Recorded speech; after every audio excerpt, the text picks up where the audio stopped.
Sharpe's Revenge by Bernard Cornwell. Read by William Gaminara. Prologue. Major Richard Sharpe had made every preparation for his own death. His horse Sycorax and his fine French telescope would go to Captain William Frederickson. His weapons would become the property of Sergeant Patrick Harper, while everything else would belong to his wife, Jane. Everything that was, except for the uniform in which Sharpe always fought. That uniform consisted of knee-high riding boots, French cavalry overalls, and a faded green jacket of the 95th Rifles. Sharpe had asked to be buried in that uniform. "If you weren't buried in those rags," Frederickson observed disdainfully, "they'd be burned anyway." It was true that the leather boots had been deeply scarred by knives, bayonets, and sabres, and that the overalls were so patched with brown homespun that they looked more like a ploughman's cast-off breeches than the plundered uniform of a chasseur colonel of Napoleon's Imperial Guard, and that the green jacket was so faded and threadbare that even a moth couldn't have made a decent meal from it.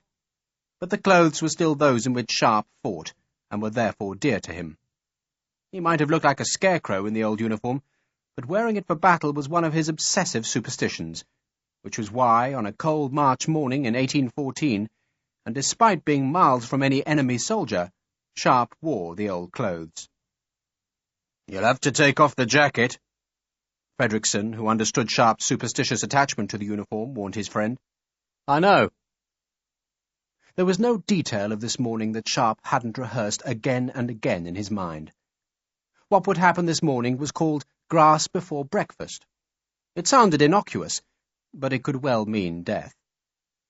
The two men stood on a low, grassy bluff above a grey and sullen Atlantic. A long and heaving swell was running from the west to break against the rocks beneath.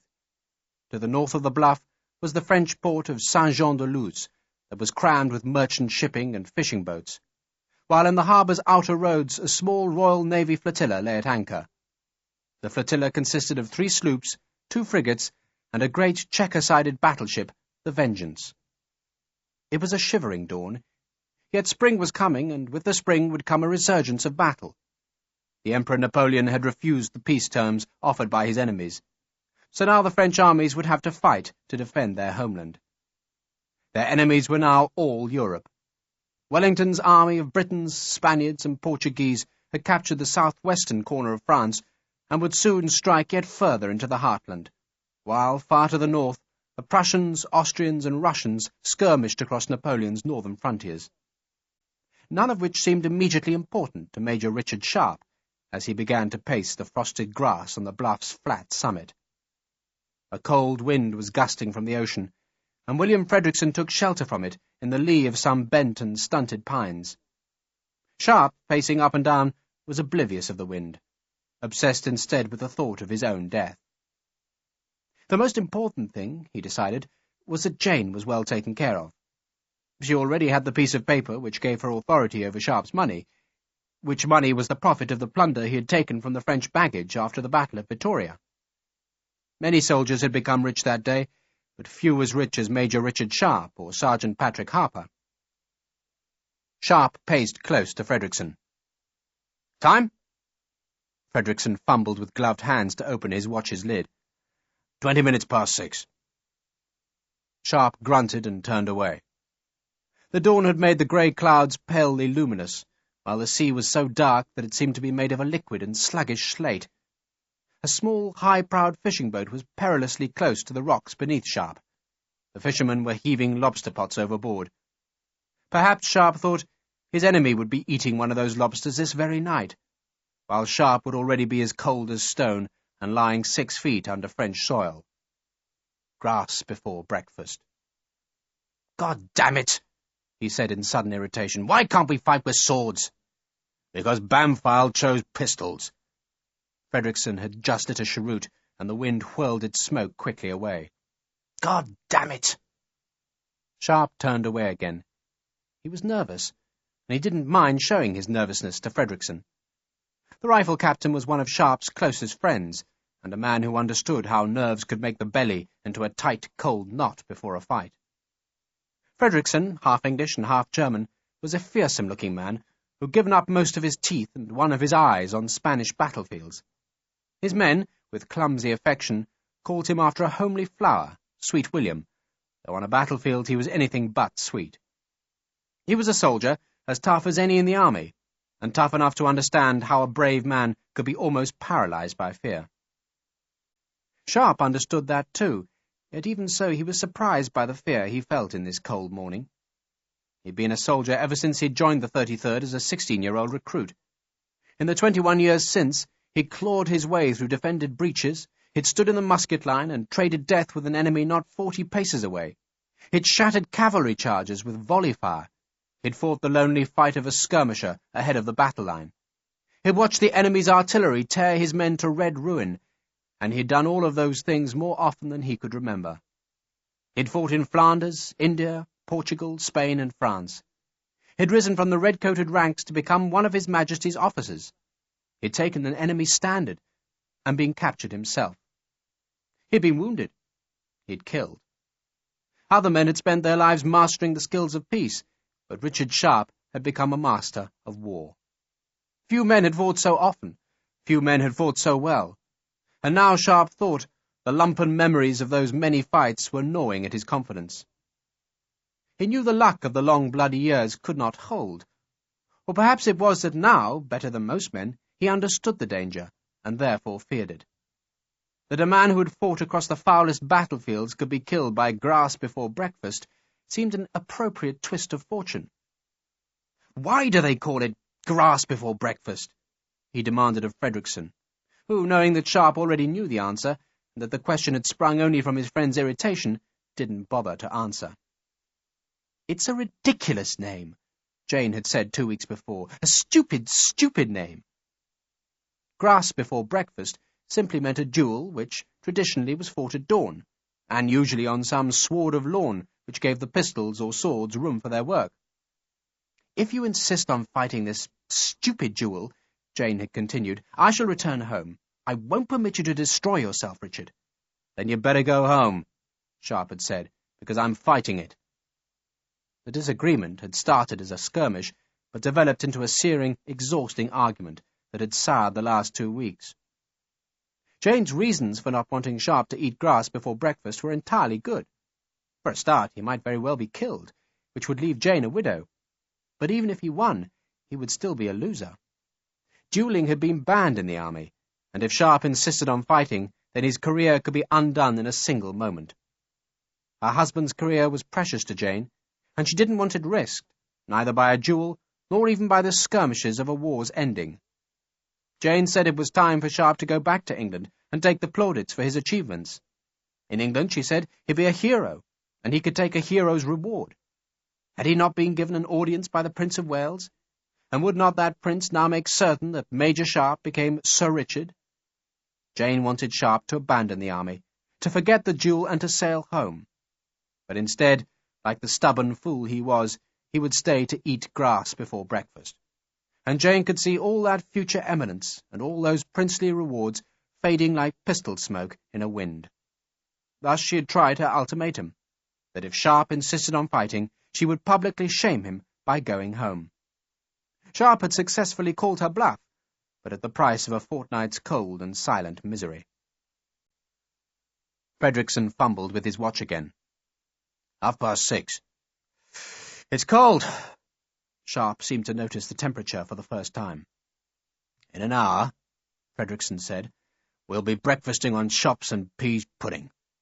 "You might be." "We will be," Frederickson insisted patiently, then turned to watch a small black carriage which appeared at the foot of the low hill. The coachman whipped the horses up the rutted earth track, then steered towards the bent pine trees, where he stopped with a clatter of trace chains and squealing brake blocks. Sergeant Harper, looking indecently cheerful, unfolded himself from the cramped interior and offered Sharpe a confident grin. "Good morning, sir. A bit chilly." "Morning, Sergeant. I've got the bugger, sir."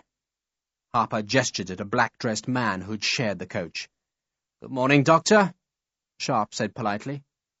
The doctor ignored the greeting. He was a thin, elderly Frenchman who'd stayed inside the small carriage. He had a black bag which doubtless contained knives, bone saws, gouges, and clamps. The doctor had been reluctant to come to this dawn slaughter, which was why Frederickson had charged Harper with the duty of making sure the man was up and ready. No British doctor, either of the Navy or Army, had been willing to serve at this illegal ceremony, which could well lead to court-martials for everyone involved. "He was drunk last night, sir." Harper, wearing a rifleman's green jacket as faded as either Sharpe's or Frederickson's, confided to Sharpe. "Well, who was drunk? The doctor?" "No, sir. Captain Bampfylde was drunk. He stayed ashore, you see, and I saw him in the yard of that big inn back of the rope walk." Harper laughed with a scornful pleasure. "Pissed as a bishop he was. He's as twitchy as a cat, I reckon." "I'm nervous too," Sharpe snapped. "I hardly slept last night, or the night before, because the anticipation of this duel had kept him awake as he tried to foresee what might happen in this cold morning. Now he would discover what was ordained, and the closeness of the discovery only added to the fear. He confessed as much to Harper, and was glad to make the confession, for the big Irishman was Sharpe's closest friend, and a man who'd shared all of the battles since Wellington's army had first landed in Portugal. "But you weren't drunk, sir. Bampfylde's going to have the bloody shakes this morning. They'll be pouring eggs into him, they will." Harper, 4 inches taller than Sharpe, 6 feet, seemed amused at the impending confrontation. Harper had no doubt that Sharpe would dispatch Captain Bampfylde's loathsome soul to eternal damnation. And Sharpe had no doubt that Bampfylde deserved such a fate. Bampfylde was a naval officer, captain of the Great Vengeance, which was anchored in the outer roads, and just weeks before he had led an expedition north to capture a French coastal fort. Sharpe had been the senior land officer, and once the fort was captured, Sharpe had marched inland to ambush the French supply road. He had returned to the captured Teste-de-Bouc fort to find Bampfylde gone. Sharpe, with 2 companies of riflemen and a force of marines, had been stranded in the fort, where he had been besieged by a French brigade led by a general called Calvet. By the grace of God, the luck of the rifles, and the help of an American privateer, Sharpe had saved his men, but not all of them. Too many had died in the fort, and Bampfylde was to blame. Sharpe, returning from the savagery of the battle against Calvet, and lethal with indignation, had challenged the naval officer to this confrontation. "I wish we were fighting with swords." "Swords or guns, who cares?" Harper said blithely. "I care. He's a dead bastard either way." "He's a late bastard." Frederickson swung his arms to generate warmth, then, apparently oblivious to the gnawing tensions in Sharpe, asked Harper if the company was ready to march. "Aye, sir." "Good." For as soon as this duel was fought, Frederickson would take his prime company of the 60th Rifles eastwards to join the army. Sergeant Harper would go with Frederickson, for, just like Sharpe, he had become detached from his old battalion. That battalion, the Prince of Wales' own volunteers, had a new colonel, who had appointed his own majors and a new regimental sergeant-major, which had left Sharpe and Harper adrift. Harper had been eagerly recruited by Frederickson, who, in turn, had been just as eagerly snapped up by Major General Nairn, a Scotsman who had long last been given his own fighting brigade, and wanted Frederickson's men to add a lethal sting to his skirmish line. Nairn also wanted Sharpe, not for the skirmish line, but to be his chief of staff. "But I've never been a staff officer," Sharpe had protested. "I've never commanded a brigade before," Nairn had replied cheerfully. "I must talk with Jane," Sharpe had said, and had then gone back to his lodgings, where he broke a week's chill silence. But their discussion about Nairn's offer had been no happier than the tearful, rage-shredding arguments about the duel. Jane still insisted that they go home, and this time added a new reason for Sharpe to desert the army. Once peace came, she averred, the price of property in England would rise steeply, which made it all the more sensible to sail home now and find a London house. Sharpe had violently protested at such a notion, claiming that he would never live in London, that it was a vile, dirty, crowded and corrupt city, and while he was not averse to buying a house, that house should be in the country. For no very good reason, he wanted to live in Dorset. Someone had once extolled that county, and the idea had lodged irreversibly in his head. In the end, exhausted by the arguments, a reluctant compromise had been agreed. Jane would go home to take advantage of the existing prices of property, but she would seek a country house in Dorset. In the meantime, and if he survived the duel, Sharpe would serve Major General Nairn. "But why?" Jane had pleaded tearfully. "You said yourself you feared fighting more battles. You can't fight and live forever." but Sharpe couldn't really tell her why he refused to go home before the war's ending. He certainly didn't want to be a staff officer, and he'd readily acknowledged his reluctance to face more battles. But there was a deeper reason that fought those urges, and which tugged at his soul like a dark and torrential current. His friends would be in Nairn's brigade, Nairn himself, Frederickson, and Harper. So many friends had died, and so few were left, and Sharpe knew he'd never forgive himself if he deserted those good friends in the last weeks of a long war. So he would stay and fight.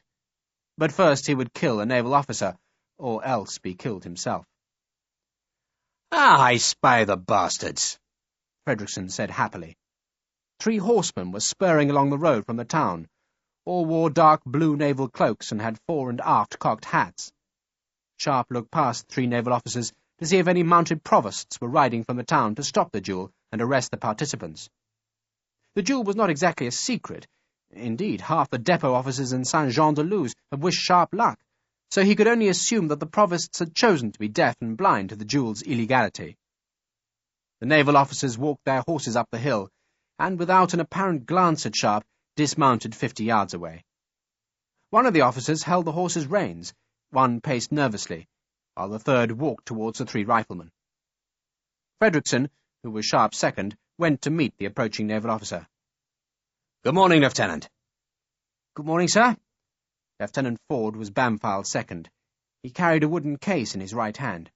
I apologize that we're late." "We're just pleased that you've arrived." Frederickson glanced towards Captain Bampfylde, who paced nervously behind the 3 horses.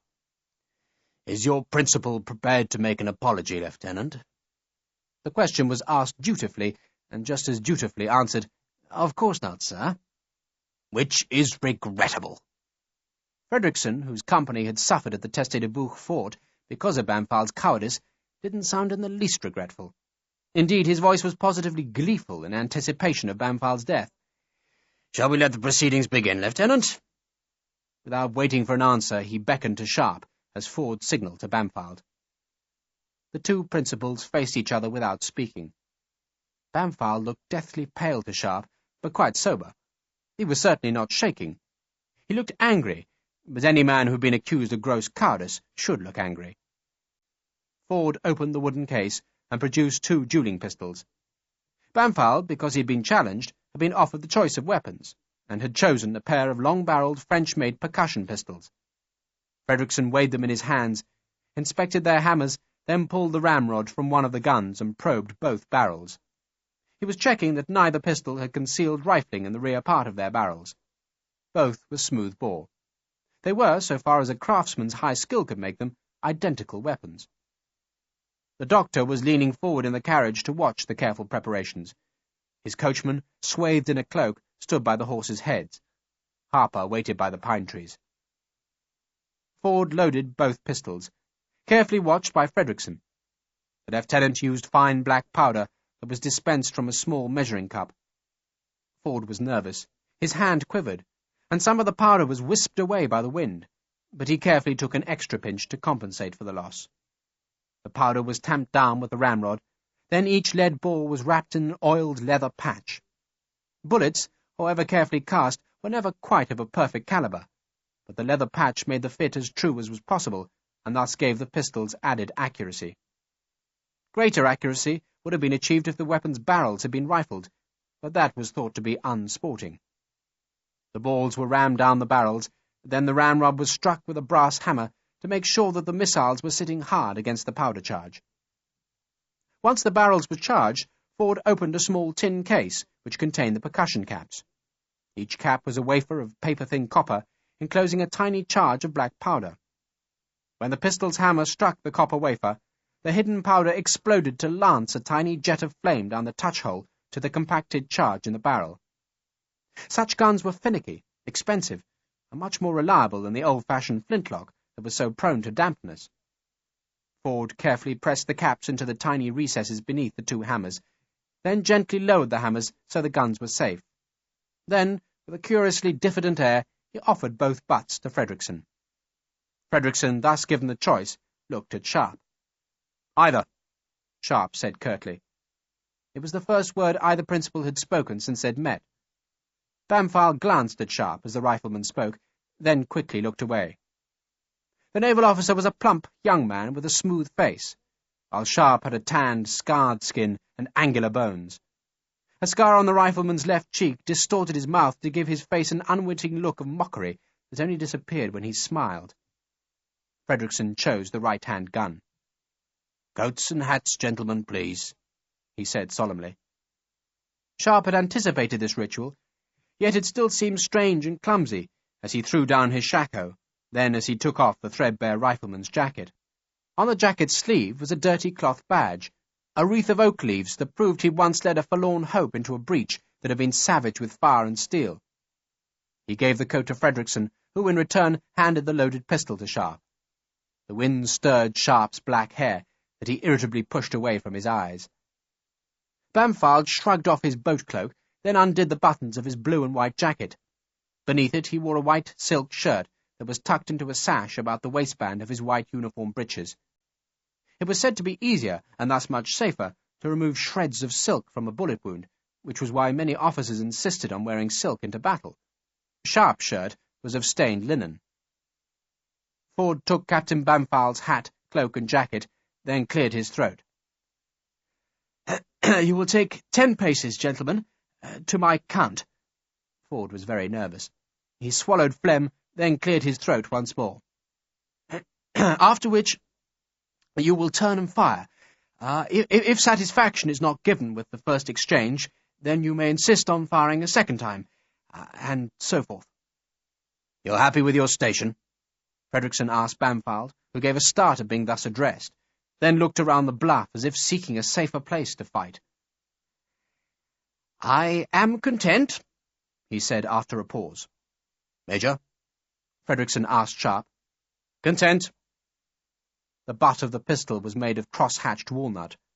The gun felt heavy and unbalanced in Sharpe's hand, but that was only because he wasn't used to such weapons. It was undoubtedly a gun of great precision. "If you'll turn, gentlemen." Ford's voice was shaking. Sharpe turned so that he was staring out to sea. The freshening wind had begun to fleck the slaty swell with rills of white foam. The wind, he noted, was coming straight into his face, so he wouldn't have to aim the pistol off to compensate for a cross breeze. "You may cock your weapons," Frederickson said. Sharpe pulled back the hammer and felt it click into place. He was besieged by a sudden worry that the percussion cap would fall out of its recess, but when he looked he saw that the wafer's copper edges were so crimped by the tight fit that the cap was effectively wedged tight. 10 paces, gentlemen," Ford announced. 1, 2... Sharpe walked his normal paces. He held the gun low. He didn't think he'd shown any fear to Bampfylde, but his belly was like knotted ice, and a muscle was trembling in his left thigh. His throat was dry as dust. He could see Harper out of the corner of his eye. 7, 8... Ford had raised his voice so it would carry above the sound of the sea wind. Sharpe was close enough to the bluff's edge to see the French lobstermen pulling on long oars to escape the sucking undertow at the cliff's ragged base. 9, Ford shouted, then a perceptible and nervous pause before the last word. 10! Sharpe took the last pace, then turned his back to the Atlantic wind. Bampfylde was already raising his pistol. He looked very near to Sharpe, who suddenly seemed unable to raise his right arm. He was thinking of Jane, who he knew was waiting in horrid suspense.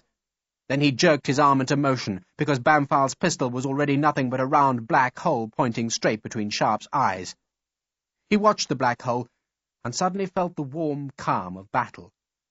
The reassurance was so unexpected, yet so familiar, that he smiled. And Bampfylde fired. Flame pierced at Sharpe through the billowing smoke, but he'd already heard the ball go past his head with a crack like a leather whip snapped hard. The bullet couldn't have been more than 6 inches from his left ear, and Sharpe wondered if both pistols pulled to the right. He waited, wanting the smoke of Bampfylde's pistol to dissipate in the wind. He was still smiling, though he didn't know it. Bampfylde, doubtless from nerves, had fired too quickly, and thus had wasted his shot. Sharpe now had all the time he needed to take revenge for the men who had died in the fortress of Teste-de-Bou. The wind shredded the smoke, revealing a Bamfald who stood in profile to Sharpe.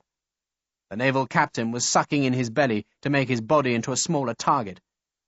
Sharpe had the blade of the pistol's foresight outlined against the white silk shirt, and now he lined the back notch with the blade foresight. Then he edged the pistol a fraction to the left, just in case the weapon did pull to the right. He would aim low, for most guns fired high. If this one didn't fire high, then he'd give Bamfald a belly wound. That would kill, but slowly. As slowly as some of Sharpe's men had died after Bamfald had abandoned them behind the enemy's lines. His finger curled round the trigger. The smoke was entirely gone from Bamfald now, and was nothing more than a tenuous scrap of distant mist that was being whirled high off the bluff's edge to sail inland. "Fire, damn you!" Bamfald blurted the words aloud, and Sharpe, who'd been about to fire, saw that the naval captain was visibly shaking. "Fire, God damn you!" Bamfald called again, and Sharpe knew he had won utterly, for he had reduced this proud man to a quivering coward. Sharpe had accused Bamfald of cowardice, and now he was proving the allegation. "Fire!" Bamfald called the word in despair. Sharpe lowered the pistol's muzzle to compensate for the upward pull, then fired. Sharpe's pistol didn't pull up at all, but had a slight tendency to fire leftwards rather than right, and the result, instead of a belly shot, was to sear the ball through both cheeks of Bamfald's bottom. It ripped his white naval breeches open, then scored bloody gouges in his flesh. Bamfald squealed like a stuck pig and lurched forward. He dropped his pistol, fell to his knees, and Sharpe felt the exultation of a job well done. He could see blood bright on the white breeches. The doctor was running clumsily with his black bag, but Ford was already kneeling beside the wounded Bamfald. It's only a flesh wound, sir." "He's broken my back!" Bamfald hissed the words as evidence of his pain. "He's creased your ass!" Fredrickson was grinning. Ford looked up at Fredrickson. "You agree honour is served, sir?" Fredrickson was finding it hard not to laugh. "Eminently served, Lieutenant. I bid you good day." The doctor knelt beside the naval captain. "A flesh wound, nothing more. It will only need a bandage. There'll be some bruising and soreness. You're a lucky man." Ford translated for the distraught Bamfald, but the naval captain was not listening. Instead, he was staring through angry and shameful tears at the black-haired rifleman who had come to stand over him. Sharpe said nothing, but just tossed down the smoking pistol and walked away. He'd failed to kill the man, which angered him, but honour had been served on the dead of the Teste Debout. He'd eaten his grass before breakfast, and now Sharpe must cement his fragile peace with Jane, send her away with his love, then go back to the place he knew the best and feared the most, the battlefield. Bordeaux still belonged to the Emperor, though for how long no one could tell. The river wharfs were empty, the warehouses bare, and the city's coffers dry. A few men still proclaimed their loyalty to Napoleon, but most longed for the peace that would revive trade, and as a symbol of that longing, they made themselves white cockades that were the badge of France's royal house. At first the cockades were kept hidden, but as each day passed, more were worn in open defiance of the Bonapartist troops that remained. Those imperial defenders were few and pitifully weak. Some crippled veterans and pensioners manned the river forts, and a half-battalion of young infantrymen guarded the prefecture.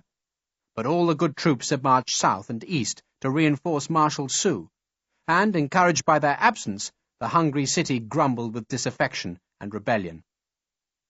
On a March morning, brisk with a cold wind and wet with rain that swept from the Atlantic, a single wagon arrived at the city's prefecture. The wagon held 4 heavy crates, and was escorted by a troop of cavalrymen, who, oddly, were commanded by an infantry colonel. The wagon stopped in the prefecture's yard, and its dragoon escort, on weary and muddied horses, slouched empty-eyed in their saddles.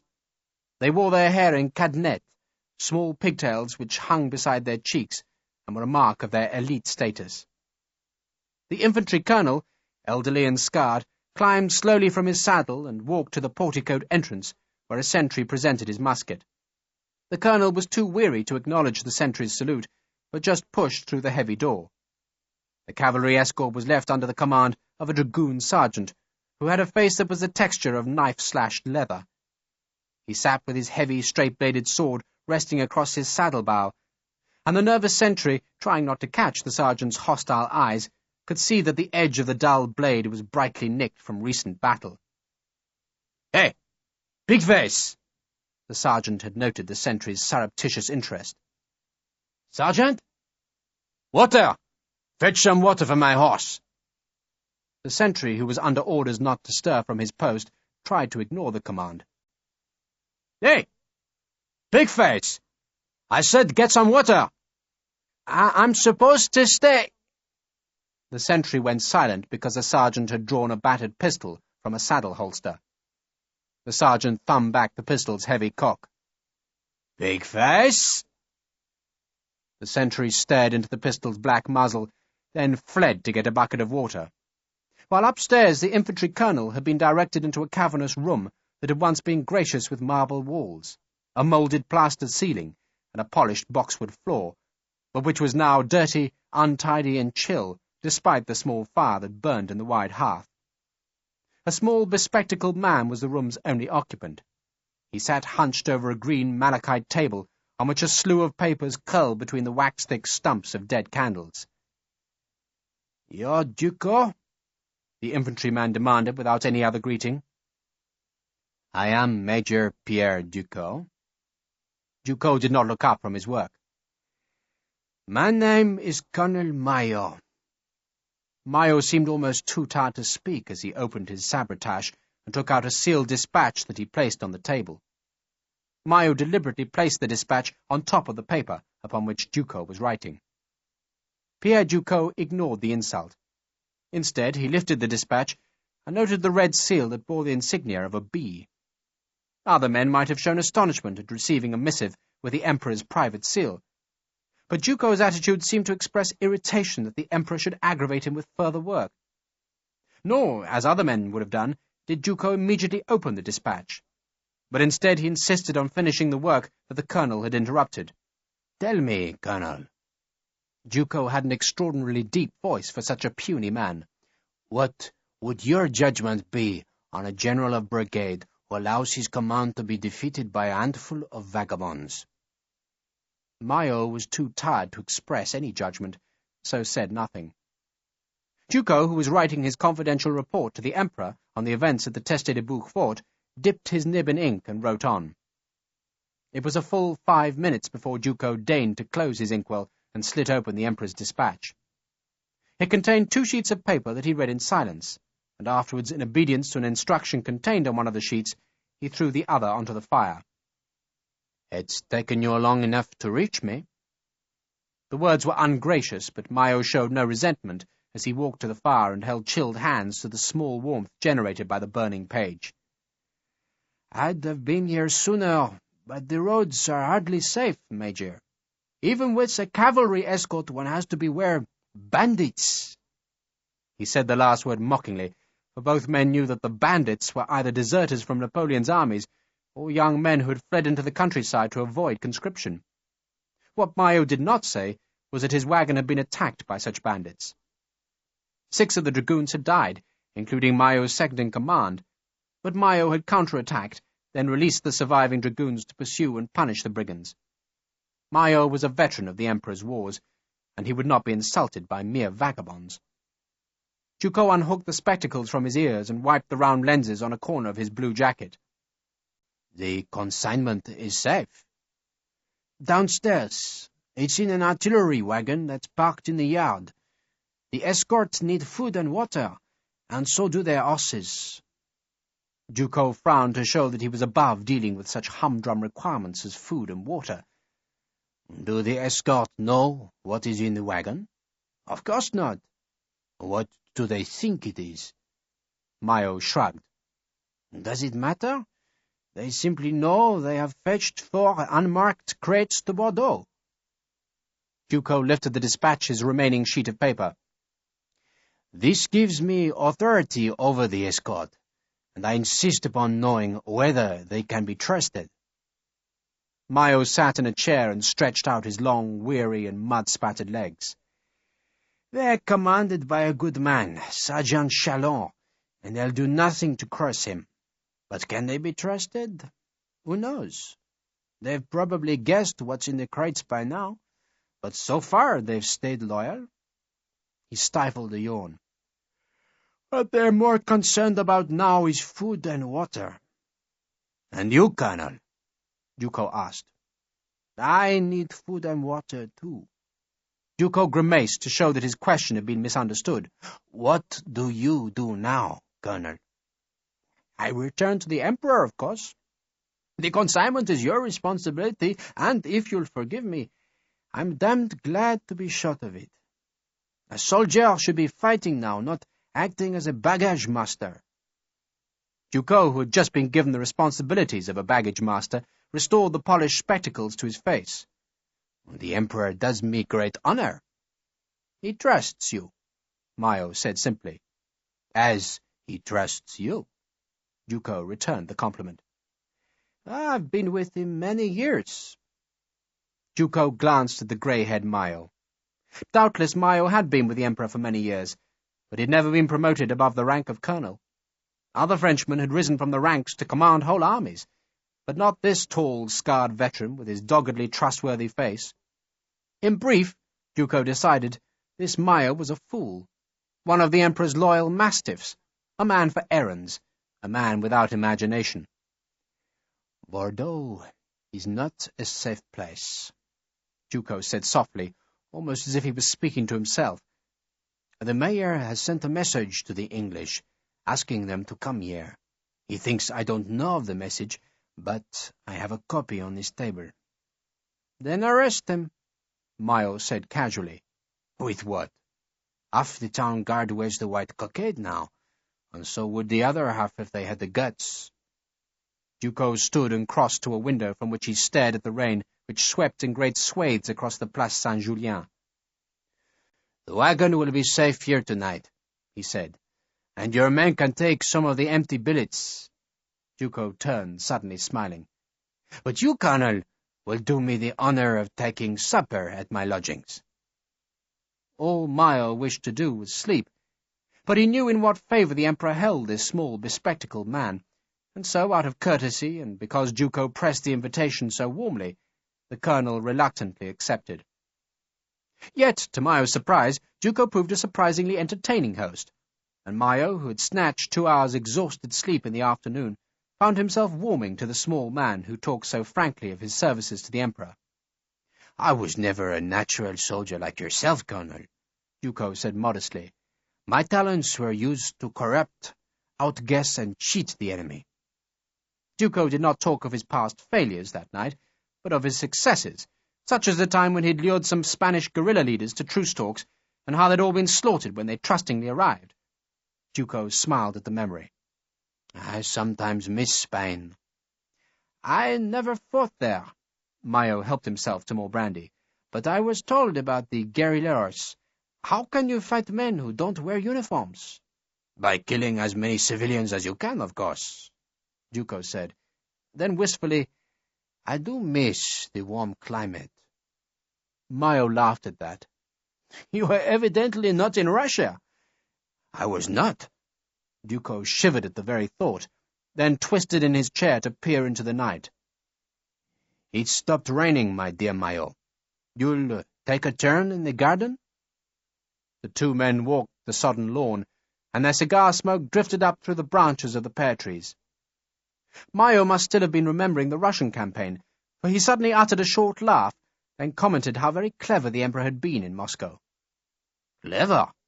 Duco sounded surprised. It didn't seem very clever to those of us who weren't there. That's my point, Mayo said. We heard about the unrest at home, so what did the Emperor do? He sent orders that the female dancers of the Paris ballet were to perform without skirts or stockings. Mayo laughed at the memory, then turned to the garden's high brick wall and unbuttoned his breeches.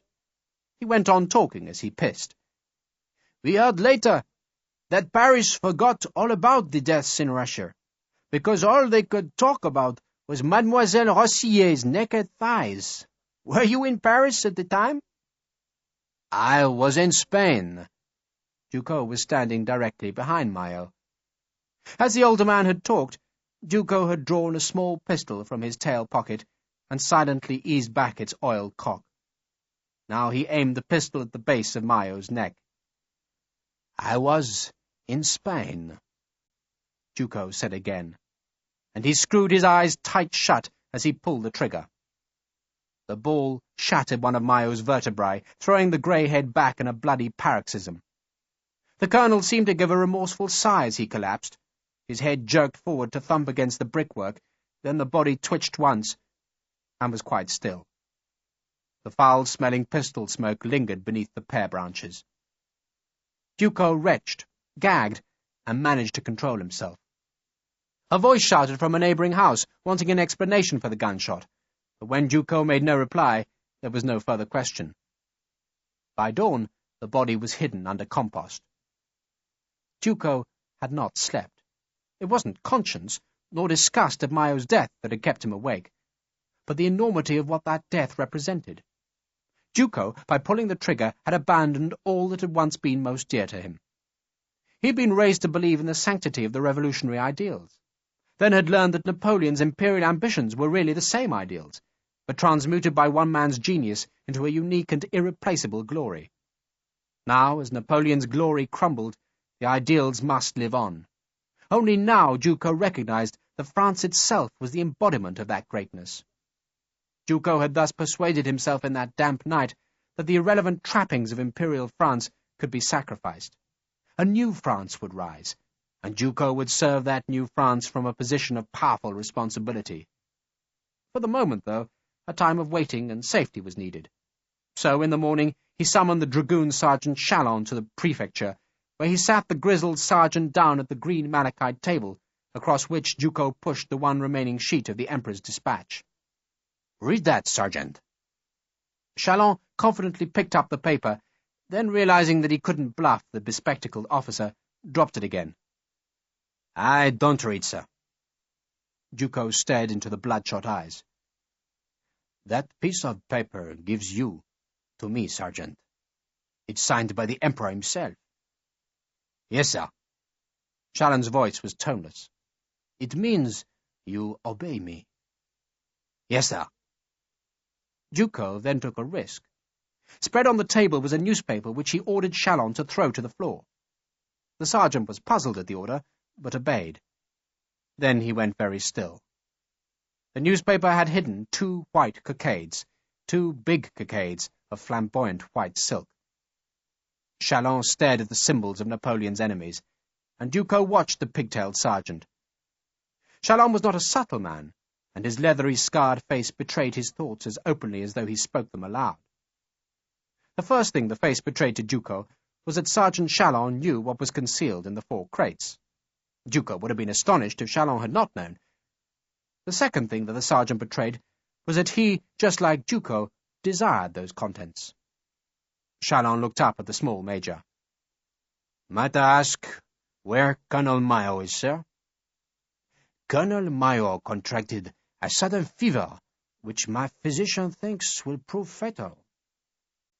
"I'm sorry to hear that, sir." Chalon's voice was very wooden. "As some of the lads liked the colonel, sir."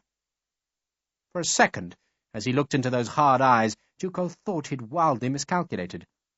Then Chalon glanced at the incriminating cockades. "But some of the lads will learn to live with their grief."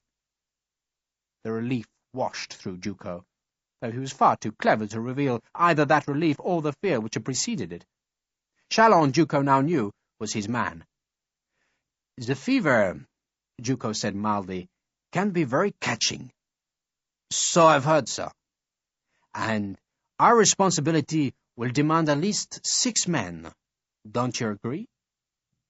"I think more than that will survive the fever, sir," Chalon said as elliptically as Duco.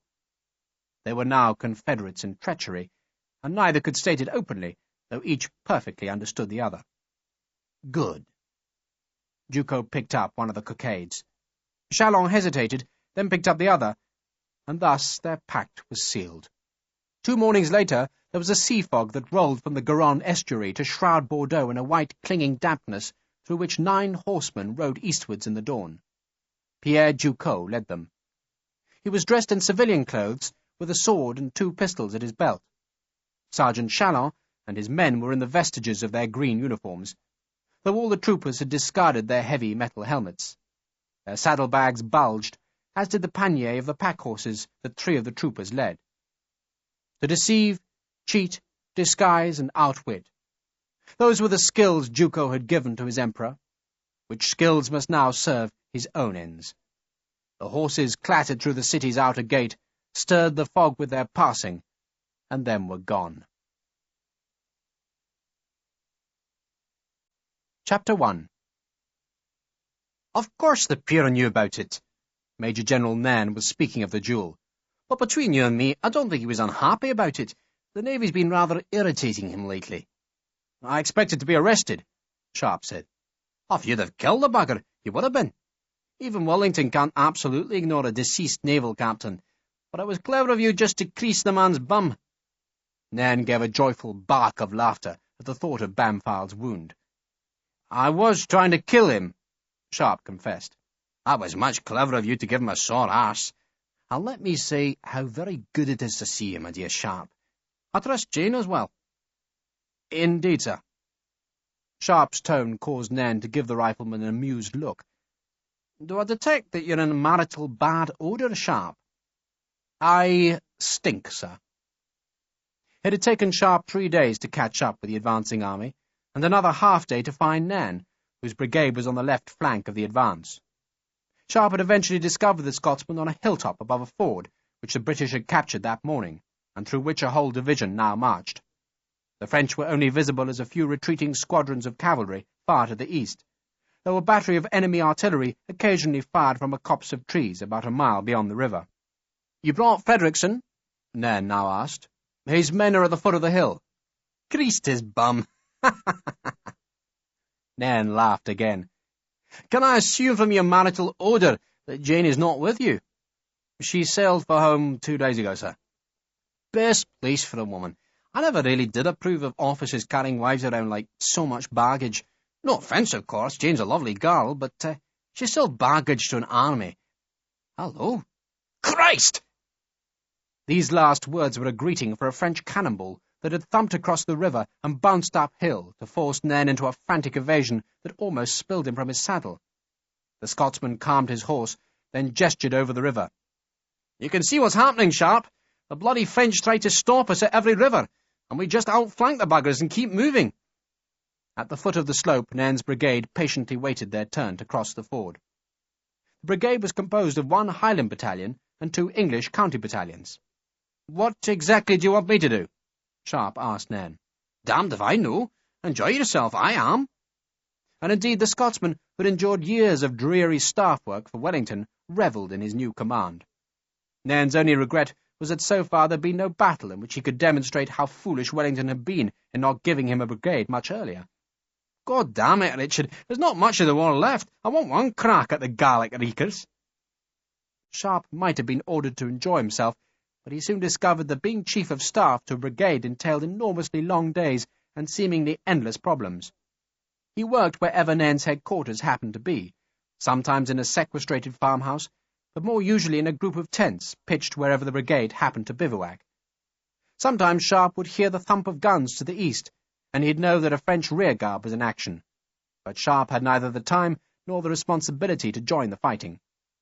He only knew that every river crossed and every mile of country captured meant more work for the harried staff officers, who had to marry men to food, weapons to ammunition, and divisional headquarters orders to a baser reality.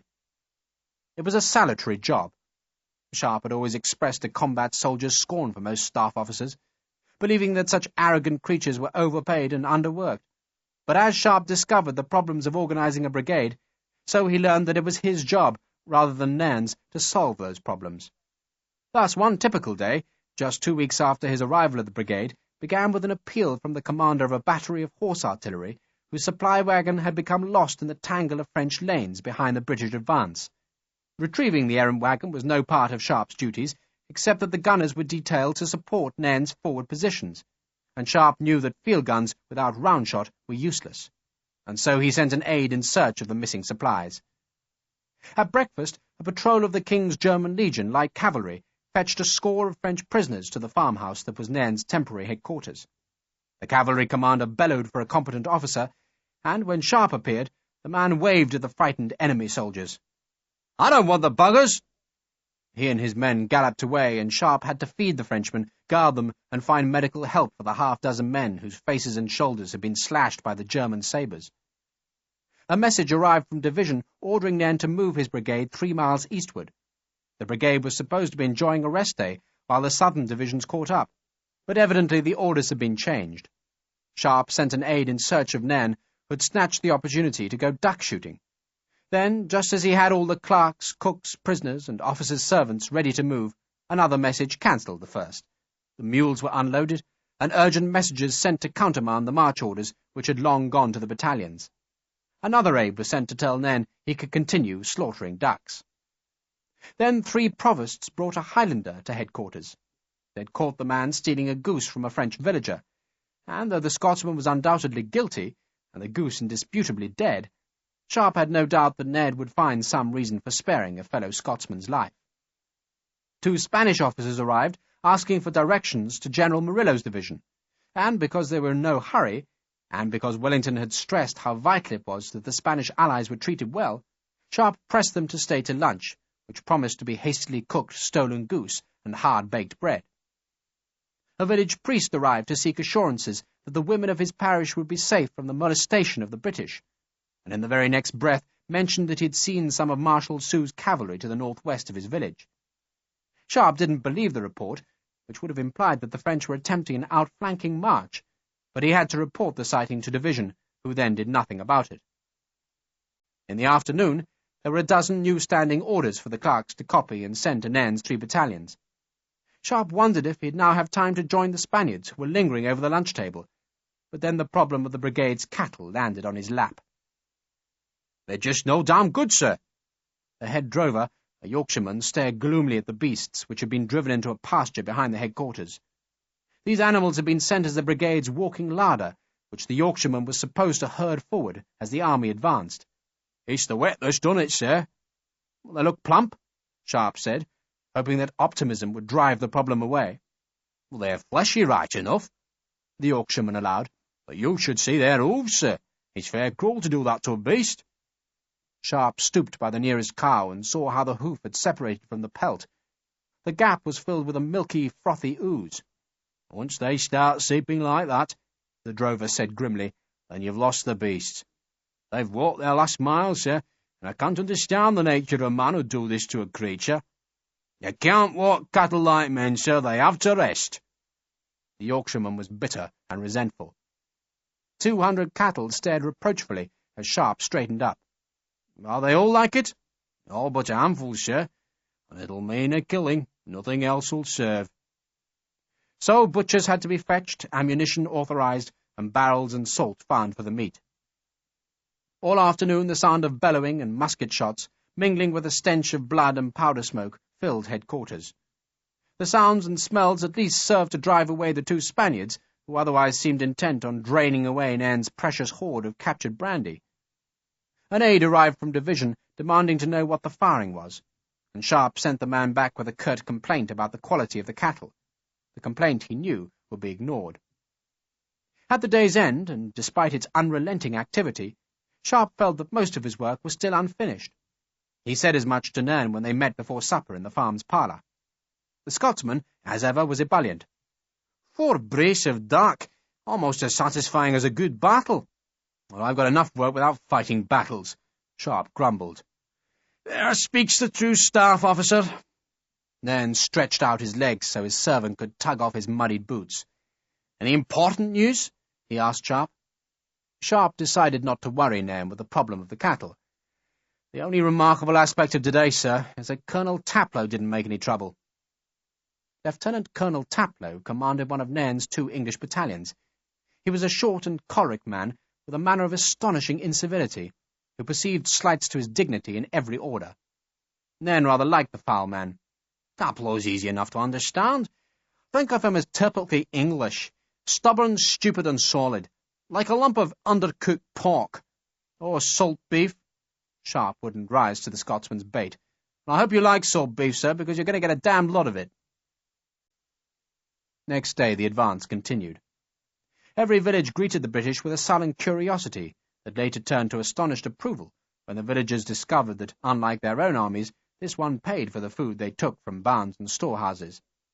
Soldiers found French girls, who then joined the Spanish and Portuguese wives who straggled behind the advancing battalions. The women were more trouble than the soldiers, for many of the Spanish wives had an ineradicable hatred of the French that could lead to quick, savage knife fights. Sharpe once had to kick 2 women apart. Then, when the Spanish girl turned from her French enemy and tried to stab Sharpe, he stunned her with his rifle butt before spurring his horse onwards. Sergeant Harper, before leaving Saint-Jean-de-Luz, had sent his own Spanish wife home. She and the baby had gone to Passages, just across the French border, with orders to wait there for Harper. "She'll do just fine, sir," Harper said to Sharpe. "She's happier with her own people, so she is." "You don't worry about her?" Harper was astonished at the question. "Why should I? I gave the last money, so I did. She knows I'll fetch her and the child when it's time." Harper might not have worried about his Isabella, but Sharpe found Jane's absence hard to bear. He persuaded himself that it was unreasonable to expect any letters to have yet reached him from Britain, but he still eagerly searched each new bag of mail that came to the brigade. At other times he tried to imagine where Jane was and what she did. He constructed a dream in his head of the house she would buy, a gracious stone house set in a placid, gentle countryside. There'd be a place in the house where he could hang up his ugly, heavy sword, and another place for his battered rifle. He imagined friends visiting, and long conversations by candlelight, in which they'd remember these lengthening spring days as they pursued an army across its homeland. He imagined a nursery where his children would grow up far from the stink of powder smoke. They were a soldier's dreams of peace, and peace was in the air like the smell of almond blossom. Each day brought a new rumour of the war's ending. Napoleon was confidently said to have taken poison. Then a contrary rumour claimed that the Emperor had broken a Russian army north of Paris. But the very next day, a Spanish colonel swore on the 6 bleeding wounds of Christ that the Prussians had trounced Bonaparte and fed his body to their hunting dogs. An Italian deserter from Marshal Soult's army reported that the Emperor had fled to the United States, while the chaplain of Colonel Taplow's Fusiliers was entirely certain that Napoleon was negotiating a personal peace with Britain's Prince Regent. The chaplain had heard as much from his wife, whose brother was dancing master to a discarded mistress of the prince. Fed by such rumours, the talk of the army turned more and more to the mysterious condition of peacetime. Except for a few months in 1803, most men had never known Britain and France to be at peace. These men were soldiers. Their trade was to kill Frenchmen, and peace was as much a threat as a promise. The threats of peace were very real, unemployment and poverty, while the promises of peace were more tenuous, and for most men in the army non-existent. An officer could resign his commission, take his half-pay, and chance his arm at civilian life. But most of the soldiers had enlisted for life, and peace for them would simply mean their dispersal to garrisons across the world. A few would be discharged, but without pension and with a bleak future in a world where other men had learned useful skills. "You'll get me papers?" Harper nevertheless asked Sharpe one night. "I'll get you papers, Patrick, I promise." The papers were the certificate of discharge that would guarantee that Sergeant Patrick Harper had been retired because of wounds. "And what will you do then?" Sharpe asked. Harper had no doubts. "Fetch the wife, sir, then go home." "To Donegal?" "Where else?" Sharpe was thinking that Donegal was a long way from Dorset. "We'll miss our friends," he said instead. "That's the truth, sir." Sharpe was visiting Captain William Frederickson's company that had taken over a windmill on a shallow hill above a wide tree-bordered stream. The rifleman's supper was roast pork, a dish that Captain Frederickson was very partial to, and which meant that no sow or piglet was safe if it was close to his line of march. Sharpe was given a generous helping of the stolen meat, after which Frederickson led him up the dizzying cradle of ladders which climbed to the mill's cap. There Frederickson opened a small door, and the 2 officers crawled out onto a tiny platform that gave access to the mill's big axle. A spitting rain was being gusted by an east wind. "There!" Frederickson pointed eastwards. Beyond the stream, and beyond the dark loom of some further woods, there was a glimmering smear of light in the night sky. Only one thing could make a light such as that, the flames of an army's bivouac fires reflecting off low clouds. The two rifle officers were looking towards the French. "They're camped around Toulouse," Frederickson said. Toulouse, Sharpe repeated vaguely. "It's a French city. I wouldn't expect anyone as exalted as a staff officer to know that. It's also the place where Marshal Soult doubtless hopes to stop us, unless the war ends first. Perhaps it's all wishful thinking." Sharpe took the bottle of wine that Frederickson offered him. "Ponies escaped from disaster before." "There'll be peace," Frederickson said firmly. "Everyone's tired of the fighting." He paused. "I wonder what the devil we'll all do in peacetime." "Rest," Sharpe said. "In your Dorset home?" Frederickson, knowing that Jane had gone home to purchase a country property, was amused. "And after a month of it you'll be wishing to hell that you were back here in the rain, wondering just what the bastards are planning, and whether you've got enough ammunition for the morning." "Have you?" Sharpe asked with professional concern. "I stole 4 cartridge boxes from Taprow's quartermaster." Sweet William fell silent as a billow of wind stirred the furled and tethered mill sails. Sharpe gazed towards the French encampment. "Is it a big city?" "Big enough." "Fortified?" "I would imagine so."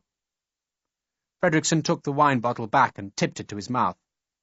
"And I imagine it'll be a bastard of a city to take." "They all are," Sharpe said dryly. "Do you remember Badajoz?" "I doubt I'll ever forget it," Frederickson said, and nor would any man who had fought across that ditch of blood. "We took that at Easter time," Sharpe said, "and next week is Easter." "Is it, by God?" Frederickson asked. "By God, so it is." Both men fell silent, both wondering whether this would be their last Easter. If peace was a promise, then it was a promise barred by that great red smear of light, for unless the French surrendered in the next few days, then a battle would have to be fought. One last battle. "What will you do, William?" Sharpe took the bottle and drank. Frederickson didn't need the question explained. "Stay in the army? I don't know another life, and I don't think I'd be a good tradesman." He fumbled with flint and steel, struck a spark to his tinderbox, then lit a cheroot. "I find I have a talent for violence," he said with amusement. "Is that good?" Sharpe asked. Frederickson hooted with laughter at the question.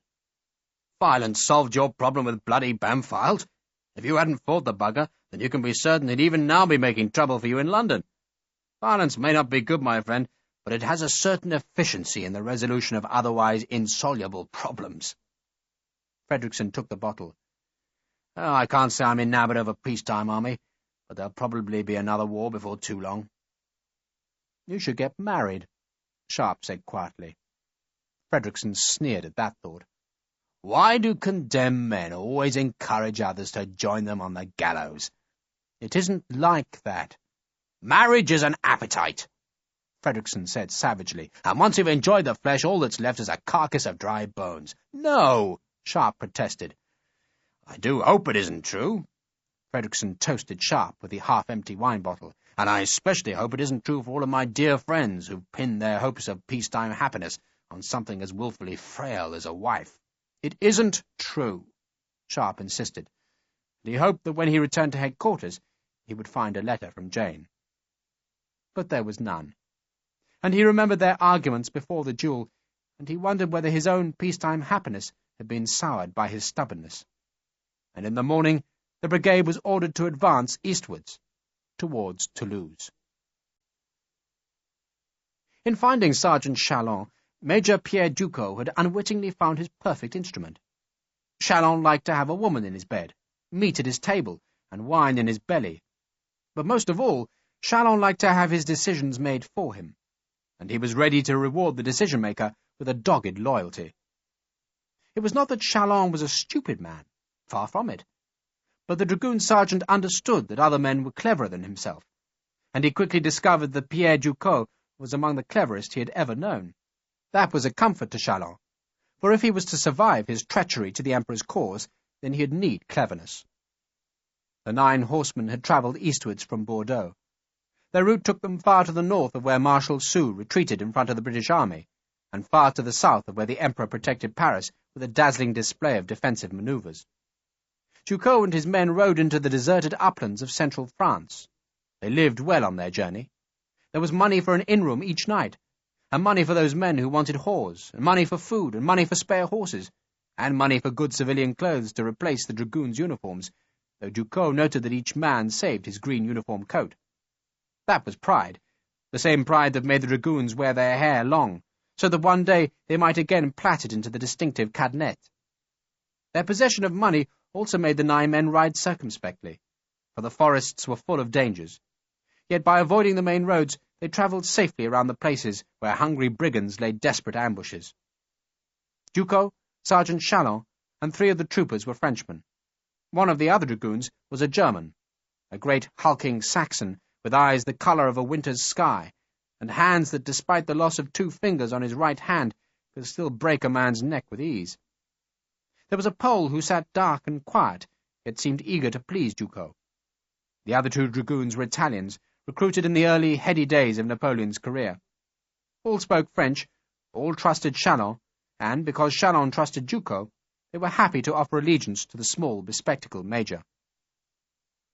After a week's eastward travel, Ducos found a deserted upland farm, where for a few days the 9 men lay up in seclusion. They weren't hiding, for Ducos was happy to let the dragoons ride to the nearby town, so long as they fetched him back whatever old newspapers were available. "If we're not hiding," one of the Italians grumbled to Chalon, "then what are we doing?" The Italians disliked being stranded in the primitive comforts of the turf-roofed farmhouse, but Chalon told them to be patient. "The Major's sniffing the wind," Chalon said, and Ducos was indeed sniffing the strange winds that blew across France, and he was beginning to detect a danger in them. After 2 weeks in the farm, Ducos told Chalon of his fears. The 2 men walked down the valley, crossed an uncut meadow, and walked beside a quick stream. "You realize," Ducos said, "that the Emperor will never forgive us." "Does it matter, sir?" Chalon, ever the soldier, had a carbine in his right hand, while his eyes watched the forest's edge across the stream. "God bless the Emperor, sir, but he can't last forever. The bastards will get him sooner rather than later." "Did you ever meet the Emperor?" Ducos asked. "Never had that honour, sir. I saw him often enough, of course, but never met him, sir." "He has a Corsican sense of honour. If his family is hurt, Sergeant, then Napoleon will never forgive. So long as he has a breath in his body, he will seek revenge." The grim words made Chalon nervous. The 4 crates that Chalon had escorted to Bordeaux had contained property that belonged to the Emperor and to his family, and soon the Emperor would have all the leisure in the world to wonder what had happened to that precious consignment. "Even so, sir, if he's imprisoned, what can he do?" "The Emperor of France," Ducos said pedantically, "is the head of the French state. If he falls from power, Chalon, then there will be another head of state. That man, presumably the king, will regard himself as Napoleon's legitimate heir. I presume that you would like to die of a peaceful old age in France." "Yes, sir. So would I."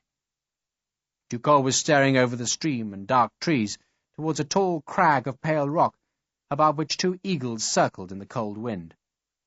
But Ducos was not seeing the rock, nor even the handsome birds, but instead was remembering the Teste de Bouc fort, where once again he had been humiliated by an English rifleman. Sharpe. It was odd, Ducos thought, how often Sharpe had crossed his path, and even odder how often that crude soldier had succeeded in frustrating Ducos's most careful plans.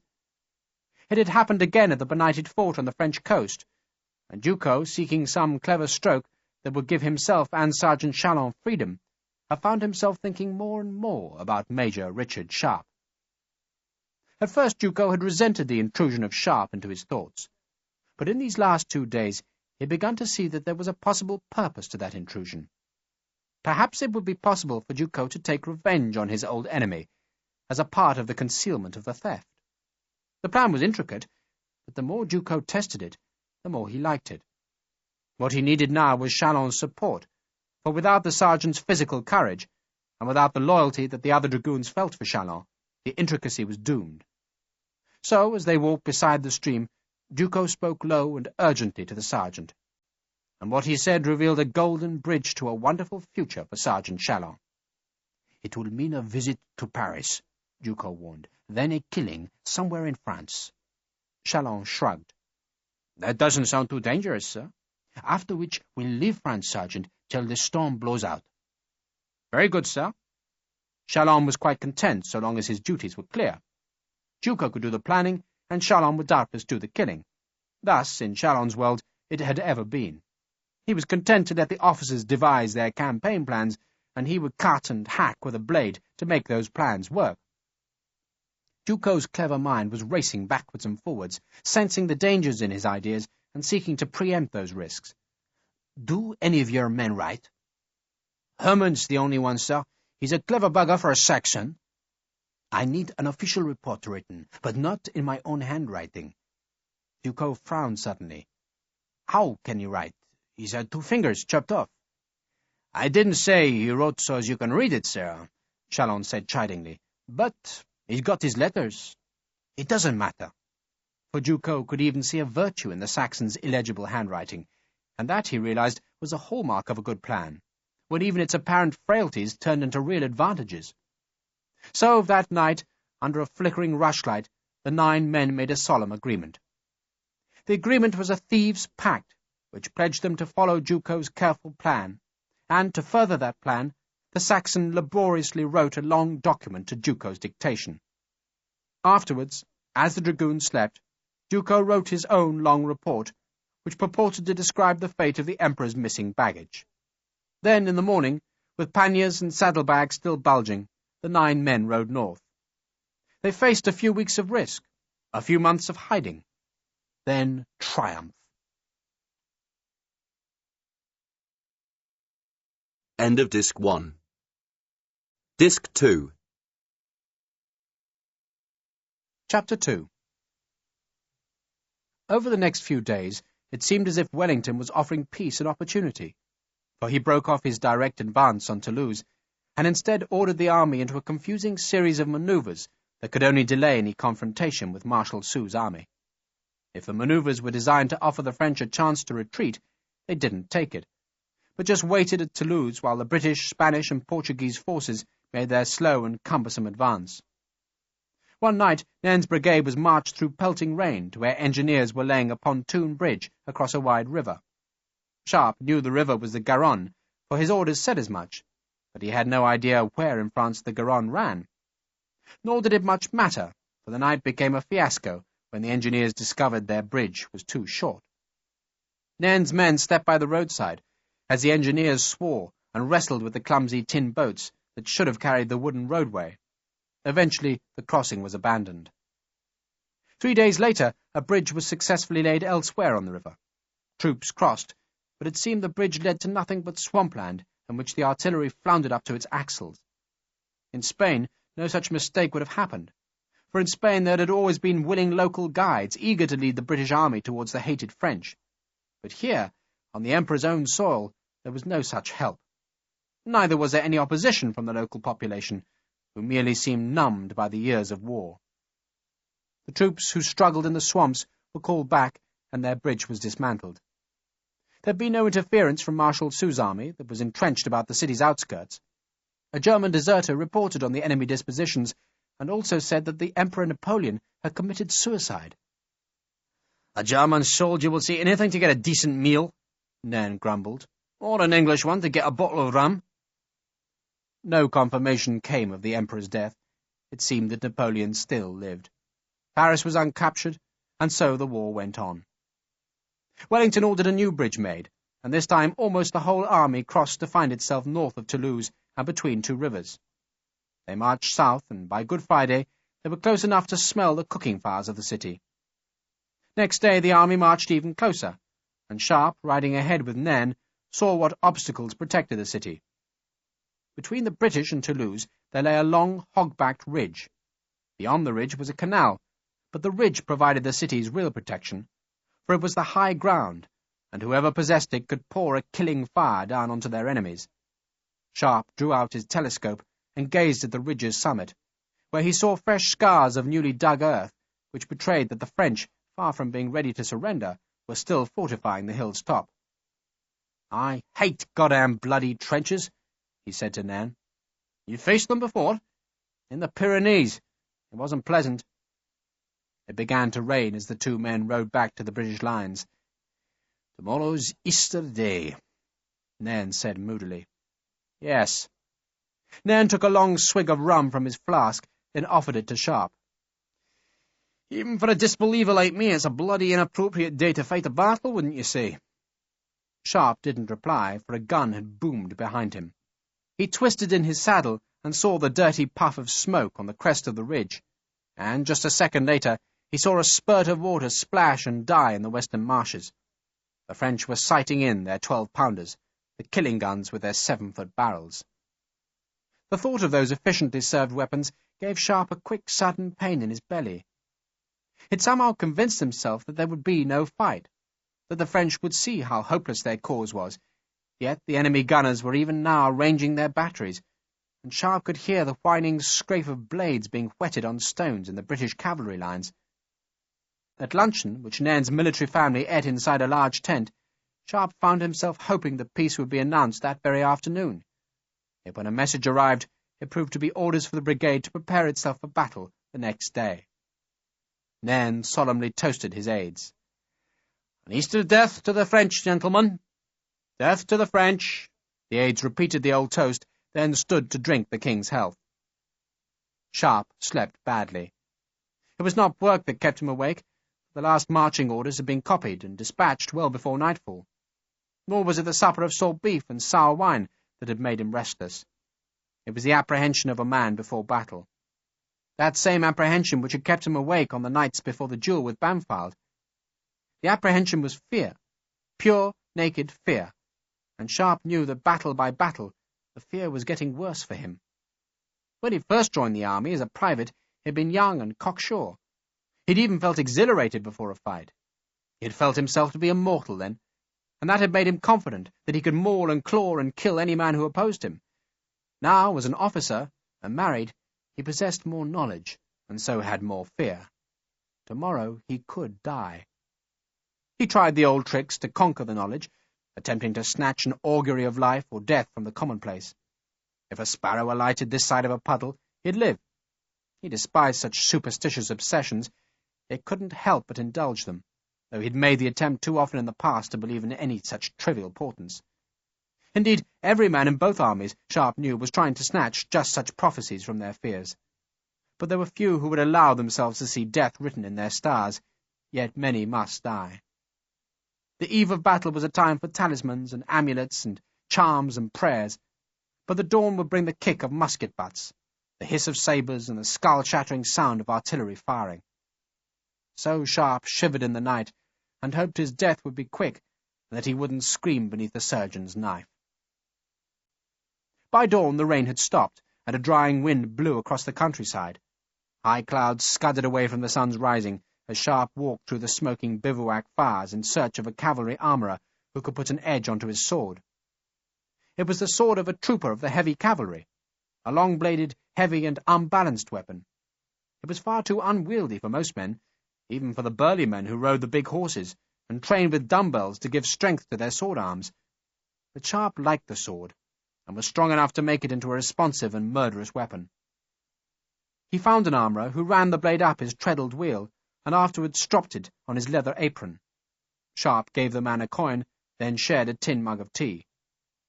Afterwards, with the oiled sword blade safe in its scabbard, he went back to Nairn's tent, outside of which he found the old Scotsman breakfasting on bread, cold salt beef, and strong tea. Nairn watched with amusement as Sharpe unrolled the ancient and threadbare jacket from his pack. "While you were gone," Nairn said, "I was vouchsafed a new glimpse of our noble Colonel Taplow."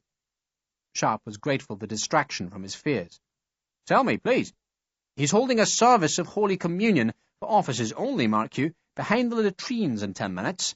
You are invited, but I took the liberty of declining on your behalf, and on mine, as it happens." Sharpe laughed. He sat opposite Nairn and wondered whether his right hand was shaking as he reached for a slice of twice-baked bread. The butter was rancid, but the salt on the beef smothered the sour taste. Nairn picked a shred of salt beef from his teeth. "The thought of Taplow at his sacred offices is quite loathsome. Do you think God listens to such a man?" Nairn poured rum into his tea. "I don't know, sir." "Oh, you're not a believer, Sharpe?" "No, sir." "Nor am I, of course. but I was still half tempted to attempt Taplo's magical incantations, just in case they helped. I'm damned nervous, Sharpe. Sharpe felt a sudden, strong surge of affection for Nan. Me too, sir. You? Truly? Sharpe nodded. Truly. It doesn't get easier. How many battles have you fought? Sharpe was dunking a lump of hard bread into his tea. He left it there as he thought, then shrugged. God knows, sir. Dozens of the damn things. Too many. Enough to entitle you to be cautious, Richard. You don't have to be heroic today. Leave that to some wet-behind-the-ears lieutenant who needs to make his name. Sharpe smiled his thanks. I'll try, sir. And if I do anything foolish today, you will tell me. Sharpe looked up at the Scotsman, surprised by this confession of uncertainty. You won't need that, sir. But you'll tell me, Nan insisted. Yes, sir. Not that I'll share any of the glory with you, Sharpe. You mustn't think that. I might say afterwards that you were moderately useful. Nan laughed, then waved a greeting to two of his other aides who came to the breakfast table. Good morning, gentlemen. I was thinking last night that perhaps Paris doesn't count. Paris? One of the puzzled aides asked. Nan was evidently thinking of the war's ending.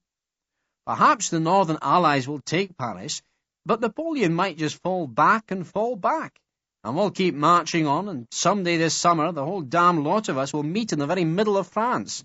There'll be Boney himself in the centre, and every French soldier left alive with him, and the rest of Europe surrounding him, and then we'll have a proper battle. One last real bastard of a killing. That seems unfair to have come this far and never actually fought against Napoleon himself. Nan gazed wistfully across the bivouacs, where the smoke of the cooking fires melded into skeins like a November mist.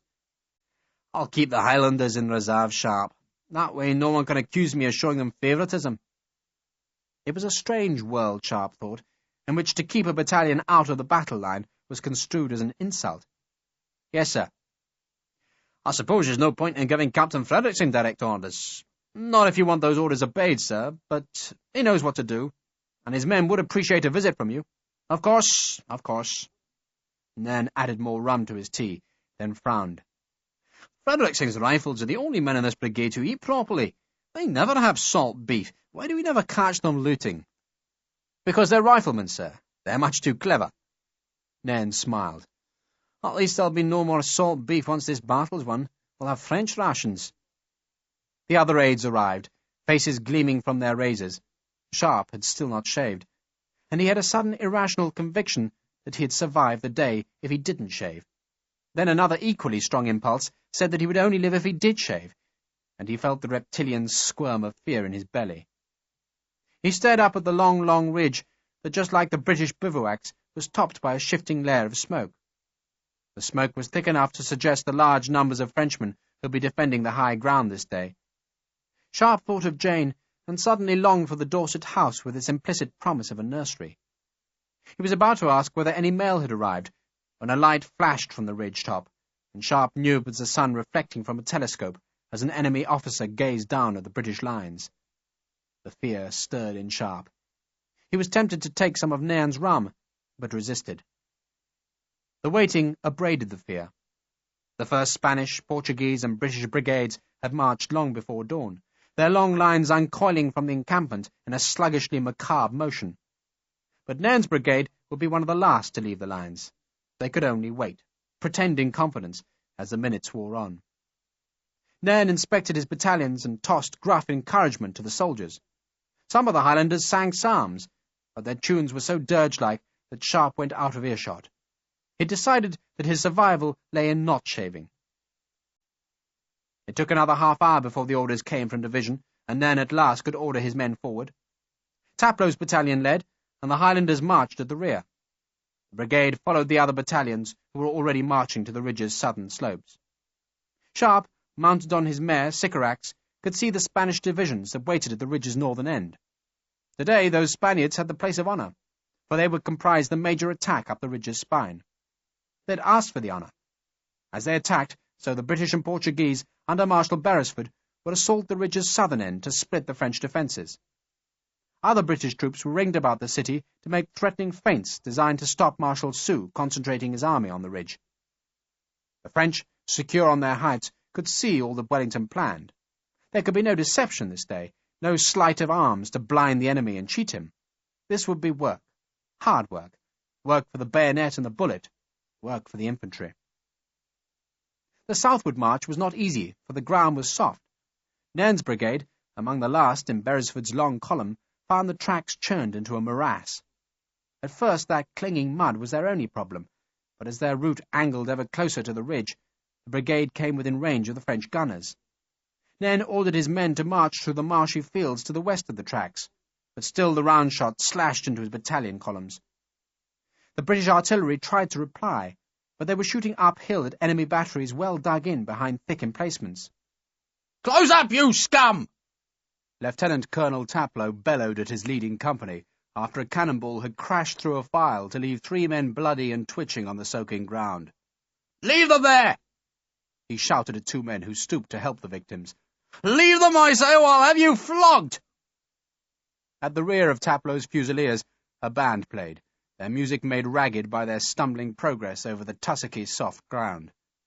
Drummer boys were ordered to attend to the 3 men, but 2 were already dead, and the 3rd hadn't long to live.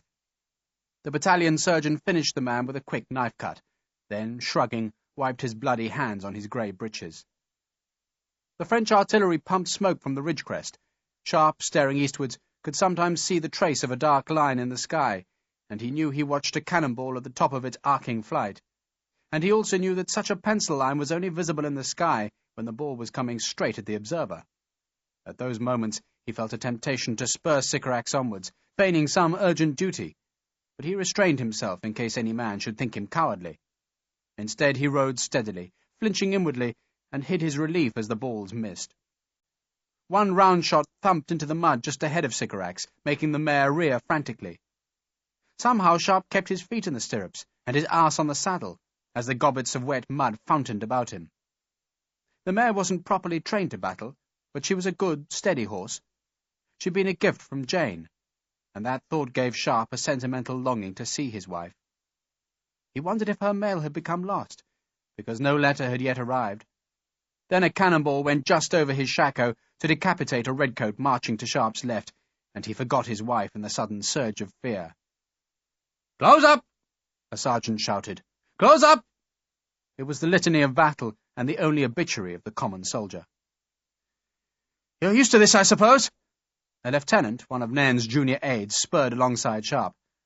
Ahead of them a man's entrails were being trodden into the mud, but either the lieutenant didn't notice or didn't recognize what he saw. "I don't think you ever get used to it," Sharpe said, though it wasn't true. One did get used to it, but that didn't help the fear. The lieutenant, who was new to the war, was clearly terrified, though he was trying hard not to show it. "It's better," Sharpe said truthfully, "once you can fire back. It's much less frightening then." "Bless you, sir. I'm not frightened." "I am." Sharpe grinned, then looked to his right and saw that Frederickson's men were so far unscathed.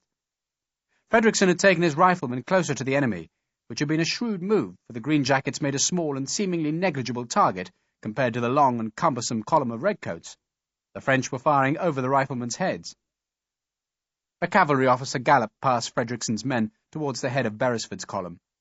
Sharpe recognized the man as one of Wellington's aides, and assumed from his haste that he carried an urgent message. A clue to the message came when the ridge's northern end suddenly exploded with cannon fire. Sharpe twisted in his saddle and saw that the French had unmasked a dozen batteries that were hammering their missiles down the hill at the attacking Spaniards. The lieutenant frowned. "I thought we were supposed to attack at the same time as the Dago, sir." "We were." God only knew what had gone wrong, but gone wrong it had. The Spaniards, instead of waiting until Beresford's diversionary attack was in position to the south, had precipitately charged up the ridge's northern slopes. Their bright uniforms and gaudy colours made a brave show, but it was a gallant display being eviscerated by the concentrated fire of the deadly 12-pounders. "Halt! Halt!" Divisional officers were galloping back down Beresford's column. "Face right! Face right!" Battalion officers and sergeants took up the cry, and the great column halted and clumsily turned to face the bleak, steep slope at the ridge's centre. Nairn, who had been riding at the head of his brigade, spurred back. "Column of half companies!" he ordered. It seemed that Marshal Beresford must be contemplating an immediate assault on the ridge. Certainly, if Beresford was to divert attention from the Spanish attack, then he couldn't wait till he reached the gentler slopes at the ridge's southern end. He'd be forced to launch his 11,000 men on a desperate uphill scramble against the French entrenchments. The French batteries, seeing the British and Portuguese battalions shake into their attack columns, kept firing. "Lay down!" Nairn shouted. "Lay down!" The battalions dropped, making themselves a smaller and lower target for the enemy gunners, but leaving the officers on horseback feeling horribly exposed. Sharpe stared at the ridge and feared its muscle-sapping steepness. The sun, just rising above the summit, was suddenly dazzling. "Wait here, Sharpe!" Nairn was excited. "I'll discover what's happening. You wait here!" Sharpe waited. After breakfast, he'd pushed some bread and beef into a saddlebag, and now, suddenly hungry, he gnawed at a lump of the meat. "They've cooked it up!" Colonel Taplow, his red face as bad-tempered as ever, rode to Sharpe's side. "The Spanish have cooked it up, Sharpe!" "So it seems, sir." A cannonball thumped the earth to Sharpe's left. Sycorax skittered sideways until Sharpe soothed her. "Seems?" Taplow was incensed by the mild word. "They've cocked it up, that's what they've done, cocked it up!" He gestured to the north, where a new sound erupted as French musketry began flaying the Spaniards.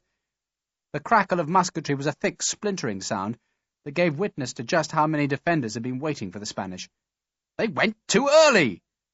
Taplow seemed to revel in the Spanish mistake. "They couldn't keep their breeches up, could they? Too much damned eagerness, Sharpe. No whippers in, that's their problem, no bottom. Not like the English. Oh, it'll be up to us now, Sharpe. You mark my words, it'll be up to us." "Indeed it will, sir." The musketry was unending, a sustained terror of sound just like a million snapping rails of wood, and every snap meant another lead bullet flicking down the slope to strike home in the bunched Spanish ranks. "Aha! Told you, no bottom!" Taplow crowed triumphantly, for the Spanish had begun to retreat. The movement was slow at first, merely a slight edging backwards, but it swiftly turned into a quick scramble to escape the flailing bullets. Sharpe was astonished that the Spaniards had climbed as far as they had, and he doubted whether any troops in the world could have gone further. But Colonel Taplow was not so generous. "All priming and no charge, that's the Dago's problem. No bottom, Sharpe, no bottom. Have a boiled egg?" Sharpe accepted a hard-boiled egg, which he ate as Beresford's column patiently waited. The sun's warmth was detectable now, and the small mist that had cloaked the western marshes was quite gone. A heron flapped clumsily into the air and flew southwards. A cannonball struck into Taplow's bandsman, and Sharpe watched a blood-spattered trumpet fly into the air. "It'll be up to us now," Taplow said with immense satisfaction. "It's no good relying on foreigners, Sharpe. They only cock things up. Let me salute you." Sharpe suddenly realized that the irascible Taplow was offering a hand. He shook it. "Good man," Taplow said. "Proud to know you. Sorry you didn't take communion, though. A fellow ought to square things with the Almighty before he kills the King's enemies. Only decent thing to do. And you realize that your servant forgot to shave you this morning? Flog the fellow. Let me wish you well of the day now." Taplow galloped southwards towards his men, while Sharpe sighed. The egg had taken the edge from his hunger, so he pushed the lump of salt beef back into his pouch. Sycorax dropped her head to crop at the trampled grass. New orders came. The southwards march was to resume, for there was clearly no advantage to be gained in assaulting the ridge's centre now that the Spanish attack had been repulsed. Nairn said there was a hope that the Spanish would reform and attack again, but he could offer no explanation as to why their first attack had been premature. "Perhaps they wanted to end the war without us." Beresford's column reformed and trudged onwards. The French long-range cannonade continued. The men marched silently, not even singing, for they all knew that they would soon have to turn eastwards and assault the ridge. They had seen one attack bloodily repulsed, and they could guess that Marshal Soult was even now reinforcing the ridge's southern slopes. From the cities north and east came the dull crump of gunfire, as Allied cannon fired at the defences. But it was doubtful if the French would be fooled by such obvious feints. They knew the importance of the ridge, which was doubtless why its summit would prove a hellish place of trenches and batteries. The fears writhed in Sharpe, made worse by the cannonade that echoed in the sky like giant hammer blows. Beresford's infantry marched for one more hour before they turned to their right to face the ridge's southern slopes. The long march across the enemy's front had at least brought Beresford's men to a place that the French had not fortified. No cannons faced down these southern slopes, which stretched invitingly up to the bright, pale sky. What lay beyond the horizon, though, was another matter. The brigades were ordered to form into 3 vast lines, each line consisting of 2 brigades arrayed just 2 men deep. Nairn's men would form the right-hand end of the second line. It took time to make the formation, which was a job best left to sergeants. And so the officers stared at the empty skyline and pretended they felt no fear. The only enemy in sight, besides the occasional glimpse of an officer riding forward to stare down the slope, was a force of cavalry that spilt right down the ridge's centre. The enemy cavalry had been sent to threaten the right flank of Beresford's assault, but an even larger cavalry force of British and German horsemen rode to block them. "Skirmishers forward!" An aide cantered down the first line. "I think we'll put our light chaps on the flank," Nairn said. "Will you see to it, Sharpe? Can I stay with them, sir?" Nairn hesitated, then nodded. "But let me know if anything threatens." He held out his hand. "Remember, you're dining with me tonight, so take care. I don't want to write a sad letter to Jane." "You take care as well, sir." Sharpe collected the brigade's 3 light companies and sent them running to the right flank, where they joined Frederickson's riflemen. As the attack advanced, those skirmishers would scatter to fight their lonely battles with the French light troops. Sharpe, a skirmisher by nature, wanted to fight with them, and, as ever, he wanted to fight on foot. He summoned a headquarters clerk and gave the man Sycorax's reins. "Keep her out of trouble." "Yes, sir." A drummer made a flurry of sound as Taplow uncased his battalion's colours. Sharpe, walking past the colour party, took his shako off in salute to the 2 heavy flags of fringed silks. A French round-shot, fired blind and at extreme range from one of the ridge's centre batteries, smacked into the wet ground, and, instead of bouncing, drove a slurry-filled furrow across Sharpe's front. He wiped the mud from his face and unslung his rifle. The rifle was another of Sharpe's eccentricities. Officers might be expected to carry a pistol into battle, but not a long arm. Yet Sharpe insisted on keeping the ranker's weapon. He loaded it as he walked, testing the flint seating in its leather-lined doghead, then slung it back on his shoulder. "A nice day for a battle," Frederickson greeted Sharpe cheerfully. "You think Easter is an appropriate day?" "It has an implicit promise it will rise from the grave. Not that I have any intention of testing the promise." Frederickson turned his one eye to the skyline.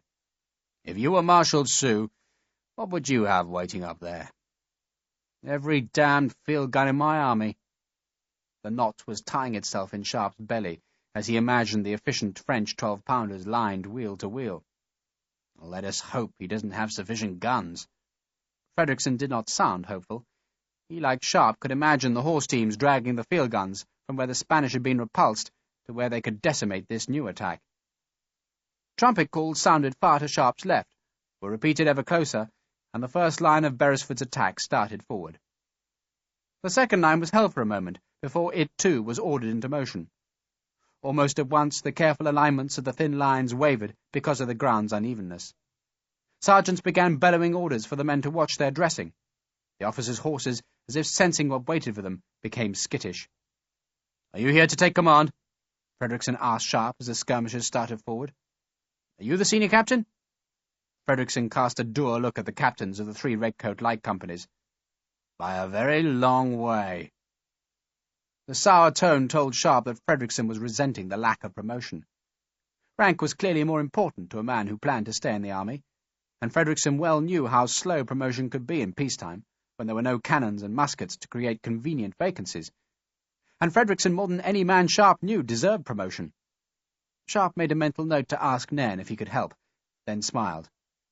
"I won't interfere with you, William. I'll just watch. So fight your own battle." "The last one," Frederickson said, almost in wonder. "I suppose that's what it'll be. Our last battle. Well, let us make it a good one, sir. Let's send some souls to hell." "Amen." The 3 advancing lines seemed very fragile as they climbed upwards. The sweep of the lines was interrupted by the battalion's colours, splashes of bright cloth guarded by the long, shining-bladed halberds. Following the 3 lines were the battalion bands, all playing different tunes, so that the belly-jarring thump of their big drums clashed. The music was jaunty, rhythmic, and simple, the music for death. Frederickson's riflemen were mingled with the redcoats of the other 3 light companies. Those redcoats carried the quick-firing but short-ranged muskets, while the greenjackets had the more accurate, longer-ranged rifle that was slow to reload. The mixture of weapons could be lethal. The rifles killed with precision and were protected by the muskets. The men were scattered now, making a screen to repel the attack of any French skirmishers. Yet so far no enemy had threatened the cumbersome advance. Even the ridge's centre batteries had ceased their speculative firing. Sharpe could see nothing but the empty skyline and a wisp of high cloud. The thin turf on the slope was drier than the bottom ground. A hare raced across the advance's front, then slewed and scampered downhill. A hawk hovered for a few seconds above Taplow's colours, then slid disdainfully westwards. From beyond the crest came the sound of a French band playing a quick march, the only evidence that a real enemy waited for Beresford's thin lines. The slope steepened, and Sharpe's breath shortened. The enemy's invisibility seemed ominous. Marshal Soult had been given 3 hours to observe the preparations for this attack, 3 hours in which he could prepare a devil's reception for the 3 lines that struggled up the ridge. Somewhere ahead of the attack, beyond the empty skyline, the enemy waited with charged barrels and drawn blades. The old game was about to be played once more. The Goddams against the Crappos, the game of Cressy and Agincourt, Ramillies and Blenheim. The air was very clear, so clear that when Sharpe turned he could see a woman driving 2 cows to pasture a half-mile beyond the Western River. The sight of the woman made Sharpe think of Jane. He knew that he could have accompanied Jane home, without any shame, and that even now he could be sitting in England, but instead he was on a French hillside and on the brink of battle's horror. He turned back to the east just in time to see a redcoat among Frederickson's flank skirmishers bend double, clutch his belly, and start gasping for breath. At first Sharpe thought the man was winded, then he saw the puff of dirty white smoke higher on the slope. The redcoat toppled backwards, blood drenching his grey breeches. More French skirmishers fired from positions that had been concealed in a tumble of rocks. The enemy would soon be on the flank of the advance, unless they were shifted. "We're going to clear those scum out of there!" Frederickson had seen the danger just as soon as Sharpe. He had a company of redcoats offer rapid fire to keep the enemy subdued, while Sergeant Harper led a squad with fixed saw bayonets in a flanking charge. The Frenchmen didn't stay to contest the rocks, but retreated nimbly up towards the empty skyline. One of the retreating Frenchmen was hit in the back by a rifle bullet, and Marcos Hernandez, one of Frederickson's Spanish riflemen, grinned with pleasure at his own deadly marksmanship. "Cease fire!" Frederickson called. "Well done, lads. Now don't bunch up. You're not in love with each other, so spread out." Sweet William had taken off his eye patch and removed his false teeth, so that he looked like some monstrous being from the grave. He seemed much happier now that the first shots had been fired. Hernandez reloaded, then scored a line on the butt of his rifle to mark another hated Frenchman killed. The surviving French skirmishers ran over the skyline, from where, though the source of the noise stayed hidden, came the sudden sound of massed French drums. The instruments rattled the sky. Sharpe had first heard that malicious sound when he was 16, and he'd heard it on unnumbered battlefields since. He knew what it portended. He was listening to the pas de charge, the heartbeat of an empire, and the sound that drove French infantry to the attack. "You see guns, Sergeant?" Frederickson shouted to Harper, who was some yards further up the slope. "Not a one, sir." Then the skyline, as though sown by dragon's teeth, sprouted men. "Christ in a Scottish heaven!" Major General Nairn, surrounded by his junior aides, sounded disgusted with the enemy. "You'd have thought the woolen-headed bastards would have learned by now." He sheathed his sword and glowered dour disapproval at the 2 enemy columns. "Learn, sir?" The young aide, whose first battle this was, asked nervously. "You're about to see the goddamn frogs damned even farther." Nairn took a watch from his fob pocket and snapped open the lid. "Good God, if they're going to offer battle, they might as well do it properly." The aide didn't understand, but every veteran in the British attack knew what was about to happen, and felt relieved because of it. They had climbed in fear of waiting artillery that would have gouged bloody ruin in the 3 attacking lines. Even more, they had feared the conjunction of artillery and cavalry, for the cavalry would have forced the attacking infantry into protective squares that would have made choice targets for the French gunners. Instead, they were faced with the oldest French tactic, a counterattack by columns of massed infantry. 2 such columns were advancing over the skyline. The 2 columns were immense formations of crammed soldiers, rank after rank of infantrymen assembled into human battering rams that were aimed at the seemingly fragile British lines. These were the same columns that the Emperor Napoleon had led across a continent to smash his enemy's armies into broken and panicked mobs. But no such column had ever broken an army led by Wellington. "Halt!" All along the British and Portuguese lines the order was shouted. Sergeants dressed the battalions, while the skirmishers readied themselves to beat off the French light troops, who, advancing in front of the columns, were supposed to unsettle the British line with random musketry. The French light troops offered no threat to Beresford. Instead, it was the momentum of the two great columns that was supposed to drive his men into chaos. Yet, like Wellington, Beresford had faced too many columns to be worried now. His first line would deal with their threat, while his second and third lines would merely be spectators. That first line stood to attention, muskets grounded, and gazed up the long, sloping sward over which the two giant formations marched. The French columns looked irresistible, their weight alone seeming sufficient to drive them through the thin skeins of waiting men. Above the Frenchmen's heads waved their flags and eagles. In the centre of the formations, the drummer boys kept up the pas de charge, pausing only to let the marching men shout, "Vive l'Empereur!" between each flurry of drum beats. The veterans among the waiting British and Portuguese battalions, who had seen it all before, seemed unmoved. The skirmishers fell slowly back before the weight of enemy light troops, but they'd done their job, which was to keep the French skirmish fire off the waiting line. French officers, swords drawn, marched confidently ahead of the columns. Major General Nairn gazed at the closest column through a telescope, then slammed the tube shut. "Not many moustaches, then?" The old moustached veterans, the backbone of France, were in their graves, and Nairn had seen how young these counter-attacking Frenchmen were. Perhaps that was why Soult had launched them in column, for raw green troops took courage from the sheer closeness of their comrades in the tightly packed mass of men. It was a formation suited to a conscripted citizen army, but those citizen conscripts were now closing on the professional killers of Britain and Portugal. When the columns were 80 paces from Beresford's forward line, the British and Portuguese officers stirred themselves to give a single laconic order. "Present!" 4,000 heavy muskets came up in a single rippling movement. The leading ranks of the two French columns, seeing their death, checked their pace, but the weight of men behind forced them onwards. "Hold your fire!" Sergeants warned redcoats, who dragged back the cocks of their weapons. The French, made nervous by the silent threat, opened fire as they marched. Only the men in the first two ranks could actually fire, the rest were there merely to add weight. Here and there along the red-coated line a man might fall, but the French aim was spoiled by the need to fire while marching. "Close up!" A British sergeant dragged a dead man back from the line. "Hold your fire!" An officer, slim sword drawn, watched the blue-coated French column come closer. 4,000 muskets were aimed at the heads of the two columns. A rattle of drums, a pause. "Vive l'Empereur!" One heartbeat.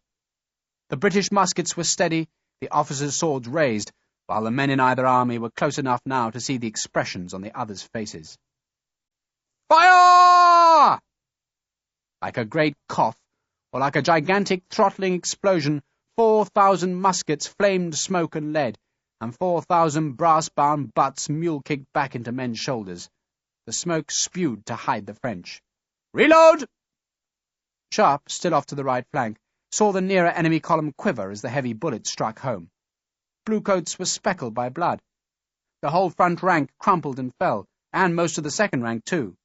Only one officer was left standing, and he was wounded. The succeeding French ranks were balked by the barrier of their own dead and wounded.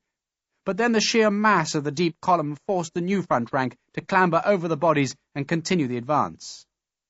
"Vive l'Empereur! Fire!" Now it was the deadly platoon fire that rippled out of the British and Portuguese lines. Hours of training had made these men into clockwork killers. Each platoon of a battalion fired a couple of seconds after the platoon on its left, and so the bullets seemed never-ending as they flicked through the screen of smoke to strike at the French.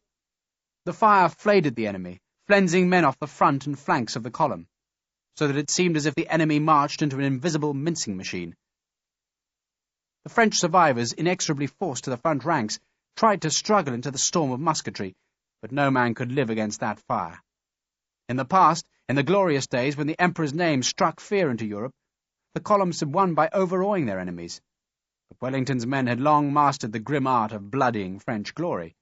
They did it with musket fire, the fastest musket fire in the world. They blackened their faces with the explosions of the priming in their weapons' pans. They bruised their shoulders with the slamming kicks, and they broke the enemy. Cartridge after cartridge was bitten open, loaded, and fired, while in front of the British line the musket wadding burned pale in the scorched grass. The columns couldn't move. A few brave men tried to advance, but the bullets cut them down. The survivors edged back and the drum roll faltered. "Cease fire!" a British voice called. "Fix bayonets!" 4,000 men drew their 17-inch blades and slotted them onto hot muzzles. "Present!" The voices of the officers and sergeants were calm. Most of these men were veterans, and they took pride in sounding unmoved by the carnage of battle. "Battalions will advance! Forward!" All along the front line, the battalions marched stolidly into their own fog of smoke. They had fired blind through the choking screen, but a column could hardly be missed even by men obscured by smoke. Now at last they broke through the smoke to see what carnage their disciplined fire had done. Officers' swords swept downwards. "Charge!" Now, and only now, did the British and Portuguese soldiers cheer. Till this moment they kept silent, but now, with blackened faces and bayonets levelled, they cheered and broke into a quick march. The French broke. They ran. They left 2 blood-soaked heaps of dead, dying and wounded men behind and raced back towards safety. A drummer boy wept because a bullet was in his guts. He'd die before noon, and his drum would be chopped up for firewood. "Halt!" The British didn't press their charge home. There was no need, for the columns had fled in panic. "Dress ranks! Unfix bayonets! Skirmishers forward! Reload!" Major General Nairn looked down at his watch and noted that it had taken precisely 3 minutes and 20 seconds to break the French attack. In the past, he reflected, when more moustaches had filled the enemy ranks, it would have taken about 6 minutes longer. He put the watch away. "Advance the brigade! Battalion will advance! Silence in the ranks! Forward!" The seemingly tenuous lines started forward again. In 2 gory places the men stepped clumsily over the piles of enemy dead. The men, long practised in the art, dragged their enemies' bodies with them for a few paces, giving themselves just enough time to loot the pockets and pouches of the dead or wounded.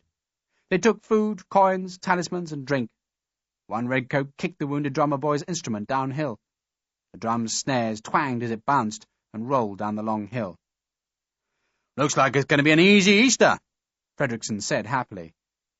But then the skyline was reached, and the plateau of the ridge's summit was revealed, and nothing looked easy any more. Chapter 3. The battle, as if by mutual consent, stopped to draw breath. Beresford used the lull to divide his attack. His left-hand division would now slant away to threaten the land between the ridge and the city, while the right division, in which Nairn's brigade marched, would advance northwards along the ridge's summit. Horse artillery was being dragged up the slope to thicken Beresford's attack. The morning passed. Many of the waiting men fell asleep with their heads pillowed on their packs and their faces shaded by mildewed shakos. Some ate, and a few just stared emptily at the sky. Some men gazed along the ridge towards the fearful French defences. Every few minutes a random French cannonball bounded through the somnolent lines, provoking an irritated scramble from its bouncing path. Sometimes a howitzer shell banged a sharp explosion on the turf, but the fire was sporadic and allowed most of the waiting men to ignore the enemy. Sharpe watched one fusilier patiently hammer the soft lead of a musket ball into a perfect cube, then prick its face with a touch-hole spike to make a dice. No one would gamble with the man, who, disgusted, hurled the lead cube away. In the early afternoon, the battalions which had broken the twin French columns were moved to the rear of Beresford's new formations. Nairn's brigade now formed the right flank of the first line. He had his 2 English battalions forward and his Highlanders in reserve. The horse gunners stacked their ready ammunition alongside the advanced positions, while the skirmishers deployed as a protective screen even further forward. Sharpe strolled forward to join Fredrickson, who offered a piece of French garlic sausage. "I suppose," Fredrickson was staring at the ridge's plateau, "that this would be a good moment to resign from the army." Sharpe smiled at the grim joke, then drew out his telescope which he trained on the nearest French fortification. He said nothing, and his silence was ominous. "Bloody French must know the war's lost," Fredrickson said irritably, "so why prolong the killing?" "Pride," Sharpe said curtly, though why, for that matter, were his own countrymen insisting on taking Toulouse, if it was really believed that the Emperor was doomed? Perhaps peace was a chimera. Perhaps it was just a rumour that would fade like the stench of blood and powder smoke from this battlefield. and as Sharpe well knew, there would be much blood and smoke on this high ridge. The French were waiting, prepared, and Beresford's infantry must now advance through a series of strong fortifications that ran across the ridge's spine.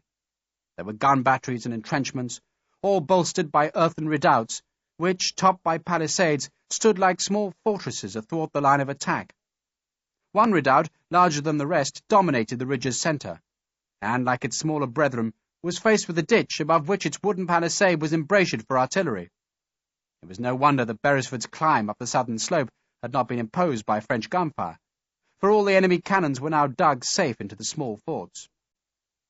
Frederickson borrowed Sharpe's glass instead for a long time at the awesome defences. "Easter's meant to be a day for miracles, is it not?" Sharpe smiled dutifully, then turned to greet Sergeant Harper. "We'll be earning our crust today, Sergeant." "Aye, sir, we will." Harper accepted Frederickson's offer of the telescope and made a quick scrutiny of the great redoubt in the ridge's centre. "Why don't we just beat the bastards so jolly with gunfire? Can't get the big guns up here," Frederickson answered cheerfully. "We've only got galloper guns today. Pay shooters." Harper spat scornfully, then handed the telescope to Sharpe. "Do you know where our boys are, sir?" Our boys were the Prince of Wales' own volunteers, the battalion that Sharpe and Harper had fought in for so many years. "They're off to the east." Sharpe vaguely waved in that direction. He could still not see the city of Toulouse, which was hidden by a shoulder of the ridge, but gun smoke showed in the far distance to betray where Wellington's faint attacks threatened Toulouse's eastern suburb. "They shouldn't be taking much of a beating today, then," Harper said hopefully. "I suppose not." Sharpe suddenly wished he was back with the Prince of Wales' own volunteers, who under their new colonel didn't have to face this devil's ridge of forts, trenches and guns. They'd be safe, while Sharpe was foully aware of the symptoms of terror. He could feel his heart thumping, sweat was chill on his skin, and a muscle in his left thigh was twitching. His throat was parched, his belly felt hollow, and he wanted to vomit. He tried to smile, and sought for some casual words that would demonstrate his lack of fear, but he could think of nothing. Hooves sounded behind, and Sharpe turned to see Major General Nairn cantering towards the skirmish line. The general curbed his horse, then grimaced at the landscape ahead. "We've got the right flank, so we'll be attacking the batteries." That was a brighter prospect than assaulting the larger redoubts. The batteries, constructed on the edge of the ridge, were the positions from which the long approach march had been cannonaded, and they had been built purely to defend the gunners from counter-battery fire. Thus there were no fortifications facing the ridge's centre, so Nairn's brigade would only have to deal with the flanking trenches and the batteries' guns which had been dragged from their embrasures and arrayed like ordinary field artillery. Those nearest guns were supported by at least 2 battalions of French infantry, who waited in 3 deep lines to add their volley fire to the gunnery. Nairn seemed to shiver as he stared at the ridge's summit. Then he asked to borrow Sharpe's glass, through which he gazed long and hard at the enemy positions. He said nothing when he closed the tubes, except to express surprise at the evident quality of the spyglass. "Where did you get it?" "Vittoria," Sharpe said. The telescope had been a gift from the Emperor Napoleon to his brother, King Joseph of Spain, who had lost it when his baggage had been captured by the British after the Battle of Vittoria. A small brass plate, let into the ivory of the barrel, recorded the gift. Nairn held the glass out to Sharpe. "I hate to spoil your enjoyment, Major, but I need you." Sharpe retrieved his horse. His task, once the advance began, would be to relay Nairn's orders. The junior aides would be doing the same thing, but Sharpe's rank and reputation would give him an authority that could be useful to Nairn. At times, Sharpe knew, he'd have to use his own judgment, then claim that his decision was a verbal order from Nairn himself. It was another hour before the order to advance was given. The French had spasmodically shelled the waiting men during the prolonged delay, but the very sparseness of the cannonade was evidence that the real artillery effort would wait until the British and Portuguese troops had marched closer to the guns. Some men grumbled at the wait. Others averred that it was necessary, so that the Spanish could regroup and attack again from the ridge's far end. 2 chaplains led mules loaded with spare water canteens around the waiting troops. The Irishmen in the ranks crossed themselves. The loudest noise on the ridge, apart from the occasional bang of a French gun, were the pipes of the Highland regiments. "That's going to be a bloody business, right enough. A bloody, bloody business," Nairn said for the 4th or 5th time to Sharpe. The Scotsman was nervous. He knew this would be his one chance to fight his brigade in battle, and he feared he would be found wanting. Yet the true responsibility didn't lie with Nairn, nor even with Wellington, who commanded the battle from its northern flank, but with the ordinary soldier. It was the redcoat and green jacket who had to march forward in the certain knowledge that the best artillery in Europe waited to decimate his ranks. A shilling, a third of a pint of rum, and 2 pounds of twice-baked bread each day were the wages for this moment, and in return they must march into hell and come out victors. "It won't be long now," Nairn said, as if to comfort the aides who bunched around him. Divisional aides were galloping across the ridge's southern spur. Bands were forming into ranks and colours were being hoisted. The British gunners gave their cannon trails a last adjustment. "The General's compliments, sir." A cavalry captain reined in close to Nairn. "And if you're ready—" "My compliments to the General." Nairn drew his sword. No actual order to advance had been given, nor was it necessary, for as soon as the leading battalion saw the arrival of the divisional aide, they were ordered to their feet. What waited for them on the ridge was a foretaste of hell, so it seemed best to get it done fast. "My compliments to Colonel Tarplow," Nairn said to Sharpe, "and tell him not to let his men fall off to the right." "Indeed, sir." Sharpe put his spurs to Sycorax's flanks. Nairn's concern about the right flank was justified, for as the attack met opposition, there'd be a temptation for the right-hand men to seek safety down the ridge's western slope. Tarplow didn't wait for Sharpe's arrival, but had already ordered his men forward. They advanced in 2 lines behind their chain of skirmishers. The front line was composed of 5 companies, and the rear of 4. The battalion's bayonets were fixed, and their colours lofted between the 2 lines. Sharpe found Tarplow on a grey horse just in front of the colour party. "The General's compliments, sir. He said he'll not find us wanting—" Tarplow interrupted Sharpe. "I told you it would be up to us." Tarplow was in high spirits. "He's eager, sir, that your men don't deviate too far to the right." Sharpe phrased Nairn's warning as tactfully as he could. "Damn your eyes, does he think we're amateurs?" Tarplow's rage was instant and overwhelming. "Tell him we shall march to their guns, direct to their guns. We'll die like Englishmen, not like skulking Scotchmen. Damn your eyes, Major, and good day to you." The other English battalion of Nairn's brigade marched on Tarplow's left, while behind came the Highlanders, who advanced to the eerie skirl of their pipers. They were a secretive, proud battalion who followed their clan chief to war. Many spoke no English, just the Gaelic. In battle they could be terrifying, while off the battlefield they had a grave courtesy. To the left of Nairn's brigade, and straddling the spine of the ridge's summit, another brigade advanced.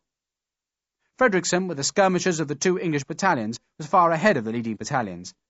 The French gunners, waiting with smoking linstocks, ignored the skirmish line. They'd wait till the plumper targets of the close-formed battalions were nearer. The wait was not long. Sharpe, back at Nairn's side, just a few paces ahead of the Highlanders, saw a French gunner giving the elevating screw of his cannon one last turn, then jump clear as the linstock came down to hover near the port-fire. "God help us," said the agnostic Nairn. Then, much louder, "Steady, lads, steady!" "Tirez!" shouted the battery's commander. The ridge erupted with gunfire. Flames lanced from barrels, the pumps smoke thick as fog over the hilltop. The round shot slashed through the advancing battalions. Sharpe saw one bull carve a bloody hole in Tarplow's first line, kill another man in his second, then graze the turf, and on its upward rebound strike down a file of Highlanders. The one bull had turned 4 men to meat and blood and splintered bone. The screams of the wounded began to rival the music of the bands and the crashing of the enemy guns. It wasn't just the closest battery that fired, but the gunners in the central redoubt, and other gunners too, further and higher up the ridge, who could launch their missiles over the heads of their own infantry to plunge and bounce and tear among the British troops. "Those poor lads!" Nairn watched Tarplow's battalion that was dropping dead and wounded behind its ranks. "Close up! Close up!" the sergeant shouted. An ensign, 15 years old and proud to be in his first battle, was disemboweled. A sergeant marching behind and to the dead boy's flank filched 6 guineas from the corpse's tail pocket without even breaking step. "Close up, you bastards! Close up!" A howitzer shell landed just in front of Tarplow's rear line, and because its fuse still smoked, the closest men scattered. The shell exploded harmlessly as Tarplow berated the men for cowards. Frederickson's riflemen had advanced far forward and were now trying to pick off the enemy gunners, but the cannon smoke made a perfect screen to hide the enemy. The smoke also served to obscure the aim of the French gunners. but so long as they fired level and ahead, they could scarcely miss. French skirmishers armed with muskets were threatening Frederickson's men, though even the bravest enemy was loath to come too close to the deadly rifles. Harper was calling targets to his men. "See that, officer, Marcus? Kill the bugger!" "Tell Taplow to double forward at the battery," Nairn shouted to Sharpe over the noise of the enemy guns. "I'll put the Highlanders in behind him." Sharpe spurred Sycorax forward again. The mare was nervous at the horrid noises. The guns made a deep, percussive, ear-thumping bang, while the passage of the round shot overhead sounded just like heavy barrels being rolled across a wooden floor. A cannonball that came too close sounded like the tearing of cloth, but much more sudden and overwhelming, making a man flinch in the wake of its air-spitting astonishment. Behind all the noises was the sound of the bands and the gut-wrenching music of the pipes. Men screamed, sergeants shouted. Then a new ingredient joined the cacophony, the crackling thunder of an infantry volley. It was a French volley. The enemy battalion was hidden by the cannon smoke, but Sharpe, as he rode towards Taplow, saw the smoke twitch as the bullets flicked through from the ridge's centre. "Steady now, steady!" Taplow was riding immediately behind his front line. His horse sheared away from a wounded man who vomited blood, and Taplow slashed his crop down onto the animal's rump to keep it steady and obedient. Behind him the battalion's colours twitched from the strike of musket bullets. "Major General Nairn's compliments, sir," Sharpe began. "Damn, Nairn! If you double, sir, towards the battery, in my own time, sir, in my own time, damn you!" Taplow twisted his horse away from Sharpe. "Well done!" he exhorted his men. "Close up, my lads! Be steady now! Our turn will come. I'll kill the bastards in a minute. Close up! Steady now! Steady!" When the attacking line was 100 paces from the French guns, the enemy changed from round shot to canister. The tin-encased canisters split apart in the muzzle flames to scatter a charge of lead balls like birdshot. Now, instead of the surgical strike of a round shot, each discharge tore a ragged and gaping red hole in the advancing ranks. Taplow's line was shrinking fast and littering its wide path with a scatter of dead and injured. The carnage and the noise at last made the advancing battalion check, and that evidence of his men's fear spurred Taplow to ram his horse through the ranks. "Charge, you buggers! Charge for England!" Released, the battalion charged. They screamed in fear, but they ran forward, and the smoke of the guns served to hide them from their enemies. A small dip in the ground helped to save them from the worst of the canister as they scrambled towards the smoke and the enemy's gun line. "Come on, you bastards! Kill the buggers!" Taplow was ahead of his men, charging like a cavalryman with his sword aloft, when 2 canisters exploded full in his face, so that man and horse were turned instantly into scraps of bloody flesh that ribboned back in the gun's gale to spatter the ranks behind. "Charge!" It was the colour sergeant who took up the cry. There was nothing left of Taplow, except blood, bones, and gobbets of flesh spread across the ridge. His men charged over the ragged ruin of their colonel, and his horse then plunged into the smoke. A shell, fired from further up the ridge, exploded 10 yards behind Sycorax, and the mare, terrified, bolted forward into the thick fog of gunsmoke. The smoke was acrid.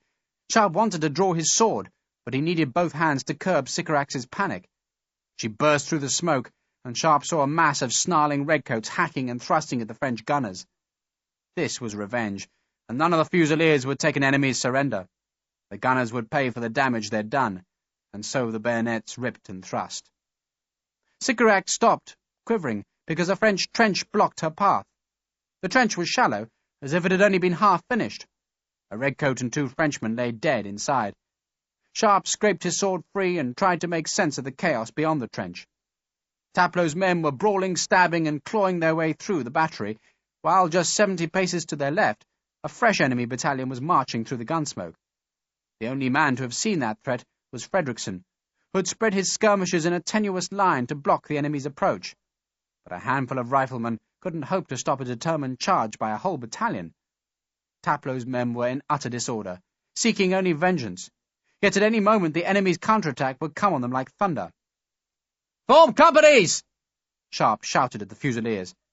He spurred Sycorax over the shallow trench, then used the flat of his sword on men, hunting down the last gunners who were trying to find refuge beneath the hot barrels of their guns.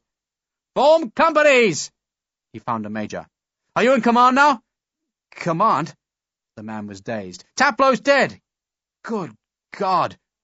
The Major gaped at Sharpe. For Christ's sake, form your men! You're about to be attacked! We are? Sharpe twisted to his left and saw that the French battalion had checked their advance while they fixed bayonets. Yet, despite the small delay, they could not be more than half a minute before the French advanced into the captured battery, where they would make mincemeat of the redcoats. Sharpe shouted for the men to form, and a few sergeants saw the danger and took up the cry. But Sharpe knew it was hopeless. Taplow's men were oblivious of everything but the captured battery and its small plunder. In less than a minute, they'd be overwhelmed. He swore under his breath. No one had even thought to spike the enemy guns, and Sharpe wished he'd remembered to put a hammer and a few nails in his saddlebag. Then, blessedly, he heard a crashing volley, and he saw the Highlanders coming out of the smoke bank. Nairn had brought them into the left of Taplow's charge, and now the Scots fell on the flank of the advancing French battalion. It took just 2 Scottish volleys before the French gave up the counter-attack. Sharpe found Taplow's senior major. "Form your battalion!" "I can't! Do it now, or I'll have you arrested! Move!" A French gunner, wounded from a dozen blades, collapsed beside Sharpe's horse. Redcoats were drinking the powder-stained water from the gun buckets in which the cannon swabs were soaked between shots. The English wounded were propped against the wicker baskets, filled with earth that made the cannon embrasures. One such basket seemed to explode into dirty shreds under the impact of a round shot, and Sharpe realized that French guns further up the ridge had begun to fire into the captured battery. "You're the reserve now!" Sharpe shouted at the Major. "Form your men and fall in behind the Highlanders!" He didn't wait to see if he was obeyed, but spurred after the Scots who were marching onwards. To their left, beyond Nairn's 2nd Battalion, another brigade was going forward. The attack seemed to have broken the outer French crust, but as the British advanced, so they'd squeezed the French into an even thicker and more impenetrable defence. Sharpe rode past a dead rifleman, and was relieved to see it wasn't Harper. Nairn's attack, spirited and bloody, was going well. The Highlanders' Grenadier Company was in an enemy trench, led by a group of officers and sergeants who used their massive claymore swords to scour the French out. Frederickson's sharpshooters picked off the fleeing enemy. 2 pipers, apparently oblivious of the horror, calmly played their instruments. There was something about that music, Sharpe thought, that suited a battlefield. The noise was like that which a man might make if he was being skinned alive, but it seemed to fill the enemy with fear, just as it inspired the Scots to savagery. A riderless horse, its neck sheeted with blood, galloped in panic towards the enemy lines. "Taplow's dead," Sharpe found Nairn. Nairn stared at Sharpe as though he hadn't heard. Then he sighed. "So much for prey before battle. Poor man." The neighbouring brigade had stormed a small redoubt, and Sharpe could see its ramparts swarming with British and Portuguese infantry. Bayonets rose and fell. The attack, Sharpe decided, had gone beyond the ability of any one man to control it. Now it was just a mass of maddened men released to battle. And so long as they could be kept moving forward, then so long was victory possible. Sharpe lost sense of time. The fear was gone, as it always seemed to vanish once the danger was present. Nairn's men, thinned out and bloodied, pushed forward into gunfire. Smoke thickened. Knots of men lay in blood where canister had struck. The wounded crawled for help, or vomited, or cried, or just lay softly to let death come.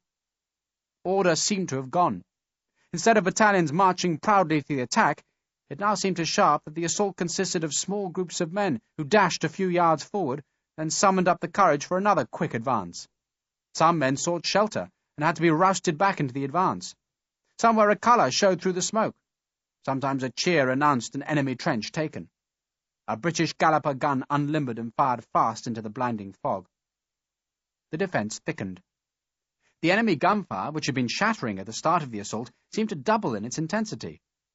Nairn's men, broken into leaderless units, went to ground. Nairn tried to force them on, but the brigade was exhausted. Yet division judged the moment to perfection, for just as Nairn knew he could ask no more of his men, a reserve brigade came up behind and swept through the scattered remnants of his 3 battalions. The Scotsman had tears in his eyes, perhaps for the dead or perhaps for pride. His men had done well. "Congratulations, sir," Sharpe said, and meant it, for Nairn's men had driven deep into the horrid defences. Nairn shook his head. "We should have gone farther." He frowned, listening to the battle. "Some poor bastards fetching it off, though." "The big redoubt, sir." Sharpe pointed forward and left, to where, amidst the shifting scrim of gun smoke, There was a thicker patch of white smoke, which betrayed the position of the large central redoubt. Musketry cracked about its earthen walls. "If we take that fort," Nairn said, "the battle's won." But other men would have to take the redoubt. They were fresh men, Highlanders of the Reserve Brigade, who marched into the maelstrom with their pipes playing. Nairn could only watch. He sheathed his sword as though he knew it wouldn't be wanted again in this battle, nor indeed in this war. "We'll advance behind the attack, Sharpe." "Yes, sir." Sharpe rode to reorganize the shattered battalions. Bullets hissed near him, a shell dropped just over his head, and once he seemed to be bracketed by a shrill whistling of canister. Yet he somehow led a charmed existence. Around him an army bled, but Sharpe lived. He thought of Jane, of Dorset, and of all the pleasures that waited with peace, and he prayed that victory would come soon, and safely. The French gunners ripped bloody gaps in the Highlanders who charged the redoubt. Canister coughed at point-blank range, reinforced by the musketry of infantry who lined the palisade to fire down into the swarm of men who scrambled across the dry ditch and over the bodies of their clansmen. "Rather than me," Sergeant Harper stood beside Sharpe's horse. Frederickson's company had come well through the horror. They had lost 6 men only. Taplow's battalion had suffered far worse, and when Sharpe had reformed it, there seemed only to be half as many men as had started on the attack, and that half so dazed as to be in a trance. Some of the men wept because Taplow was dead. "They liked him," the light company's captain had explained to Sharpe. "He flogged them and swore at them, but they liked him. They knew where they were with him." "He was a brave man," Sharpe said. "He was frightened of peace. He thought it would be dull."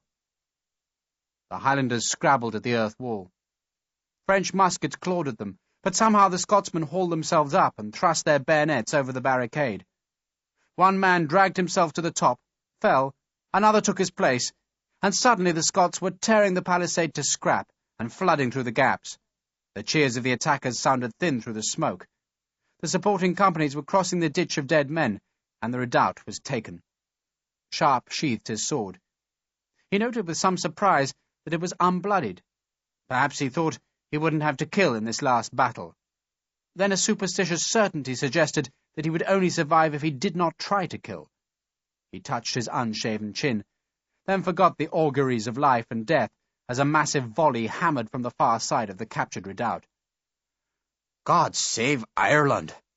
Harper's voice had awe in it. A French counterattack, as desperate as the Highland assault, had been launched on the redoubt, and Sharpe saw with horror how the blue-coated enemy was clearing the newly taken ramparts. Men fought hand to hand, but the French had the advantage of numbers, and they were winning by sheer weight alone. Survivors of the Scottish regiments jumped down to escape from the fort. French cheers scorned them. Then the reserve battalions, more Scotsmen, were snarling forward with bayonets outstretched. "We'll form a reserve!" Nairn shouted at Sharpe. "Skirmishers forward!" Sharpe shouted. Nairn's brigade had marched 3 battalions strong, but now had formed in only 2. The shrunken Highlanders were on the left, and the remains of the 2 English battalions paraded as one on the right. The men crouched, praying they wouldn't be needed. Their faces were blackened by powder residue, through which sweat carved dirty white lines. The second Scottish attack clawed its way into the redoubt. Once again the bayonets rose and fell on the parapet, and once again the Scots drove the French out. Smoke drifted to obscure the fight, but the pipes still played, and the cheers were again in Gaelic. Sharpe kept his sword sheathed as he rode Sycorax towards Nairn. Above him, incongruous on this day of struggle, 2 larks climbed high above the smoke. Sycorax shied away from a dead Scottish sergeant. The battle had become quiet, or at least it seemed so to Sharpe. Men fought and died not 200 paces northwards, and all around the guns still thundered their gut-thumping menace into the smoke cloud, but it seemed unthreatening to Sharpe. He remembered the remains of the salt beef in his pouch, and was astonished to find that a French musket bullet had lodged in the tough, gristly meat. He prized the ball free, then bit hungrily into the food. "There's another brigade a quarter mile behind us," Nairn said. "They'll go on to the end of the ridge if the fort falls." "Good." "Thank you for all you did," Nairn said. Sharpe, embarrassed by the praise, shook his head. "I didn't even get my sword wet, sir." "Nor me." Nairn stared up into the sky. A French cannonball, fired blind from the left flank, and aimed at the Scotsman who'd captured the redoubt, flew wide. It took off the head of Sharpe's horse in an eruption of warm blood. For a second Sharpe sat on the headless mare, then the body tipped forwards and he frantically kicked his feet out of the stirrups and threw himself sideways as the animal's corpse threatened to roll onto him. "God damn it!" Sharpe sprawled in a puddle of warm horseblood, then clambered to his feet. "God damn it!" Nairn governed his impulse to laugh at Sharpe's undignified fall. "I'm sorry," he said instead. "She was a present from Jane." Sharpe stared at the charnel mess that had been Sycorax. The headless body was still twitching. "She was a good horse," Nairn said. "Save the saddle." He turned in his own saddle to see if one of his spare horses was in sight, but a sudden volley of musketry turned him back. Another French counterattack was sweeping forward, this one outflanking and assaulting the redoubt, and again the Scots were being forced backwards by a superior number of men. Blue-coated infantry swarmed to the redoubt's walls. Muskets crashed, and for the second time the French retook the fort. Screams sounded as Highlanders were hunted down inside the courtyard. "The bloody French are fighting well today." Nairn sounded puzzled. The enemy scrambled along the palisade, bayoneting wounded Scotsmen. These Frenchmen were indeed fighting with a verve that the earlier attack in column hadn't displayed. An eagle's standard shone among the smoke, and beneath its brightness Sharpe saw a French general. The man was standing with legs straddled wide on the fort's southern parapet. It was an arrogant pose, suggesting that the Frenchman was lord of this battlefield and more than equal to anything the British could throw against him. Frederickson's riflemen must have seen the enemy general, for a dozen of them fired, but the Frenchman had a charmed life this day. "That's Calvé!" Sharpe had trained his glass on the Frenchman, and recognized the short, squat figure of the man he'd fought at the Teste de Bouc. "It's bloody Calvé!" "Let's teach the bastard a lesson." Nairn drew his sword. It was evident that with the last repulse of the Scots, there were no fresh troops to launch against the recaptured redoubt. If Calvé was given more than a few minutes, he would reorganize his defences, and the fort would be doubly hard to take. Now was the moment to counterattack, and Nairn's was the closest brigade. "Quick, Sharpe! Let's get it over!" Calvé turned imperiously away. On either flank of the redoubt his men were marching forward. The fort's ditch was heaped with dead and dying men. "On your feet!" Nairn had ridden to the space between his two battalions. "Fix bayonets!" He waited till the blades were fixed, then waved his cocked hat. "Forward! Let me hear the pipes!" End of Disc 2. Disc 3. The two battalions went forward. So far they were unnoticed. The French were clearing their embrasures and fire-step, while one of Calvé's battalions was being formed in 3 ranks in front of the shattered palisade and blood-drenched ditch. It was an officer of that battalion who first saw Nairn's threat and shouted a warning up to the fort's parapet. No one had thought to spike the guns, and now the French artillerymen charged them with canister and crashed death out at Nairn's attack. Sharpe, hurrying to keep up with the mounted Scotsman, saw Nairn fall, but it was only Nairn's horse that had been wounded. The old Scotsman, his hat gone and his white hair disarrayed, picked himself up and brandished his sword. "Forward!" The fort had been captured twice, and twice recaptured. The crude earthen square with its spattered palisades seemed to be sucking men into its horror, almost as if by mutual consent the two armies had agreed that whoever won the fort would gain the day.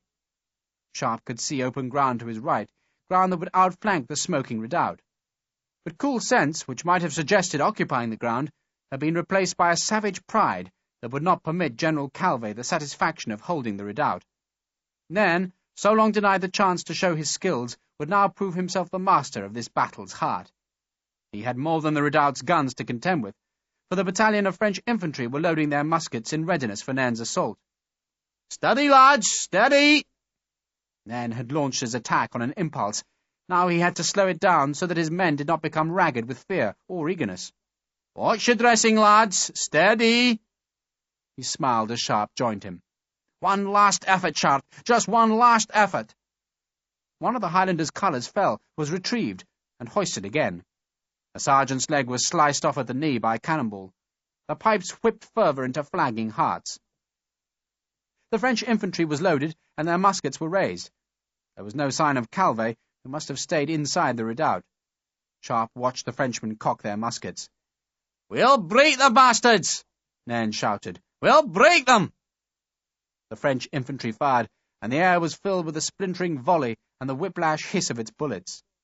Smoke gouted thick as blood from the cannon embrasures, and Sharpe saw the ground ahead of him churn with a strike of canister. Nairn staggered backwards, and Sharpe turned to him in alarm. "It's only my leg, man! It's nothing! Go on! Go on!"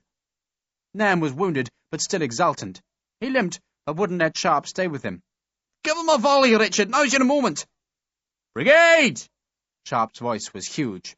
"Brigade will halt! Present!" The redcoats stopped. They raised their heavy muskets. The French battalion knew what was coming and frantically tried to reload.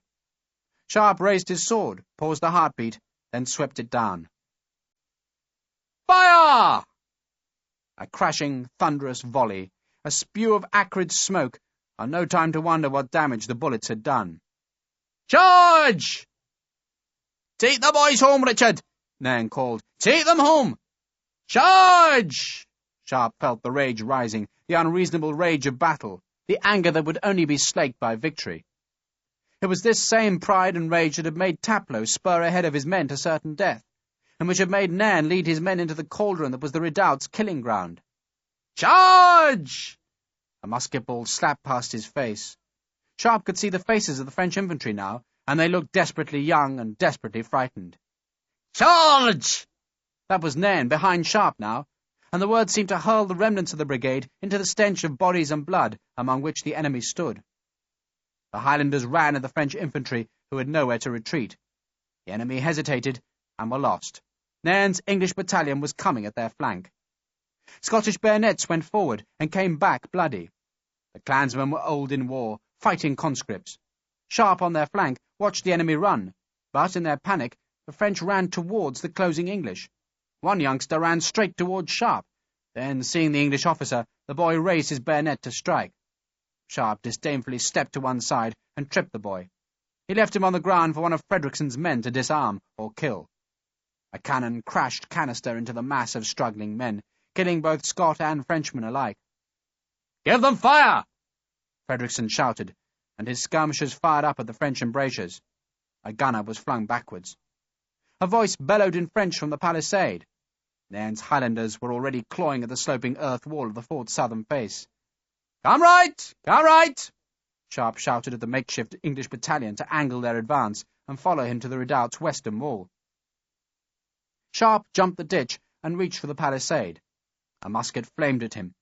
His foot slipped on the wet earth, and he fell back to the ditch's foot as Frederickson's men leapt past him. Sergeant Harper had his 7-barreled gun unslung. He fired it blindly upwards, and 3 Frenchmen were thrown back to make a space where the rifleman could reach the top. Sharpe went after them. A man's blood soaked his face. A body fell on him, but he pushed it aside and helped another man tug at the palisade. A splinter of wood ripped his palm open as he tugged, but then the parapet cracked outwards to make a space through which a man could pass. A French bayonet reached for them, but Sharpe stabbed with his sword and raked the man's forearm so that the musket and blade dropped. A green jacket went into the gap, was shot, then another man pulled him aside. Harper was wrenching at another part of the barricade, pulling out an earth-filled wicker basket that collapsed a whole section of the defences onto a wounded redcoat. Harper was screaming his own Gaelic challenge.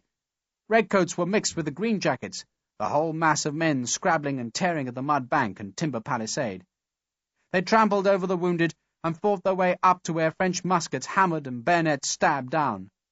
One Frenchman stabbed too far. His arm was seized, and the man screamed as he was tugged down to the waiting blades.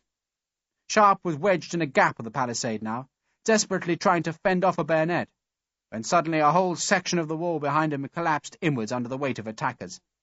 There were shouts of victory, and the British were suddenly spilling onto the narrow far-step, then leaping down into the courtyard, where General Calvé tried to line his men into a solid mass. But Nairn's Highlanders had already pierced the southern wall, and the first of those Scots now carried their bayonets towards Calvé's frightened men. The courtyard had been left like a slaughterhouse from the 2 previous attacks. "Close on them! Close!" Sharpe shouted, then jumped down to the courtyard. Now it was blood and stench and blades in a very small place. A French officer tried to duel with Sharpe, but the rifleman had no time for such heroics, and simply threw himself forward past the man's lunge and punched the heavy sword's guard into the man's face. The Frenchman fell backwards, and Sharpe kicked him in the ribs. Sharpe would have left the man there, but the French officer fumbled at his belt to draw a pistol, and Sharpe forgot his superstition about killing, reversed his sword, and thrust the blade down once. A man came at Sharpe with a bayonet, but 2 rifled saw bayonets caught the Frenchman first. A Highland officer disemboweled a gunner with a sweep of the claymore, then hacked at the dead man's head to make certain of his death.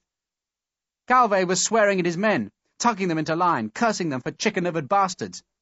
A Scots officer came close enough to the general to threaten him with a claymore, but Calvé almost casually parried the blow, then lunged his own sword into the Scotsman's belly before turning back to shout at his men to stand fast and fight the goddamn bastards off.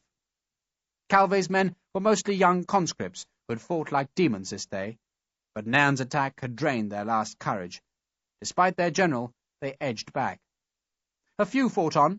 A French gunner swung a rammer like a great club. Sharpe ducked under the swing, then lunged. The Frenchman looked oddly surprised as the blade punctured his belly. A Highlander finished the job for Sharpe. A piper was on the southern rampart, flaying the Scots on with his wild music. Sharpe's sword handle was slippery with blood. Calvé's men were breaking and running. The first of them were already spilling over the northern wall. Sharpe looked for Calvé and saw him in the centre of a few moustached veterans, and beneath the bright eagle standard. "Calvé!" Sharpe shouted the name as a challenge. "Calvé!" The Frenchman saw Sharpe. Oddly, instead of bridling at the challenge, he raised his sword in a mock salute. Sharpe struggled to get close to the man, but a sudden rush of Highlanders came between him and the group of Frenchmen. The colours of 3 British battalions were in the redoubt now. The mass of men was overwhelming, and Calvé's last staunch defenders had to give way. They'd fought well, but now they just wanted to be out of this courtyard of blood. They retreated calmly, firing their muskets to hold the Scots at bay, then broke to scramble across the northern parapet. "Man the fire step!" Sharpe ran to the northern parapet. "Spike those damned guns!" That was the Scots colonel. Frederickson's men were on the northern parapet, firing at the retreating French. Sharpe joined them, unslung his rifle, and looked for Calvé. He saw the general walking away, not bothering to run, but just slashing at weeds with his sword, as though he took a walk in the country. Sharpe aimed his rifle dead at the small of Calvé's back, but couldn't bear to pull the trigger. He twitched the barrel up and to one side before firing so that the bullet slapped past the French general's right ear. Calvé turned. He saw the riflemen lining the parapet. None fired at him, for his calm demeanour spoke of a bravery they could admire. He was a beaten man, but a brave one. He stared at the rifleman for a second, then bowed an ironic bow. As he straightened up, he made an obscene gesture, then walked quietly on. He only began to run when British troops flooding either side of the redoubt threatened to cut him off. Ahead of Calvé, the smoke blossomed as the Spaniards renewed their assault on the ridge's northern end. That assault and the fall of the large fort broke what spirit was left in Marshal Soult's army. The French ran. They ran down the ridge's eastern face and towards the bridges that crossed the canal and led to the city. Sharpe, standing on the captured fire step, could at last stare down at the spires and towers and pinnacles and roofs of Toulouse. He could see the semicircle of smoke that marked the British positions to the city's east and south. It was like looking at a woodcut of a siege, taken from some old book about Marlborough's wars. He stared, oblivious of the sudden silence on the ridge, and all he could think of was that he was alive. Sharpe turned away from the city and saw Sergeant Harper alive and well. The big Irishman was cutting a canteen off a Frenchman's belt. A bugle called victory. A wounded Frenchman cursed his pain and tried to stand. A Highland sergeant was admiring a French officer's sword, which he'd taken as a trophy. Men were ladling water from gun buckets and pouring it down their faces. A dog ran with a length of intestines in its mouth. A British lieutenant was dying at the base of the empty French flagpole. The man was blinking desperately, as though he knew that if he let his eyelids stay closed, he would slip into eternal night. Frederickson came and stood beside Sharpe, and the 2 rifle officers turned to stare down into the enemy city. "Tomorrow," Frederickson said, "I suppose we'll have to assault the damn place." "It won't be us, William." Sharpe knew that bloody business would be given to other battalions. The men who had taken this ridge had earned their pay, and the proof of it was in the horror all around. Dead men, wounded men, dying horses, broken gun carriages, smoke, litter. It was a field after battle. The last battle. Surely, Sharpe thought, it had to be the last battle. Sharpe found a cannon's cleaning rag and wiped his sword clean. He'd wet the blade after all, but soon he thought he'd hang this long sword on a country wall and let it gather dust. To his north, British colours advanced along the ridge as fresh battalions hunted down the last nests of stubborn defenders. The smoke was thinning to a misty haze. There were Spanish colours visible at the ridge's far crest, proof that this day's battle was won, even if the city itself had yet to fall. Sharpe suddenly laughed. "I had a sudden urge to take Calvé's eagle. Did you recognise him?" "I did." Fredrickson offered his canteen to Sharpe. "Be glad you didn't try to take his bird. You wouldn't be alive if you had." A bagpipe suddenly sounded, and something plangent in its notes made Sharpe and Fredrickson turn. "Oh, God," Fredrickson said softly. 4 Highlanders carried a litter made of enemy jackets threaded onto enemy muskets. On the litter, his white hair hanging, was Nairn. Sharpe jumped down to the blood-drenched earth of the courtyard. He crossed to the body just as the Highlanders lowered it to the ground. "He's dead, sir." One of the men saw Sharpe's face and offered the bleak news. "He said it was his leg." Sharpe frowned at the old man who'd been his friend. "As long as well, sir." "Oh, Christ." Tears came to Sharpe's eyes, then fell down his bloody cheek. "I was to have had supper with him tonight." "I'm sorry, sir." They buried Nairn in the centre of the redoubt that the Scotsman had captured. A bagpipe played a lament for him, and a chaplain said a Gaelic prayer for him, and his beloved Highlanders fired a volley towards the northern stars for him. And in the morning, when Sharpe awoke with a parched mouth and a heart that lurched with sorrow when he recalled the Scotsman's death, it was discovered that Marshal Soult had abandoned Toulouse. He had marched through the gap in the British ring, and he had left the city that was now flaunted with white flags to welcome its enemies. Toulouse had surrendered. Captain William Fredrickson, his false teeth and eye patch restored to give his scarred face a semblance of respectability, discovered Sharpe in a wine shop that lay close to Toulouse's prefecture. The wine shop was crowded, but something about Sharpe's scarred face had dissuaded anyone from sharing his table. It was just after dusk, and 2 days after Soult had abandoned the city to the British. "Have you taken to drinking alone?" Fredrickson asked. "I never abandoned the habit." Sharpe pushed the bottle of wine across the table. "You're looking damn cheerful." "I am damn cheerful." Fredrickson paused because a loud and prolonged huzzah sounded from the prefecture next door. Field Marshal Lord Wellington was giving a dinner to celebrate his capture of the city. All the prominent citizens of Toulouse were attending, and all wore the white cockade of the French monarchy, and were swearing that they had never supported the upstart Corsican tyrant. "It makes one wonder just who it is we've been fighting all these years." Fredrickson straddled a back-to-front chair and nodded thanks for the wine. "But we're fighting them no longer, because the Emperor has abdicated. The goddamn bloody Emperor has thrown in his hand. Allow me to toast your most excellent and now quite safe health." Fredrickson had spoken in a most matter-of-fact tone, so much so that Sharpe didn't really comprehend what his friend had just said. "The war, my dear friend, is over," Fredrickson insisted. Sharpe stared at Fredrickson and said nothing. "It's true," Fredrickson said. "As I live and breathe, and may I be cursed if I lie, but a British officer has come from Paris. Think of that, a British officer from Paris. In fact, a whole slew of British officers have come from Paris. Bonaparte has abdicated. Paris has fallen, the war is over, and we have won." Fredrickson could no longer contain his excitement. He stood, and ignoring the majority of the customers who were French, climbed onto the chair and shouted his news to the whole tavern. "Boney's abdicated! Paris has fallen! The war's over! And we've won! By Christ, we've won!" There was a moment's silence. Then the cheers began. Spanish and Portuguese officers sought a hasty translation, then added their own noise to the celebration. The only men who didn't cheer were the civilian-clothed and moustached French veterans who stared sullenly into their wine cups. One such man, the news interpreted to him, wept. Fredrickson shouted to a serving girl that he wanted champagne, cheroots, and brandy. "We've won!" he exulted to Sharpe. "The damn thing's over!" "When did Boney abdicate?" Sharpe asked. "Christ knows, last week. 2 weeks ago."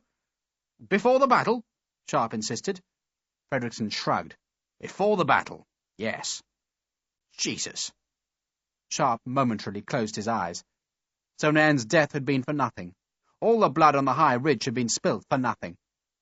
Then, suddenly, he forgot that irony in an overwhelming and astonishing wash of relief.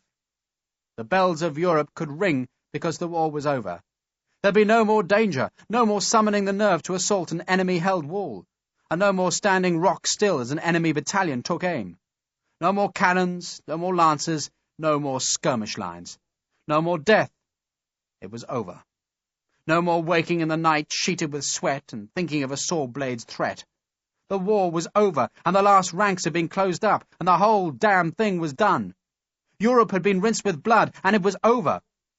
He would live forever now, and that thought made Sharpe laugh. And suddenly he was shaking hands with Allied officers who crowded about the table to hear the details of Frederickson's news. Napoleon, the ogre, the tyrant, the scourge of Europe, the damned Corsican, the upstart, the beast, was finished. Someone began singing, while other officers were dancing between the tables where the Emperor's veterans sat keeping their thoughts hidden. Brandy and champagne arrived. Frederickson, without asking, poured the red wine from Sharpe's cup onto the sawdust-covered floor and replaced it with champagne. "A toast to peace! To peace! To Dorset!" Frederickson beamed. "To Dorset!" Sharpe wondered whether a letter had come from England, then forgot the thought to savour this astounding news. It was over. No more canister, no more bayonets, no more shivering on long night marches, no more stench of French cavalry, no more sabres chopping down, no more bullets.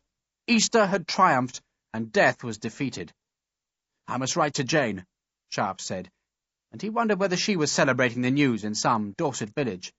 There'd be oxen roasting, hogsheads of ale, church bells ringing. It was over.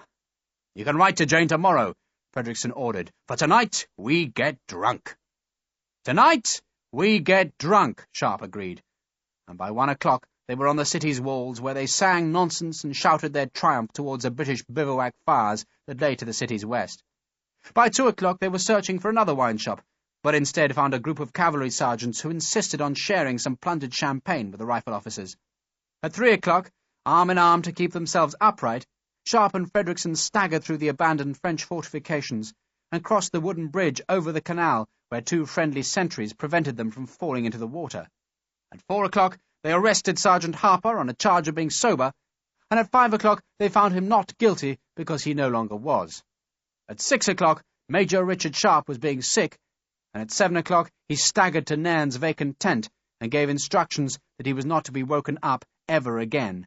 Ever. Because a war was over, and it was won, and at long, long last there was peace. Chapter 4. Nairn's brigade was no more. Broken by battle and leaderless, its shrunken battalions were attached to other brigades. The reason was purely administrative, for now the army was to be run by bureaucrats instead of by fighting men, and the bureaucrats had been ordered to disband the army that had fought from the Portuguese coast to deep inside France. Frederickson was curious to discover just how far the army had marched, and found his answer with the help of some old maps that he uncovered in a Toulouse bookseller's shop. "As the crow flies," he told Sharpe in an aggrieved voice, "it's only 660 miles, and it took us 6 years. Or 10,000 miles, as a soldier reckoned miles, which was as bad roads that froze in winter, were quagmires in spring, and choked the throat with dust in summer. Soldiers' miles were those that were marched under the weight of back-breaking packs. There were miles that were marched over and over again, in advance and retreat, in chaos and in fear. Soldiers' miles led to sieges and battles, and to the death of friends. But now those soldiers' miles were all done, and the army would travel the Crow's 120 miles to Bordeaux, where ships waited to take them away. Some battalions were being sent to garrisons far across the oceans. Some were being ordered to the war in America, and a few were being sent home, where, their duty done, they'd be disbanded. Frederickson's company was ordered to England, where, along with the rest of its battalion, the company would be broken up, and the men sent to join other battalions of the 60th. Most of the Spaniards who had enlisted in the company during the war had already deserted. They joined the Green Jackets only to kill Frenchmen, and, that job efficiently done, Fredrickson gladly turned his blind eye to their departure. Sharpe, without a battalion of his own or even a job, received permission to travel back to England with the riflemen. And so, 3 weeks after the French surrender, he found himself clambering onto one of the flat-bottomed river barges that had been hired to transport the army up the River Garonne to the quays of Bordeaux. Seconds before the barge was poled away from the wharf, a messenger arrived from divisional headquarters with a bag of mail for Fredrickson's company. The bag was small, for most of the company couldn't read or write, and of those who could, there were few whose relatives would think to write letters. One letter was for a man who had died at Fuentes d'Onoro, but whose mother, refusing to believe the news, still insisted on writing each month, with exhortations for her long-dead son to be a good soldier, a fervent Christian, and a credit to his family. There was also a packet for Major Richard Sharpe, forwarded from London by his army agents. The packet had first been sent to the Prince of Wales' own volunteers, then forwarded to General Headquarters, then to Division, and had thus taken over a month to reach Sharpe. "So you needn't have worried," Fredrickson said. "Jane wrote after all." "Indeed." Sharpe carried the packet forward to find a patch of privacy in the barge's bows, where he tore off the sealing wafer, and with a quite ridiculous and boyish anticipation tore open the packet to find 2 letters. The first was from a man in Lancashire who claimed to have invented a chain-shot that could be fired from a standard musket or rifle, and which, if fired low, would be fatal against the legs of cavalry horses. He begged Major Sharpe's help in persuading the Master General of Ordnance to buy the device, which was called Armbruster's Patent Horse-Leg Breaker. Sharpe screwed the letter into a ball and threw it over the barge's gunwale. The second letter was from Sharpe's army agents. They presented their compliments to Major Sharpe, then begged leave to inform him that, in accordance with his written instructions to allow Mrs. Jane Sharpe authority over his account, they had sold all his 4% stock and transferred the monies into the charge of Mrs. Jane Sharpe of Cork Street, Westminster. They thanked Major Sharpe for the trust and privilege of handling his affairs, and hoped that should he ever need such services again, he wouldn't forget his humble and obedient servants, Messrs. Hopkinson and Son, army agents of St. Albans Street, London. The humble servants added that the expense of selling the 4% stock and the necessary ledger work for the closure of his account amounted to £16, 14 shillings and 4p, which sum had been deducted from the draft passed to Mrs. Jane Sharpe. They wished to remind Major Sharpe that they still held his presentation sword, donated by the Patriotic Fund, and begged to remain, etc., etc. The bargeman hoisted a clumsy gaff-rigged sail that made the tarred shrouds creak ominously. Sharpe stared uncomprehendingly at the letter, unaware that the barge was moving. A small child on the far bank sucked her thumb and stared solemnly at the strange soldiers who were being carried away from her. "Good news, I trust?" Fredrickson clambered into the bows to interrupt Sharpe's reverie. Sharpe wordlessly handed the letter to Fredrickson, who read it swiftly. "I didn't know you got a presentation sword," Fredrickson said cheerfully. "That was for taking the Eagle at Talavera. I think it was a 50-guinea sword." "A good one?" "Very ornate." Sharpe wondered how Fredrickson could so completely have misunderstood the importance of the letter, and merely be curious about a blued and gilded sword. "It's a Rinkfield Sollingham blade, and a Kimberley scabbard. It wouldn't serve in a fight." "Well, nice to hang on the wall, though." Fredrickson handed the letter back. "I'm glad for you. It's splendid news." "Is it?" "Jane's collected the money, so presumably she's off to buy your house in Dorset. Isn't that what you wanted to hear?" 18,000 guineas. Fredrickson stared at Sharpe. He blinked. At length he spoke.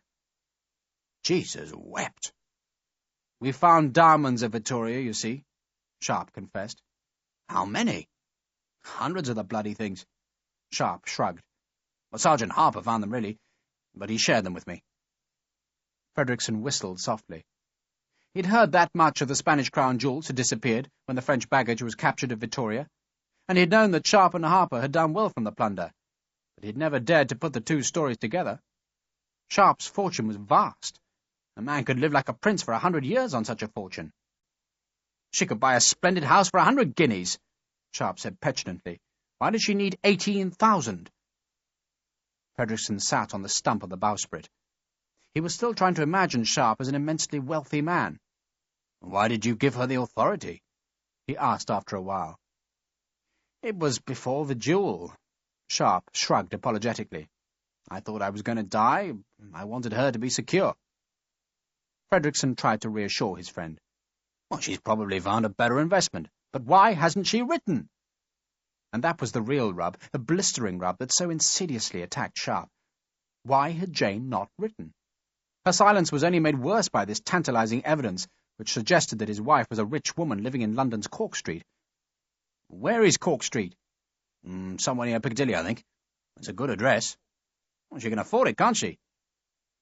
Frederickson twisted on his makeshift seat to watch a marsh harrier glide eastwards. Then he shrugged. You'll be home in 3 weeks, so what does it matter? I suppose it doesn't. That's what women do to you, Frederickson said philosophically. They choke up your barrel and chip your flint. Which reminds me, some of these bastards think that just because we're at peace they don't have to clean their rifles. Sergeant Harper, weapon inspection, now! Thus they floated towards home. Later that day, as the barge wallowed between sunlit meadows, Sergeant Harper sat with Sharpe in the bows. What'll you do now, sir? Resign my commission, I suppose. Sharpe was staring at 2 fishermen. They wore white blouses and wide straw hats and looked very peaceful. It was hard to imagine that a month ago this had been a country of war. And I suppose you'll go to Spain to fetch Isabella. If I'm allowed to, sir. This was Harper's rub. He, like Sharpe, was a wealthy man, and a married man, too. There was no longer any need for Patrick Harper to wear the King's badge, which he'd only ever assumed out of poverty and hunger. He wanted his precious discharge papers, and Sharpe had failed to secure them. Sharpe had collected all the requisite forms, but he'd needed to secure the signatures of a staff medical officer, a regimental surgeon of the 60th, and of a general officer. He would also have needed the imprint of the regimental seal of the 60th. Sharpe had blithely assumed that such things would be easily secured, but the Army's regulations had defeated him. The Army was no longer run by men who understood that a favour would be repaid by victory on a battlefield, but instead by men who could only read the small print of the regulations. Those bureaucrats understood only too well how many men would try and leave the ranks, and extraordinary precautions were being taken to stop any such desertions. Harper was thus being forced to stay in the Army. There is another way, Sharpe said diffidently. Sir? Become my servant. Harper frowned, not at the prospect of menial servitude, but because he didn't see how it would achieve his ambition. Sharpe explained. Well, so long as I'm on the active list, then I'm allowed a servant. That servant can travel at my discretion. So, as soon as we're in England, we'll go to Dorset. I'll report that you were kicked to death by a horse, and then you just go free. The Army will cross you off the list, and we won't need a regimental surgeon to testify that you're dead because you'll have died outside of regimental lines. We'll need a civilian doctor, and maybe even a coroner. But there's bound to be some drunkards in Dorset who'll take a bribe. Harper thought about it, then nodded. That sounds great to me, sir.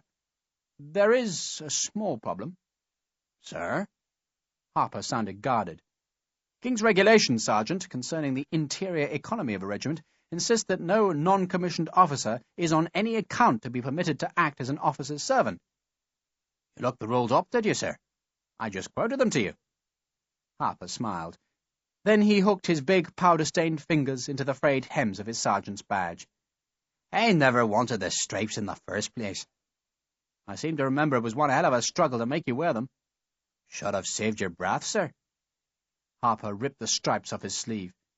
He stared ruefully at the patch of dirty cloth for a moment, then threw it overboard. Busted back to the ranks, he said, then laughed.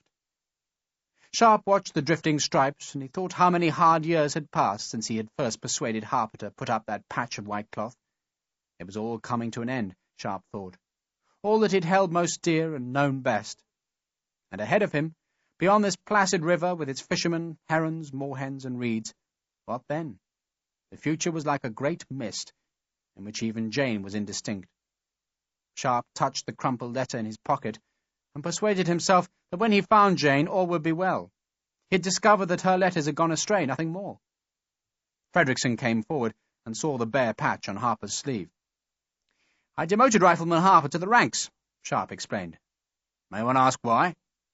For being Irish, Sharpe said.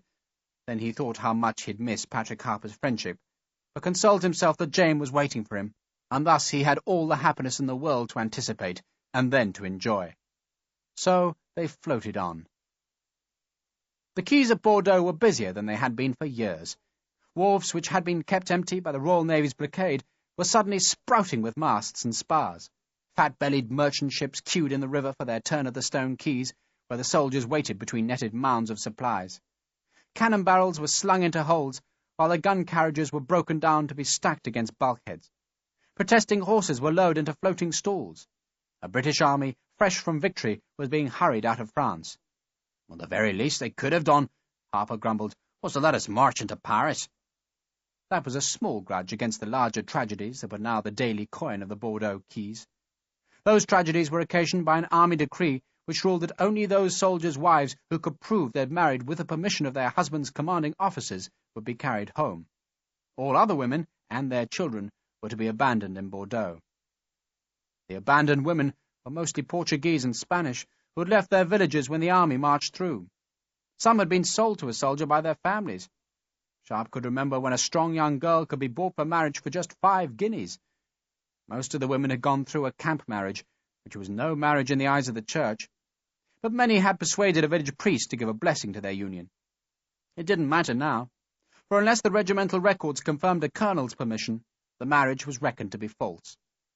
Thousands of women were thus forcibly taken off the quays, then prevented from rejoining their men by a cordon of provosts armed with loaded muskets. The wailing of the women and their small children was ceaseless. "How are they supposed to get home?"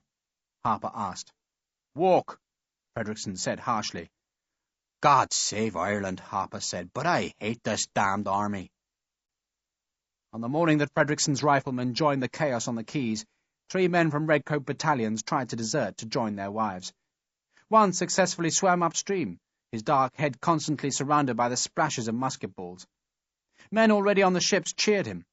A naval gig, ordered to cut him off, somehow managed to tangle her oars, and Sharpe guessed that the sailors had no stomach for their job and had deliberately made a nonsense of the attempt. 2 other redcoats, trying to climb a wall of the docks, were caught and charged with attempted desertion. Frederickson was busy scribbling pieces of paper, which would serve as marriage certificates for the 6 men of his company who might otherwise lose their women. Sharpe, as the more senior officer, gladly added his own signature, then glossed his name with a description of temporary brigade commander. He doubted if the papers would work, but they had to be tried. Sharpe and Frederickson carried the papers, along with all the company's other musters, returns, and order books, to an office that was guarded by provosts and administered by civilian officials of the Transport Board.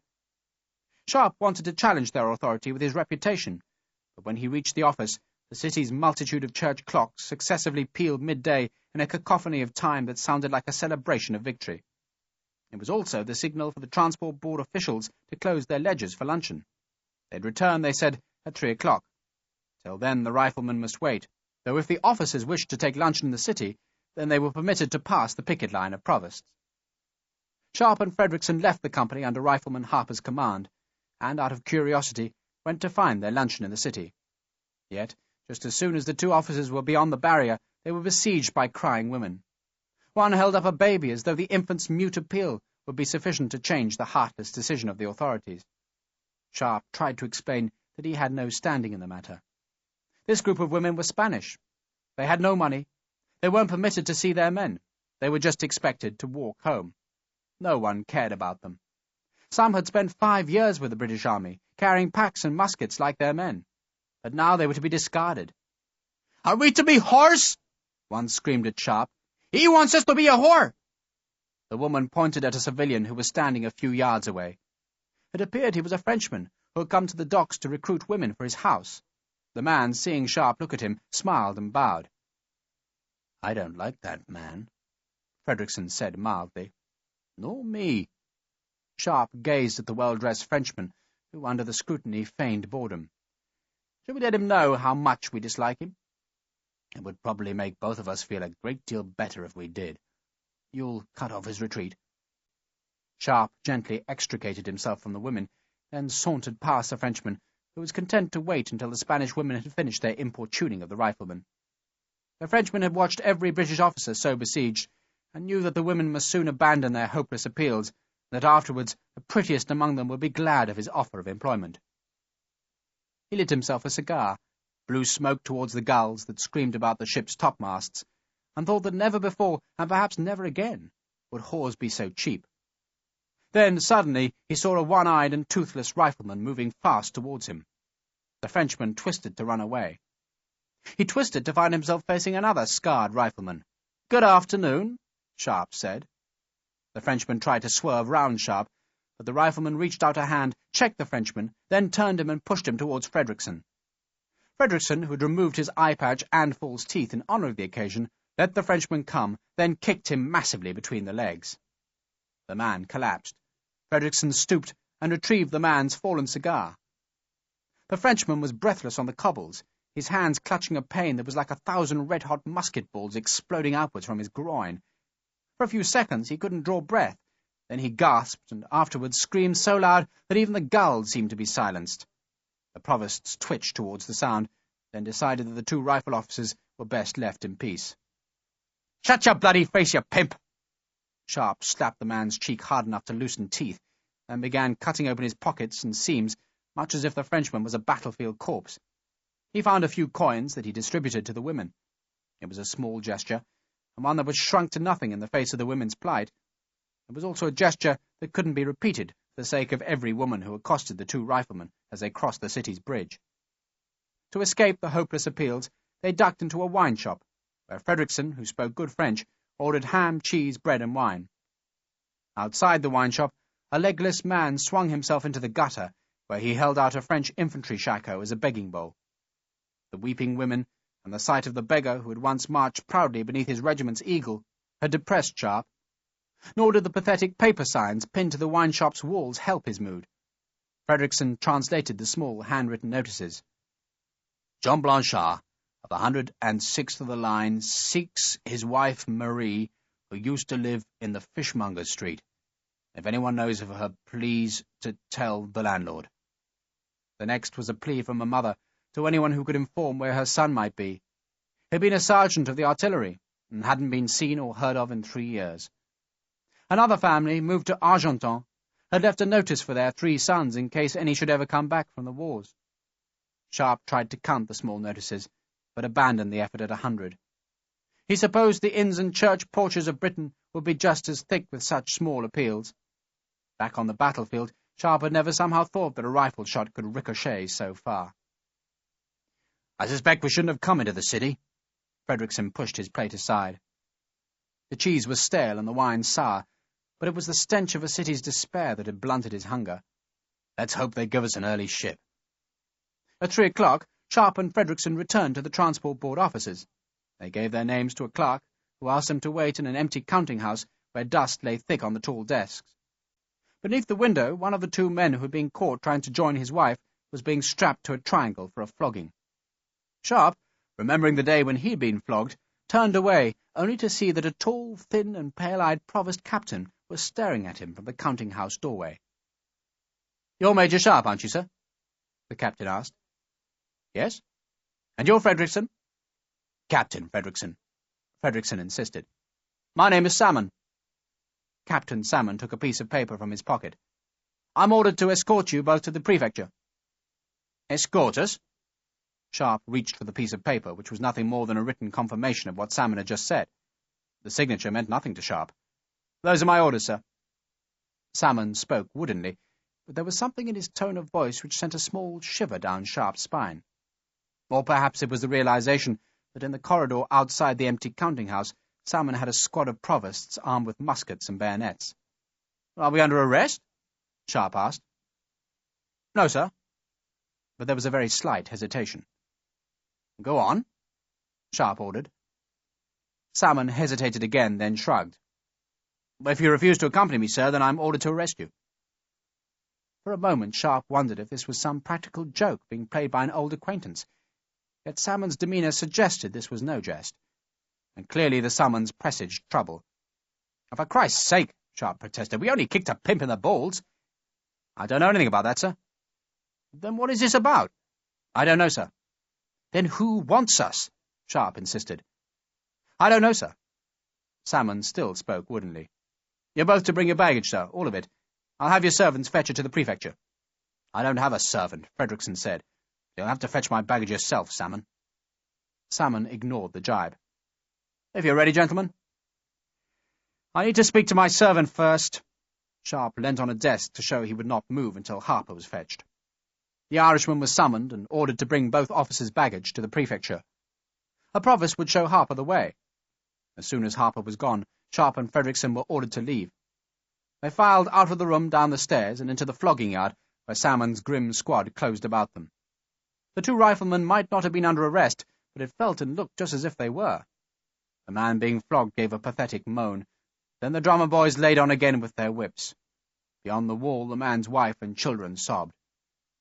"Welcome to the peacetime army, sir," Frederickson said. Then they were marched away.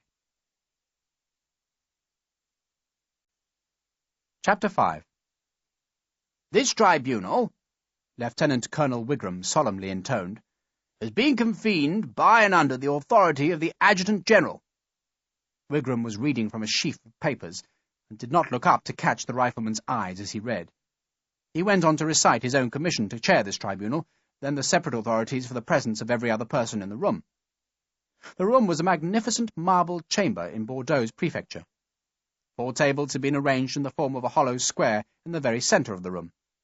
The top table, where the tribunal itself sat, was an extraordinary confection of carved and gilded legs, on which was poised a slab of shining green malachite. To its left was a humble deal table, where 2 clerks busily recorded the proceedings, while to the right was a table for the official observers and witnesses. Completing the square, and facing the magnificent malachite table, was another cheap deal table, which had been reserved for Sharpe and Frederickson. The 2 rifle officers had been fetched straight up the prefecture stairs and into the room.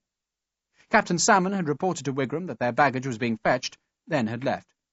Sharpe and Frederickson had still not been given any indication why they had been summoned, or why this pompous tribunal had been convened. Sharpe gazed malevolently at Wigram, who, apparently oblivious of the baleful look, droned on. Wigram was a man Sharpe had met before, and had disliked mightily. He was a staff colonel, a petty-minded and meticulous bore, a clerk in a colonel's uniform. Wigram, Sharpe also remembered only too well, had been an avid supporter of Captain Bampfylde in the days before the Teste-de-Bouc expedition had sailed. Surely this tribunal could have nothing to do with the man Sharpe had fought above a dawn-grey ocean. Yet that seemed only too possible, for one of the official observers on Sharpe's left was a naval officer. Wigram tonelessly introduced the other 2 members of the tribunal, both lieutenant colonels from the Adjutant General's department. One of the 2 was a uniformed lawyer, the other a provost officer. Both men had sallow and unfriendly faces. The naval officer was introduced to Sharpe and Frederickson as Captain Harcourt. The second man at Harcourt's table was, strangely, a civilian French lawyer. "The purpose of this tribunal," Wigram at last reached the meat of his document, "is to inquire into certain happenings at the Teste-de-Bouc fort in the Bay of Arcachon during the month of January this year." Sharpe felt an initial pulse of relief. His conscience was entirely clear about the fight at the Teste-de-Bouc fort, yet the relief did not last, for the formality of this tribunal was very chilling. Papers and pens had been provided on the rifleman's table, and Sharpe wrote a question for Frederickson. Why a French lawyer? God alone knows, Frederickson scribbled in reply. "I shall begin," Wigram selected a new sheaf of paper, "by recapitulating the events which took place at the Teste-de-Bouc fortress." It had been decided, Wigram informed the tribunal, to capture the fort in an attempt to deceive the enemy into thinking that a seaborne invasion might follow. The expedition was under the overall command of Captain Horace Bampfylde, R.N. The land troops were commanded by Major Richard Sharpe. Wigram looked up at that point and found himself staring into Sharpe's unfriendly eyes. The staff officer, who wore small round-lensed spectacles, quickly looked back to his paper.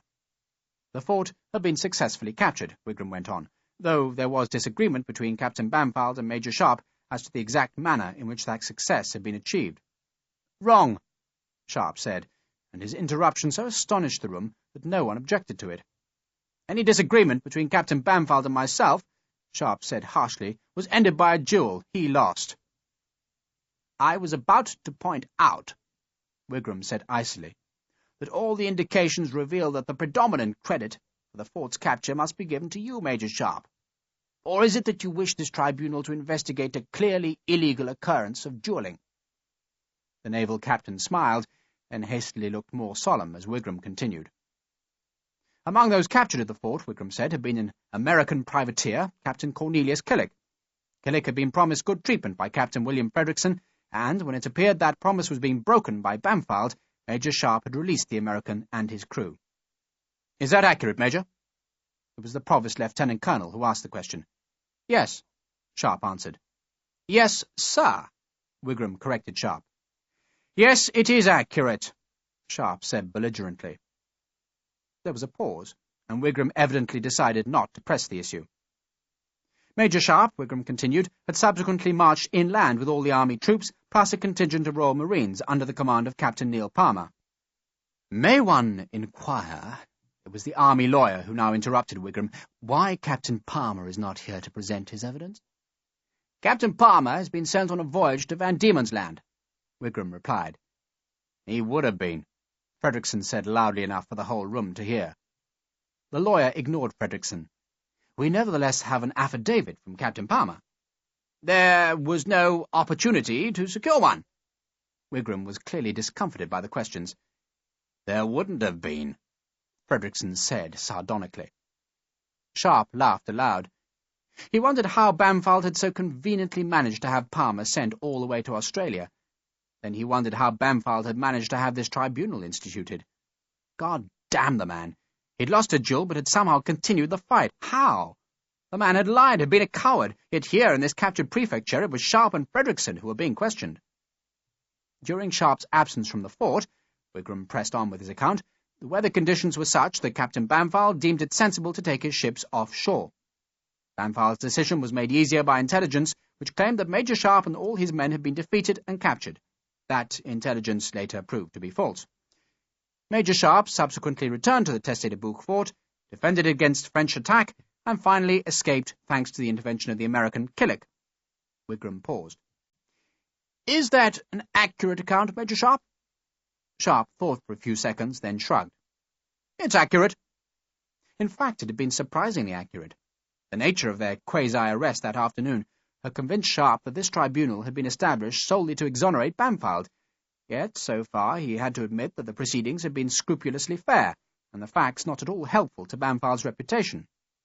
Was it possible that this tribunal was establishing the facts to present at Bampfylde's court-martial? Subsequently, Wigram recounted, Captain Bampfylde had accused Major Sharpe of accepting a bribe from the American Killick. Sharpe, hearing that accusation for the first time, sat up. But Wigram anticipated his outrage by asking whether any evidence had been produced to substantiate the allegation. "None at all," Captain Harcourt said firmly. Sharpe was sitting bolt upright now. Was this tribunal indeed to be Bampfylde's doom? Frederickson must have felt the same hope, for he swiftly drew a sketch of a naval officer dangling in a noose from a scaffold. He pushed the sketch to Sharpe, who smiled. Frederickson's sketched prognostication of Bampfylde's fate seemed accurate, for Harcourt was now invited to offer the tribunal a summary of the Navy's own investigation. That investigation, held at Portsmouth at the beginning of April, had found Captain Bampfylde derelict in his duty. Specifically, he was blamed for his precipitate abandonment of the captured fort, and for not returning when the storm abated to seek news of the shore party. "So court-martial him," Sharpe offered harshly. Harcourt glanced at the rifleman, then shrugged. "It was decided that for the good of the service there will be no court-martial. You may be assured, though, that Captain Bampfylde has left the Navy, and that he still has difficulty with his bowels." The small, jesting reference to the duel passed unnoticed. If there was to be no court-martial, Sharpe wondered, why in hell were they here? The Navy had decided to hush up an embarrassing incident, yet this army tribunal was reopening the sack of snakes, and apparently doing it with the Navy's connivance. It would be assumed, Wigram continued, from the evidence already offered to the tribunal, that Captain Bampfylde's accusations against Major Sharpe were groundless. The army had indeed already decided as much. Major Sharpe had been faced by a French brigade commanded by the notorious General Calvet, which brigade Major Sharpe had roundly defeated. Nothing but praise could attach itself to such an action. Captain Harcourt, who seemed rather sympathetic to the two riflemen, applauded by slapping the tabletop. The French lawyer, who could hardly be supposed to share Harcourt's sympathy, nevertheless beamed happily. "Perhaps they want to give us both presentation swords," Frederickson wrote on his piece of paper. "Now, however," Wigram's voice took on a firmer tone, "fresh evidence has been received at the Adjutant General's office." Wigram laid down the papers from which he had been reading and looked owlishly to his right. "Monsieur Roland, perhaps you would be so kind as to summarize that evidence." The room was suddenly expectant and quiet. Sharpe and Frederickson didn't move. Even the two clerks who had been busily writing became entirely still. The French lawyer, as if enjoying this moment of notoriety, slowly pushed back his chair before rising to his feet. Monsieur Roland was a fleshy, happy-looking man. He was entirely bald, all but for two luxurious side whiskers that gave his benevolent face an air of jollity. He looked like a family man, utterly trustworthy, who would be happiest in his own drawing-room with his children about him. When he spoke, he did so in fluent English. He thanked the tribunal for the courtesy shown in allowing him to speak. He understood that the recent events in Europe might lead ignorant men to suppose that no Frenchman could ever again be trusted, but Monsieur Roland represented the law, and the law transcended all boundaries. He thus spoke, Roland said, with the authority of the law, which authority sprang from a ruthless regard for the truth. Then, more prosaically, he said that he was a lawyer employed by the French Treasury, and that therefore he had the honour to represent the interests of the newly restored King of France, Louis XVIII. Might one therefore presume, the lawyer from the Adjutant-General's department had a silky, almost feline voice, that until a few weeks ago, monsieur, you were perforce an advocate for the Emperor? Roland gave a small bow and a bland smile. Indeed, monsieur, I had that honour also. The tribunal's members smiled to demonstrate that they understood Roland's apparently effortless change of allegiance. The smile suggested that the tribunal was composed of worldly men who were above such petty things as the coming and going of emperors and kings.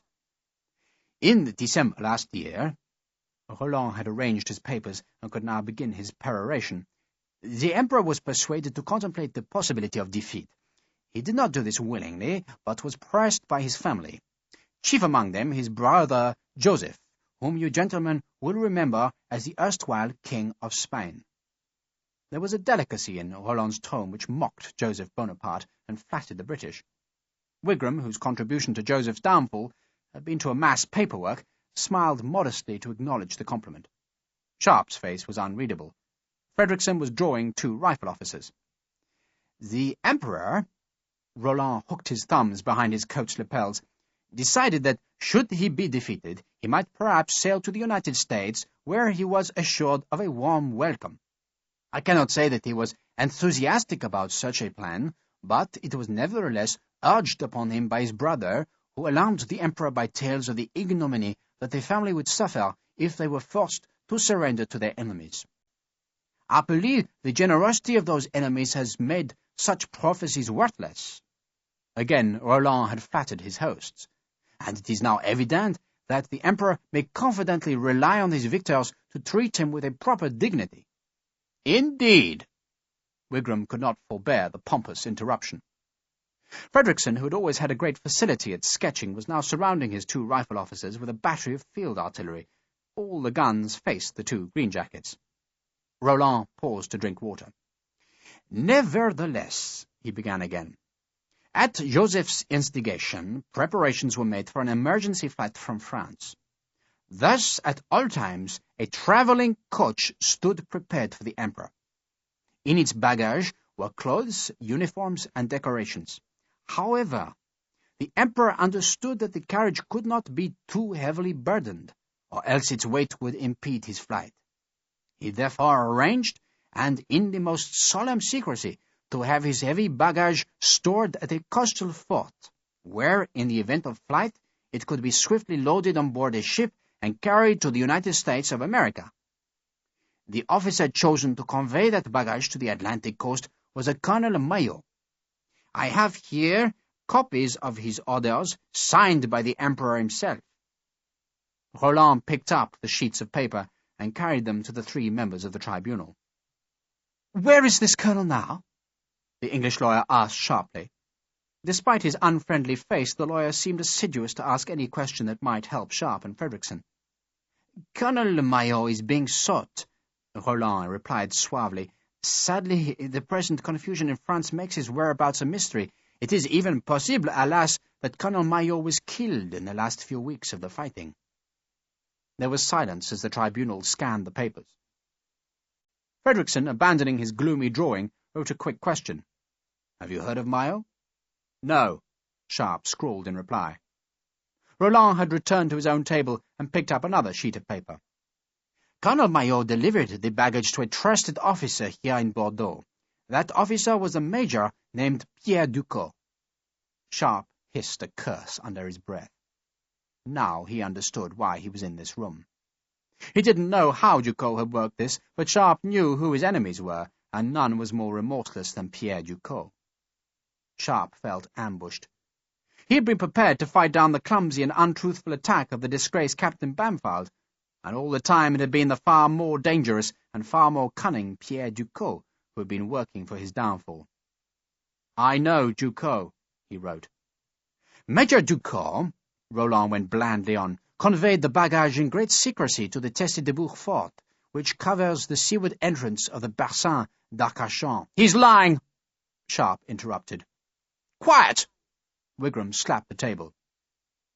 "It was that fortress, of course," Roland was quite unmoved by Sharpe's interruption, "which, thanks to the great gallantry of Major Sharpe," here Roland bowed slightly towards the angry Sharpe, "was captured shortly after the baggage had been conveyed thither. The baggage consisted of 4 large wooden crates that had been concealed inside the fortress." "How were the crates concealed?"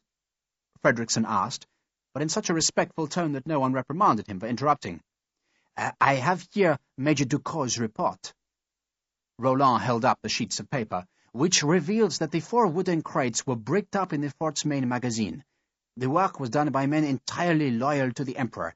None of the fort's garrison was present when the work was done, and only the fort's commandant was apprised of the existence of the baggage.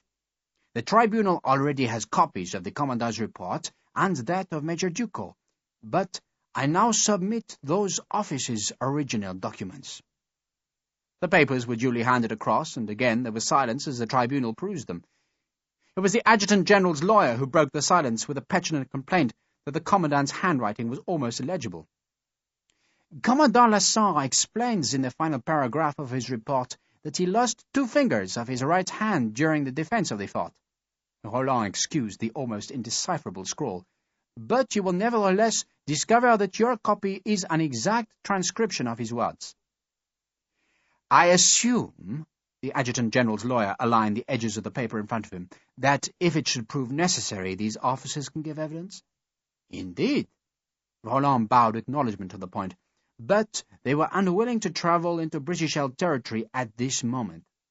"We are fortunate," Wigram said fulsomely, "that you yourself showed no such reluctance, Monsieur Roland." Roland bowed at the compliment, then explained that he had travelled with a party of British officers to London, where he had taken this matter to the Judge Advocate General in Whitehall.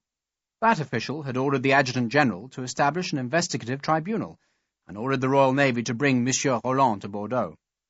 The Frenchman picked up his papers again.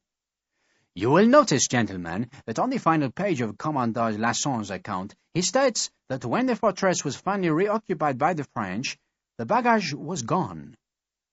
Roland paused to look at his copy of the report. "You will further note from Commandant Lasson's testimony that before the fort was evacuated by the British, he saw heavy objects being transported from the seaward bastions to the Americans' vessel." The Adjutant General's lawyer frowned. "Do we have any other evidence which confirms that the baggage was hidden in the fortress? What about this General—" he leafed through his papers, "Calvet? He eventually reoccupied the fort, so wouldn't he have known about it?" "General Calvet was never informed of its presence," Roland said. "The Emperor's instructions were adamant that as few men as possible were to know of his preparations for exile. France was still fighting, gentlemen, and it would not have served the Emperor well if men had thought he was already contemplating defeat and flight." "But Calvet's evidence would be instructive," the English lawyer insisted. "He could, for instance, confirm whether baggage was indeed removed to the American ship." Roland paused, then shrugged. "General Calvet, gentlemen, has proclaimed an unswerving loyalty to the deposed Emperor. I doubt whether he would cooperate with this tribunal." "I would have thought we had quite sufficient evidence anyway," Wigram said. Roland smiled his thanks for Wigram's help, then continued. "The inference of Commandant Lasson's report, gentlemen, is that the Emperor's baggage was taken by the British forces under Major Sharpe's command. They had every right to do so, of course, for the baggage was properly a seizure of war." "Then why are you here?" the provost officer asked in a pained voice. Roland smiled. "Permit me to remind you that I am here on behalf of His Most Christian Majesty Louis XVIII. It is the opinion of His Majesty's legal advisers, myself among them, that if the seizure of the imperial baggage was a legitimate act of war, and as such was duly reported to the proper authorities, then it now belongs to the government of Great Britain. If, however," and here Roland turned to look at the two riflemen, "the seizure was for private gain, and was never so reported, then our opinion holds that the said baggage is now the property of the Emperor's political successor, which is the French crown, and that the French crown would be justified in any attempts to recover it." Lieutenant Colonel Wigram dipped a quill in ink. "Perhaps it would help the tribunal, Monsieur Roland, if you would tell us the contents of the Emperor's baggage." "With the greatest pleasure, Colonel." Roland picked up another sheet of paper.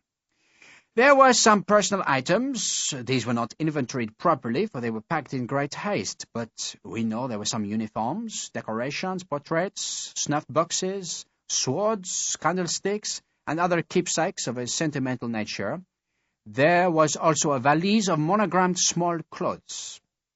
He mentioned the last item with a deprecating smile, and was rewarded with appreciative laughter. Roland was making his revelations with a lawyer's innate skill, though in truth the clumsiest of speakers could have held the room spellbound.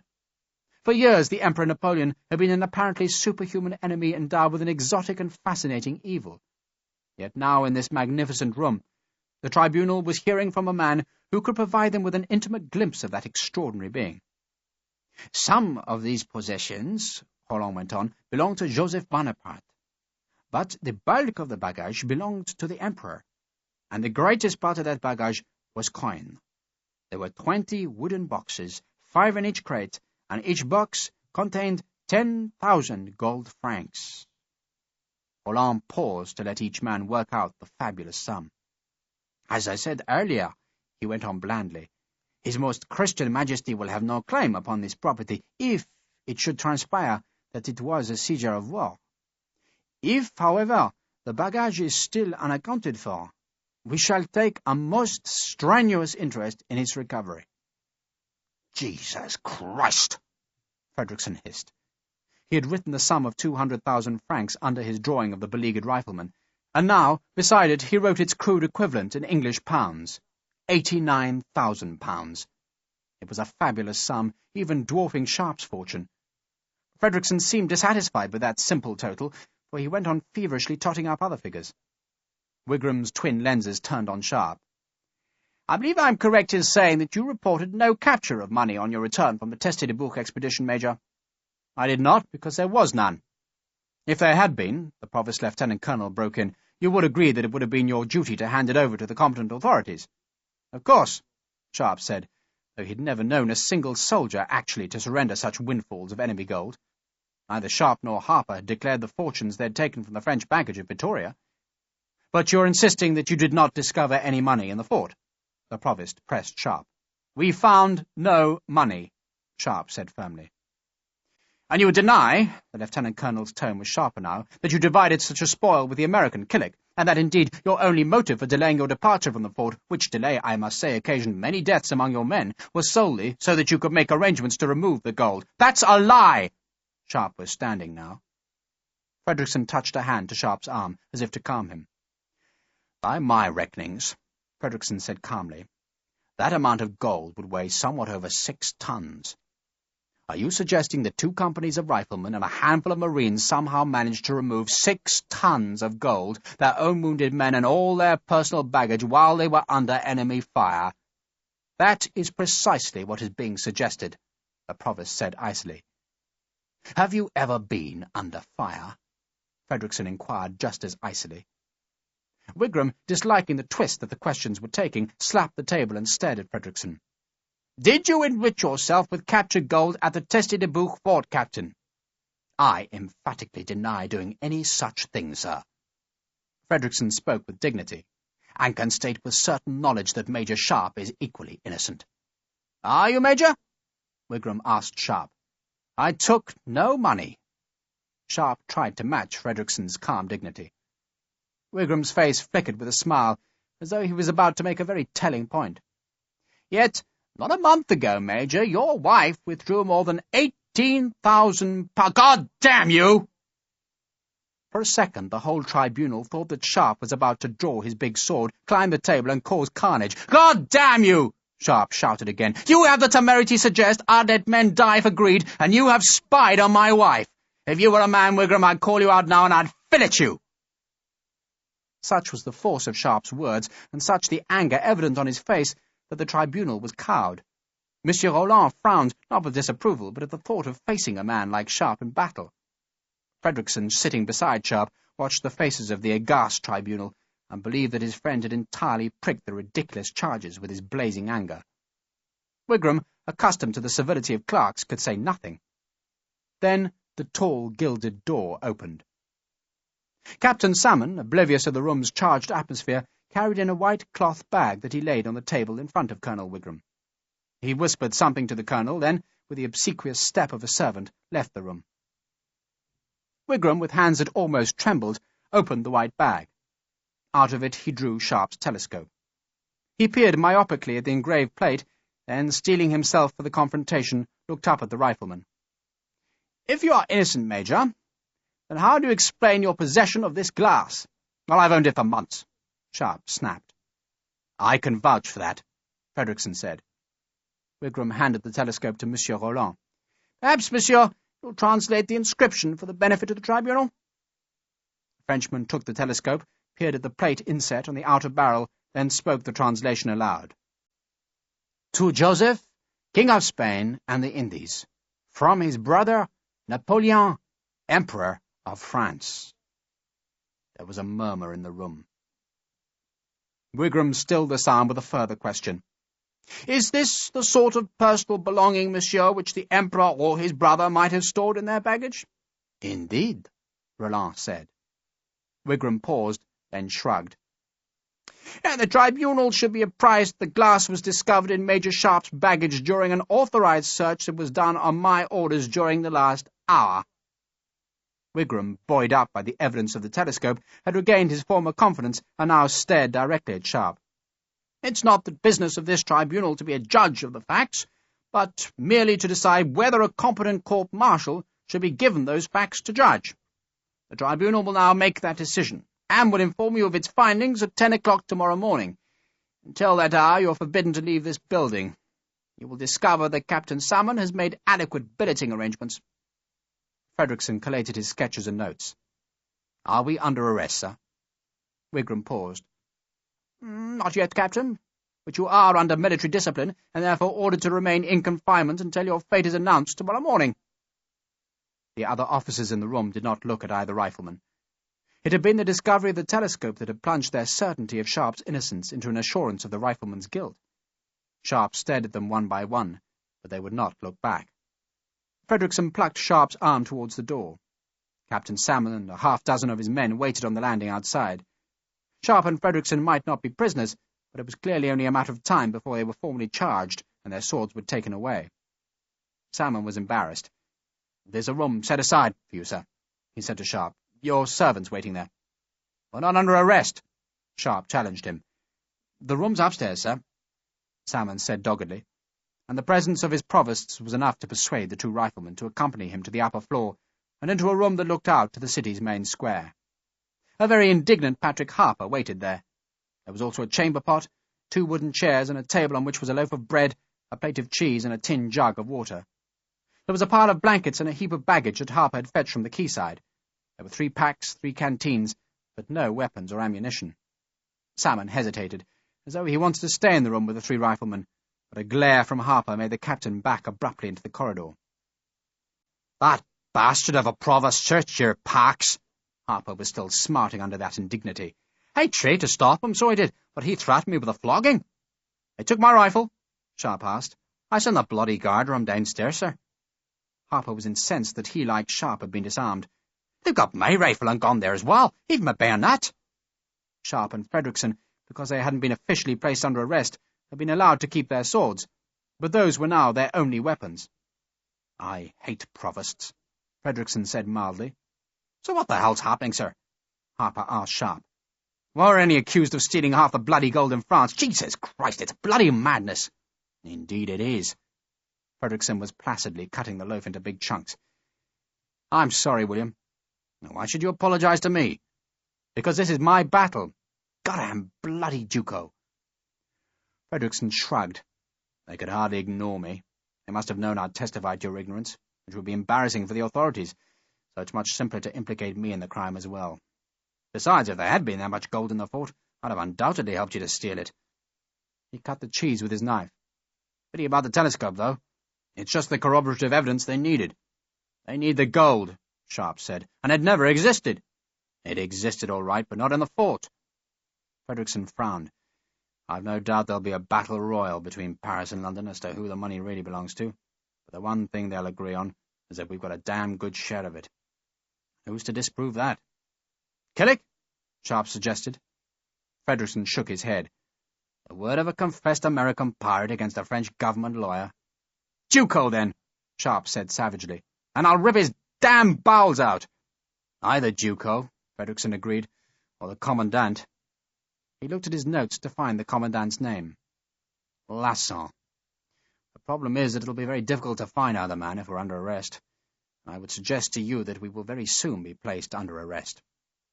Sharpe went to the window and stared at the ship's masts, which showed above the rooftops. We've got to get the hell out of here. Getting the hell out of here, Frederickson spoke very mildly, is called desertion. Both officers stared at each other, appalled at the enormity of what they proposed. Desertion would invite a court-martial, loss of rank, and imprisonment. But exactly the same fate would attend them if they were found guilty of stealing the Emperor's gold and concealing it from their masters. And there is rather a lot of gold at stake, Frederickson added gently, and unlike you, I'm a poor man. You can't come. Sharpe turned on Harper. Mary, Mother of God, why not? Because if you desert in a court, they'll shoot you. They'll only cashier us because we're officers, but they'll shoot you. Ain't coming, anyway. For God's sake, Patrick, I don't mind taking the risk for myself, and Mr. Frederickson's in the same boat as I am, but I won't have you— And why don't you just save your bloody breath? Harper asked. Then, after a pause, Sir. Frederickson smiled. I wasn't enjoying peace much anyway. So, let's go back to war, shall we? War? Sharpe stared back at the ship's masts. He should have been on board one of those vessels, ready for the voyage up the Garonne estuary, across Biscay, around Usan, so back to Jane. Perhaps if we're to escape this problem, Frederickson said softly, then we'll have to fight. And we're rather better at fighting when we're armed and free. So let's get the hell out of here, find Duco or Lasson, and make some mischief, and some money. Sharpe stared west. Somewhere out there, beneath the sinking sun, was an enemy who still skulked and schemed. So his reunion with Jane must wait, and peace must wait, for a last fight must still be fought. But after that, he prayed, he'd find his peace in the English countryside. We'll go tonight, he said. But he suddenly wished to the depths of his heart that he was sailing home instead. But an enemy had decreed otherwise, so Sharpe's war was not yet done. End of Disc 3. Disc 4.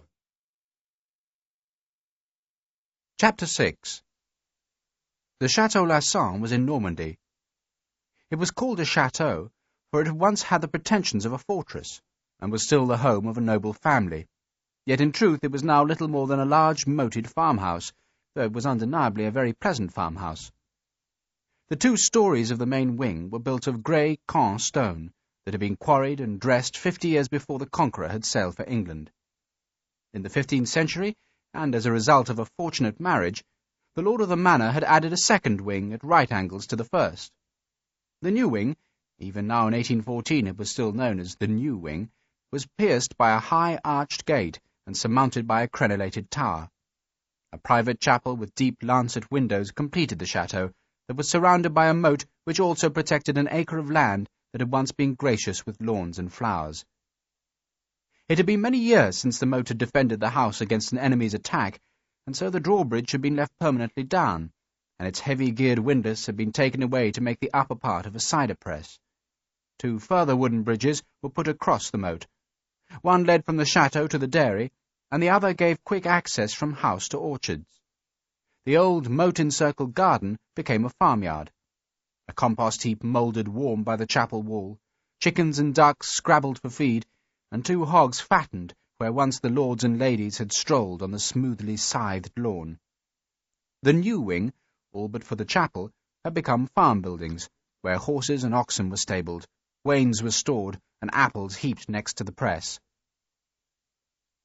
The Revolution had left the Château Lasson unscathed, though its master, dutifully and humbly serving his king in Paris, had gone to the guillotine solely because he possessed an ancient title. The local committee of public safety had visited the homely chateau and tried to summon a fashionable and bloodthirsty enthusiasm to pillage the dead count's belongings.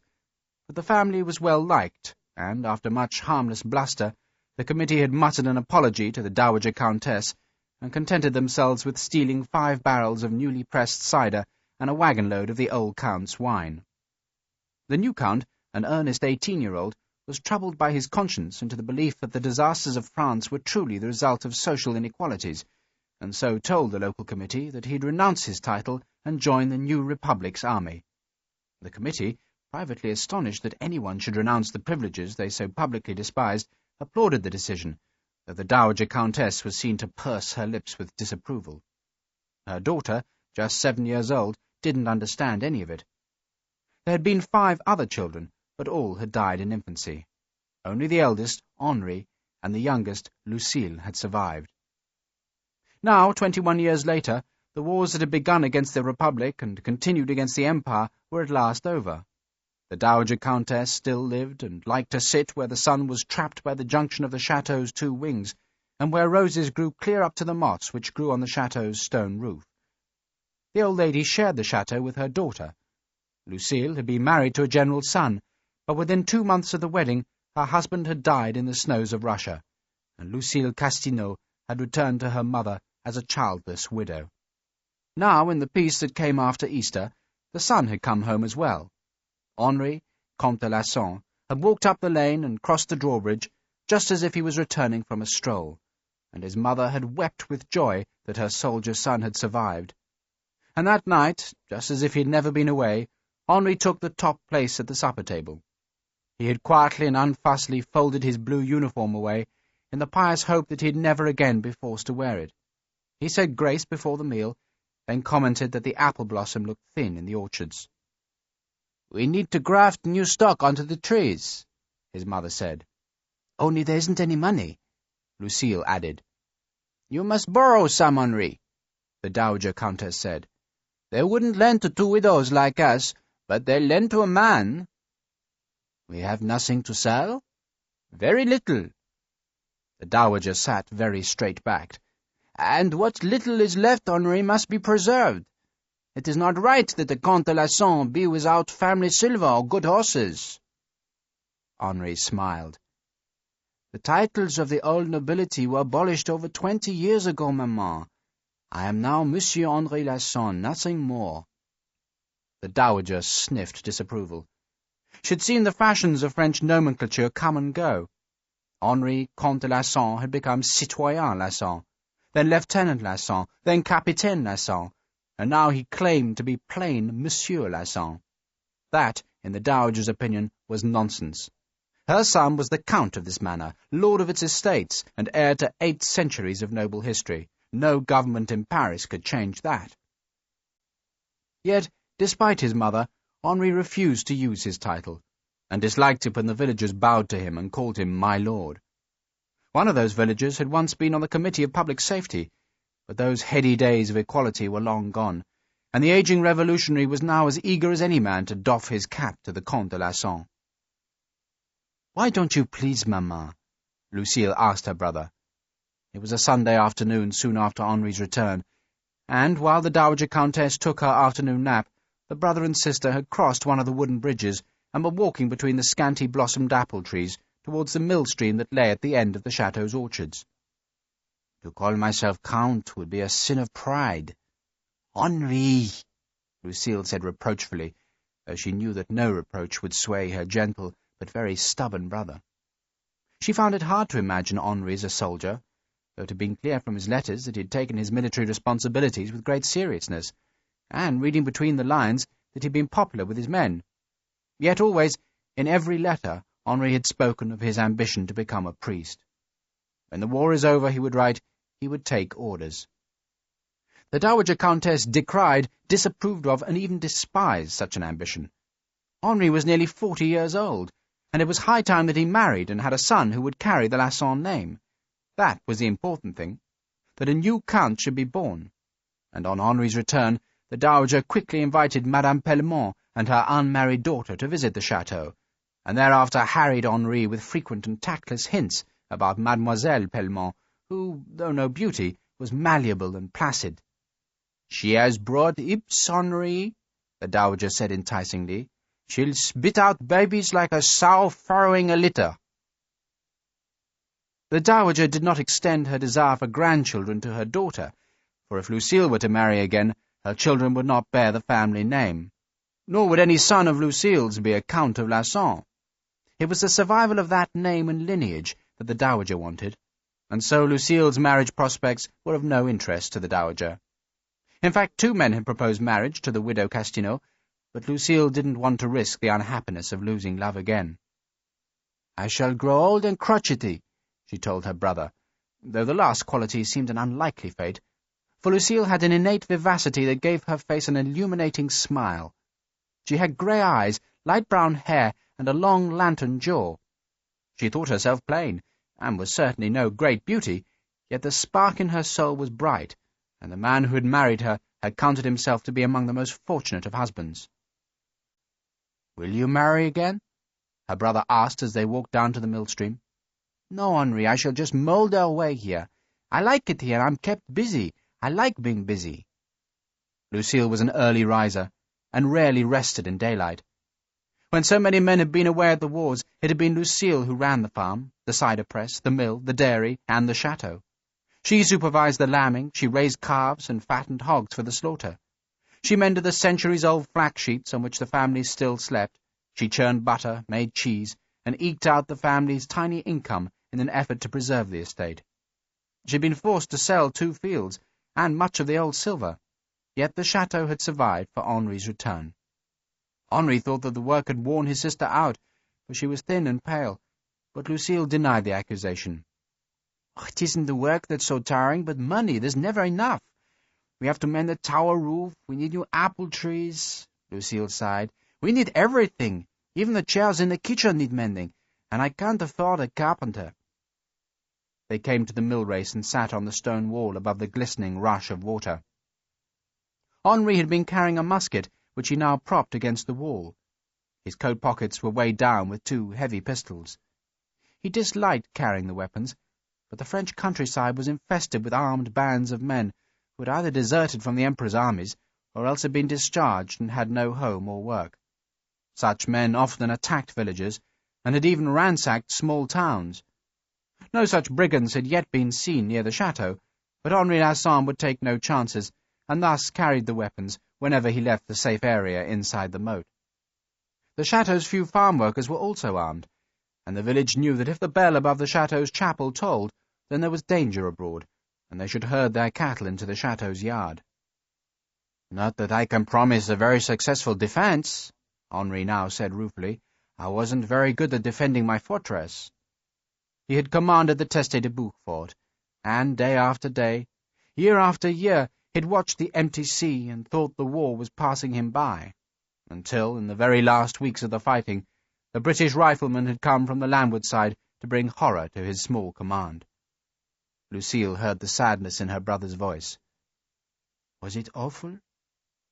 "Yes," Henri said simply, then fell silent so that Lucille thought he'd say no more.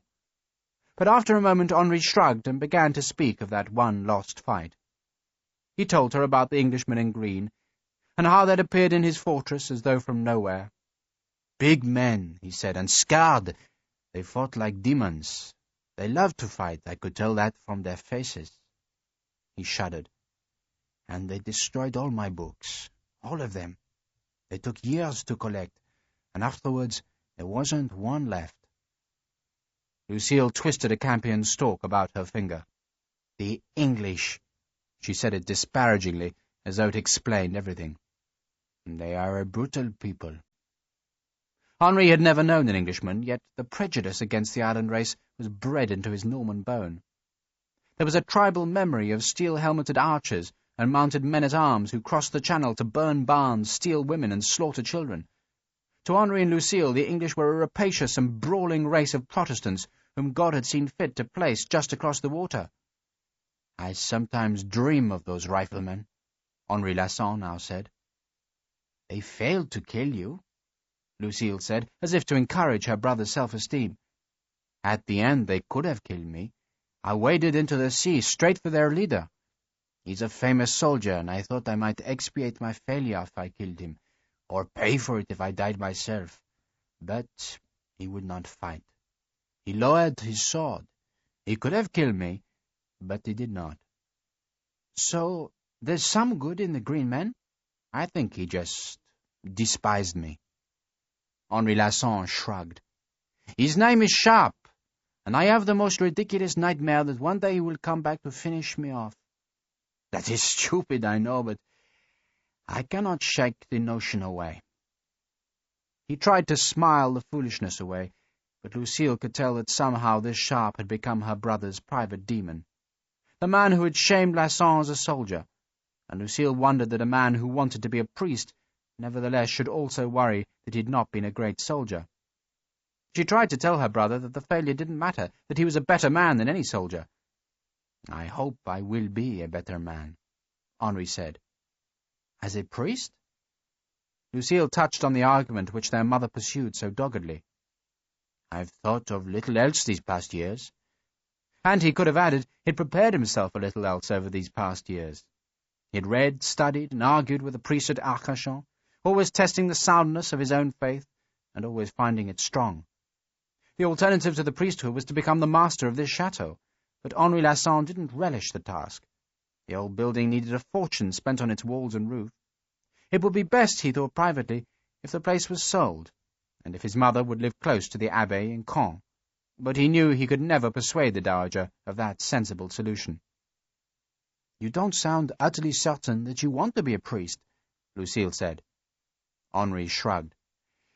"There's been a Lasson in this house for 800 years. He stopped, unable to argue against the numbing weight of that tradition, and even feeling some sympathy for his mother's fervent wishes for the family's future. But if the price of that future was Mademoiselle Pellemont, he shuddered, then looked at his watch. "Maman will be awake soon." They stood. Lasson glanced once more at the far hills, but nothing untoward moved among the orchards, and no green men threatened on the high ridge where the elms, beeches, and hornbeams grew. The chateau was calm, at peace, and safe. So Henri picked up his loaded musket and walked his sister home. "They're scared, you say?" Harper explained, and, as if to prove his point, he wafted the chamber pot towards the provost sentries who guarded the corridor outside the room where Sharpe and Fredrickson waited. The provost recoiled from the chamber pot, and protested when Harper offered to remove the strip of cloth which covered its contents. "You can't expect gently-born officers to live in a room with a stench of shit," Harper said, "so I have to empty it." "Go to the yard, don't bloody loiter about." It was the provost sergeant who snapped the orders at Harper. "You're a grand man, sergeant. Get the hell out of here and hurry, man!" The sergeant watched the big Irishman go down the stairs. "Bloody Irish, and a bloody rifleman," he said to no one in particular. "Two things I hate most." The windowless corridor was lit by two glass-fronted lanterns, which threw the shadows of the three guards long across the floorboards. Laughter and loud voices echoed from the prefecture's ground floor, where the highest officials of the transport board were giving a dinner. A clock at the foot of the deep stairwell struck 8:30. More than 15 minutes passed before Harper came whistling up the stairs. He carried the empty chamber pot in one hand. Inside the pot were 3 empty wine-glasses, while on his shoulder was a sizable wooden keg that he first dropped onto the landing, then rolled towards the officer's doorway with his right foot. He nodded a cheerful greeting to the provost sergeant. "A gentleman downstairs sent us up to the officer, sergeant." The provost sergeant stepped into the path of the rolling keg, which he checked with a boot. "Who sent it?" How would I be knowing that?"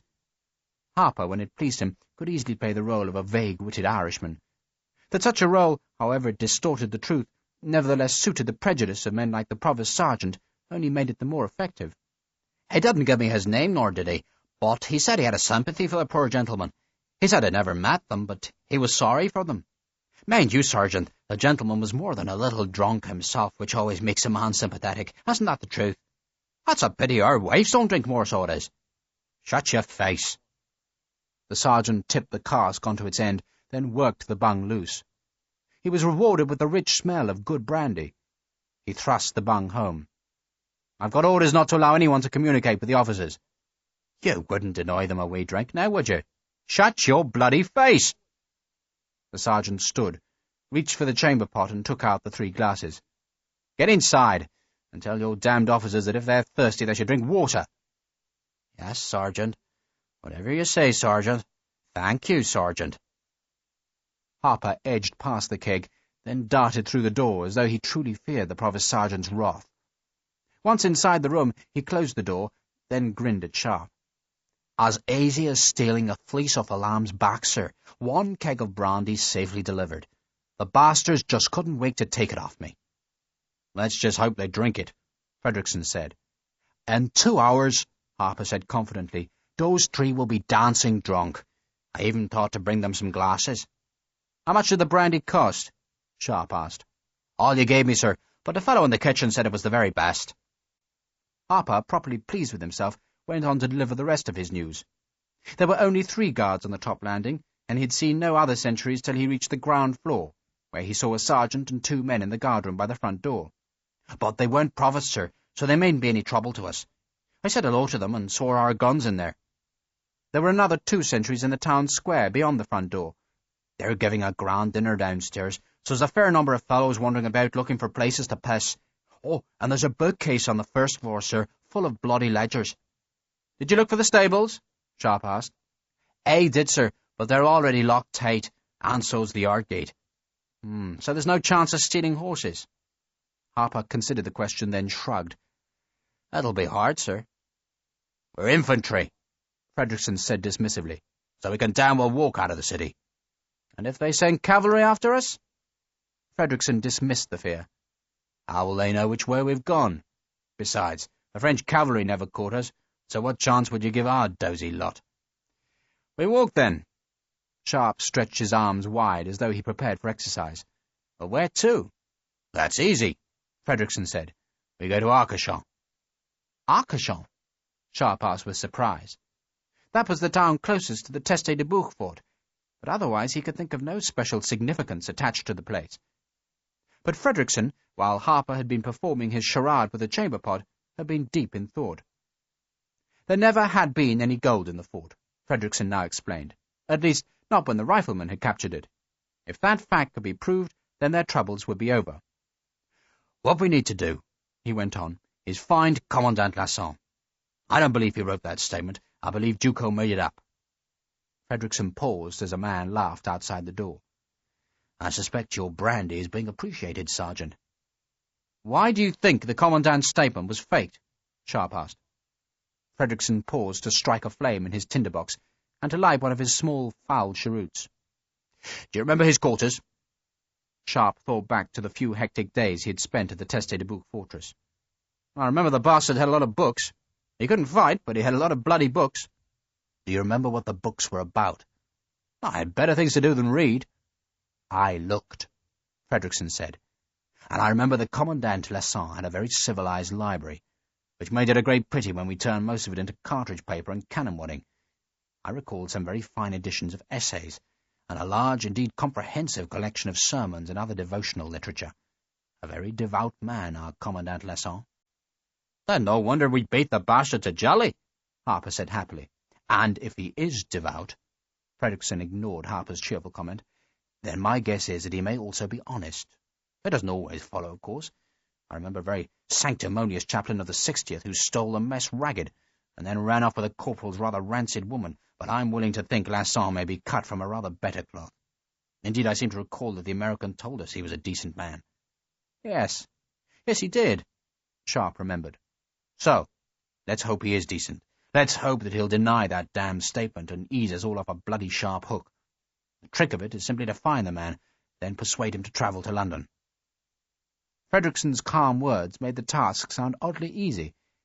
Sharpe, turning to the window, saw how the darkness was shrouding the city. There was a slender moon, sharp-edged and low above a tangle of dark masts and rigging, which showed over the black rooftops. Candles showed in some windows, and torches flickered where link boys escorted pedestrians about the streets. "Why Arcachon, though?" Sharpe turned back from the window. "You think Lasson lives there?" "I doubt we shall be so fortunate as that," Frederickson said. "But because he is an educated man, and a devout one, it's likely that he and the local priest would have been on friendly terms. It's hard to find civilized conversation in a small garrison, let alone someone to play chess with, and I recall that we kindled a fire with a very fine chess set from Lasson's quarters. So, my suggestion is that we find the priest of Arcachon, and hope he can tell us where to find Lasson. Do you agree?" "I think it's a brilliant notion," Sharpe said admiringly. "I'm just a humble rifle captain," Frederickson said, "and therefore flattered by the praise of a staff officer." "But," Sharpe said, "if Lasson's an honourable man, why would Ducos falsify a statement of his? He must know that Lasson could deny it." "I don't know the answer to that," Frederickson admitted, "but we'll never know unless we find Lasson." "Or get out of here," Harper said grimly. "Can I have permission to hit a provost?" "No killing," Frederickson warned. "If we kill one of the bastards, then they'll have real cause to court-martial us." He crept close to the door. "I wonder if our brandy is working." The three men went silent as they tried to decipher the small sounds from beyond the door. They heard voices, and then quite distinctly the sound of liquid being poured. "Another half-hour," Sharpe decided. The half-hour crept by, but at last the first of the town's clocks rang 10. Sharpe grimaced, seized the door-handle, and nodded at Harper. "You first, Sergeant." He snatched the door open, and their escape had begun. Lieutenant Colonel Wigram was the guest of honour at the dinner which the Transport Board was giving in the prefecture. The officials and their guests had dined well on roast mutton, roast chicken, and baked pears. Now, as the bottles of brandy thickened among the remaining bottles of claret, Wigram was invited to make a speech. He spoke well. The vast majority of the men about the long table were civilians from London who had come to supervise the onerous task of removing an army from France. Their days were spent in settling accounts with the masters of ships, allocating hull space, and securing supplies for the army's journey home. Now, in the candlelit splendour of the prefecture's large hall, they could hear a little of what the army had achieved. "In the darkest days of the struggle," Wigram said, "when every man's voice at home was raised against our endeavours, and when any prudent man might have deemed our cause lost, there would never have been a dinner as splendid as this one you have so generously provided. Then, gentlemen, we lived on very short commons indeed. Many is the night when I have given my horse the last food from my saddlebags, then slept hungry myself. The French were never far away on those cold nights, yet we survived, gentlemen, we survived." There were murmurs of admiration, and a few guests, overcome both by Wigram's heroism and the plenitude of the wine, tapped their glasses with their spoons to make a pleasant ringing applause. "And even later," Wigram's glasses reflected the candlelight as he looked up to make sure his voice reached the far end of the table where the more junior guests sat, "when fortune smiled more compassionately upon us, hardship was still our constant companion." In fact, Wigram had slept between sheets every night of his war, and had been known to have a cook flogged because his nightly joint of beef was underdone, but this was no time to quibble. This was a time for every man to garner what credit he could from the war, and Wigram could garner with the best. He bowed to Captain Harcourt, another guest at the dinner, and paid a fulsome tribute to the contribution made by the Royal Navy. Again there was applause. Finally Wigram turned to a question he had frequently pondered. "I am often asked," he said, "what qualities are most desirable in a soldier, and I confess to cause astonishment when I reply that it is not a sturdy arm, nor an adventurous spirit which gains an army its victories. Such qualities are necessary, of course, but without leadership they will inevitably fail.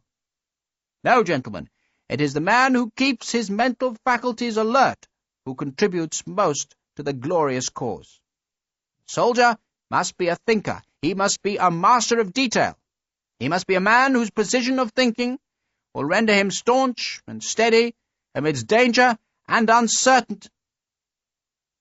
It was at that point that Lieutenant Colonel Wigram paused. His mouth dropped open, and one by one the guests turned to stare with amazement at the apparitions which had appeared in the doorway. It was commonly said that most men only joined the British Army for drink.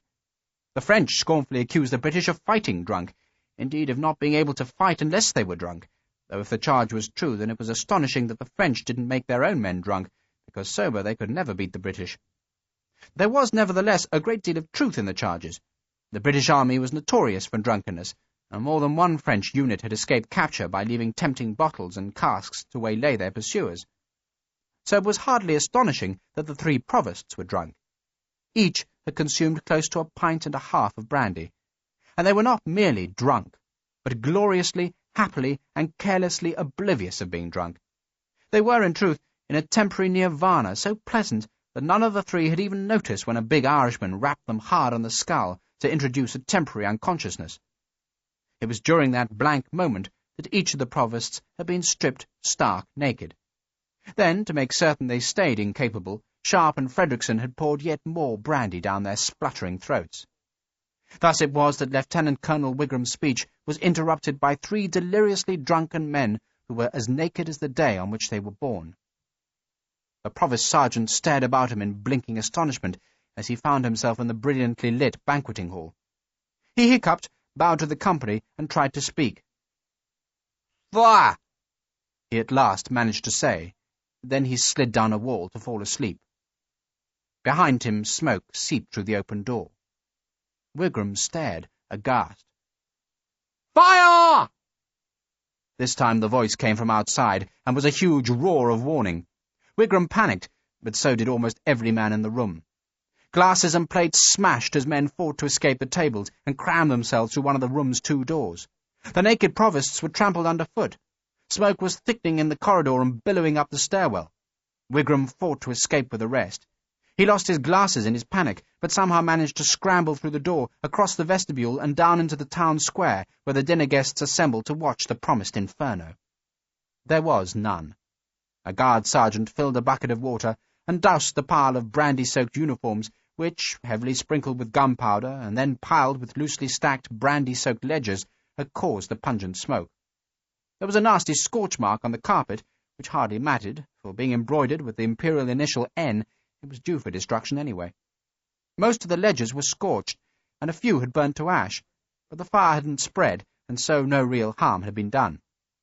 The sergeant ordered the 3 drunken provosts to be carried to the yard and dumped in a horse trough. Then, pausing only to steal 6 bottles of brandy from the table in the banqueting hall, he went to the front door and reported to the officers that all was well. Except half an hour later, someone thought to look on the top floor of the prefecture and discovered that 3 riflemen were missing. 2 rifles, a 7-barrel gun, a bayonet, and 6 ammunition pouches were also missing from the guardroom. Colonel Wigram, panicking like a wet hen, wanted to call out the guard, then send cavalry galloping all over France to discover the fugitives. Captain Harcourt was calmer. "There's no need," he said. "No need?" "My dear Wigram, there are pickets at every exit from the city, and even if Major Sharpe's party evades those sentries, we know precisely where they're going." "We do?" "Naturally. That one-eyed rifleman was entirely correct in his evidence to the tribunal. No men could have removed 6 tons of gold under enemy fire. Surely you understood that." Wigram had understood no such thing, but was unwilling to display such ignorance. Well, of course," he said huffily. "They could never have carried the gold away, so they must have hidden it at the Teste de Bouc. And I warrant you that's where they've gone. And that's where we've had a sloop since last week. Might I trouble you for a single messenger to warn the crew that they'll have to arrest Major Sharpe and his companions?" "Of course." Wigram felt aggrieved that no one had told him about the Navy's precautions. "You've had a sloop there for a week." "You don't want the bloody French to get the gold, do you?" "But, my lord, it belongs to them." "I've spent the last 20 years killing the bastards and don't intend to hand them a pile of gold just because a peace treaty's been signed. If it's necessary, we'll tear that damn fort apart to find the bloody stuff." Harcourt glanced up at the stars, as if judging the weather, then grinned. "There is one consolation in all this, my dear Colonel. By running away, Major Sharpe and Captain Frederickson have proved their guilt. So, when the Navy catches them, you shouldn't have any trouble in convening a court-martial. Shall we send that messenger? And because the roads are likely to be dangerous, perhaps you'd better be given a cavalry troop as escort. Then perhaps you'd care to finish your speech. I must admit to a great fascination in your theory as to the role of the thinking man in gaining victory. But somehow the joy had deserted Wigram's evening. He did at least find his spectacles, but someone had trampled them in the rush, and one lens was broken and an earpiece bent. So he abandoned his speech, cursed all riflemen, then went to his quarters and slept. Chapter 7. It had been easy enough to escape the prefecture by causing some small chaos, but leaving the city itself would be a harder task. Every exit was guarded by a picket of redcoats. The soldiers were not there to guard Bordeaux against the marauding bands of the countryside, but rather to apprehend any deserter who might have evaded the provosts at the quays and be trying to take his woman back to Spain and Portugal. Sharpe had used the stars to find a westward road through the city, but now, so close to the open country, he had been forced to stop. He was staring at a picket of a dozen soldiers who were silhouetted about a brazier. Sharpe was too far away to distinguish their faces, or see what regiment they might be from. He silently cursed the lost telescope. "If we wait much longer," Frederickson warned, "they'll have men after us." "Surely they won't stop officers walking past," Harper offered. "Let's hope not." Sharpe decided Harper was right, and that rank alone should suffice to see them past the bored guards. He nevertheless wondered just what he should do if the picket proved obdurate. It was one thing to strip drunken provosts naked, but quite another to use force against a squad of redcoats. "Cock your rifles," Sharpe said as they walked forward. "Are you going to shoot them?" Frederickson sounded incredulous. "Threaten them anyway." "I won't shoot anyone." Frederickson left his rifle slung on his shoulder. Harper had fewer scruples, and dragged back the cock of his 7-barrel gun. The monstrous click of the heavy lock made the officer commanding the picket turn towards the approaching rifleman. Sharpe was close enough now to see that the picket's officer was a tall and dandified man, who, like many infantry officers who aspired to high fashion, wore a cavalryman's fur-edged pelisse over one shoulder. The officer strolled towards the 3 riflemen with a languid, almost supercilious air. The 3 must have looked strange, for in an army that had swiftly accustomed itself to peace, they were accoutred for war. They had heavy packs, crammed pouches, and were festooned with weapons. The sight of those weapons made the picket's sergeant snap an order to his men, who unslung their muskets and shuffled into a crude line across the road. The officer calmly waved his hand as if to suggest that the sergeant need not feel any alarm. The officer had now walked 30 yards away from the brazier. He stopped there, folded his arms, and waited for the rifleman to reach him. "If you haven't got passes," he said in a most superior and disdainful voice, "then I'll have no choice but to arrest you." "Shoot the bugger," Sharpe said gleefully to Harper. But Harper was grinning. The officer was laughing, and Fortune, the soldier's fickle goddess, was smiling on Sharpe.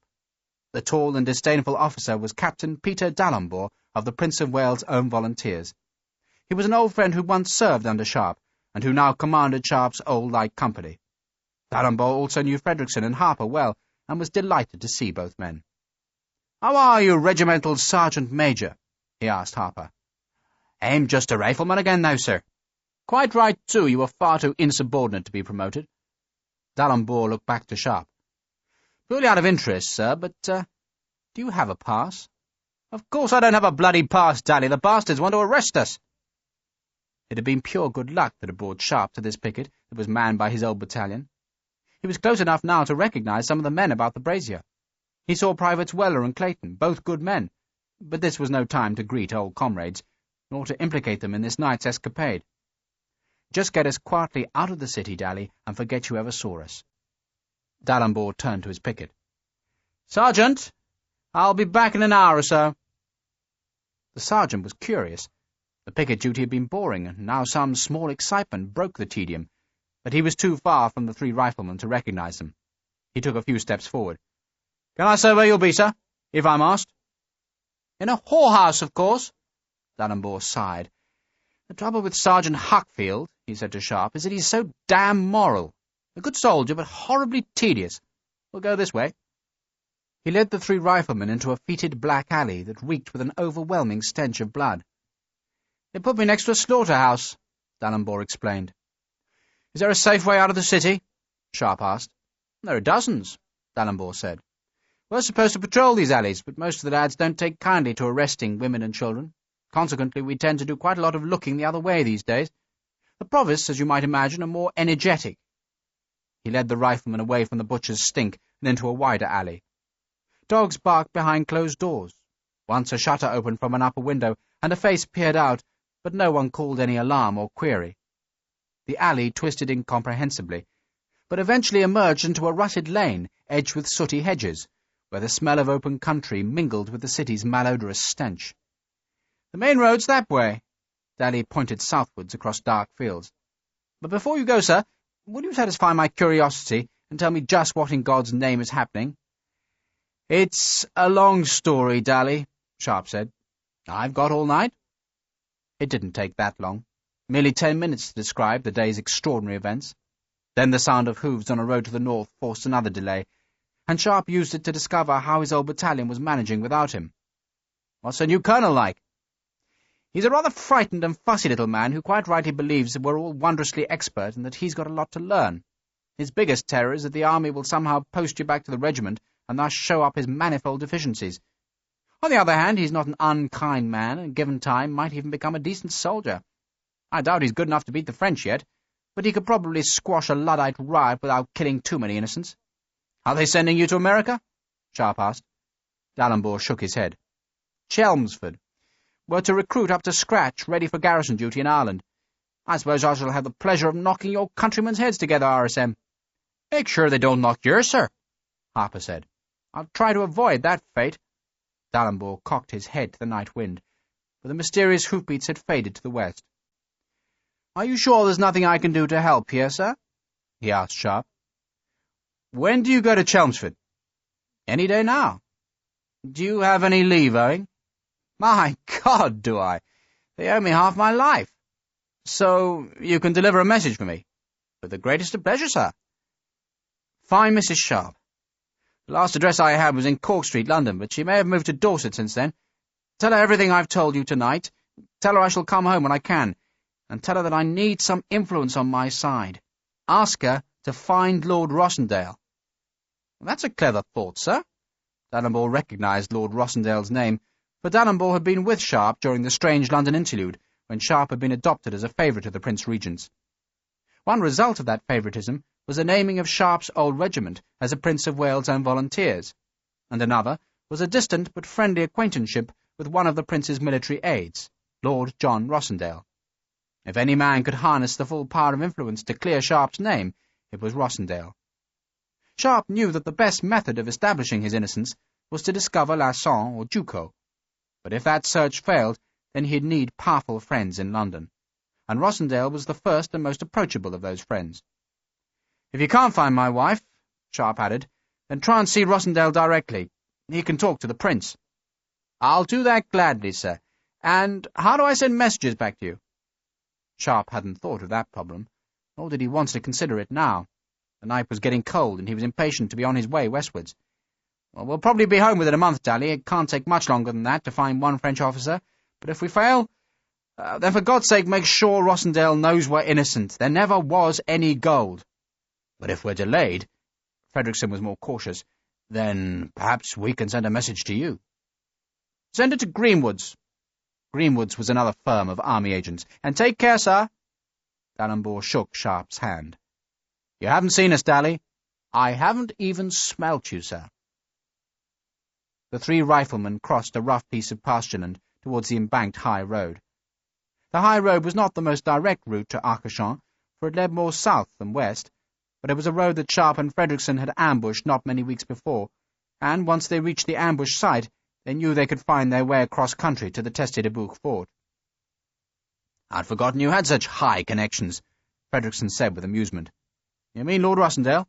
I mean the Prince Regent. Do you think he'll help? I'm sure he'll help. Sharpe spoke with a fervent confidence, for he remembered the Prince's assiduous kindnesses in London. Just so long as Jane can reach Lord Rossendale. Then I wish your wife Godspeed. Frederickson climbed the turf bank and stamped his feet on the flint roadbed. He waited for his two companions to climb the embankment, Then all three turned southwest. Thus, on a night road, Sharpe walked away from the army. He was a fugitive now, sought by the British authorities, by the French, and doubtless by his old enemy, Ducos. The riflemen had become rogues, ejected from their own society, and gone to vengeance. Jane Sharpe felt aggrieved. Her grievance had come with the arrival of peace and her slow realization that her husband was a man who was entirely bereft of the ambitions of peace. Jane had never doubted his resolve in war, when Private Richard Sharpe had risen high by his own merits and energy, but Jane knew that her husband had no wish to transmute that wartime reputation into peacetime success.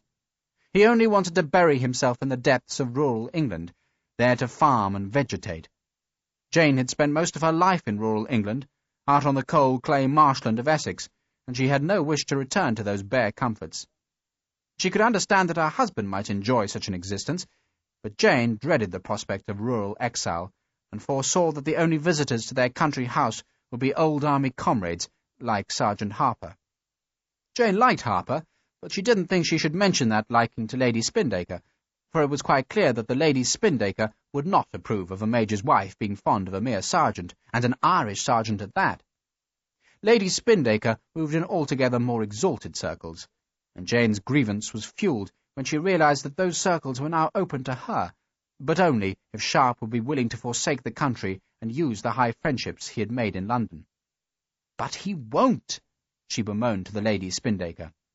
"Well, you must force him, dearest. He has instructed you to buy a house, so buy one in London. You say he's given you part of the money?" The memory of that trusting gesture touched Jane with a few seconds' remorse, but then the remorse was overborne by her new and certain realization that she alone knew what was best for Richard Sharpe's career. The war had ended, yet there was still promotion to be had, but not if he resigned from the service and buried himself in some Dorsetshire hamlet. The Lady Spindaker, impressed that Jane had once been presented to the Prince Regent, and convinced that the presentation had sprung from the Prince's genuine interest in her husband, opined that there were a multitude of peacetime jobs that were in the gift of royalty, and that such jobs, filled by military men, were not demanding of time, yet were generous in their pay, promotion, and prestige. "Well, he cannot retire as a major," Lady Spindaker said scathingly. "And only a brevet major indeed," Jane confessed. "At the very least he should secure his colonelcy. He could take a sinecure at the Tower, or at Windsor. My dear Jane, he should insist on a knighthood. Look how many other men with much lesser achievements are being deluged with rewards. All your husband needs do, my dearest, is to cultivate those high attachments. He must present himself at court, he must persist in his acquaintances there, and he will succeed." This was all sweet and sensible music to Jane, who, newly released from a stultifying youth, saw the world as a great and exciting place in which she could soar. Sharpe, she knew, had already had his adventures, but surely he wouldn't deny her the opportunities of social advancement. And Juliet, Lady Spindaker, was ideally placed to advise on such advancement. She was no older than Jane, just 25, yet she had cleverly married a middle-aged major-general who had died of the fever in southern France. Jane met the newly widowed Lady Juliet on the boat which returned them both to England, and the two girls had made an immediate friendship. "You must not keep calling me Lady Spindaker," Juliet had said, and Jane had revelled in the intimacy that was cemented by the similarities between the two girls. They were both women who attracted lascivious glances from the ship's officers. They shared a fascination in the feminine accoutrements of clothes and cosmetics, men and intrigue, and they were both ambitious to succeed in society. "Of course," the Lady Spindaker explained, "I shall have to be reticent for a while, because of dear Harold's death. It'll only be for a short while." Lady Spindaker wasn't wearing mourning, for, she said, her dear Sir Harold wouldn't have wanted it. "He only ever wanted me to be a spirit at liberty, to enjoy myself." Juliet Spindaker's enjoyment of life was nevertheless threatened by her health, which was fragile, and by her constant worries about the dead Sir Harold's will. "He had children by his first wife," Juliet told Jane, "and they are monsters. They'll doubtless attempt to purloin the inheritance. Until the case is settled, I'm quite penniless."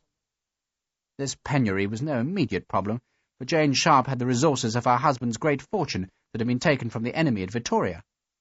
"At the very least," Lady Spindaker advised, "you should establish yourself in London until the Major returns, and that way, dearest one, you can at least attempt to assist his career. And if he should be so ungrateful on his return as to insist on a country home, Then you can rest in the assurance that you did your best. Which all seemed eminently sensible to Jane, who, on reaching London, and advised by the dear Lady Spindaker, withdrew all her husband's money. She disliked Messrs. Hopkinson of St. Albans Street, who, when she first approached them, had tried by every means possible to prevent her from closing Major Sharpe's account.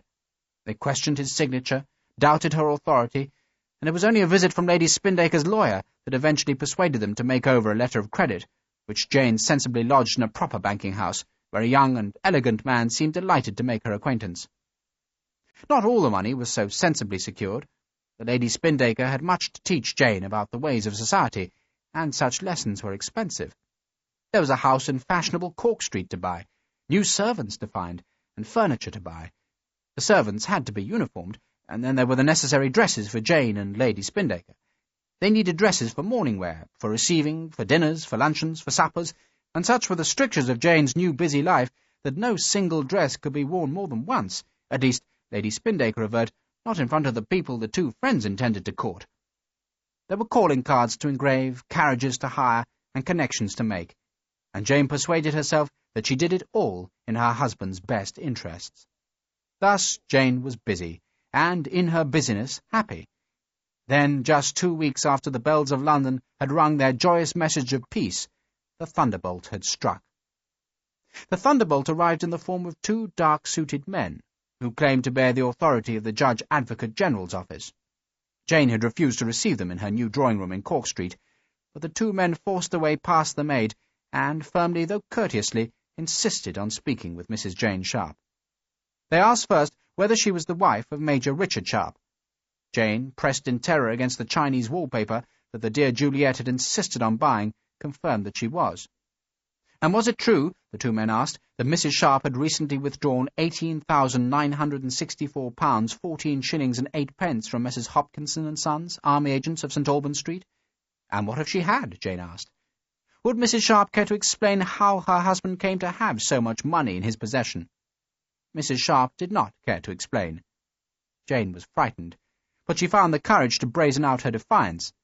Besides, she saw how both men were attracted to her, and she had the wit to know that such men wouldn't be personally unkind to a young lady. The 2 dark-suited men nevertheless respectfully informed Mrs. Sharpe that His Majesty's government, pending an investigation into the behaviour of her husband, would seek the return of the moneys. All the moneys, which Jane knew meant all the money spent on powder and lace and hair-pieces, and satin and champagne, and the house, even the house, her house. She panicked when the men had gone. But dear Lady Spindaker, who had been in bed with a mild fever, rallied swiftly, and declared that no dark-suited men from the Judge Advocate General's office had the right to persecute a lady. The Judge Advocate General is a non-entity, dearest one, merely a tiresome civilian who needs to be slapped down. But how? Jane no longer appeared as a sophisticated and elegant beauty, but rather resembled the timid and innocent girl she had been just a year before. How? The Lady Spindaker, seeing the threat to the source of Jane's money, which was also the only source of the Lady Spindaker's present wealth, was ready for battle. We use those connections, of course. What else is society for? What was the name of the Prince Regent's aide-de-camp, the one who was so solicitous of your husband? Lord Rossendale, Jane said. Lord John Rossendale. So far she had been too scared to try and profit from that tenuous connection. It seemed too ambitious and too remote. But now an emergency had happened, and Jane well understood that Carlton House, where the Prince's court resided, far outranked the drab offices of the Judge Advocate General. But I only met Lord Rossendale once, she said timidly. Was he rude to you? Oh, far from it. He was most kind. Then write to him. Well, you'll have to send him some small trifle, of course. But what could I possibly send such a man? A snuff-box as usual, Lady Spindaker said casually.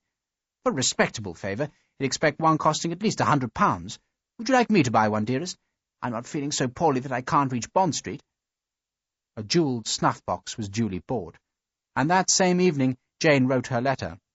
She wrote it a dozen times until she was satisfied with her words. Then, as carefully as a child under the stern eye of a tutor, she copied those words onto a sheet of her new perfumed writing paper. Next morning, a servant delivered the letter and the precious snuff-box to Carlton House, and Jane waited. The curé of Arcachon was hearing confessions when the ugly foreign soldier came into his church.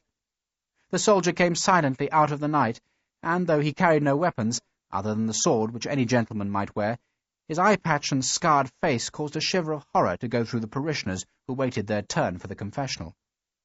One of the parishioners, an elderly spinster, whispered the news to Father Marat through the muslin which served as a screen in the confessional box. "He has only one eye, Father, and a horrid face." "Is he armed?" "He has a sword." "What is he doing?" "Sitting at the back of the church, Father, near the statue of Saint Geneviève." "Then he's doing no harm, and you're not to worry yourself." It was another hour before Father Marat had finished his task, by which time 2 other parishioners had come to the church to tell him that the foreign soldier was not alone, but had 2 comrades who were drinking in the tavern by the saddler's shop. Father Marat had learned that the strangers wore very old and faded green uniforms. One woman was certain they were Germans, while another was equally sure they were British.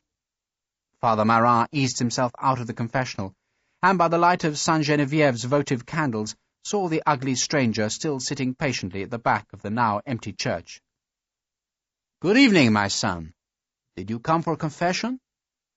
"I doubt God has the patience to hear all my sins." Frederickson spoke in his idiomatic French. "Besides, Father, I'm a Protestant heretic, rather than a Catholic one." Father Marat genuflected to the altar, crossed himself, then lifted his stained stole over his grey head. "Are you a German heretic or an English one?" "My parishioners suspect you of being both." "They're right in both respects, Father, for I have the blood of both peoples. But my uniform is that of a British captain." "What's left of your uniform?" Father Marat said with amusement. "Are you anything to do with the Englishmen who are exploring the Teste-de-Bouc fort?" The old priest saw that he'd astonished the stranger. "Exploring?" Frederickson asked suspiciously. "English sailors have been occupying the fort for 10 days. They've pulled down what's left of the internal walls, and now they're digging in the surrounding sand like rabbits. The rumor is that they're searching for gold." Frederickson laughed. "The rumor's true, Father, but there's no gold there. It's further rumored that the gold was buried by the Englishmen who captured the fort in January." "Were you one of those men, my son?" "I was, Father. And now you are here in my humble church, while your companions are drinking wine in the town's worst tavern." Father Marat rather enjoyed seeing Frederickson's discomfiture at the efficiency of Arcachon's gossips. "How did you come here?" "We walked from Bordeaux. It took 3 days. Father Marat lifted his cloak from a peg behind the Virgin statue and draped it about his thin shoulders. "You had no trouble on the road? We hear constantly of brigands." "We met one band." "Just the 3 of you?" Frederickson shrugged, but said nothing. Father Marat held a hand towards the door. "Clearly you are a capable man, Captain. Will you walk home with me? I can offer you some soup, and rather better wine than that which your companions are presently enjoying." It took 3 hours of conversation and 2 lost games of chess before Frederickson persuaded the old priest to reveal Henri Lasson's address. Father Marat proved very careful of his old friend Lasson, but after the 2 chess games the old priest was satisfied that this one-eyed Captain Frederickson was also a good man. "You mean him no harm?" Marat sought the reassurance. "I promise you that, Father." "I shall write to him," Father Marat warned, "and tell him that you are coming." "I should be grateful if you did that," Frederickson said. "I do miss Henri." Father Marat went to an ancient table that served as his desk, and began sifting through the detritus of books and papers. "In truth, he was a most unsuitable soldier, though his men liked him very much. He was very lenient with them, I remember. He was also most distressed that you defeated him." "I shall apologize to him for that." "You won't bear a grudge, I'm sure. I can't swear he'll be at his home, of course, for he was intent on joining the priesthood. I constantly tried to dissuade him, but—" Father Marat shrugged, then returned to his slow search among the curled and yellowing papers on the table. "Why did you try to dissuade him?" "Henri's altogether too saintly to be a priest. He'll believe every hard-luck story that's fed to him, and consequently he'll kill himself with compassion. But if that's what he wishes, then so be it." Father Marat found the piece of paper he sought. "If you do him harm, Captain, I shall curse you." "I mean him no harm."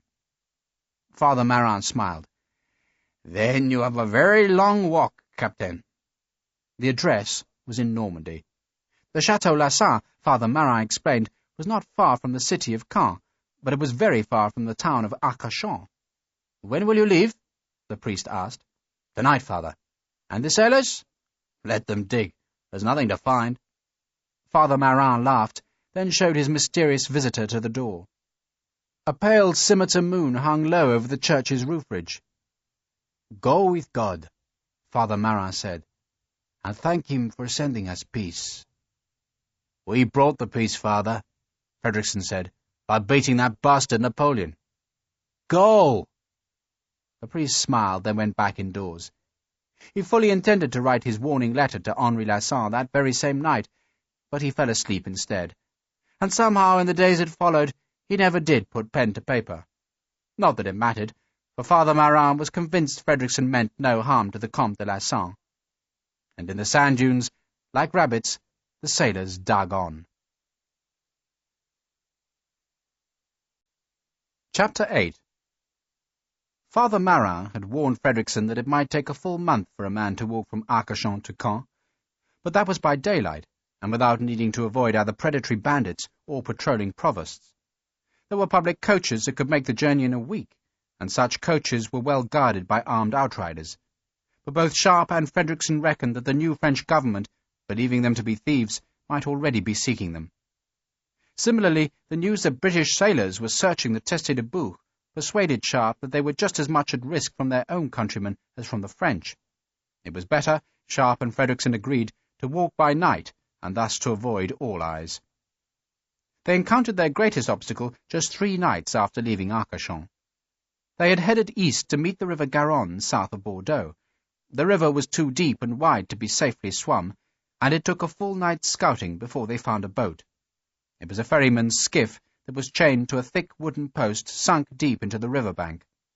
Harper spat on his hands, crouched, then tugged the post bodily from the flinty soil. Frederickson had already cut 2 branches to serve as paddles. The river's current was so swift that Sharpe feared their boat might be swept clear into Bordeaux itself, but somehow they managed to steer the small craft safe to the eastern shore. They crossed another and smaller river the next night, and then at last could turn north. Father Marin had given Frederickson a route, by Angoulême, Poitiers, Tours, Le Mans, Alençon, Falaise, and thus to Caen. All 3 riflemen were accustomed to travelling by night, for the army had always marched long before dawn, so that its day's journey was done before the Spanish sun was at its fiercest.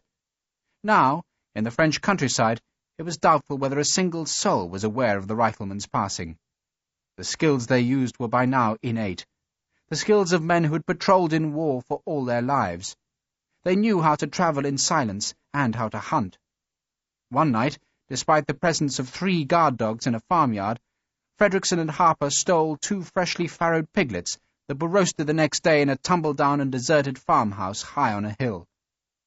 2 nights later, in a wood that was thick with wildflowers, Sharpe shot a deer that they disemboweled and butchered. They plucked fish from streams with their bare hands. They dined on fungi and dandelion roots. They ate hares, rabbits, and squirrels, and all they missed from their diet was wine and rum. They avoided towns and villages. Sometimes they would hear a church bell tolling in the dusk, or smell the stench of a great town, but always they looped east or west before continuing along deserted tracks or following the contour lines of great vineyards. They waded streams, climbed hills, and struggled through brackish marshland. They followed the pole star on clear nights, and on others they would walk a high road to find their directions from its milestones. In their tattered uniforms they looked like vagabonds, but vagabonds so well armed that they must have appeared more fearsome than the brigands they took such trouble to avoid. On the 10th night of their journey, they were forced to lay up through the darkness.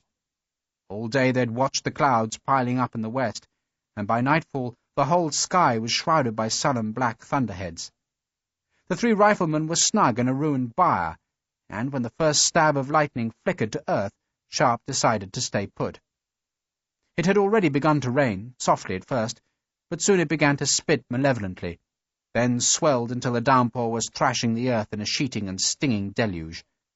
The thunder cracked and tumbled across the sky. sounding just like the passage of heavy round-shot. Harper slept while Sharpe and Fredrickson crouched in the bar's entrance. Both men were fascinated by the storm's violence. Lightning twisted and split into rivulets of brilliant white fire, so that it seemed as if the sky itself was in agony. "Didn't it thunder the night before the battle at Salamanca?" Fredrickson almost had to shout to be heard above the violent noise. "Yes!" Sharpe could hear sheep bleating their panic somewhere to the west, and he was considering the prospect of mutton for breakfast. Fredrickson sheltered his tinderbox inside his greatcoat and struck a flame for one of his few remaining cheroots. "I astonish myself by positively enjoying this life. I think perhaps I could wander in darkness for the rest of my life." Sharpe smiled. "I'd rather reach home." Fredrickson uttered a scornful bark of laughter. "I hear an echo of a married man's lust." "I was thinking of Jane, if that's what you mean." Since leaving Bordeaux, Sharpe had taken care not to mention Jane, for he knew with what small sympathy Fredrickson regarded the state of marriage. But Sharpe's worries had only increased with his silence, and now, under the storm's threat, he couldn't resist articulating those worries. "Jane'll be fretting." "She's a soldier's wife. If she isn't prepared for long absences and long silences, then she shouldn't have married you. Besides, D'Alembert will see her soon enough." "That's true." "And she has money," Fredrickson continued remorselessly. "So I can't see that she has great cause for concern. Indeed, I rather suspect that you're more worried about her than she is about you." Sharpe hesitated before admitting to that truth, but then, needing his friend's consolation, he nodded. "That's true." "You're worried that she's tired of you?" Fredrickson insisted. "Good God, no!" Sharpe protested vehemently, too vehemently, for in truth that worry was never far from his thoughts. It was a natural concern, occasioned by the unhappiness of their parting, and by Jane's subsequent silence, but Sharpe had no taste to discuss such intimacies even with Fredrickson. His voice sounded harsh. "I'm merely worried because bloody Wigram knew she'd withdrawn that money. It means someone's investigated my affairs at home. What if they try to confiscate her money?" "Then she'll be poor," Fredrickson said heartlessly. "But doubtless she'll live until you clear your name. One presumes your wife has friends who won't allow her to slide into ignominious penury." "She has no friends that I know of." Sharpe had snatched Jane from her uncle's house, where she'd been forced to live a reclusive life. That life had prevented her from making any close friends, and, bereft of such help, Sharpe didn't know how Jane would survive poverty and isolation. She was too young and innocent for hardship, he thought, and that realization provoked a surge of affection and pity for Jane. He suddenly wished he'd risked the coach journey. Perhaps by now they could already have found Lasson and be on their way home with the proof they needed. But instead Sharpe was marooned in this water-lashed storm, and he imagined a penniless Jane crouching beneath the same thunderous violence in solitary and abject fear. "Maybe she thinks I'm already dead." "Oh, for Christ's sake!" Fredrickson was disgusted with Sharpe's self-pity. "She can read the casualty list, can't she? And she must have received one of your letters, and D'Alembert will be with her soon, and you can be sure he won't permit her to starve. For God's sake, man, stop agitating about what can't be altered. Let's find Henri Lasson, then worry about the rest of our damn lives." Fredrickson paused as a shattering explosion of thunder slammed the snake's tongue of lightning into some woods on a nearby hill. Flames blazed from twisted branches after the lightning strike, but the burning leaves were soon extinguished by the numbing rain. Fredrickson drew on his cheroot. "I wish I understood love," he said in a more conversational tone. "It seems a very strange phenomenon." "Does it?" "I remember the last time I was in London, paying sixpence to see the pig-faced woman. Do you remember how celebrated she was for a few months? She was exhibited in most of the larger towns, I recall, and there was even talk that she might be displayed in Germany and Russia. I confess it was a most singular experience. She was very porcine indeed, with a rather snouty face, small eyes, and bristly hairs on her cheeks. It wasn't quite a sow's face, but a very close approximation. I rather think her manager had slit her nostrils to increase the illusion." Sharpe wondered what the pig-woman had to do with his friend's scepticism about love. "And seeing an ugly woman was worth sixpence?" he asked instead. "One received one's money's worth, as I recall. A manager used to make the wretched creature snuffle chopped apple and cold porridge out of a feeding trough on the floor, and if you paid an extra florin she'd strip to the waist and suckle a rather plump litter of piglets." Fredrickson chuckled at the memory. She was, in truth, hideously loathsome. But I heard a month later that a gentleman from Tamworth had proposed marriage to her, and had been accepted. He paid the manager 100 guineas for the loss of business, and took the pig lady away for a life of wedded bliss in Staffordshire. Extraordinary. Fredrickson shook his head at this evidence of love's irrationality. Well, don't you find it extraordinary? I'd rather know if you paid the extra florin, Sharpe said. Of course I did. Fredrickson sounded irritated that the question was even asked. I was curious. And? She had entirely normal breasts. Do you think the gentleman from Tamworth was in love with her? How would I know? One has to assume as much. Whether he was or not, it's entirely inexplicable. It would be like going to bed with Sergeant Harper. Fredrickson grimaced. Sharpe smiled. You've never been tempted, William? By Sergeant Harper? Don't be impertinent. By marriage, I mean. Ah, marriage. Fredrickson was silent for a while, and Sharpe thought his friend wouldn't answer. Then Fredrickson shrugged. I was jilted. Sharpe immediately wished he hadn't asked the question. I'm sorry. I can't see why you should be. Fredrickson sounded angry at having revealed this aspect of his past. I now regard it as a most fortunate escape. I've observed my married friends, and I don't exclude present company, and all I can say with the greatest of respect is that most wives prove to be expensive aggravations. Their prime attraction could be most conveniently hired by the hour, so there seems little reason to incur the expense of keeping one for years. Still, I doubt you'll agree with me, married men seldom do. He twisted back into the byre to find Harper's saw bayonet that he drew from its scabbard and tested against his thumb. I have a fancy for a breakfast of mutton. I had the very same wish. Or would you prefer lamb? Fredrickson asked solicitously. I think mutton. Shall I go? I need the exertion. Fredrickson carefully extinguished his cheroot, then stored it in his shako. He stood, peered for a moment into the slashing rain, then plunged into the night. Harper snored behind Sharpe. At the hilltop the great branches of foliage heaved and bucked in the sodden wind.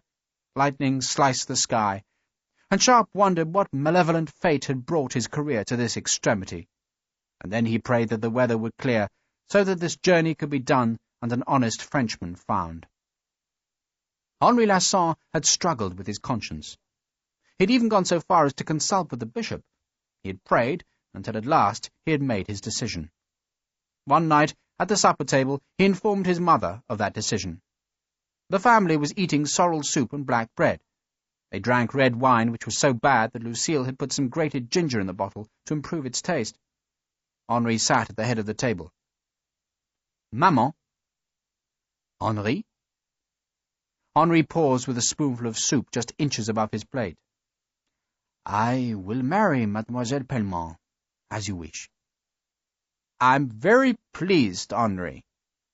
The old lady wasn't going to revel in her victory, but offered her response very gravely and with the smallest inclination of her head. Lucille showed more pleasure. I think that's wonderful news. She has excellent hips, the dowager said. Her mother had 16 children, and her grandmother 12, so it's a good choice. A very solid choice, Henri Lasson said with a trace of a smile. She has a very lovely nature, Lucille said warmly, and it was true. There might be those who thought Marie Pellemont to have the placidity and attractiveness of a gentle and not very energetic cow, but Lucille had always liked Marie, who was her own age, and who had now become the new Comtesse de Lasson. A betrothal ceremony was fixed for a fortnight's time, and even though the chateau had fallen on lean times, the family tried hard to make apt provision for the occasion. All but one of the chateau's saddle horses were sold, so that the guests could receive their traditional gifts, sword knots for the men and nosegays for the women, and so there'd be lavish food and decent wine for the guests of quality. The villagers and tenantry must also be fed, and provided with great vats of cider. Lucille found herself busy baking apple cakes and pressing great trays of nettle-wrapped cheese. She made sure that the hams hanging in the chateau's chimneys were not too nibbled by bats. She cut away the worst of the ravages, then rubbed pepper into the dark hams to keep the animals at bay. It was a happy time. The days were lengthening and growing warmer. Then, just a week before the betrothal ceremony, the first armed brigands were reported in the chateau's vicinity. The report came from a man ditching the top fields above the mill stream. He had watched as some ragged fugitives, all armed and wearing the vestiges of imperial uniforms, had skulked along the streambed. They had been carrying 2 slaughtered lambs. That night Henri Lasson slept with a loaded musket beside his bed. He barricaded the bridges over the moat with old cider vats, then released geese into the yard to act as sentries. Geese were more reliable than dogs, but no strangers disturbed the geese, neither that night nor the next, and Henri dared to hope that the vagabonds had merely been passing through the district. Then, just the very next day, a horrific report came of a farmhouse burnt beyond the next village of Celle-Église. The smoke of the burning barn could be plainly seen from the chateau. The farmer, all his family, and both his maidservants had been killed. The details of the massacre, brought by the miller of Celle-Église, were appalling, so much so that Henri did not tell either his mother or Lucille. The miller, an elderly and devout man, shook his head. "They were Frenchmen who did this, my lord. Or Poles, or Germans, or Italians." Lasson knew there were desperate men of all those nationalities released from Napoleon's defeated armies. Somehow he didn't wish to believe that Frenchmen could do such things to their own kind. "All the same," the miller said, "they were once soldiers of France." True. And that same day Henri Lasson donned the uniform he had hoped never to wear again, strapped on a sword, and led a party of his neighbours on a hunt for the murderers. The farmers who rode with him were brave men, but even they balked at riding into the deep forest beyond Celle-Église, where the murderous vagabonds had doubtless taken shelter. The farmers contented themselves with firing shots blindly into the trees. They scared a lot of pigeons and lacerated many leaves, but no shots were fired back. Lasson considered postponing the betrothal ceremony, but his mother was adamantly against such a course.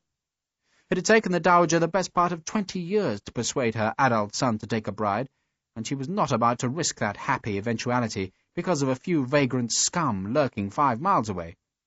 It seemed her faith was rewarded, for there were no further incidents, and every guest travelled in safety to the chateau. End of Disc 4. Disc 5. The betrothal ceremony, though modest, went very well. The weather was fine. Marie Pellemont looked as beautiful as her relieved mother could make her, while Henri Lasson, in a suit of fine blue cloth that had belonged to his father, looked properly noble. The dowager had brought out the remains of the family's silver, including a great dish 3 feet across and a foot deep, which was cast in the form of a scallop shell, cradling the de Lasson coat of arms. A flautist, violinist, and drummer from the village provided the music. There was country dancing, and there was the solemn giving of pledges, followed by the exchange of gifts. Mademoiselle Pellemont received a bolt of beautiful pale blue silk from China, a treasure that the dowager had possessed for 50 years, always meaning to make it into a gown fit for Versailles itself. Henri received a silver-hilted pistol that had once belonged to Marie's father. The village curé muttered the words of his blessing, while the local doctor, a widower, danced so much with Lucille that the tongues wagged happily about the chateau's courtyard, from which the compost heap had been removed in honour of this great day. Soon the villagers thought the widow Castineau would also be married, and not before time, because Lucille was nearly 30, childless, and was a woman of the most excellent kindness and disposition. The doctor, the village thought, could do far, far worse, though doubtless the widow Castineau could do far better. By midnight all the guests had gone, except for 3 male cousins from Rouen, who would spend the night in the chateau. Henri put his new pistol into a drawer, then went to the kitchen where his 3 cousins were sousing themselves with good calvados. Lucille and Marie, the elderly kitchen-maid, were scouring the great scallop dish with handfuls of abrasive straw, while the dowager was complaining that Madame Pellemont had been insufficiently appreciative of the bolt of silk. "I warrant she hasn't seen fabric of that quality since before the Revolution. Marie liked it." Lucille was ever the peacemaker. "And she's promised to make her wedding dress from it, maman." Henri, reminded of that ordeal which he faced in a month's time, said he was going outside to release the geese. He did so, then, wondering whether he had made the right choice by agreeing to marry, he leant against the chateau's wall and stared up at the full moon. It was a warm night, even muggy, and the moon was surrounded by a gauzy halo. He could hear music coming from the village, and he supposed that the revelry was continuing in the wine-shop by the church. "It's going to rain tomorrow." The dowager came out from the kitchen door and looked up at the hazed moon. We need some rain. It's a warm night. The Dowager offered her arm to her son. Perhaps it'll be a hot summer. I do hope so. I notice that I feel the cold more keenly than I used to. Henri walked his mother to the bridge, which led to the dairy. They stopped on the bridge's planks just short of the new barricade and stared down into the still, black and moon-reflecting water of the moat. "I see you're wearing your father's sword," the Dowager suddenly said. "Yes, I'm glad." The Dowager lifted her head to listen to the music which still sounded from the village. "It's almost like the old days." "Is it? We used to dance a great deal before the Revolution. Your father was a great dancer, and had a fine voice." "I know." The Dowager smiled. "Thank you for agreeing to marry, Henri." Henri smiled, but said nothing. "You'll find Mademoiselle Pellemont is a most agreeable girl," the Dowager said. "She won't be a difficult wife," Henri agreed. "She's like your sister in some ways. She's not given to vapors or airs. I don't like women who have vaporous souls. They aren't to be trusted." "Indeed not." Henri leant on the bridge's balustrade, then jerked upright as the geese suddenly hissed behind him. The Dowager gripped her son's arm. "Henri!" The Dowager had been alarmed by footsteps, which had suddenly sounded by the dairy, where flagstones provided a firm footing in the sea of hoof-churned mud. There were dark shapes moving among the moon-cast shadows. "Who is it?" Henri called. "My lord?" It was a deep voice that replied. The tone of the voice was respectful, even friendly. "Who is it?" Henri called again, then gently pushed his mother towards the lit door of the kitchen. But before the Dowager could take a single pace, two smiling men appeared from the shadows. They were both tall, long-haired men who wore green uniform jackets. They walked onto the far end of the bridge with their hands held wide to show that they meant no harm. Both men wore swords and both had muskets slung on their shoulders. "Who are you?" Lasson challenged the strangers. "You're Henri Comte de Lasson?" the taller of the two men asked politely. "I am," Lasson replied. "And who are you?" "We have a message for you, my lord." The Dowager, reassured by the respect in the stranger's voice, stood beside her son. "Well?" Lasson demanded. The two uniformed men were standing very close to the barricade, not 2 paces from Lasson. They still smiled as, with a practised speed, they unslung the heavy weapons from their shoulders. "Run, maman!" Henri pushed his mother towards the chateau. "Lucille! The bell! Ring the bell!" He turned after his mother and tried to shield her with his body. The tallest of the two men fired first, and his bullet entered Lasson's back between two of his lower ribs. The bullet was deflected upwards, exploding his heart into bloody shreds, then flattened itself on the inside of his breastbone. As he fell, he pushed his mother in the small of her back, making her stumble down to her knees. The Dowager turned to see the second man's gun pointed at her. She stared defiantly. "Animal!" The second man fired, and his bullet smacked through the Dowager's right eye and into her brain. Mother and son were dead. Lucille came to the kitchen door and screamed. The two men climbed the barricade and walked into the chateau's yard. There were other shapes in the darkness behind them. Lucille ran back into the kitchen, where her cousins were struggling to their feet. One of the cousins, less drunk than his companions, drew his pistol, cocked it, and went to the door, from where he saw the dark shapes at the far side of the yard. He fired. Lucille pushed him aside and raised the great blunderbuss that was kept loaded and ready above the soap vats. She cocked it, then fired it at the murderess. The butt hammered with brutal pain into her shoulder. One of the two killers shouted with agony as he was hit. The other two cousins pushed past Lucille and ran into the darkness, but a fusillade of gunfire from beyond the moat made them drop to the cobblestones. The bullets smacked into the chateau's ancient stone wall. Marie, the kitchen-maid, was screaming. The geese were hissing and stretching their necks. The dogs in the barn were barking fit to wake the dead. Lucille snatched up an ancient battered horse pistol, dragged back its cock, and ran towards the dark shapes that crouched over the bodies of her mother and brother. "Stop her!" A deep voice called in French from beyond the moat. and one of her cousins, as if obeying the voice, stood up and caught Lucille about the waist and dragged her down onto the cobbles just as 3 more weapons fired from beyond the moat. The bullets whiplashed over Lucille and her cousin. She raised her head to see the 2 men who'd killed her family climbing back over the barricade. She'd wounded one of them, but not badly. Lucille was crying, screaming for her mother, but she saw in the moonlight that the men who escaped her vengeance wore green coats. The men in green. The English devils who'd haunted her brother had come back in an evil night to finish their foul work. She howled like a dog at their retreating shapes, then fired the pistol at the retreating killers. Scraps of exploding powder from the pistol's pan burnt her face, and the flash dazzled her. The dogs in the barn were scrabbling at the door. Marie was sobbing. A servant ran to the chapel bell and began to toll the alarm. Villagers, alerted by the gunfire and harried by the bell's frantic noise, swarmed through the chateau's main arch. Some carried lanterns, all carried weapons. Those with guns blazed to the east, where the attackers had long disappeared. The villagers' gunfire did more damage to the dairy and the chateau's orchards than to the murderers. Lucille, weeping helplessly, pushed through the villagers to where her mother and brother lay in a pool of lantern light. The village priest had covered the dowager's face with a handkerchief. The old woman's black dress was soaked with blood that shone in the yellow light. Henri Lasson lay on his back. His fine suit of clothes had been cut with knives, almost as if his murderers had thought that he kept coins in his coat seams. His old engraved sword had been stolen. Strangest of all was the presence of a short-handled axe beside his body.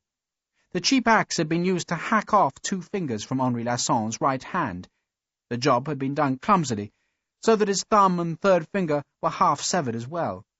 There was no sign of the 2 missing fingers. The priest thought the disfigurement must have been done in the cause of Satanism. There had been an outbreak of devil worship in the Norman hills not many years before, and the bishop had warned against a revival of the foul practice. The priest crossed himself, but kept his opinion to himself. Sufficient unto the night was the evil already done. Lucille, already widowed, and now orphaned and denied her good brother's life, wept like an inconsolable child, while the chapel bell still tolled its useless message to an empty night. Chapter 9. For 3 days Lucille Castelnau wept, and would not be comforted. The curé tried, the local doctor tried, and her cousins tried. It was all in vain. Only after the funeral did she show some of her old spirit, when she saddled her brother's horse, took his new pistol from his study, and rode to the far side of Celle-Église, where she fired shot after shot into the thick woodland. Then she went home, where she ordered both wooden bridges over the moat to be dismantled. It was a horrific job, for the timbers were massive, and it was even a pointless job, for the damage had already been done. But the farm workers, with help from the villagers, sawed through the great pieces of wood that were taken away to strengthen barns, bars, and cottages. Then Lucille had a notice posted on the church door, and another posted on the door of the church at Celle-Église, which promised a reward of 200 francs for information which would lead to the capture and death of the Englishman who had murdered her family. The villagers believed that the widow Castelnau was distraught to temporary madness, for there was no evidence that the killers had been English, and, indeed, the kitchen maid swore she'd heard a voice call out in French. A very deep voice, Marie remembered distinctly. A real devil's voice, she said. But Lucille insisted that it had been Englishmen who had committed the murders, and so the reward notices faded in the sunlight and curled in the night's dew. Lucille had sworn she'd sell the upper orchards to raise the reward money, if someone would just lead her to revenge. 1 week after the funerals, Madame Pellemont arrived with her family lawyer and an impudent claim that half the chateau's estate, and half the chateau itself, properly belonged to her daughter, who had gone through a betrothal ceremony with the dead Comte de Lasson. Lucille listened in apparent patience. Then, when at last the lawyer politely requested her response, she opened her brother's drawer, took out the silver-hilted pistol, and threatened to shoot both Madame Pellemont and her lawyer if they didn't leave her home immediately. They hesitated, and it was said that Lucille's voice could be heard in the sexton's house beyond the blacksmith's shop as she screamed at them to leave the chateau. Madame Pellemont and her lawyer left, and the silver-hilted pistol, which turned out to be unloaded, was thrown after them. It lay in the road for 3 hours before anyone dared to pick it up. Lucille's father-in-law, old General Castelnau, came all the way from Bourges to sympathize with her. The general had only 1 leg, his other had been lost to an Austrian cannonball. He sat for hours with Lucille. He told her she should marry again, that every woman needed a husband, and because he was a widower, and because he was sentimental, and because he saw in Lucille what his sharp-eyed son had once seen, he offered himself. Lucille turned him down, though so gently that the old general had no chance to take offence. General Castaneau also assured her that it was most unlikely for any Englishman to have killed Henri and the Dowager. "I saw them," Lucille insisted. "You saw men in green. Every country's army has men in green coats. Our own dragoons wear green, or wore green. God knows what they wear now." "Those men were English!" The general tried to explain that the English were hardly likely to be in Normandy, since their army had invaded the south of France and had already been evacuated from Bordeaux. A few Englishmen had been with the Allies who reached Paris, but not many. And anyway, why should an Englishman seek out this family? He begged Lucille to give the question her most serious attention. "They were English," Lucille said stubbornly. The general sighed. "Marie tells me you're not eating." Lucille ignored his concern, preferring her own. "I ate the English." "That's understandable," General Castaneau said soothingly, though from all he had heard it was better to be captured by the English than by the Russians, and he was about to expatiate on that grisly theme when he remembered that Lucille was hardly in a receptive frame of mind for such reflections. "You should eat," he said sternly. "I've ordered a dish of lentil soup for you today." "If the Englishmen come back," she said, "I'll kill them." "Quite right, but if you don't eat, you won't have the strength to kill them." That remark made Lucille look shrewdly at the general, almost as though he'd propounded a peculiarly difficult idea, but one which made surprising sense. She nodded agreement. "You're right, Papa." And at lunchtime she wolfed down all the lentil soup, then carved herself a thick slice of the ham that the general had been hoping to carry off the next day in his saddlebag. That evening the general met privately with the doctor, and both men agreed that the terrible events had sadly disturbed Madame Castaneau's wits. The doctor could think of no easy cure, unless Madame Castaneau could be persuaded to take the waters, which sometimes worked, but which were horribly expensive. Otherwise, he said, nature and time must do the healing. "Or marriage," the doctor said with a certain wistfulness. "Madame needs a man's touch, if you understand me." "She won't marry again," General Castaneau opined. "She was too much in love with my son, and now she'd rather wither away than dilute his memory. It's a sad waste, Doctor."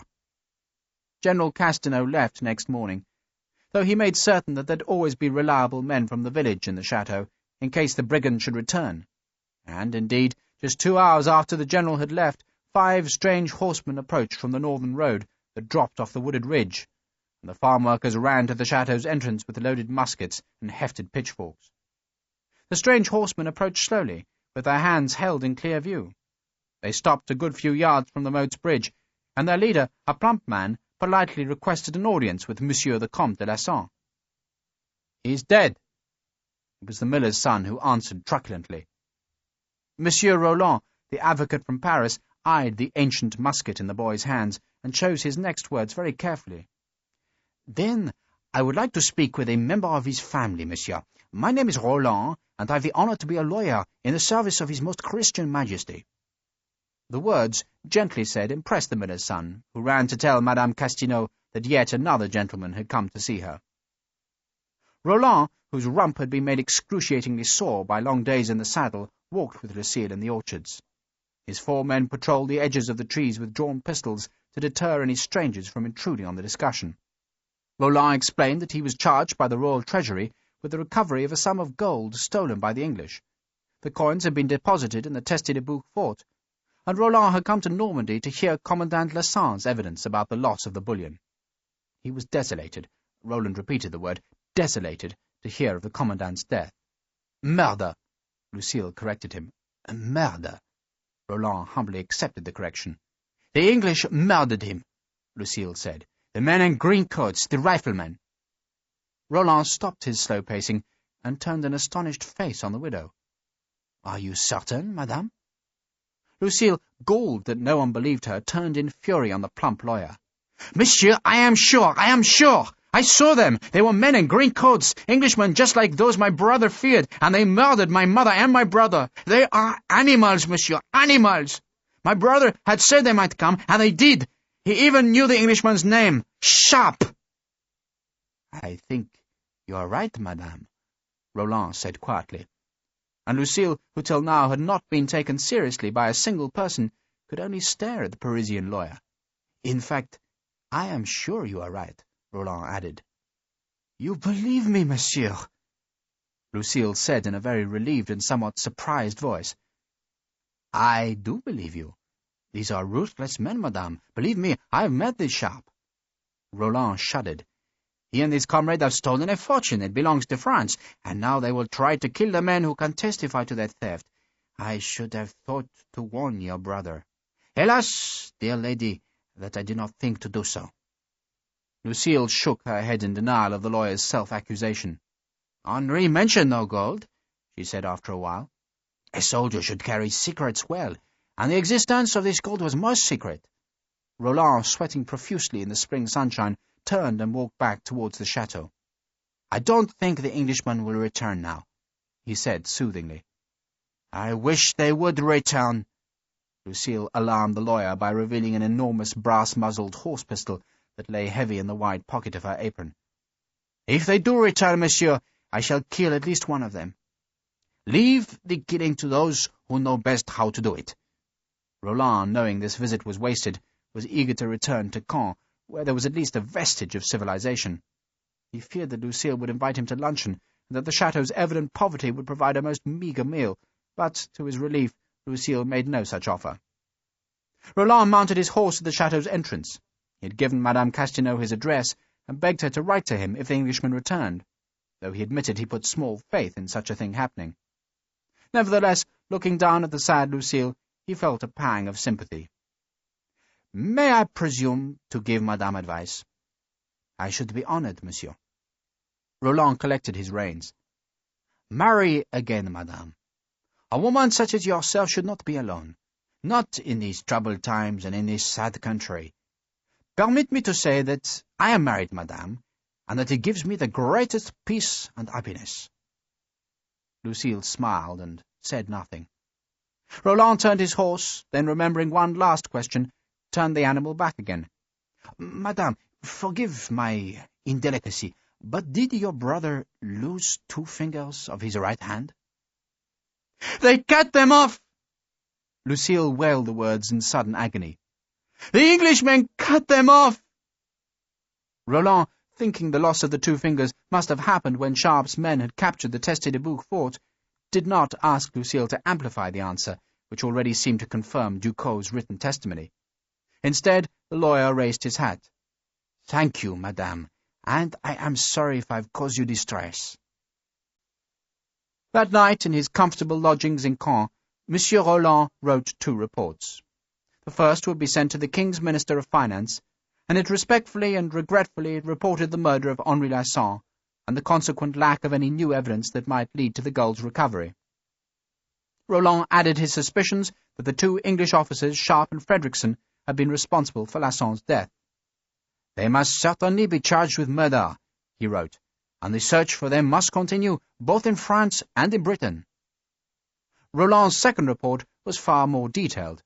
It began by saying that Pierre Ducos's written testimony had been substantially confirmed, and that it now seemed virtually certain that the 2 English rifle officers had stolen the Emperor's gold. They had also killed Lasson, presumably so that he couldn't testify against them.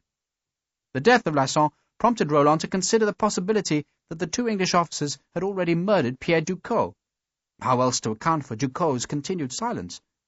Roland respectfully suggested that the 2 Englishmen must already have left France, but hoped they might yet be found and brought to vengeance. He added the welcome news that the English Navy had been requested by the new French government to desist from their explorations in and around the Teste-de-Bouc fort, which request had been reluctantly complied with. The English search about the fort had found none of the imperial gold or baggage. This second report was written on fine India paper, which Monsieur Roland took to a calligrapher in Paris. The calligrapher sealed the India paper inside 2 sheets of thicker paper that were so cleverly pasted together that they appeared to a casual glance to be one thick sheet of paper. Then, on the thicker paper's creamy surface, the calligrapher inscribed an extremely tedious ode in praise of the Greek gods. The ode was briefly read by a French government censor. 2 weeks later the poem was delivered to the island of Elba, off the Tuscany coast, where the creamy page was delicately peeled apart to reveal the India paper inside. Within an hour Roland's longer report was being read by an emperor in exile, but an emperor who still retained some sharp claws. Except that the claws couldn't be unsheathed, for the enemy was hidden, and so, though Monsieur Roland's report was filed carefully away, it was not forgotten. The report, after all, concerned money, and the exiled emperor had need of money if his dreams were once again to blazon Europe with his glory. The English riflemen might have vanished for the moment, but they'd reappear, and when they did, the emperor would have them found and have them killed, for glory. The Saxon dragoon wished to go home. He told Sergeant Chalon as much, and the sergeant reminded the Saxon of the vow they had all taken when they had waited in the deserted farmhouse. The vow had been an agreement that all the dragoons would remain with Major Ducos until everything was safe, but if any man did wish to leave, then he must forfeit his share of the Emperor's treasure. The Saxon shrugged. "I just want to go home." Chalon put his arm about the big man's shoulder. "It won't be long, Hermann." "Home," the Saxon said stubbornly. "And you'll go home without any of the money?" Chalon asked enticingly. The 2 men were in a stable-yard of a tavern in Leghorn. Chalon had gone to the stables to make certain the horses were being fed, and the Saxon had followed the sergeant in hope of finding some privacy for this conversation.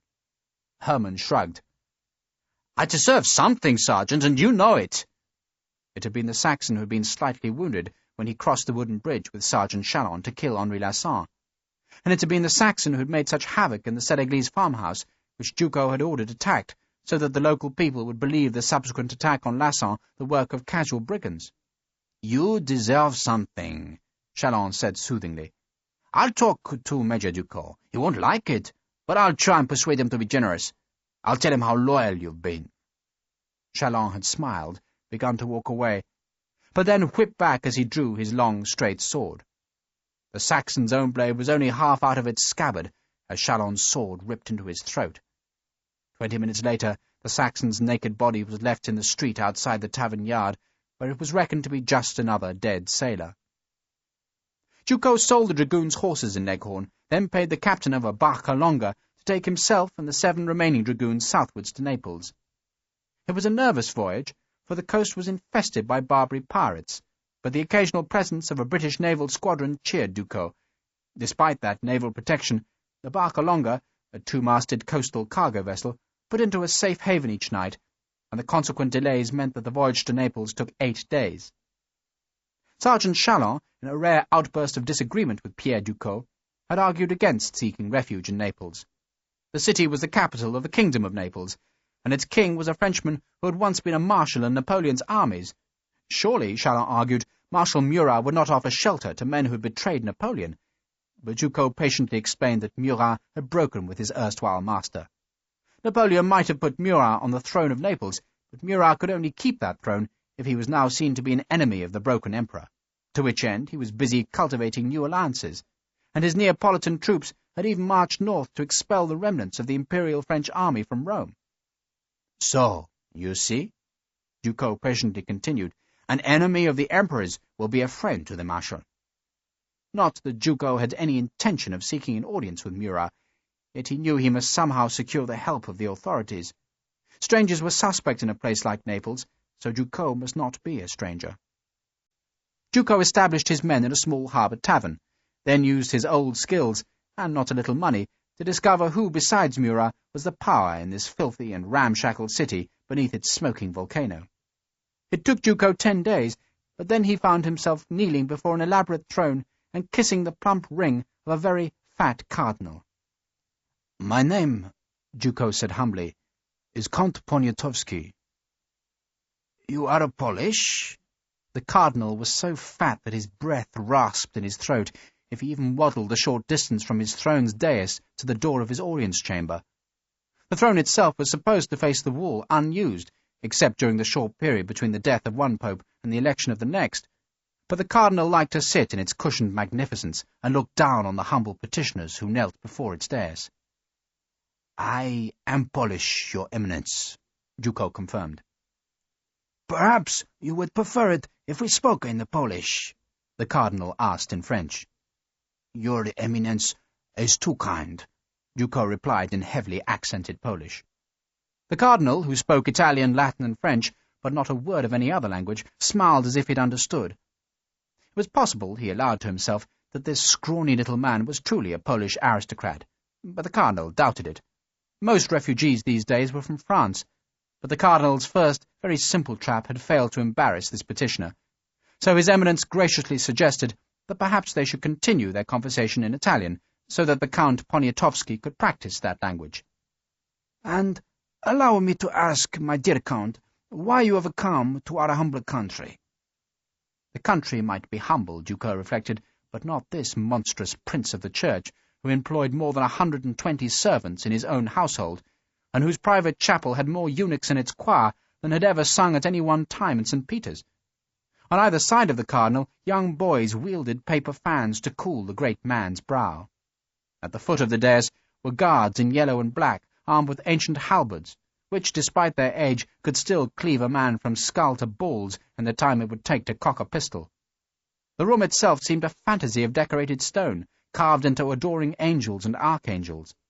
In truth, the decorations were of scagliola, a false stone made of plaster and glue, but Duco recognized the skill of the craftsman who had made the dazzling objects. I have come, Your Eminence, for the sake of my health. You are a consumptive, my son? I have a breathing problem, Your Eminence, which is aggravated by cold weather. The Cardinal suspected that the Count's breathing problem was more likely to be aggravated by an enemy's sword, but it would be impolite to say as much. The city, he said instead, and with a wave of his plump hand about his splendid audience chamber, will be hard on your lungs, my dear Count. There is much smoke in Naples. I would prefer to live in the countryside, Your Eminence, on a hilltop where the fresh air is untainted by smoke. And where, the Cardinal thought, enemies could be perceived at a good distance, which explained why the Count Poniatowski had so generously presented a large ruby to the Cardinal's funds as an inducement for this audience. The Cardinal shifted himself on his cushioned throne and stared over the Count's head. It is my experience, my dear Count, that invalids such as yourself live longer if they are undisturbed. Your Eminence understands my paltry needs only too well, Duco said. His Majesty— It was the first time the Cardinal had acknowledged the existence of a higher power in the state than himself— insists upon the prudent policy that our wealthier citizens, those who pay the land taxes, you understand, should live in peace. It is well known, Duco said, that His Majesty pays the closest attention to Your Eminence's wise advice. Duco doubted whether any wealthy person in the kingdom paid any tax at all, but doubtless the Cardinal was merely using the word to describe the gifts he would expect, and now was the time to make it clear that the Count Poniatowski was a man who had gifts to give. Duco took a purse from his pocket, and, closely watched by the Cardinal, poured some gems into his palm. Duco, knowing that the sheer weight of the boxed gold would prove too heavy to carry across an embattled continent, had bought diamonds, rubies, sapphires, and pearls in Bordeaux. He had purchased the gems for a very low price, for the starving merchants in Bordeaux had been desperate for trade, and especially for gold. I was hoping, Your Eminence— Duco began, but then let his voice tail away. My dear Count— The Cardinal waved away the small boys whose job was to fan him in the sultry months. It takes time for a man to settle in a foreign country, Your Eminence. Duco still held the handful of precious stones. And, under the pressures of strange circumstances, and due to the necessities of establishing a home, a man might forget some civic duties like the payment of his land tax. If I were to offer you a payment of that tax now, perhaps Your Eminence can persuade the authorities to take a kindly view of my convalescence. The Cardinal reached out a fat palm, which was duly filled with some very fine gems. "Your responsibility does credit to your nation, my dear Count. Your Eminence's kindness is only exceeded by your Eminence's wisdom." The Cardinal pushed the gems into a pocket that was concealed beneath his red, fur-trimmed capa magna. "I have a mind, my dear Count, to help you further. Mother Church has long admired the stalwart manner in which you Poles have resisted the depredations of the tyrant Napoleon, and now it falls to my humble lot to give a proper appreciation of that admiration." Duco wondered what new financial screw the Cardinal would turn, but bowed his thanks. "You seek a house," the Cardinal said, "upon a hill, a place where an invalid can live in peace, undisturbed by any past acquaintances who might disturb his fragile recovery." "Indeed, Your Eminence." "I know such a place," the Cardinal said.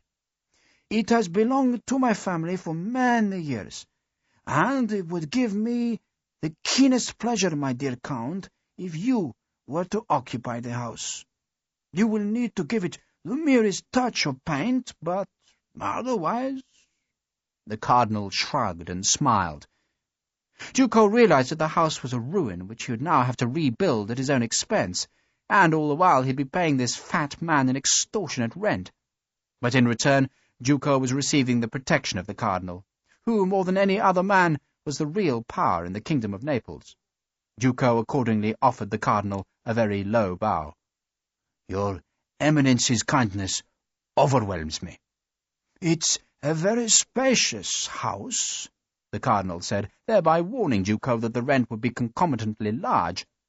"Your Eminence's generosity astounds me," Duco said. "But a large house," the Cardinal said slyly, "might be a suitable dwelling for a man who has arrived in our humble country with 7 male servants, and all of them armed."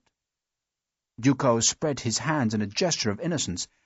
"As your Eminence so wisely observed, an invalid needs peace, and armed servants are conducive to peace." He bowed again. "If I might offer your Eminence some rent now?" "My dear Count!"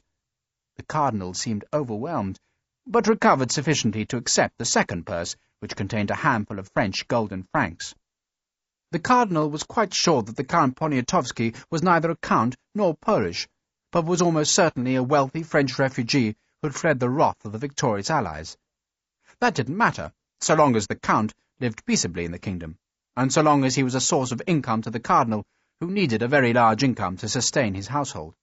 Thus the Count was made welcome, and the very next day a lugubrious priest with an enormously long nose was instructed to lead the Count northwards to the Villa Lupigi, which stood mouldering on a steep, bare hill above the coast. The villa was indeed a ruin, a vast and decaying structure which would cost a fortune to be fully restored. But Duco had no intention of making a full restoration, only of lying low, in security, until the last question about an emperor's missing gold had been asked and answered.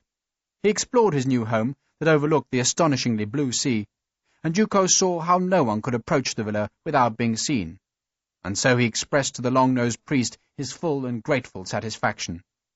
Duco had found both a refuge and a powerful protector, and thus, for the first time since he had shot Colonel Maillot, Pierre Duco felt safe. Sharpe had to risk letting Frederickson enter the city of Caen, for the riflemen needed detailed instructions if they were to find the village where Henri Lasson lived. Frederickson went into the city alone and unarmed, posing as a discharged German veteran of Napoleon's army who sought his old chef de bataillon. No one challenged his right to be in the great city, and thus he indulged himself with a tour of the great church where his namesake William the Conqueror lay buried. Frederickson stood for a long time in front of the marble slab, then was accosted by a cheerful priest who merrily recounted how the Conqueror's body had been so filled with putrefaction at the time of its burial in 1087 that it had exploded under the pressure of the foul-smelling gases. "The church emptied!" The priest laughed as if he'd actually been there. "Not that our Billy's down there any more, of course." "He isn't?" Fredrickson was surprised. "Those revolutionary bastards desecrated the tomb and scattered the bones. We collected a few scraps in '02, but I doubt if any of them are the real thing. On Judgment Day, we'll likely find a scrofulous beggar coming out of the hole instead of the conqueror." The priest gladly accepted the offer of a glass of wine, and just as gladly told Fredrickson how to reach Henri Lasson's village, which lay some 40 miles away. "But be careful," the priest reiterated Father Marin's warning. "The countryside is a dangerous place, my friend. It's full of villains and murderers. The Emperor would never have allowed such a state."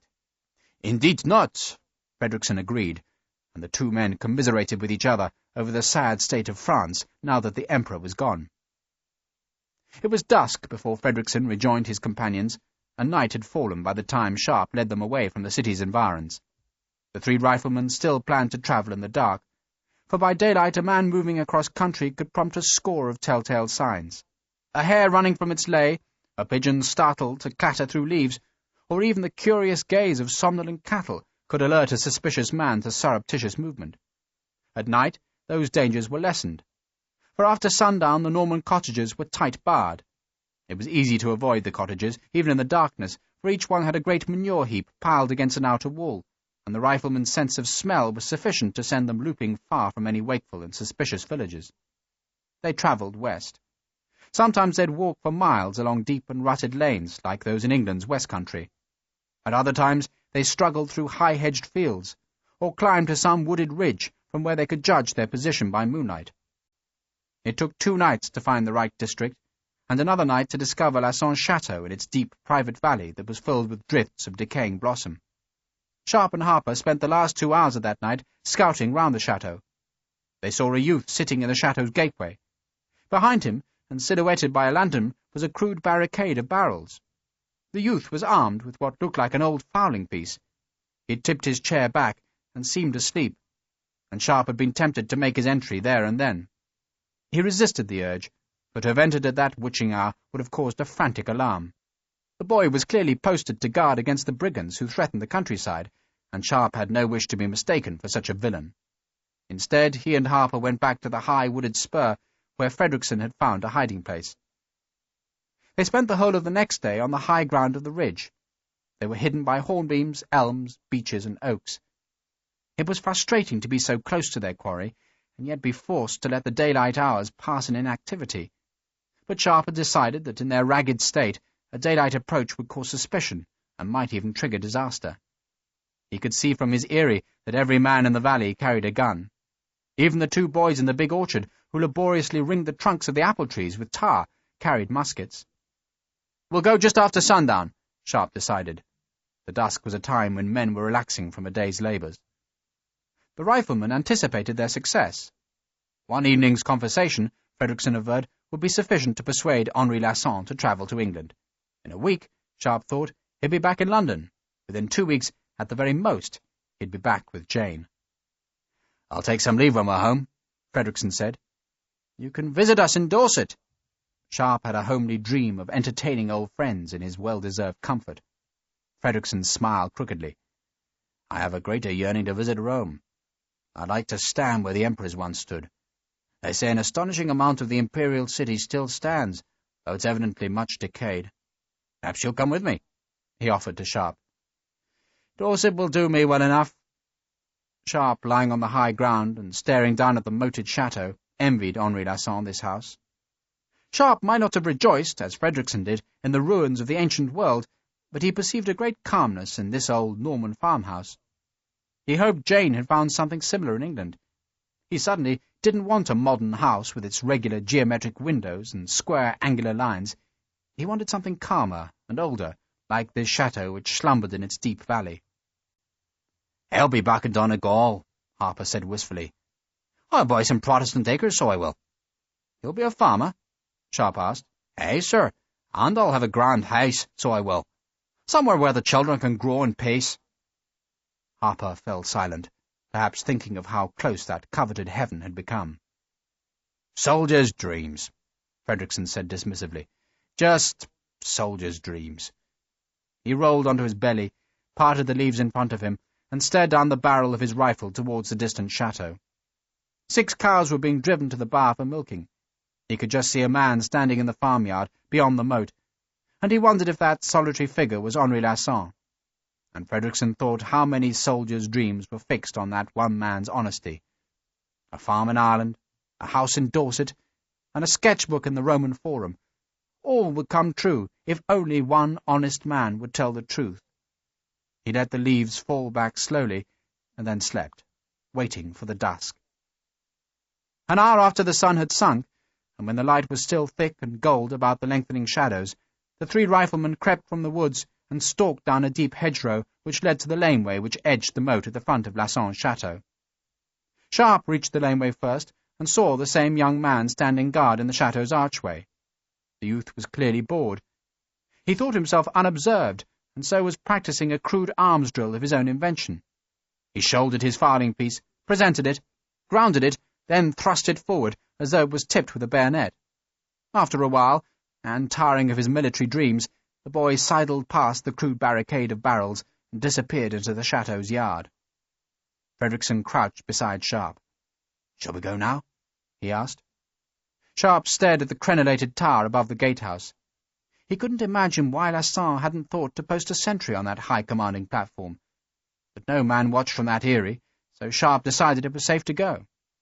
Sharpe had decreed that just he and Frederickson would approach the chateau, and that neither man would carry weapons. 2 unarmed men in the twilight posed no great threat. Harper would wait with all the weapons in the hedgerow, and only join the officers once Lasson had been safely reached. The boy was still hidden inside the yard as Sharpe and Frederickson scrambled through the hedge and walked down the lane's grass verge. No one called an alarm. This facade of the chateau, hard on the moat and facing the village, was an almost featureless wall, betraying that the building had once been a small fortress.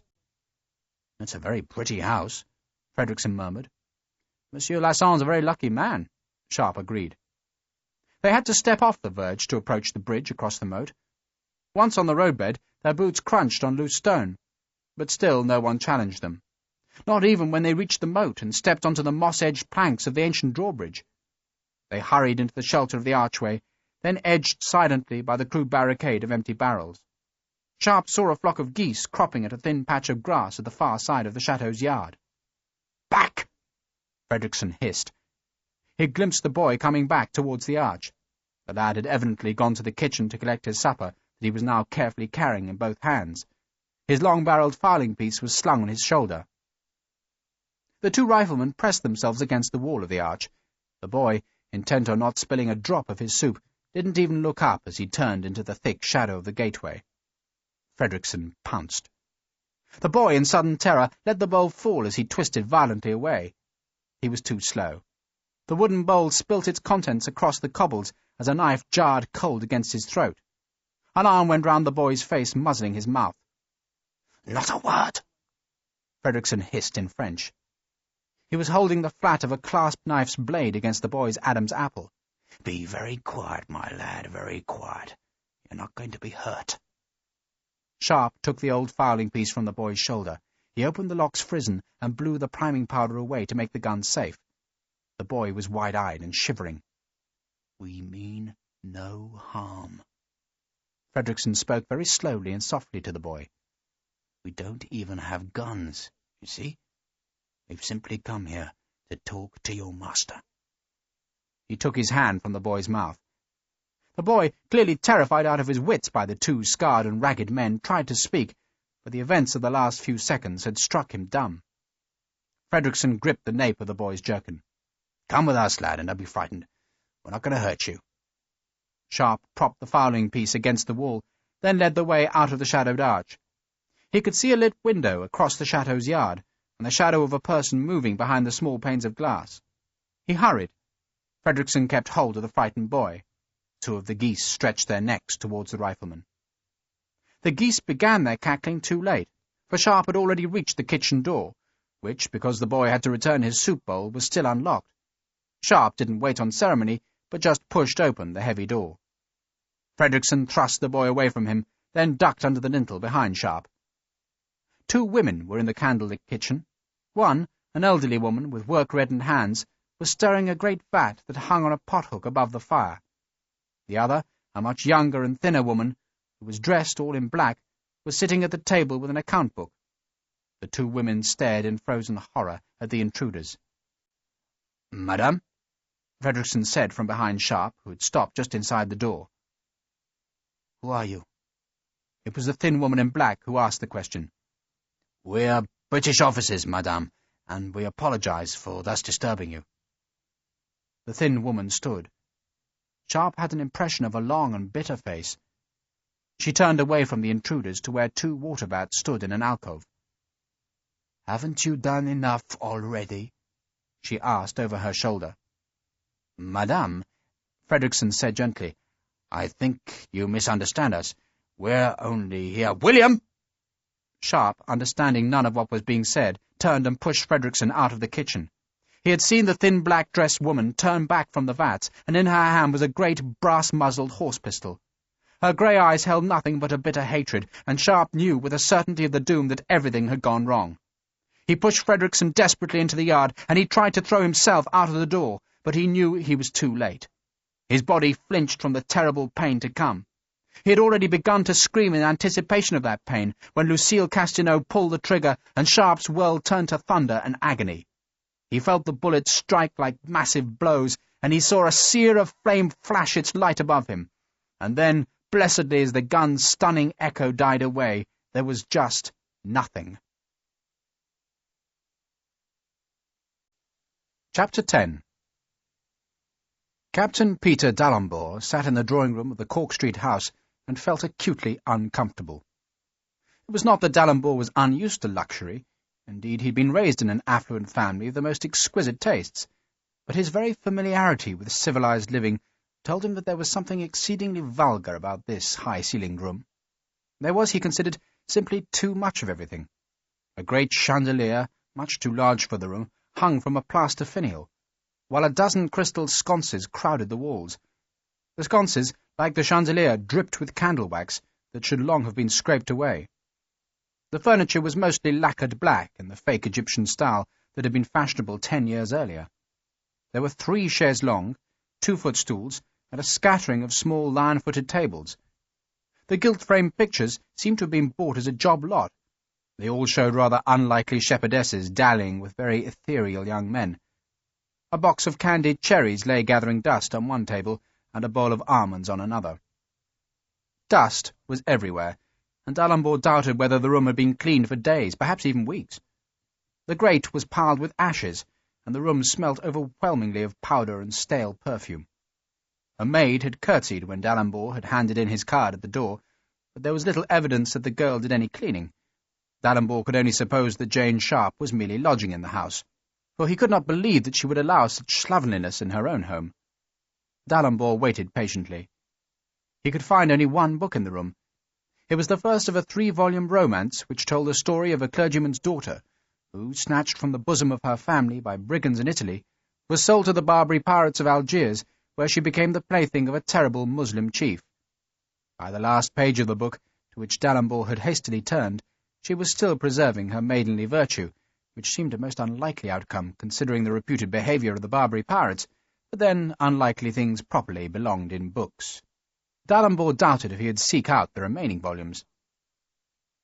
A black and gilt clock on the mantel whirred, then sounded midday.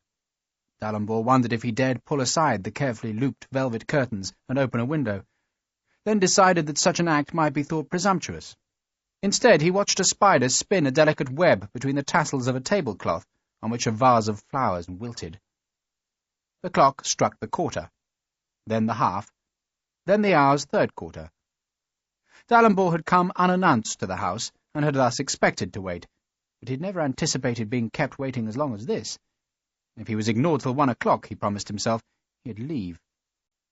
He watched the filigreed minute hand jerk from 5 minutes to 4 minutes to 1. He decided it would be prudent to leave a message in writing, and was about to tug the bell-pull and demand paper and pen from the maid, when the drawing-room door suddenly opened, and he turned to see the smiling face of Mrs. Jane Sharpe. "It's Captain d'Alembert," Jane said with feigned surprise, as though she had not known who had been waiting for her for so long. "What a pleasure!" She held out a hand to be kissed. "Were you offered tea, or something more potent, perhaps?" "No, ma'am." "The girl is perverse," Jane said, though Dalrymple noted that she didn't ring the bell to correct the perversity. "I didn't know the battalion had reached England." 2 weeks ago, ma'am. They're now in Chelmsford, but I'm on leave." "A well-deserved leave, I'm sure. Would you like to draw a curtain, Captain? We mustn't sit here in Stygian gloom." Dalrymple pulled back the heavy velvet. Then, when Jane had arranged herself on a chaise longue, he sat opposite her. They exchanged news, complimented London on its current fine weather, and agreed how welcome the coming of peace was. And all the time, as this small talk tinkled between them, Dalrymple tried to hide the astonishment he was feeling at the change in Jane. When she'd been with the army, she'd seemed a very sweet-natured and rather shy girl, but now, scarce 6 months later, she was a woman, dressed in the very height of fashion. Her green satin gown fell in simple pleats from its high waist to her ankles. The neckline was cut embarrassingly low, so that Dalrymple was treated to an ample view of powdered breasts. Very pretty breasts, he decided, but somehow it seemed inappropriate for the wife of a man he liked and admired so to display herself. The shoulders of Jane's dress were puffed, and the sleeves very long, very tight, and trimmed at their wrists with lace frills. She wore no stockings, instead displaying bare ankles that somehow suggested the vulnerability of innocence. Her shoes were silver slippers, tied with silver thongs in the quasi-Greek fashion. Her golden hair was drawn up above her ears, thus displaying her long and slender neck, about which was a necklace of rubies, which Dalrymple supposed must have been plundered from the French baggage at Vittoria. The rubies suited her, Dalrymple decided. They were rare jewels for an undoubtedly beautiful woman. He saw her smiling at his inspection, and realized with embarrassment that Jane had perceived his admiration and was relishing it. He quickly changed the subject to the reason for his visit. He had brought her, Dalrymple said, a message from Major Sharpe.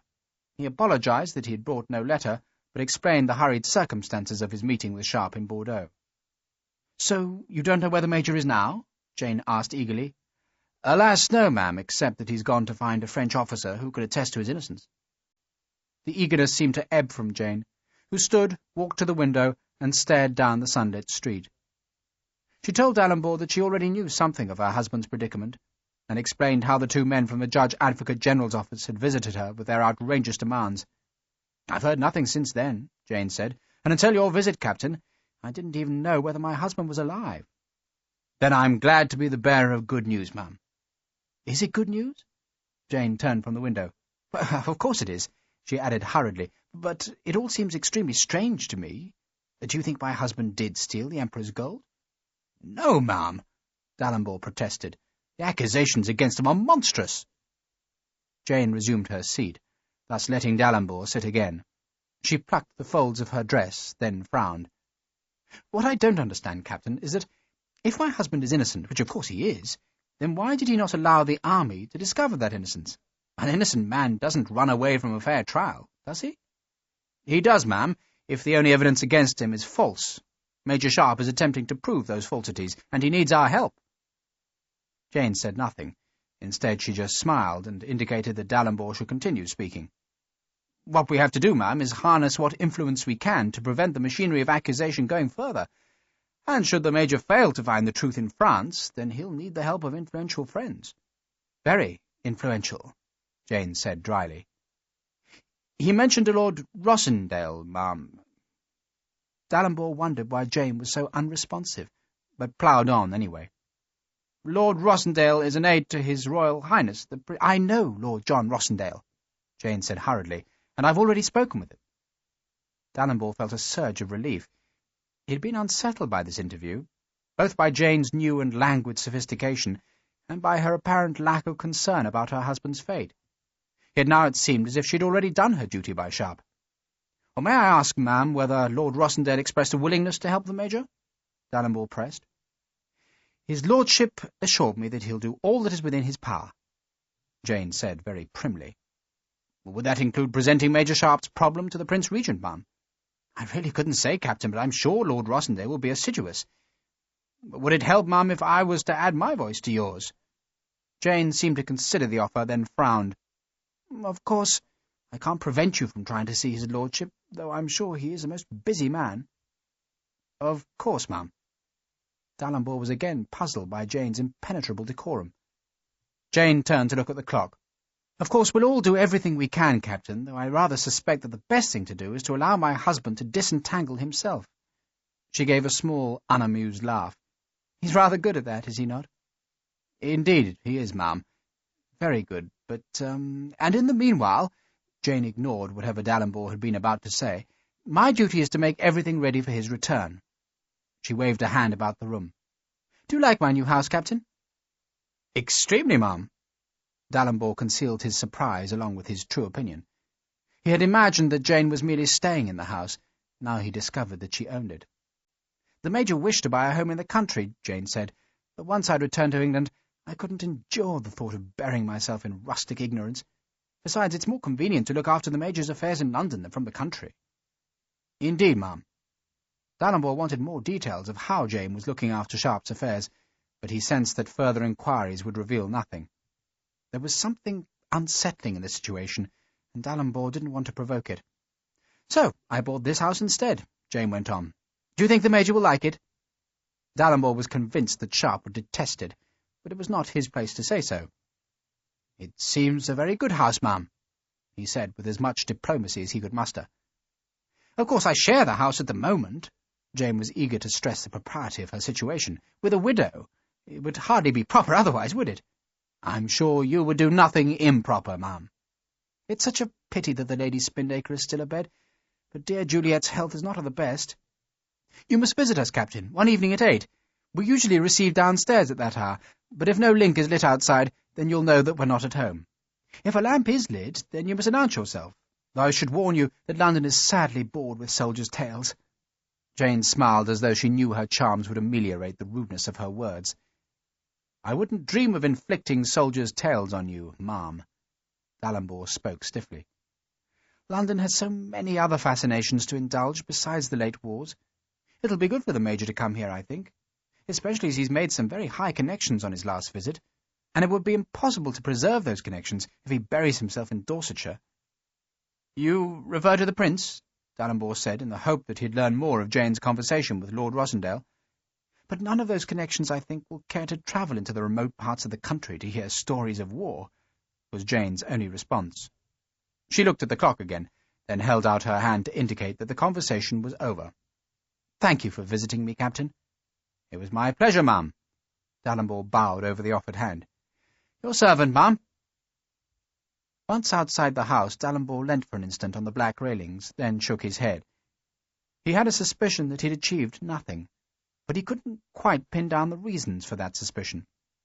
Yet there was one thing for which he was supremely grateful, which was that he had no address by which he could reach Sharpe. What in hell could he have written?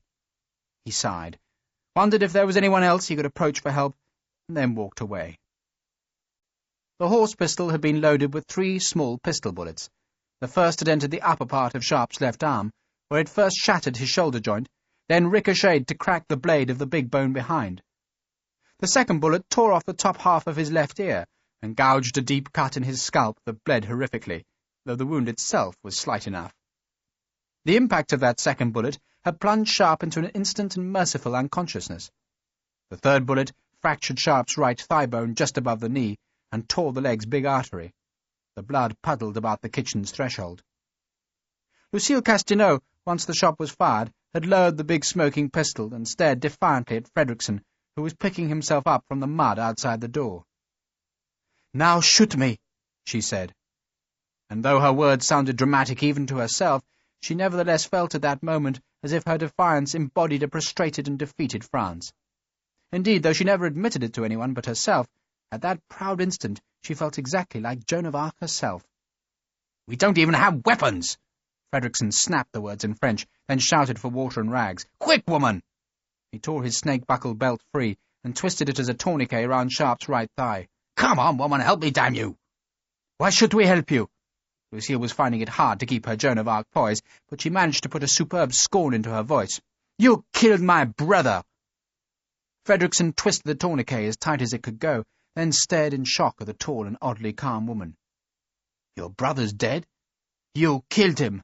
Out there!" She pointed to the yard. "Madam, I have never been here before." Frederickson turned and snapped at the boy, who had plucked up courage to creep close to the door, then turned again to Lucille. You have my word of honour, madam, as a British officer, that none of us has been here before, nor did any of us kill your brother, whose death, believe me, I regret to the very depths of my soul. Now, madam, will you please give me bandages and water? We need a doctor. Hurry!" He twisted back to the door. "Sergeant Harper?" He bellowed hugely into the night. "Sergeant Harper! Come here, quick!" Sweet Jesus!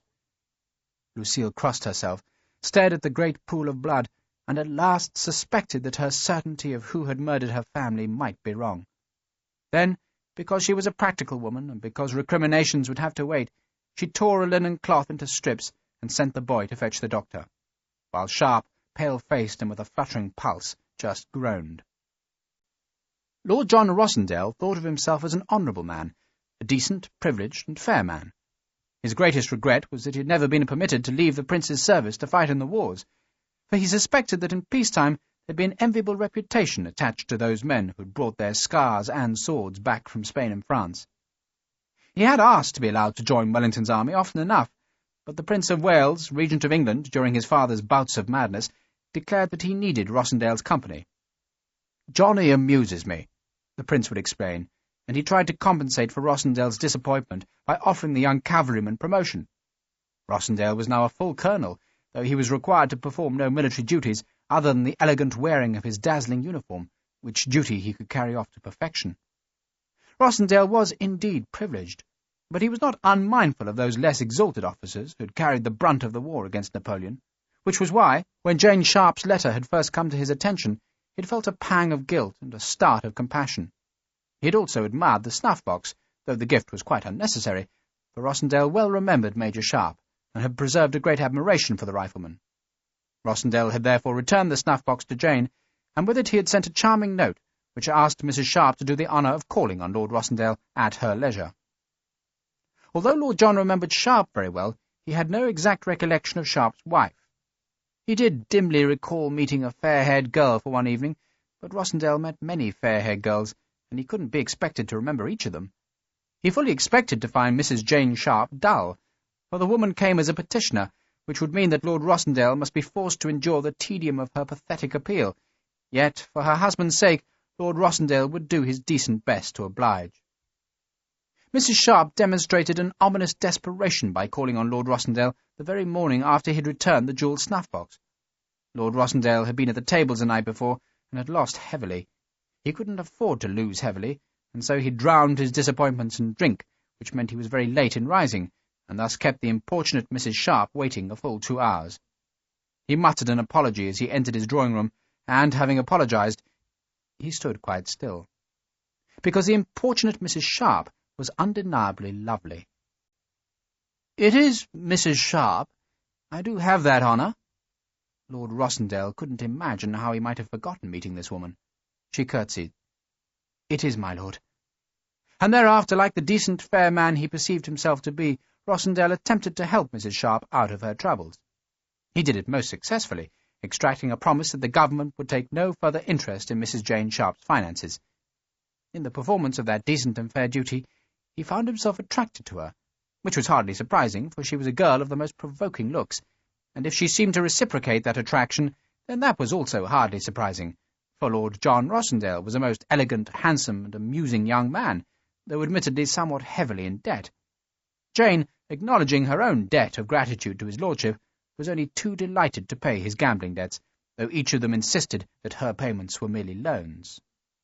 There was gossip, of course, but the gossip didn't hurt Rossendale. The conquest of Mrs. Sharpe, if conquest it was seen by society as an act of great bravery, for surely the husband would exact a terrible revenge. London knew that a certain naval officer still found it impossible to sit in comfort, and London wondered how many weeks Lord Rossendale would live once Major Sharpe returned from the wars. The wager book at Lord Rossendale's club did not give his lordship more than 3 months before he was forced to eat grass before breakfast. "And that'll be the finish of him," a friend said. "And more's the pity, for Johnny's an amusing fellow." Yet, despite the threat, neither Jane nor Lord John tried to dull the edge of the gossip by circumspection. And as her popularity in society increased, so did people feel a growing sympathy for Jane Sharpe. Her husband, it was said, was a thief. He'd deserted the army. The man was clearly no good, and Jane was plainly justified if she sought consolation elsewhere. Jane herself never complained that Major Sharpe was a bad man. She did tell Lord Rossendale that her husband was unambitious, and proved that contention by saying he'd admire her in a country village where her silks and satins must be surrendered to the moths. She allowed that he'd been a magnificent soldier, but alas, was also a dull man, and in the society amongst which Jane now moved with such assurance, dullness was a greater sin than murder. Lord Rossendale, though frequently penniless, was never dull, but instead seemed to move in a glittering whirl of crystal-bright opportunities. Yet still, like an awkward bastion that resists the surge of a victorious army, there remained the inconvenient fact of Major Sharpe's continuing dull existence, and Peter Dallenbore's visit to Jane's house was an abrupt and unwelcome reminder of that existence. It was no longer possible, after that meeting, for Jane to pretend that Sharpe had simply disappeared to leave Jane with his money and Rossendale with Jane. So, that same evening, Jane sent a servant to fetch a carriage, and with a cloak about her bare shoulders, she was conveyed the short distance to Lord Rossendale's town house, which overlooked St. James's Park. The servants bowed her inside, then brought her a light supper and a glass of champagne. His lordship, they told her, was expected home soon from his royal duties. Lord Rossendale, coming into the candlelit room an hour later, thought he had never seen Jane looking so beautiful. Perturbation, he thought, made her seem so very frail and vulnerable. "John!" She stood up to greet him. "I've heard, my dearest, I've heard." Lord Rossendale hurried across the room. She met him halfway, and they embraced. Jane clung to him, and Lord Rossendale held her very tight. "I've heard the awful news," he said, "and I'm so very sorry." "He came this morning."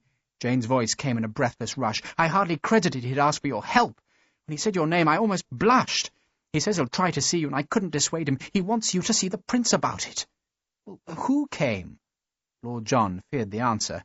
He held Jane at arm's length, and there was a look of real fear on his face. "Your husband has returned?" "No, John." There was a note of asperity in Jane's voice at Lord Rossendale's misapprehension, though his lordship showed no displeasure at her tone. "It was an officer who was a friend of Richard's," she explained, "a Captain Dallenbore. He says he met Richard in Bordeaux, and Richard sent him to London to seek your help. Richard expects you to plead with the Prince." "My God! So you haven't heard?" Lord John dismissed Jane's news of Dallenbore's visit, and instead, very gently, led her to a settle beside the open window. A warm breeze shivered the candle flames that lit her face so prettily. "I have some other news for you," Rossendale said, "and I fear it's distressing news." Jane looked up at his lordship. "Well?" Lord John first poured her a glass of white wine, then sat beside her. He held one of her hands in both of his. "We have heard from Paris today, my dearest one, and it seems that there was a French officer who could prove your husband's guilt, or innocence, of course." He added the last hastily.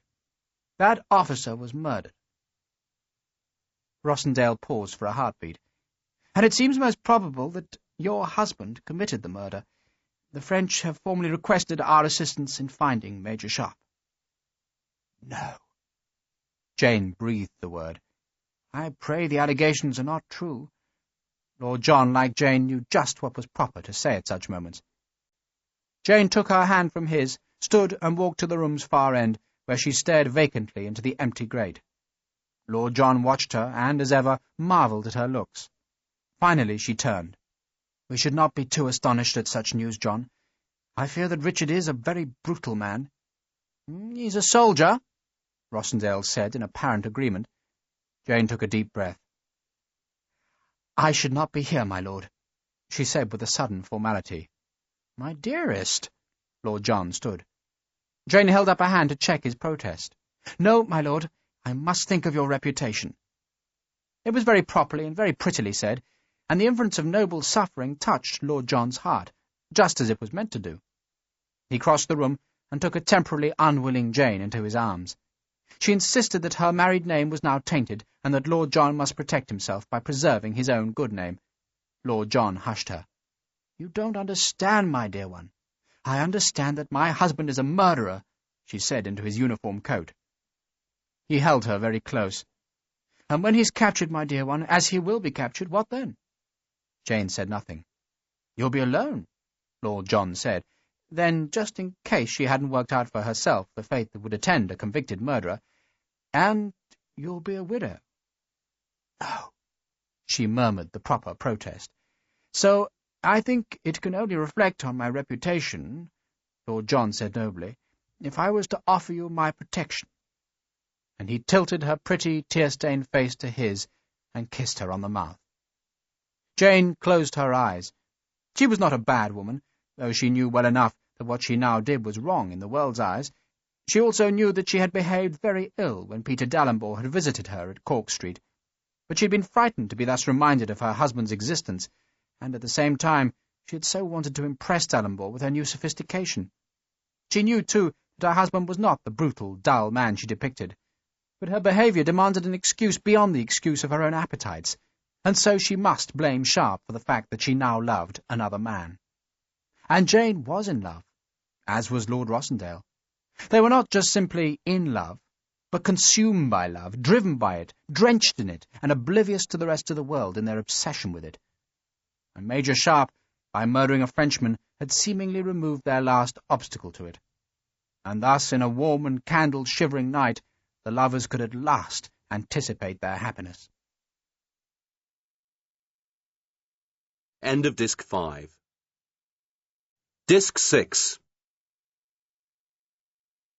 There'd been no sentry on the tower, Lucille explained to Fredrickson, because the roof timbers were rotten. So, a week after their drastic arrival at the chateau, Harper and Fredrickson repaired the tower's roof with weathered oak that they took from the disused stalls in the chateau's stables. They adzed the timber to size, pegged it tight into the masonry, then spread layers of tar-soaked sacking over the planks. "You should have lead up there, ma'am," Fredrickson said. "Lead is expensive," Lucille sighed. "Yes, ma'am." But Harper delved among the generations of debris that had piled up in the barns, and discovered an old lead water tank that bore the de Lasson coat of arms, and he and Fredrickson melted it down and made thin sheets of the metal, which they fixed between the courses of stone, so that the tower at last had a watertight roof. "I don't know why you goddamn well bother," Sharpe grumbled that night. "Well, I've nothing better to do," Fredrickson said mildly, "so I might as well help Madame about the place. Besides, I like working with my hands." "Let the bloody place fall down." Sharpe lay swathed in stiff flax sheets on the goose-down mattress of a massive wooden bed. His right leg was encased in plaster, beneath which the flesh throbbed and itched, his head hurt, and his left shoulder was a nagging viper's nest of pain. The doctor had opined that Sharpe should have the whole arm off, for he doubted if he could otherwise keep the damaged flesh clean, but Harper had performed his old trick of putting maggots into the wound. The maggots had eaten the rotten flesh, but would not touch the clean, and so the arm had been saved. The doctor visited each day, cupping Sharpe with candle flames and glasses, bleeding him with leeches and distastefully sniffing the maggot-writhing wounds for any sign of putrefaction. There were none. Sharpe, the doctor said, might be walking again by the summer, though he doubted if the Englishman would ever again have full use of his left arm. "Bloody goddamn French bitch," Sharpe now said of Lucille. "I hope her bloody house falls down around her ears." "Drink your soup," Fredrickson said, "and shut up." Sharpe obediently drank some soup. "It's good soup, isn't it?" Fredrickson asked. Sharpe said nothing, just scowled. "Oh, you're very ungrateful," Sweet William sighed. "That soup is delicious. Madame made it specially for you." "Then it's probably bloody poisoned." Sharpe pushed the bowl away. Fredrickson shook his head. "You should be kinder to Madame Castaneau. She feels very guilty about what she did." "She bloody well should feel guilty. She's a murderous bloody bitch. She should be hanged, except hanging's too good for her." Fredrickson paused, then blushed. "I would be deeply obliged, my friend, if you would refrain from insulting Madame Castaneau in my presence." Sharpe stared aghast at his friend. Fredrickson straightened his shoulders as though bracing himself to make a very shameful confession. "I have to confess that I feel a most strong attachment towards Madame." "Good God!" Sharpe could say nothing else. This misogynist, this hater of marriage, this despiser of all things female, was in love? "I understand how you feel about Madame Castaneau, of course," Fredrickson hurried on, "and I can't blame you, but I think you should know that I have the warmest of feelings towards her. Towards—" He paused, tried to meet Sharpe's gaze, failed, but then, with the coyness of a lover, said the widow's Christian name fondly. "Towards Lucille." "Bloody hellfire! I know she isn't a great beauty, like Jane," Fredrickson said with an immense but fragile dignity, "but she has a great calmness in her soul. She's a very sensible woman, too, and she has a sense of humour. If I had not met her, I would scarcely have believed that so many excellent qualities could have been combined in one woman." Sharpe blew on a spoonful of soup and tried to accustom himself to the thought of sweet William in love. It was like discovering a wolf purring, or learning that Napoleon Bonaparte's favourite occupation was embroidery. "But she's French!" Sharpe finally blurted out. "But of course she's French," Fredrickson said irritably. "What possible objection can that be?" "Oh, we've been killing the buggers for 20 years, and now we're at peace." Fredrickson smiled. "You might even make an alliance to mark that peace." "You mean you want to marry her?" Sharpe stared at his friend. "I seem to remember that you thought marriage was a waste of money. Can't you hire its pleasures by the hour? Isn't that what you said? And do I remember you telling me that marriage is an appetite, and that once you've enjoyed the flesh, you're left with nothing but a dry carcass?" "I might have questioned the validity of marriage once," Fredrickson said airily, "but a man is permitted to reconsider his opinions, is he not?" "Good God Almighty, you are in love!" Sharpe was flabbergasted. "Does Madame Castino know how you feel?" "Of course not." Fredrickson was profoundly shocked at the thought. "Why ever not?" "I have no wish to embarrass her by a precipitate declaration of my feelings." Sharpe shrugged. "Well, love is like war, my friend. Victory goes to those who pounce first and pounce hardest." "I can hardly imagine myself pouncing," Fredrickson said huffily. But then, because he had a desperate need to share his feelings with a friend, he coyly asked Sharpe whether his looks would be a barrier to his suit. I know myself to be ugly." Fredrickson touched his eye patch. "And fear it will be an insuperable difficulty." "Remember the pig woman," Sharpe advised. "My feelings in no way resemble the transactions of that squalid tale," Fredrickson said sternly. "But if you don't confess your feelings," Sharpe said, "then you'll get nowhere. Do you sense her feelings in this matter?" "Madame behaves very properly towards me." Sharpe reflected that proper behaviour was not what his friend sought, but thought it best not to say as much. Instead, he wondered aloud whether Fredrickson would take a letter to the carrier who risked the dangers of the country roads by travelling once a week to Caen. "Of course," Fredrickson agreed, "but may I ask why?" "It's a letter for Jane," Sharpe explained. "Of course." Fredrickson sought to turn the subject back to Lucille Castino, but did so in such a roundabout way that Sharpe might not suspect the deliberate machination. "It occurs to me, my friend, that there have been times when I might have been a trifle unsympathetic towards your marriage." "Really?" Sharpe flinched as a stab of pain went from his shoulder down to his ribs. Fredrickson didn't notice Sharpe's discomfort. "I assure you that I jested. I see now that marriage is a very fortunate state for mankind." "Indeed." Sharpe resisted discussing Fredrickson's new devotion to the married state. "Which is why I would like Jane to travel here." "Well, is that safe for her?" Fredrickson asked. "I thought you and Patrick might meet her at Cherbourg and escort her here." Sharpe had resumed drinking the soup, which, despite his earlier boorish verdict, was quite delicious. "And once she's here, we can all rent a house while I recover. Maybe in Caen?" "Maybe." It was clear that Fredrickson had no wish to leave the chateau, yet he agreed to deliver Sharpe's letter to the village carrier. But, as it happened, there was no need for the letter to go to the postal office in Caen. For the very next night, Patrick Harper offered to carry the letter clean into London itself. "You're not going to be fighting fit, sir, not for a month or two, and I'm worried about Isabella, so I am." "She's not in London," Sharpe said. "Mr. Fredrickson thinks it'll be quicker to get a ship for Spain out of England, sir, than it will be from France. So I'll go to England, sir, see Mrs. Sharpe, then fetch my own lass back from Spain. Then I'll take her to Ireland." Harper smiled, and suddenly there were tears in his eyes. "May God, sir, but I'll be going home at last. Can you believe it?" Sharpe felt a moment's panic at losing this strong man. "Are you going home forever?" "I'll be back here, so I will." Harper tossed the 7-barrel gun onto Sharpe's bed. "I'll leave that here, and my uniform, too. It's probably best not to travel in uniform." "But you will be back?" Sharpe eagerly sought the reassurance. "Because if I'm going to find Duco, I'll need you." "So you are going to find him, sir?" "If I have to go to the end of the bloody earth, Patrick, I'll find that bastard."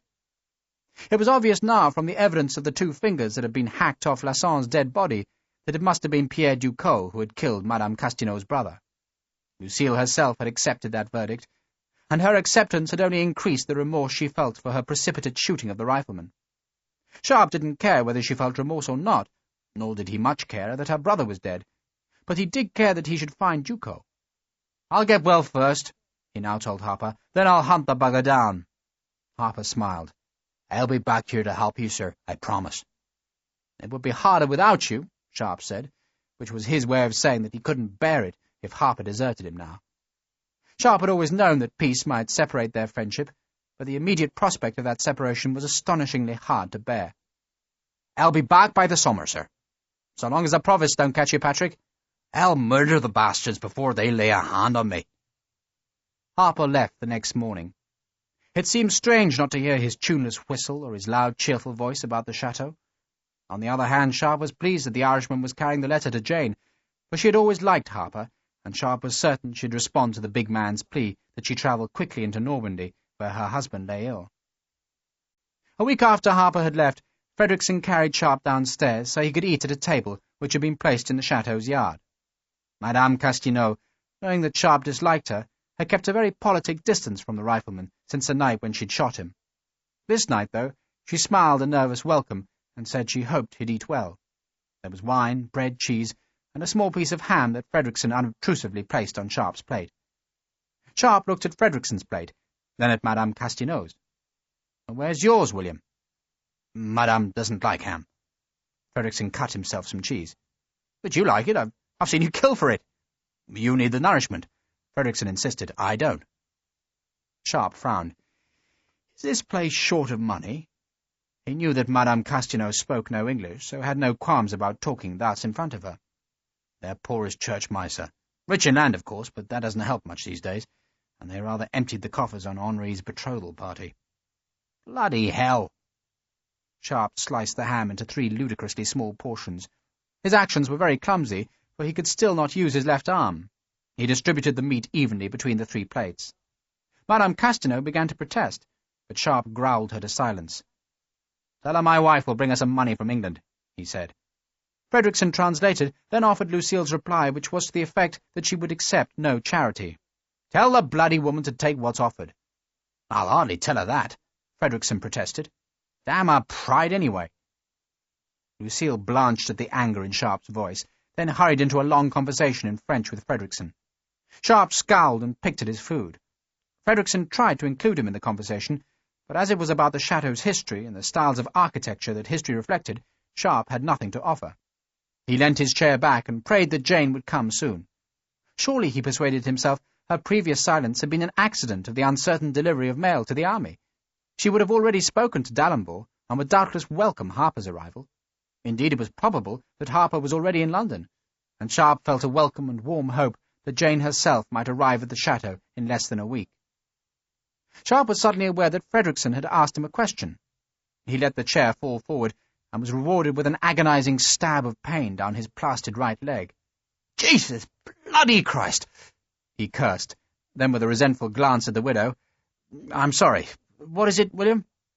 "Madame Castineau is concerned because she told the Paris lawyer that we murdered her brother." "Well, so she damn well should be." Frederickson ignored Sharpe's surly tone. "She wonders whether she should now write to Monsieur Rollard and tell him that we are innocent." Sharpe glanced at the Frenchwoman and was caught by her very clear, very calm gaze. "No," he said decisively. "No?" Lucille frowned. "I think it best—" Sharpe suddenly felt awkward under her scrutiny. "If the French authorities do not know where to find us. They still believe we stole their gold."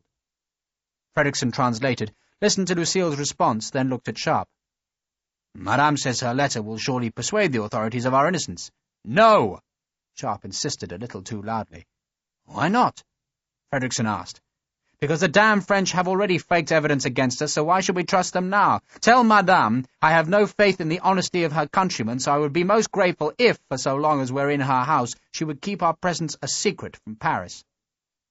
Frederickson made a tactful translation, then offered Sharpe Lucille's reply. "Madame says she'd like to inform the authorities who was responsible for the murder of her mother and brother. She wants Major Ducos punished." "Tell her I will punish Ducos. Tell her it will be my pleasure to punish Ducos." The tone of Sharpe's voice made any translation unnecessary.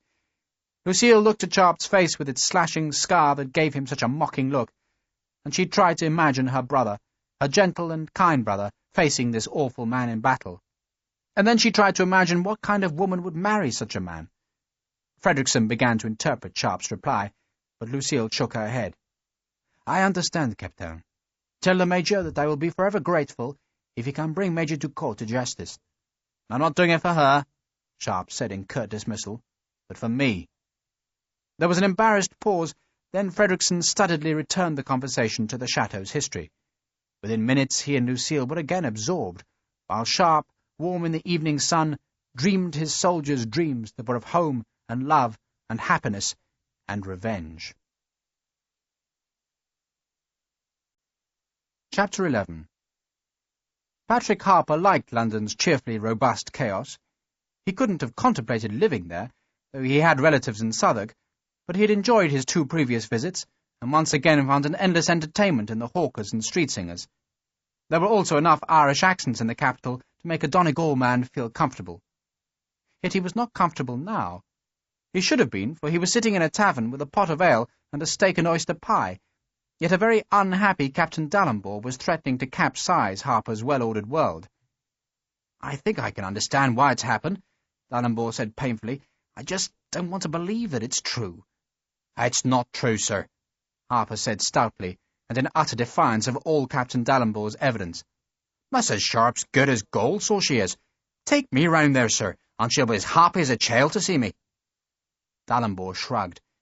"Well, she quite refused to receive me again, and Lord Rossendale has ignored all my letters. I finally went to see Sir William Lawford. Do you remember him?" "Of course I remember One-Armed Willie, sir." Sir William Lawford, now a member of Parliament, had commanded the Prince of Wales's own volunteers until the French had removed one of his arms at Ciudad Rodrigo. Dallenbaugh shook his head sadly. "Well, Sir William assured me that Mrs. Sharpe and Lord Rossendale, Dallenbaugh paused, then said the damning word. "Intimate. It could just be ill-natured gossip, of course." "It must be nothing but gossip." Harper's world was bounded by certainties, one of which was that a pledge of love was entirely unbreakable, which was why, though he was made very uncomfortable by these speculations about Jane Sharpe, he still refused to give them any credit. "I expect they're just trying to help Mr. Sharpe, sir, so it stands to reason that they have to spend a bit of time together. And you know how tongues start flapping when a man and a woman spend time together. So why don't we just walk round there and I'll give her the Major's letter, and I'll warrant she'll be as happy as a hog and butter when she reads it. I'll just finish the pay first, if I might. Are you sure you wouldn't want a bite of it yourself?" "You finish it, Sergeant Major."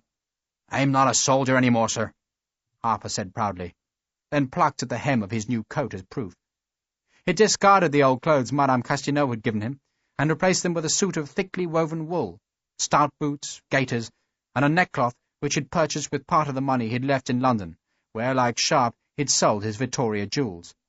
He was clearly pleased with his purchases, which made him look like a prosperous farmer come to town.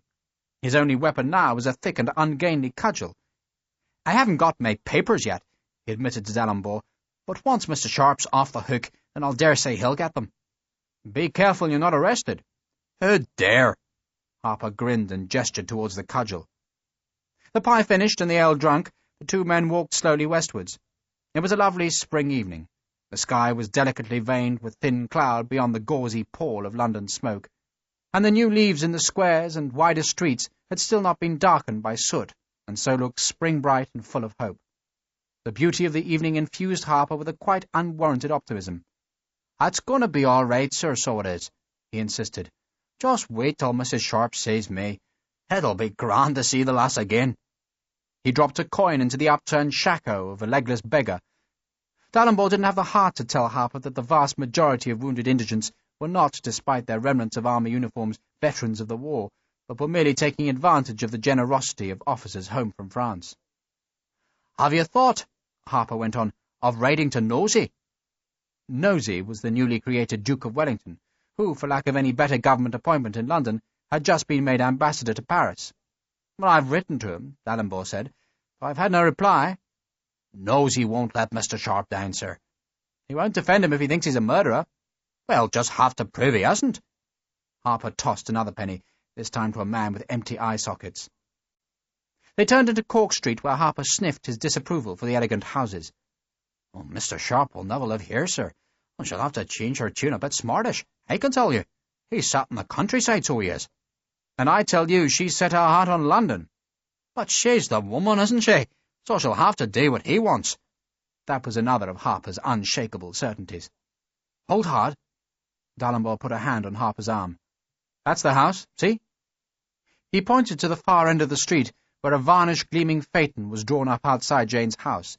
A pair of matching chestnuts were in the carriage shafts, and an urchin was earning a few coins by holding the horses' heads.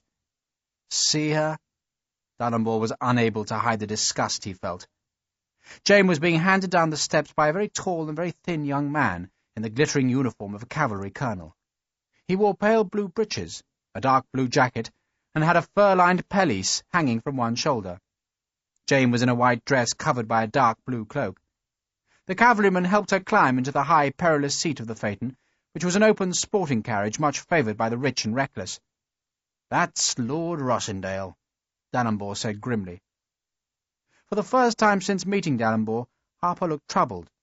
There was something about Jane's gaiety which contradicted his pet theory, that at worst she and Rossendale were mere allies in their attempt to help Sharpe. Nevertheless, it was for this meeting with Jane that Harper had come to London, and so he took Sharpe's letter from a pocket of his new coat and stepped confidently into the roadway to intercept the carriage. Lord Rossendale was driving the phaeton himself. Like many young aristocrats, he held the professional carriage drivers in great awe and loved to emulate their skills. Rossendale tossed the urchin a coin, climbed up beside Jane, and unshipped his long whip. He cracked the thong above the horses' heads, and Jane whooped with feigned and flattering alarm as the well-trained and spirited pair started away. The carriage wheels blurred above the cobbles. Harper, standing in the roadway, raised his right hand to attract Jane's attention. He held Sharpe's letter aloft. Jane saw him. For a second she was incredulous. Then she assumed that if Harper was in Cork Street, her husband couldn't be far away, and if her husband was in London, then her lover was threatened with a duel.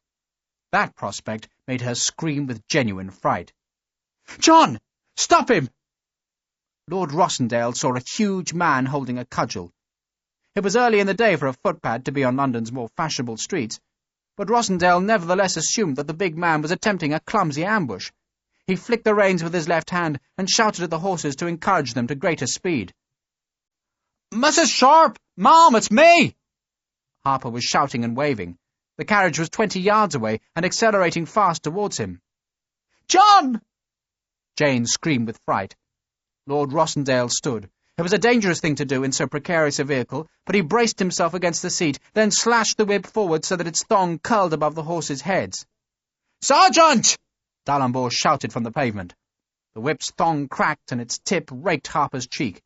If it had struck him 1 inch higher, it would have slashed his right eye into blindness, but instead it merely cut his tanned face to the bone. He fell sideways as the horse's hooves crashed past him. Harper rolled desperately away, yet even so the phaeton's wheels were so close that he saw their metal rims flicking sparks up from the flint in the cobbles. He heard a whoop of joy. It was Jane who had made the triumphant sound. Harper sat up in the road and saw her looking back, and he saw, too, the excitement in her eyes. Blood was streaming down Harper's face and soaking his new neckcloth and coat. Lord Rossendale had sat again, while Jane, her face turned back towards Harper, and still registering a mixture of relief and joy, was gripping her lover's arm. Harper stood up and brushed the roadway's horse-dung off his trousers. "God save Ireland!" He was disappointed and astonished, rather than angry. "I did warn you." Dalrymple picked up Harper's cudgel and restored it to the Irishman. "Sweet Mother of God!"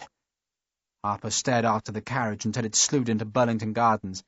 Then, still with an expression of incredulity, he stooped to pick up the fallen letter that was spattered with his blood. "I'm sorry, Sergeant Major," Dalrymple said unhappily. "Mr. Sharpe will kill the bastard." Harper stared in the direction the carriage had taken. "Mr. Sharpe will crucify him. As for her—" He shook his head in wonderment. "Has the woman lost her wits?" "It all makes me believe," Dalrymple steered Harper towards the pavement, "that the two of them are hoping the Major never does come home. It would suit them very well if he was arrested and executed for murder in France." "I would never have believed it." Harper was still thinking of Jane's parting cry of triumph. "She was always kind to me. She was as good as gold, so she was. She never gave herself airs, not that I saw. These things happen, Sergeant Major. Oh, Christ. Harper leant on an area railing. Oh, who in heaven's name is to tell Mr. Sharpe? Not me, D'Alembert said fervently. I don't even know where he is. You do now, sir. Harper tore open Sharpe's letter and gave it to the officer. The address is bound to be written there, sir. But D'Alembert wouldn't take the letter. You write to him, Sergeant Major. He's much fonder of you than he is of me. Jesus, I'm just a numbskull Irishman from Donegal, sir, and I couldn't write a letter to save my own soul. Besides, I'm going to Spain to fetch my own wife home. D'Alembert reluctantly took the letter. I can't write to him. I wouldn't know what to say. Well, you're an officer, sir. You'll think of something, so you will. Harper turned again to stare at the empty street corner. Why is she doing it, in the name of God, why? D'Alembert had pondered that question himself. He shrugged. She's like a caged singing bird given freedom. The Major took her out of that awful house, gave her wings, and now she wants to fly free. Harper scorned that sympathetic analysis. She's rotten to the bloody core, sir, just like her brother. Jane's brother had been an officer in Harper's battalion. Harper had killed him, though no one but he and Sharpe knew the truth of that killing. Christ, sir. A foul thought had struck Harper. It'll kill Mr. Sharpe when he finds out. He thinks the sun never sets on her. Which is why I don't want to write the news to him, Sergeant Major.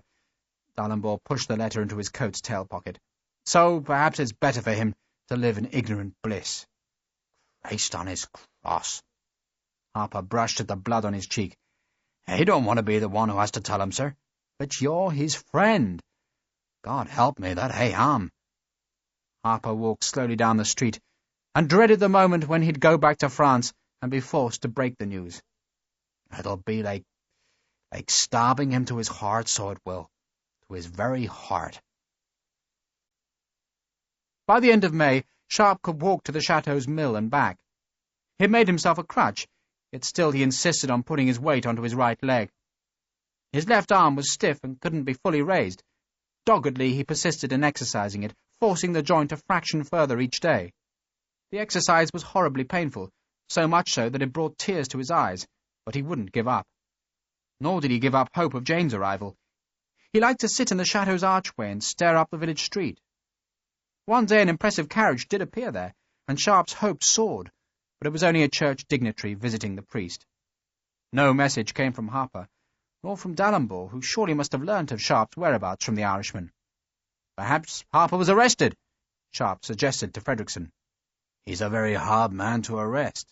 Then why, there'll be an explanation, Frederickson interrupted curtly. Sharpe frowned at his friend's tone. In these last weeks, Frederickson had seemed very content and happy, undoubtedly immersed in his courtship of Lucille Castineau.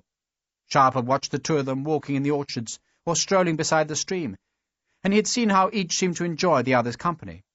Sharpe, though he was besieged by worry over Jane, had been glad for his friend. But now in the evening light, as the two riflemen lingered in the chateau's archway, there was a troublesome echo of Frederickson's old asperity.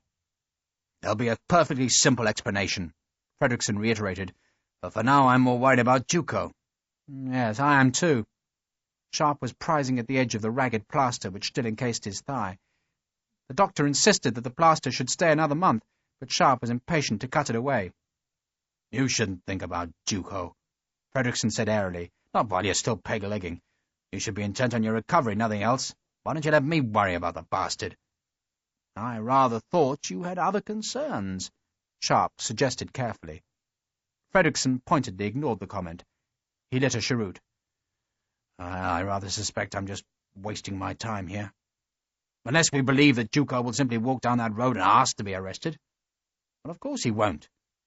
Sharpe wondered what had gone wrong between his friend and the widow, for clearly something had gone badly awry for Frederickson to be speaking in such an off-hand way. One of us should stop looking for him. You can't, but I can. Frederickson still spoke sharply. He didn't look at Sharpe, but rather stared aloofly towards the village. Where can you look? Well, Paris, of course. Anything important in France will be recorded in Paris. The Emperor's archives will be kept there. I can't say I'm enamored with the thought of searching through old ledgers, but if it has to be done, then so be it. Frederickson blew a cloud of smoke that whirled away across the moat. and it'll be better than vegetating here. I need to do something." He spoke in sudden savagery. "And you'll leave me alone here?" Fredrickson turned a scornful eye on Sharpe. "Don't be pathetic." "I don't mind being alone." Sharpe's own anger was showing now. "But no one speaks English here except me. And learn French, damn it! I don't want to speak the bloody language. It's a perfectly civilized language. Besides, Madame Castineau speaks some English." "Not to me, she doesn't," Sharpe said grimly. "That's because she's frightened of you. She says you scowl all the time. And she's hardly likely to want me here on my own, is she?" "For Christ's sake!" Fredrickson said with disgust. "Do you want Duco found or not?" "Of course I do." "Then I'll damn well go to Paris," Fredrickson said in a tone of hurt finality. "I'll leave tomorrow." Sharpe, who truly didn't want to be left alone in the widow's household, sought another reason to dissuade his friend. "But you promised to escort Jane from Cherbourg." "She hasn't sent for that service yet," Fredrickson said caustically, and suggesting what Sharpe didn't want to believe, which was that Jane would not now be coming at all. "But if she does come," Fredrickson continued, "she can do what other people do, hire guards." Sharpe tried another tack. "The French authorities must still be looking for us, and you're rather a noticeable man." "What, you mean this?" Fredrickson flicked a corner of his mildewed eyeshade. "There must be 20,000 wounded ex-soldiers in Paris. They'll hardly notice one more. Besides, I won't be so foolish as to travel in my uniform. I'll leave it here, and you can bring it to Paris when I send for you. That is, of course, if I succeed in getting a sniff of Duco." "What do you mean, bring it to Paris?"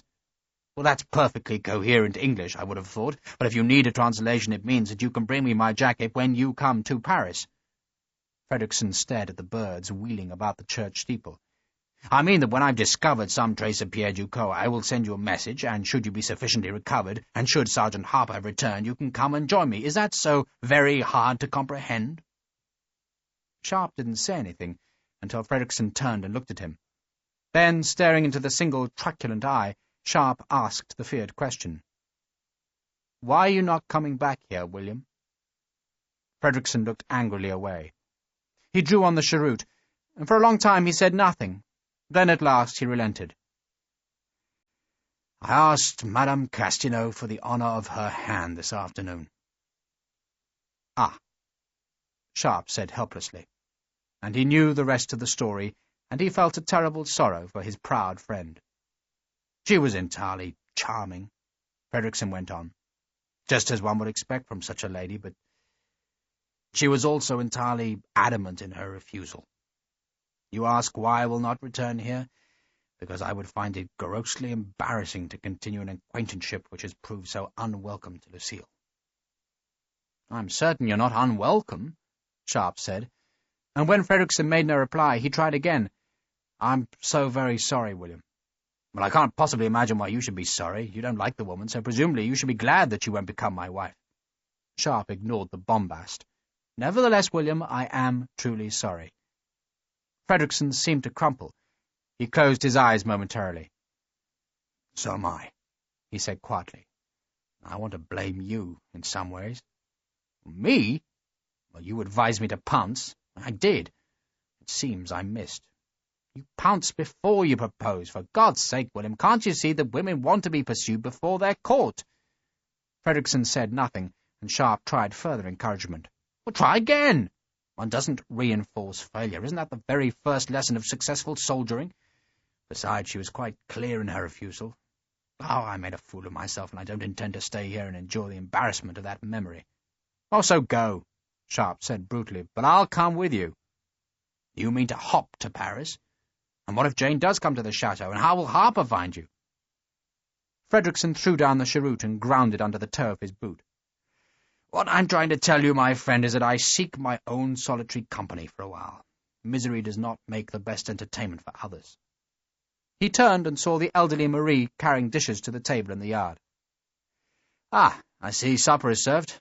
I'd be most grateful if you'd tempted to carry a little more of the conversation tonight." Of course. It was still a miserable supper, but for Sharpe, as for Fredrickson, it had fast become a season of misery. Harper had disappeared, Jane's silence was ominous, and in the morning a moody Fredrickson left for Paris. Madame Castineau stayed indoors, while in the chateau's archway Sharpe sat alone and scowling. May had been warm, but June was like a furnace. Sharpe mended in the heat.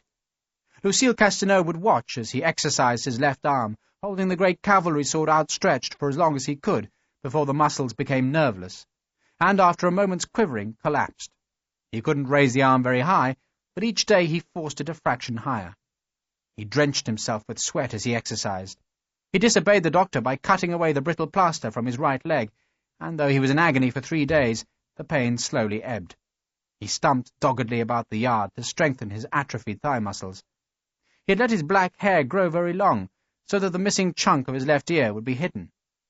One morning, as Sharpe stared into his shaving mirror to judge the success of that vain disguise, he saw a streak of grey in the long black hair.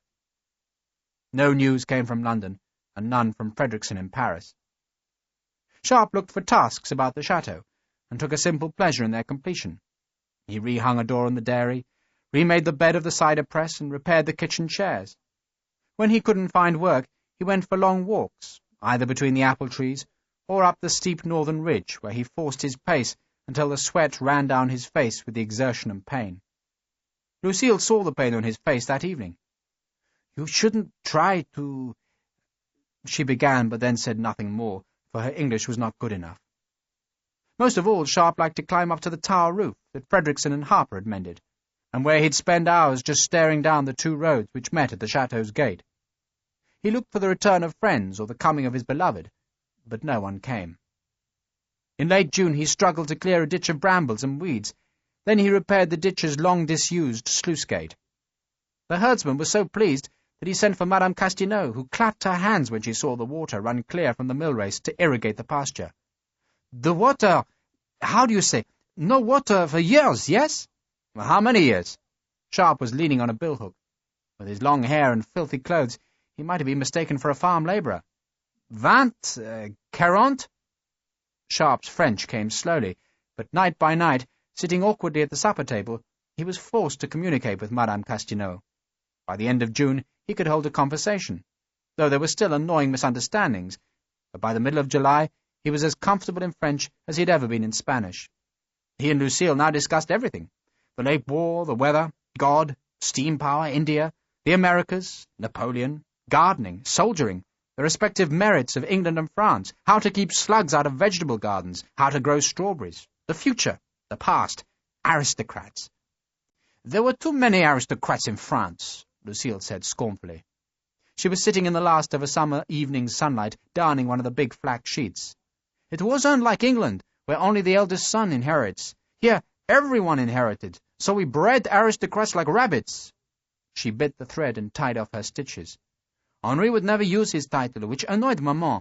She didn't care that I ignored mine, but daughters were never important to Maman." "You have a title?"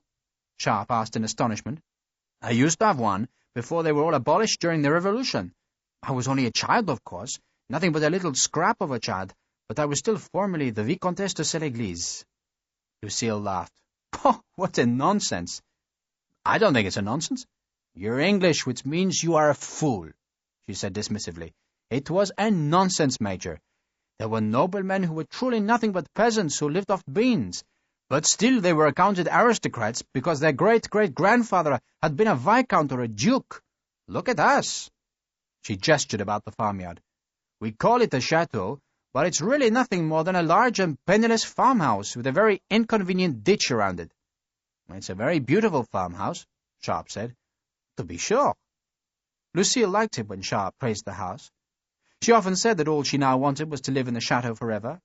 There had been a time, she admitted, when she thought that she'd like to cut a dash in Paris, but then her husband had died, and her ambition had died with him. One evening Sharpe asked about Castelnau, and Lucille fetched his portrait. Sharpe saw a thin, dark-faced man in a well-cut colonel's uniform, which gleamed with gold aiguillettes. He carried a brass helmet under his left arm and a sabre in his right hand. "He was very handsome," Lucille said wistfully. "No one understood why he chose me. It certainly wasn't for my money." She laughed. "How did he die?" "In battle," Lucille said curtly. Then, with an apologetic shrug, "How do men die in battle, Major?" "Nastily." Sharpe said the word in English. "Very nastily, I'm sure," Lucille said in the same language. "But do you miss it, Major?" Sharpe pushed his black hair with its grey streak away from his forehead. "The day I heard that peace was signed was one of the happiest days of my life." "Truly?" "Truly." Lucille paused to thread a needle. This evening she was embroidering one of her old dresses. "My brother said that you were a man who enjoyed war." "Maybe." "Maybe?" Lucille mockingly imitated Sharpe's scowl. "What is this peut-être? Did you enjoy it?" "Sometimes." She sighed with exasperation at his obdurate evasion. "So what is enjoyable about war? Tell me, I would like to understand." Sharpe had to grope for words if he was to offer an explanation in the unfamiliar language. "It's very clear-cut. Things are black or white. You have a task and you can measure your success. Absolutely." "A gambler would say the same," Lucille said scornfully. "True." "And the men you killed? What of them? They were just losers?" "Just losers," Sharpe agreed. Then he remembered that this woman's husband had died in battle, and blushed. "I'm sorry, madame." "For my husband?" Lucille instantly understood Sharpe's contrition. "I sometimes think he died in the way he wished. He went to war with such excitement. For him it was all glory and adventure." She paused in the middle of a stitch. "He was young." "I'm glad he didn't fight in Spain," Sharpe said. "Because that makes you innocent of his death?" Lucille scorned him with a grimace. "Why are soldiers such romantics? You obviously thought nothing of killing Frenchmen, but just a little knowledge of your enemy makes you feel sympathy. Did you never feel sympathy in battle?" "Sometimes. Not often." "Did you enjoy killing?" "No," Sharpe said, and he found himself telling her about the battle at Toulouse, and how he had decided not to kill anyone, and how he had broken the vow. That battle seemed so far away now, like part of another man's life. But suddenly he laughed, remembering how he had seen General Calvé on the battlefield, and because it might help Lucille understand, he described his feelings at that moment, how he had forgotten his fear, and had desperately wanted to prove himself a better fighter than the doughty Calvé. "It sounds very childish to me," Lucille said. "You never rejoiced when Napoleon won great victories?" Sharpe asked. Lucille gave a very characteristic shrug. "Napoleon." She pronounced his name scathingly, but then she relented. "Yes, we did feel pride. We shouldn't have done, perhaps, but we did. Yet he killed many Frenchmen to give us that pride. But—" She shrugged again. "I'm French, so yes, I rejoiced when we won great victories." She smiled. "Not that we heard of many great victories in Spain. You'll tell me that was because we were foolish enough to fight the English, yes?" "We were a very good army," Sharpe said. And then, provoked by Lucille's continuing curiosity, he told her about Spain, and about his daughter Antonia, who now lived with relatives on the Portuguese border. "You never see her?" Lucille asked in a shocked voice. He shrugged. "It's being a soldier." "That takes preference over love?" she asked, appalled. "Her mother's dead," Sharpe said lamely, then tried to explain that Antonia was better off where she was. "Her mother's dead?" Lucille probed, and Sharpe described his first wife, and how she had died in the snows of a high mountain pass. "Couldn't your daughter live with your parents?" Lucille asked, and Sharpe had to confess that he had no parents, and that indeed he was nothing but a fatherless son of a long-dead whore. Lucille was amused by his embarrassed confession. "William the Conqueror was a bastard," she said, "and he wasn't a bad soldier."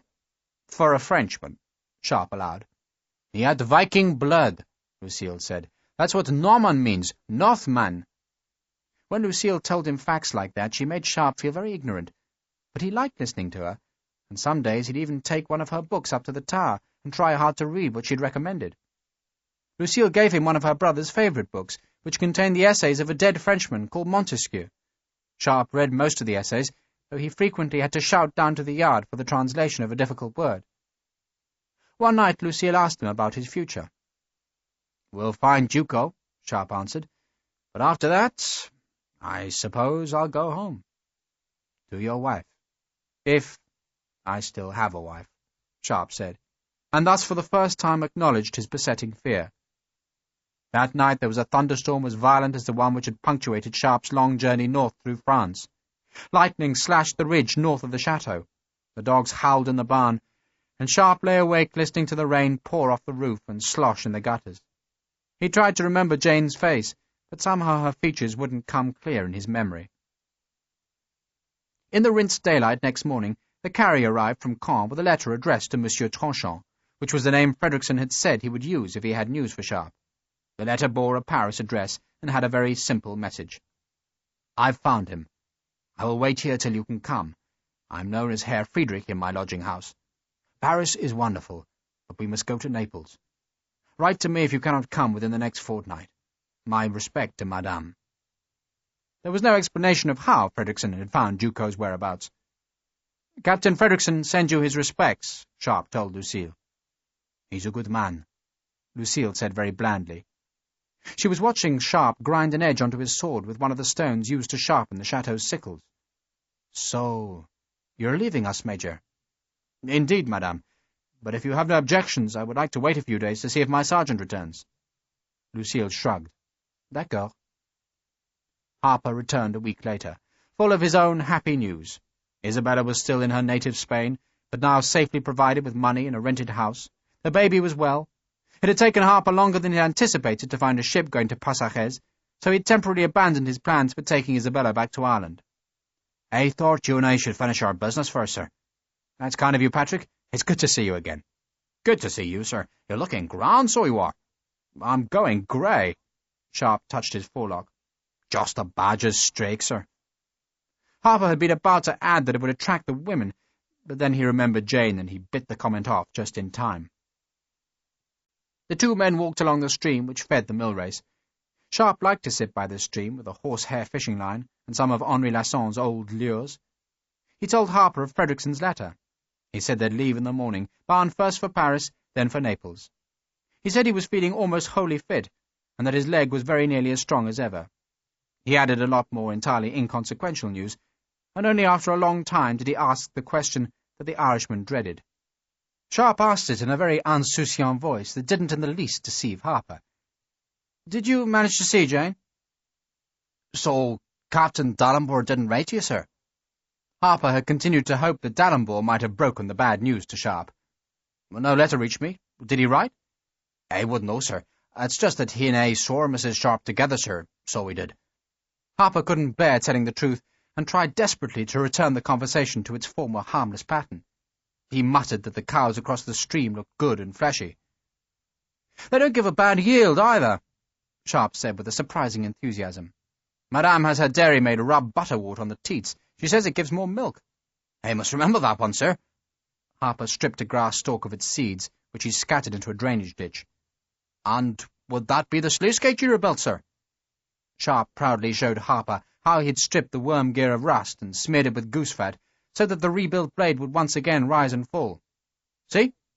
The gear was still stiff, but Sharpe managed to close the gate to cut off the stream water. "That's grand, sir." Harper was impressed. Sharpe wound the gate open again, then sat heavily down on the stream bank.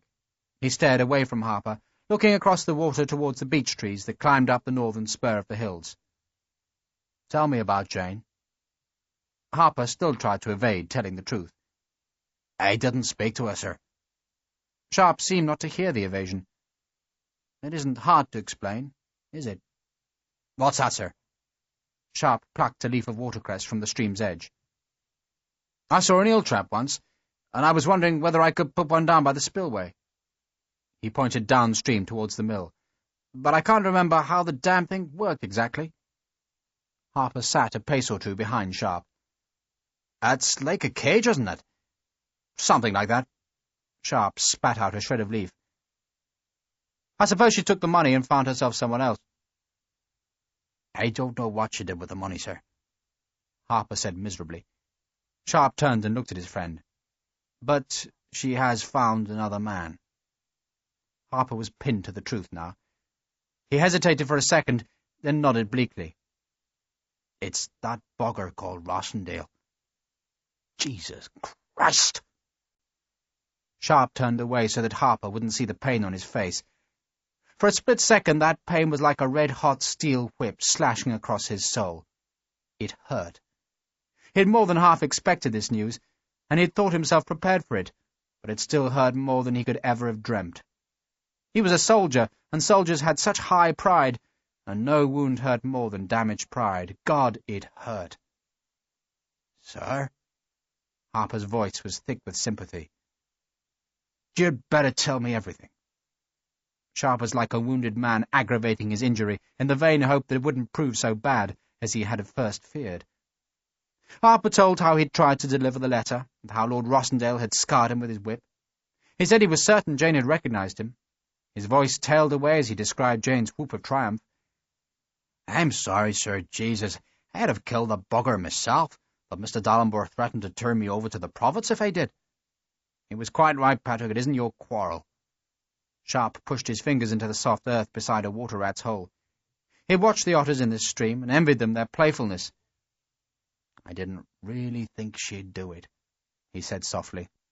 "She'll regret it, sir. So will he." "God!" Sharpe almost said the word as a burst of laughter. Then, after another long pause, during which Harper could scarcely even bear to look at him, Sharpe spoke again. "Her brother was rotten to his black heart." "So he was, sir." "Not that it really matters, Patrick.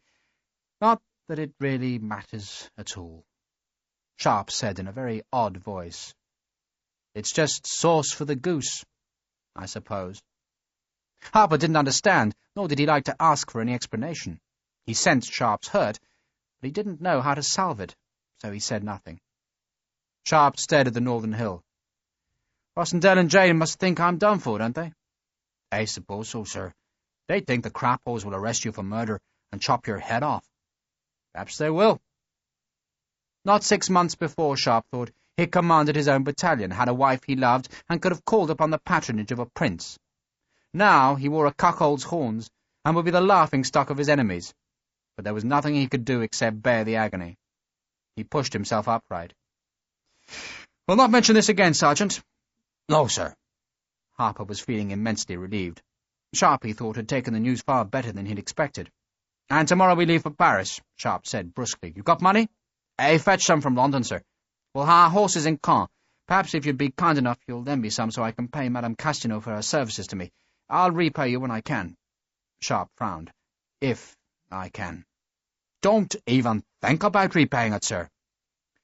"So, let's go and kill the bugger." Sharpe spoke with an extraordinary malevolence, and Harper somehow doubted whether Pierre Ducos was the man Sharpe spoke of. Next morning they wrapped their weapons, and in a summer rainstorm left Lucille's chateau to find an enemy. Chapter 12.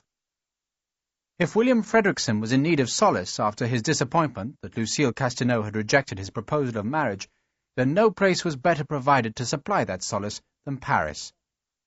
At first he made no efforts to track down Pierre Ducos.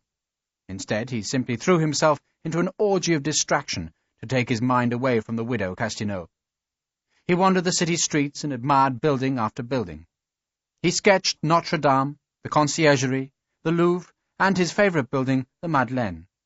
His best drawing, for it was suffused with his own misery, was of the abandoned Arc de Triomphe, intended to be a massive monument to Napoleon's victories, but now nothing more than the stumps of unfaced walls which stood like ruins in a muddy field.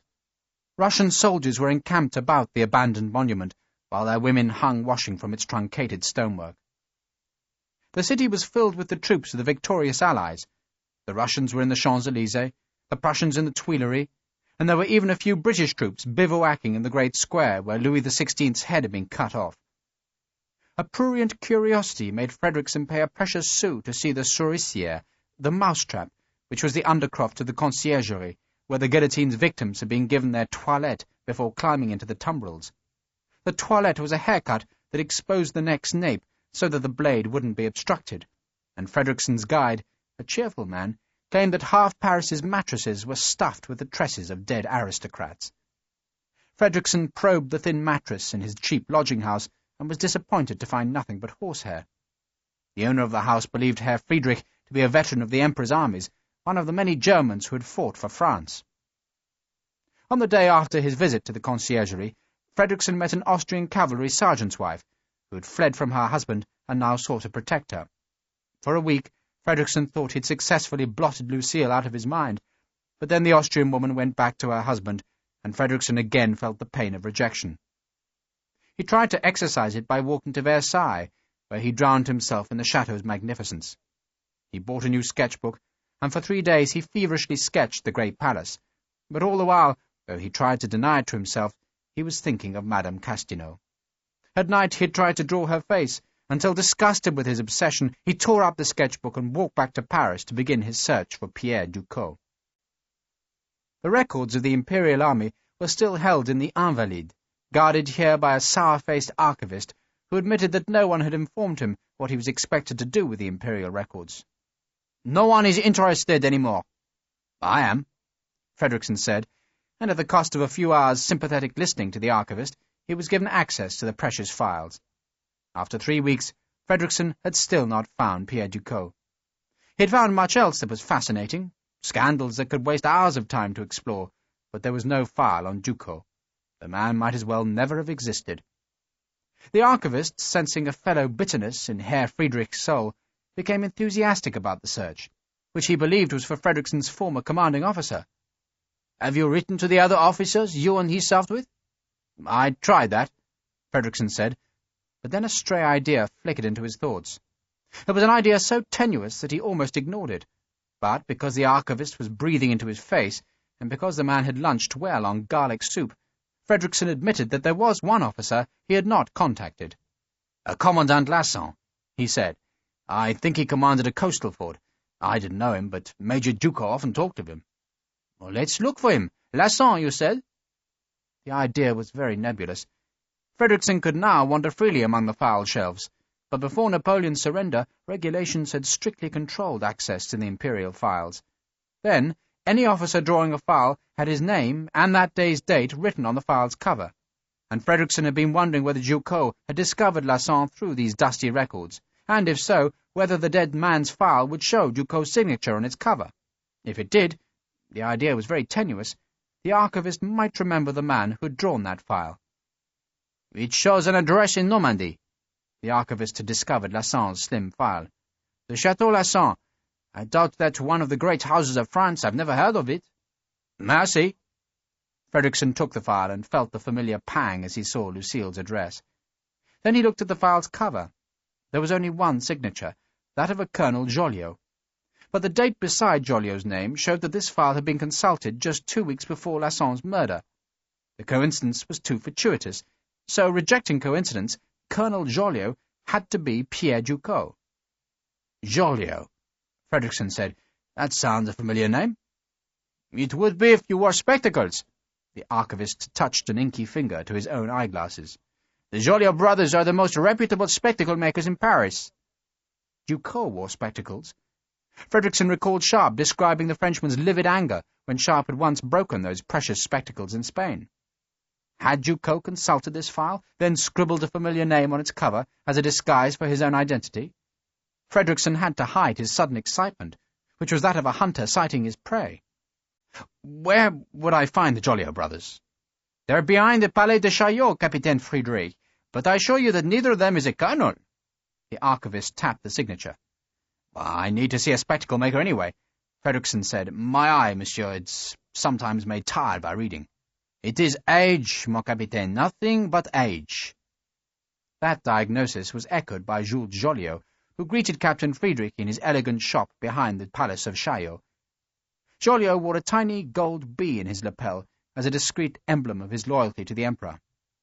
"All eyes grow tired with age," he told Frederickson. "Even the Emperor is forced to use reading glasses. So you must not think it any disgrace.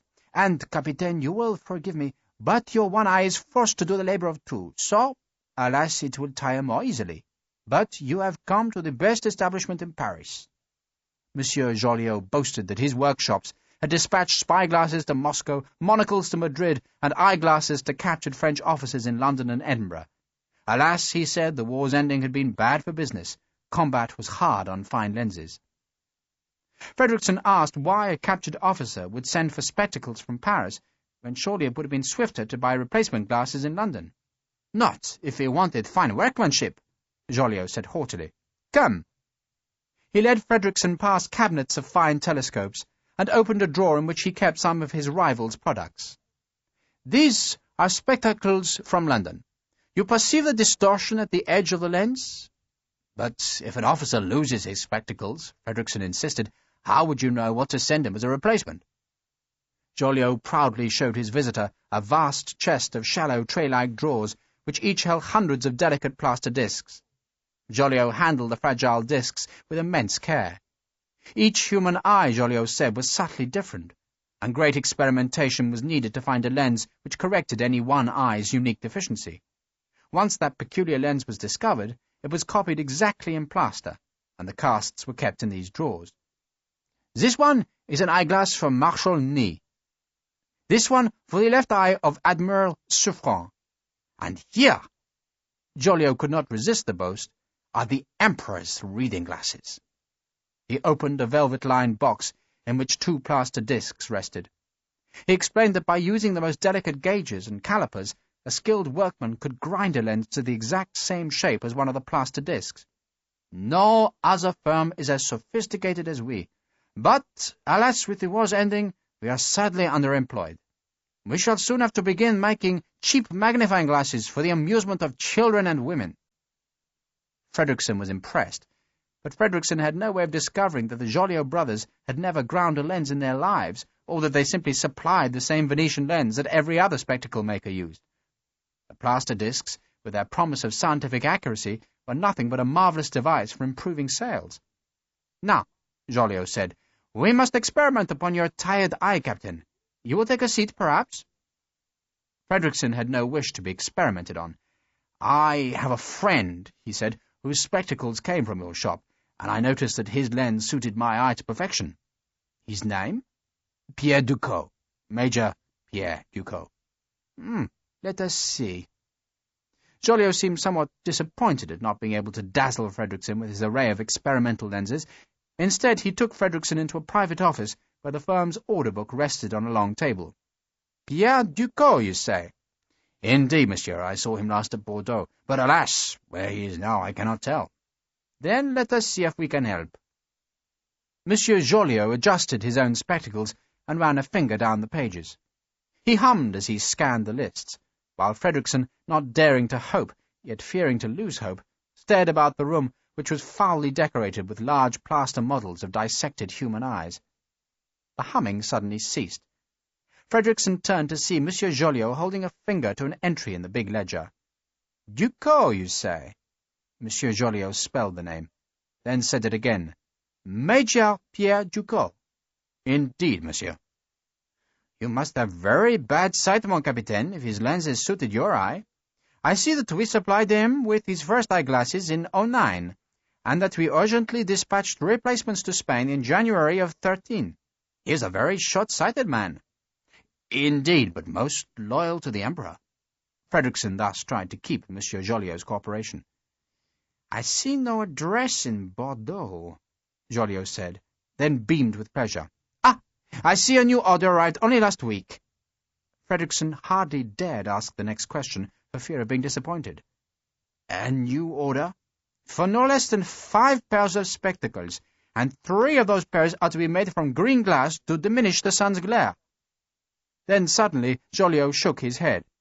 Alas, no, the order is not for Major Ducos at all, but for a friend, the Count Poniatowski. Just like you, Captain, the Count has discovered that Major Ducos' spectacles suit his eyes. It frequently happens that a man discovers that his friend's eyeglasses suit him, and so he orders a similar pair for himself. Or, Fredrickson thought, a man didn't want to be found, so used another name behind which he could hide. I would be most grateful, monsieur, if you would give me the Count Poniatowski's address. Maybe he'll know where I might find the Major.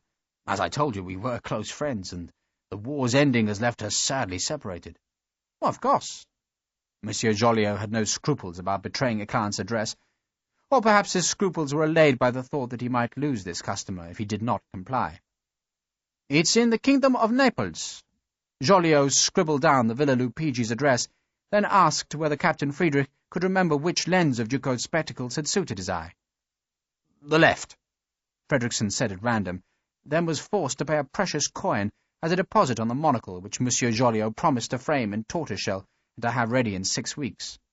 Fine workmanship takes that long, I fear. Frederickson bowed his thanks. As he left the shop, he discovered that the passion of the hunt had meant that he hadn't thought of Lucille Castelnau for the best part of an hour, though the moment he realized his apparent freedom from that obsession, so it returned with all its old and familiar sadness.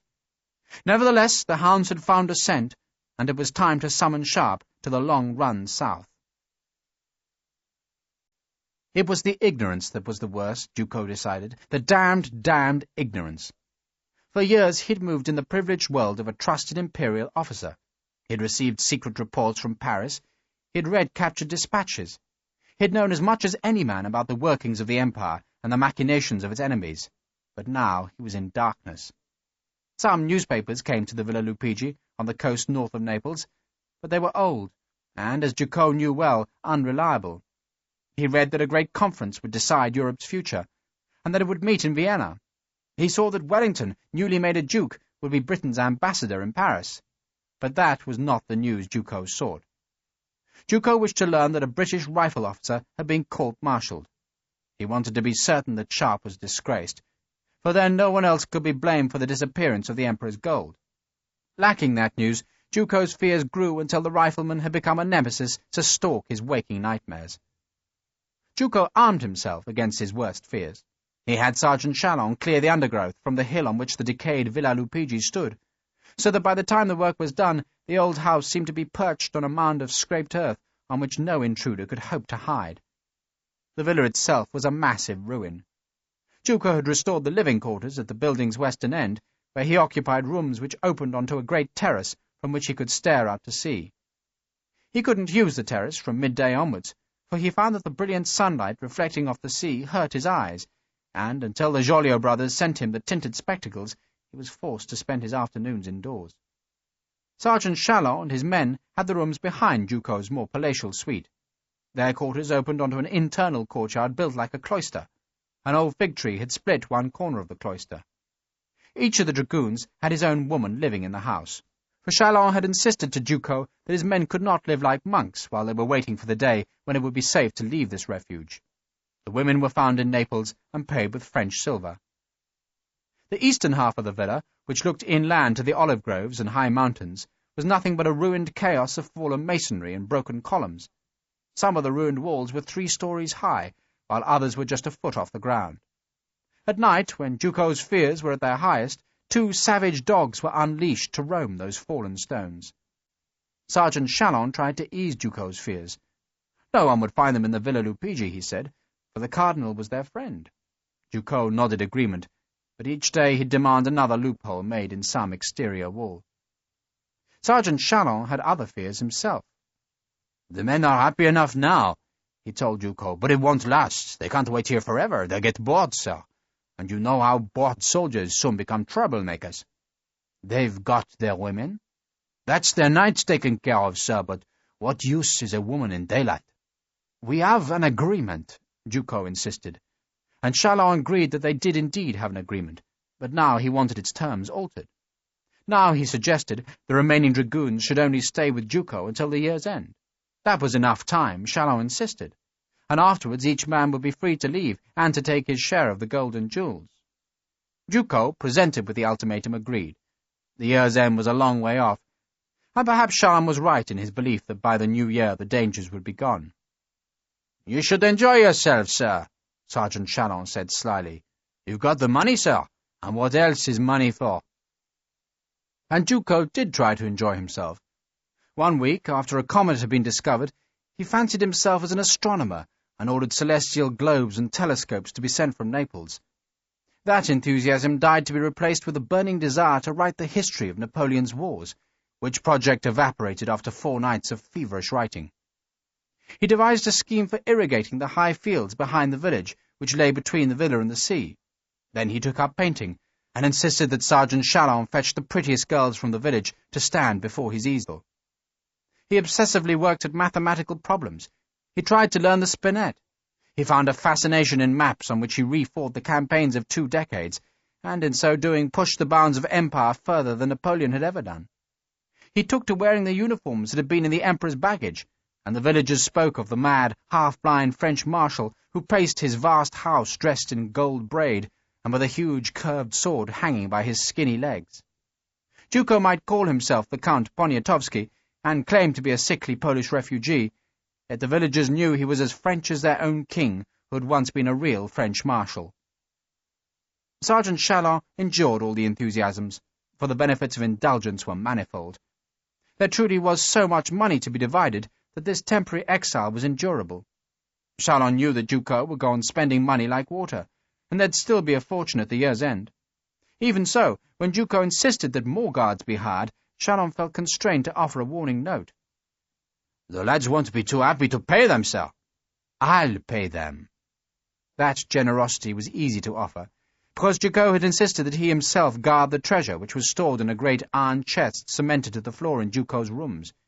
Even Chalon was not certain just how much money was in the box, though he knew down to the last sou just how much each man had been promised at the year's ending.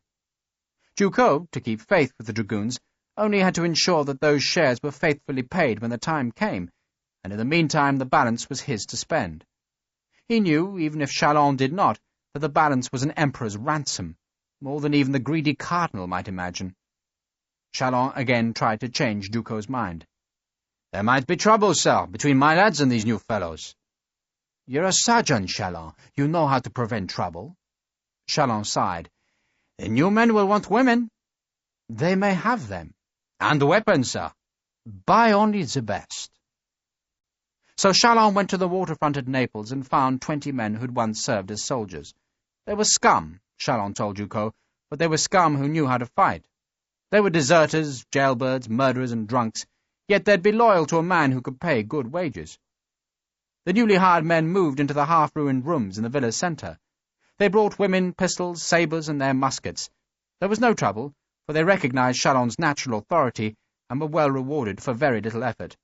They were not allowed onto the western terrace, which was the private domain of their new employer, who rarely appeared elsewhere outside the building, for he said the sun hurt his eyes, though sometimes they'd glimpse him strolling through the big internal courtyard in one of his magnificent uniforms.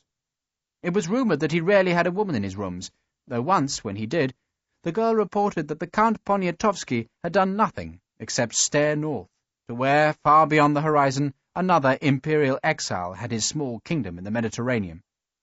The newly hired guards opined that the Count Poniatowski was mad, but his pay was good, his food and wine plentiful, and he didn't quibble when a village girl complained of rape. He would simply have the girl or her parents paid in gold, then encourage his men to practice with their weapons and to keep a good lookout for strangers in the hot, barren landscape. "We should have a cannon," he said to Chalon one day. Sergeant Chalon, presented with this new evidence of Major Duco's fears, sighed. "It's not necessary, sir." "It is necessary, vitally necessary." Duco had decided that his safety depended on artillery, and nothing would change his mind. He showed Chalon how a small field gun mounted in the villa's southern wall would dominate the road which approached the hill. "Go to Naples, Chalon. Someone will know where a gun can be had." So Chalon took the money and returned 3 days later with an old-fashioned grasshopper gun. It was a small field piece which 50 years before had been issued to infantry battalions in some armies. The gun was reckoned small enough for 2 men to carry, which only proved that its inventor had never had to march over rough country with a 3-foot brass barrel roped to his shoulder. The barrel was fitted with 4 stout legs, which served as a carriage, and when it was fired, the whole contraption leapt into the air, thus earning the weapon its nickname. Mostly it toppled over after each convulsion, but it could easily be set on its feet again. "It's all I could get, sir." Chalon seemed somewhat embarrassed by the small and old-fashioned grasshopper gun. Duco, though, was delighted, and for a week the landscape echoed with the dull blows of the gun's firing. It took less than a half-pound of powder for its charge, yet still it succeeded in blasting a 2.5-pound ball over 600 yards. For a week, solaced by his new toy, Duco could forget his fears, but when the novelty wore off, his terror returned, and a green man again began to haunt his dreams. Yet he was fiercely armed, he had loyal men, and he could only wait. End of Disc 6. Disc 7. On the day Sharpe left the chateau, Lucille Castaneau discovered a piece of paper behind the mirror on the chest of drawers in her room. Sharpe had scrawled Lucille's name on the paper, which, when unfolded, proved to contain 12 English golden guineas. Lucille Castaneau didn't wish to accept the coins. The gold pieces somehow smacked of charity, and thus offended her aristocratic sense of propriety. She supposed that the big Irishman had brought the money. Her instinct was to return the guineas, but she had no address to which she could send any draft of money. Sharpe had written a brief message in hurried and atrocious French on the sheet of paper which had enclosed the coins, but the message only contained a fulsome thanks for Madame Castaneau's kindnesses, a hope that this small donation would cover the expenses of Sharpe's convalescence, and a promise that he would inform Madame Castaneau of what had happened in Naples. Lucille fingered the thick gold coins. 12 English guineas amounted to a small fortune. The chateau's dairy urgently required 2 new roof beams. There were hundreds of cuttings needed if the cider orchard was to be replenished, and Lucille had a nagging desire to own a small 2-wheeled cart that could be drawn by a docile pony. The coins would buy all those things, and there'd still be enough money left over to pay for a proper grave slab for her mother and brother. So, putting aristocratic propriety to one side, Lucille swept the coins into the pocket of her apron. "Life will be better now," Marie, the elderly kitchen-maid, who had elected herself as a surrogate mother to the widow Castaneau, said to Lucille. "Better? No Englishmen." The maid was skinning a rabbit which Harper and Sharpe had snared the previous evening. "You didn't like the Major, Marie?" Lucille sounded surprised. Marie shrugged. "The Major's a proper man, madame, and I liked him well enough, but I didn't like the wicked tongues in the village." "Ah." Lucille sounded very calm, though she knew well enough what had offended the loyal Marie. Inevitably, the villagers had gossiped about the Englishman's long stay in the chateau, and more than one ignorant person had confidently suggested that Madame and the Major had to be lovers. "Tongues will be tongues," Lucille said vaguely. "A lie cannot hurt the truth." Marie had a peasant's firm belief that a lie could sully the truth. The villagers would say there was no smoke without fire, and mud on a kitchen floor spoke of dirty boots, and those snidely sniggering suggestions upset Marie. The villagers told lies about her mistress, and Marie expected her mistress to share her indignation. But Lucille would not share Marie's anger. Instead, she calmed the old woman down, and said she had some writing to do, and was not to be disturbed. She added that she'd be most grateful if the miller's son could be fetched to take a letter to the village carrier. The letter went to the carrier that same afternoon. It was addressed to Monsieur Roland, the advocate from the Treasury in Paris, to whom at long last Lucille told the whole truth. "The Englishmen did not want you to be told," she wrote, "for they feared you would not believe either them or me. Yet, on my honour, monsieur, I believe in their innocence. I have not told you this before, because, so long as the English were in my house, so long did I honour their fear that you would arrange their arrest if you were to discover their presence here.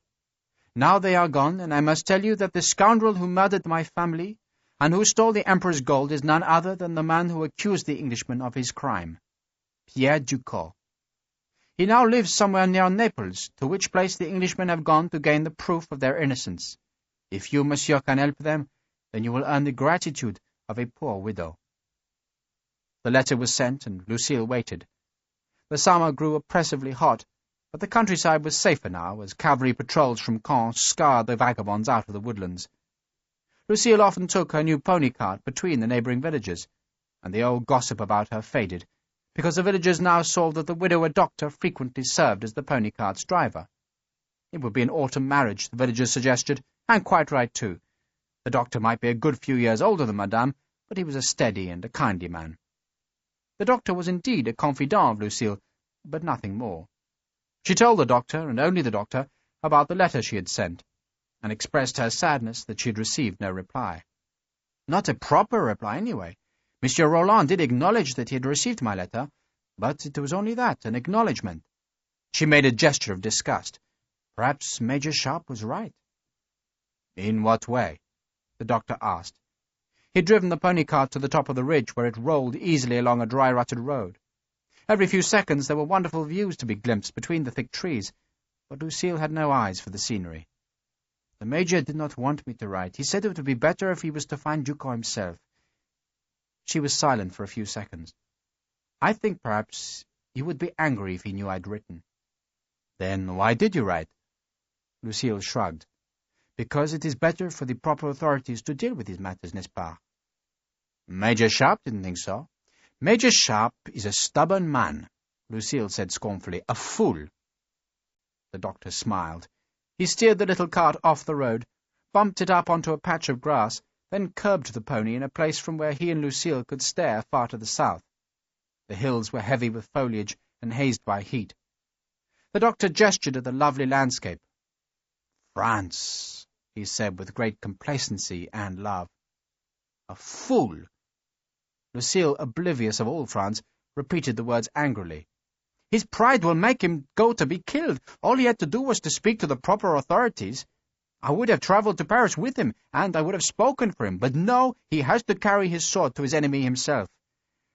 Oh, I don't understand men sometimes. They are like children. She waved irritably at a wasp. Perhaps he's already dead. The doctor looked at his companion. She was staring southwards, and the doctor thought what a fine profile she had, so full of character. Would it trouble you, madame, he asked, if Major Sharpe was dead? For a long time Lucille said nothing, then she shrugged. I think enough French children have lost their fathers in these last years. The doctor said nothing, and his silence must have convinced Lucille that he hadn't understood her words, for she turned a very defiant face on him. I am carrying the Major's baby. The doctor didn't know what to say. He felt a sudden jealousy of the English Major, but his fondness for Lucille would not let him betray that ignoble feeling. Lucille was again staring at the slumberous landscape, though it was very doubtful if she was aware of the great view. I told no one else. I haven't even dared take communion these last few weeks for fear of my confession. A professional curiosity provoked the doctor's next words. You're quite certain you're pregnant? I've been certain these 3 weeks now. Yes, I am certain. Again the doctor was silent, and his silence troubled Lucille, who again turned her grey eyes to him. You think it is a sin? The doctor smiled. I'm not competent to judge sinfulness. The bland reply made Lucille frown. The chateau needs an heir. And that is your justification for carrying the Englishman's child? I tell myself that is why, but no. She turned to stare again at the distant hills. I'm carrying the Major's child because I think I'm in love with him, whatever I mean by that, and please do not ask me. I did not want to love him. He has a wife already, but... She shrugged helplessly. But? The doctor probed. But I do not know, she said firmly. All I do know is that the bastard child of a bastard English soldier will be born this winter, and I would be very grateful, dear doctor, if you would attend the confinement. Of course. You may tell people of my condition, Lucille said very matter-of-factly, and I would be grateful if you would tell them who the father is. She had decided that the news was best spread quickly, before her belly swelled, so that the malicious tongues would exhaust themselves long before the baby was born. I will tell Marie myself, Lucille added. The doctor, despite his fondness for the widow, rather relished the prospect of spreading this morsel of scandal. He tried to anticipate the questions that he would be asked about the widow's lover. And the Major? Will he return to you? I don't know, Lucille said very softly. I just don't know. But you would like him to return?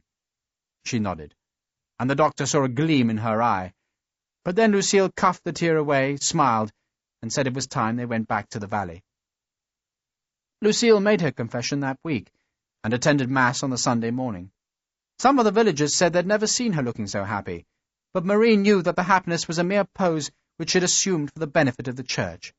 Marie knew better, for she saw how often Madame would gaze down the Selle-Église road, as if she hoped to see a scowling horseman coming from the south. Thus the warm weeks of a Norman summer passed, and no horseman came. Chapter 13. It proved a long journey. Sharpe still feared capture, and so he avoided all livery stables, coaching inns, and barge quays. They had purchased 3 good horses with a portion of the money Harper had brought from England, and they coddled the beasts south from Paris. They travelled in civilian clothes, with their uniforms and rifles wrapped inside long cloth bundles.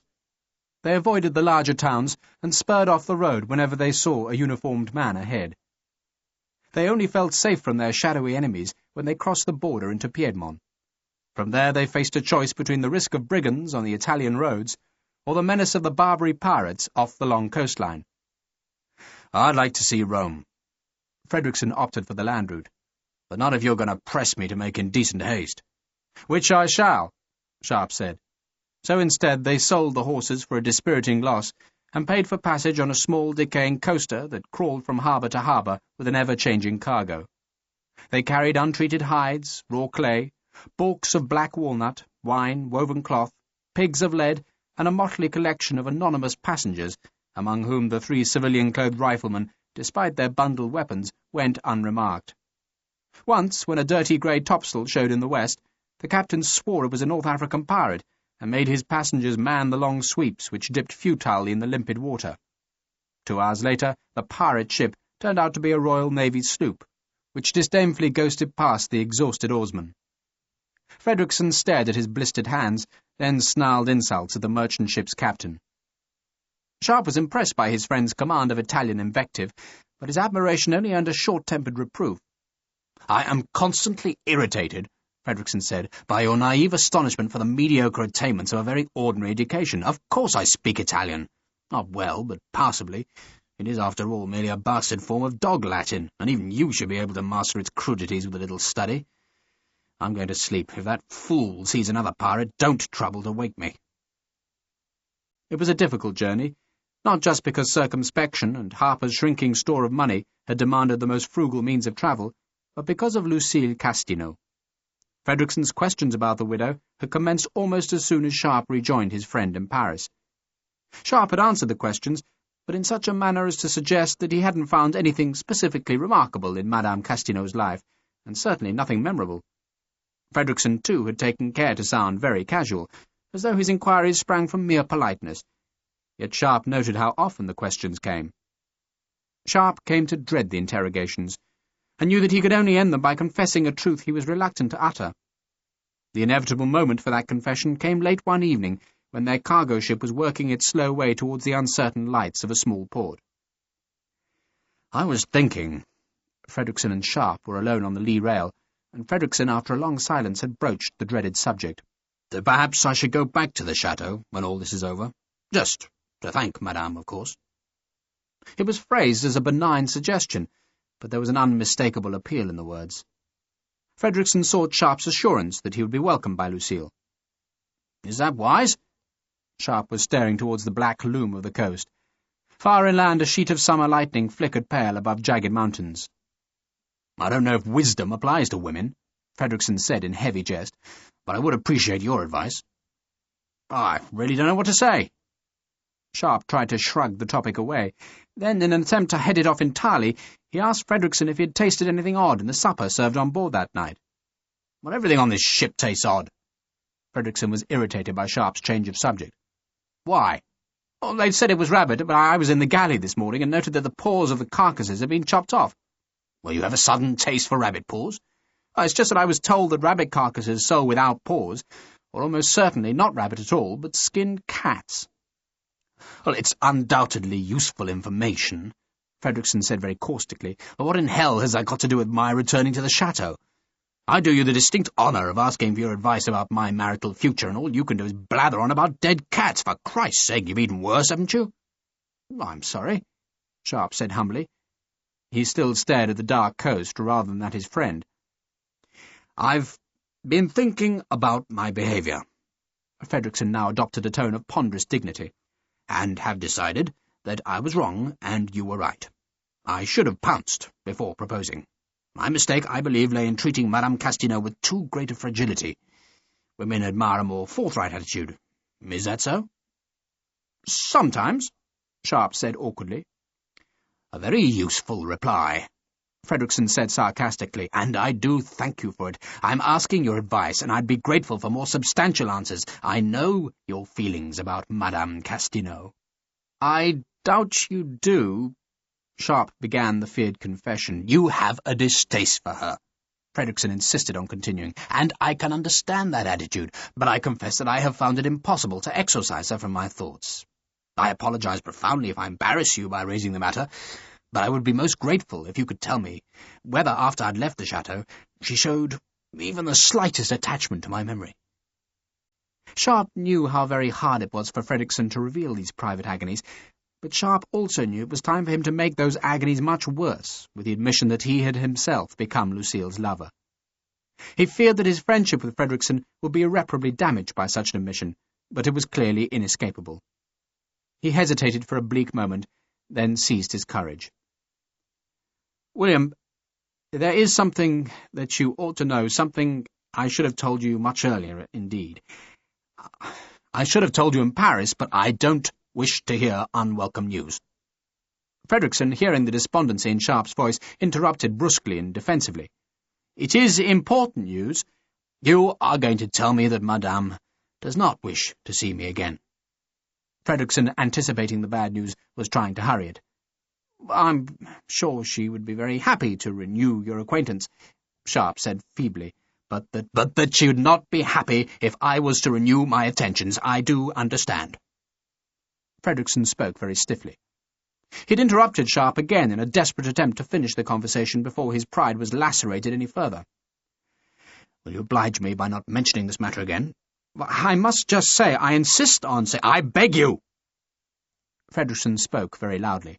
"Let the matter rest. You, of all people, should understand how I feel." Which, oblique though it was Fredrickson's first indication that he had learned the truth about Jane from Harper. Thereafter, neither Sharpe nor Fredrickson spoke of Madame Castaneau. Harper, oblivious to either officer's interest in Lucille, would sometimes speak of her, but he soon realized that the subject was tender, and so ceased to mention the widow, just as he never spoke of Jane. The only safe topic of conversation was the rifleman's mutual enthusiasm for the pursuit and punishment of Pierre Ducos. Which pursuit and punishment at last seemed imminent, when, on a hot, steamy morning, the merchant ship came to Naples. The first evidence of the city's proximity arrived before dawn, when a southerly wind brought the stench of Fesal alleyways across the darkened sea. In the first light, Sharpe saw the volcanic smoke smearing a cloudless sky. Then there was the hazy outline of hills, and lastly the glory of the city itself, stinking and lovely, heaped on a hill in jumbled confusion. The bay was crowded. Fishing boats, cargo vessels, and warships were heading to and from the great harbour, into which, creeping against a sulphurous wind, 3 riflemen came for vengeance. Monsieur Roland had silently cursed the widow Castaneau. Why had she not written earlier? Now the Englishmen, with all their precious information, had fled, and Roland himself must move with an unaccustomed alacrity. He wrote an urgent message that was placed in the hollow handle of a sword hilt.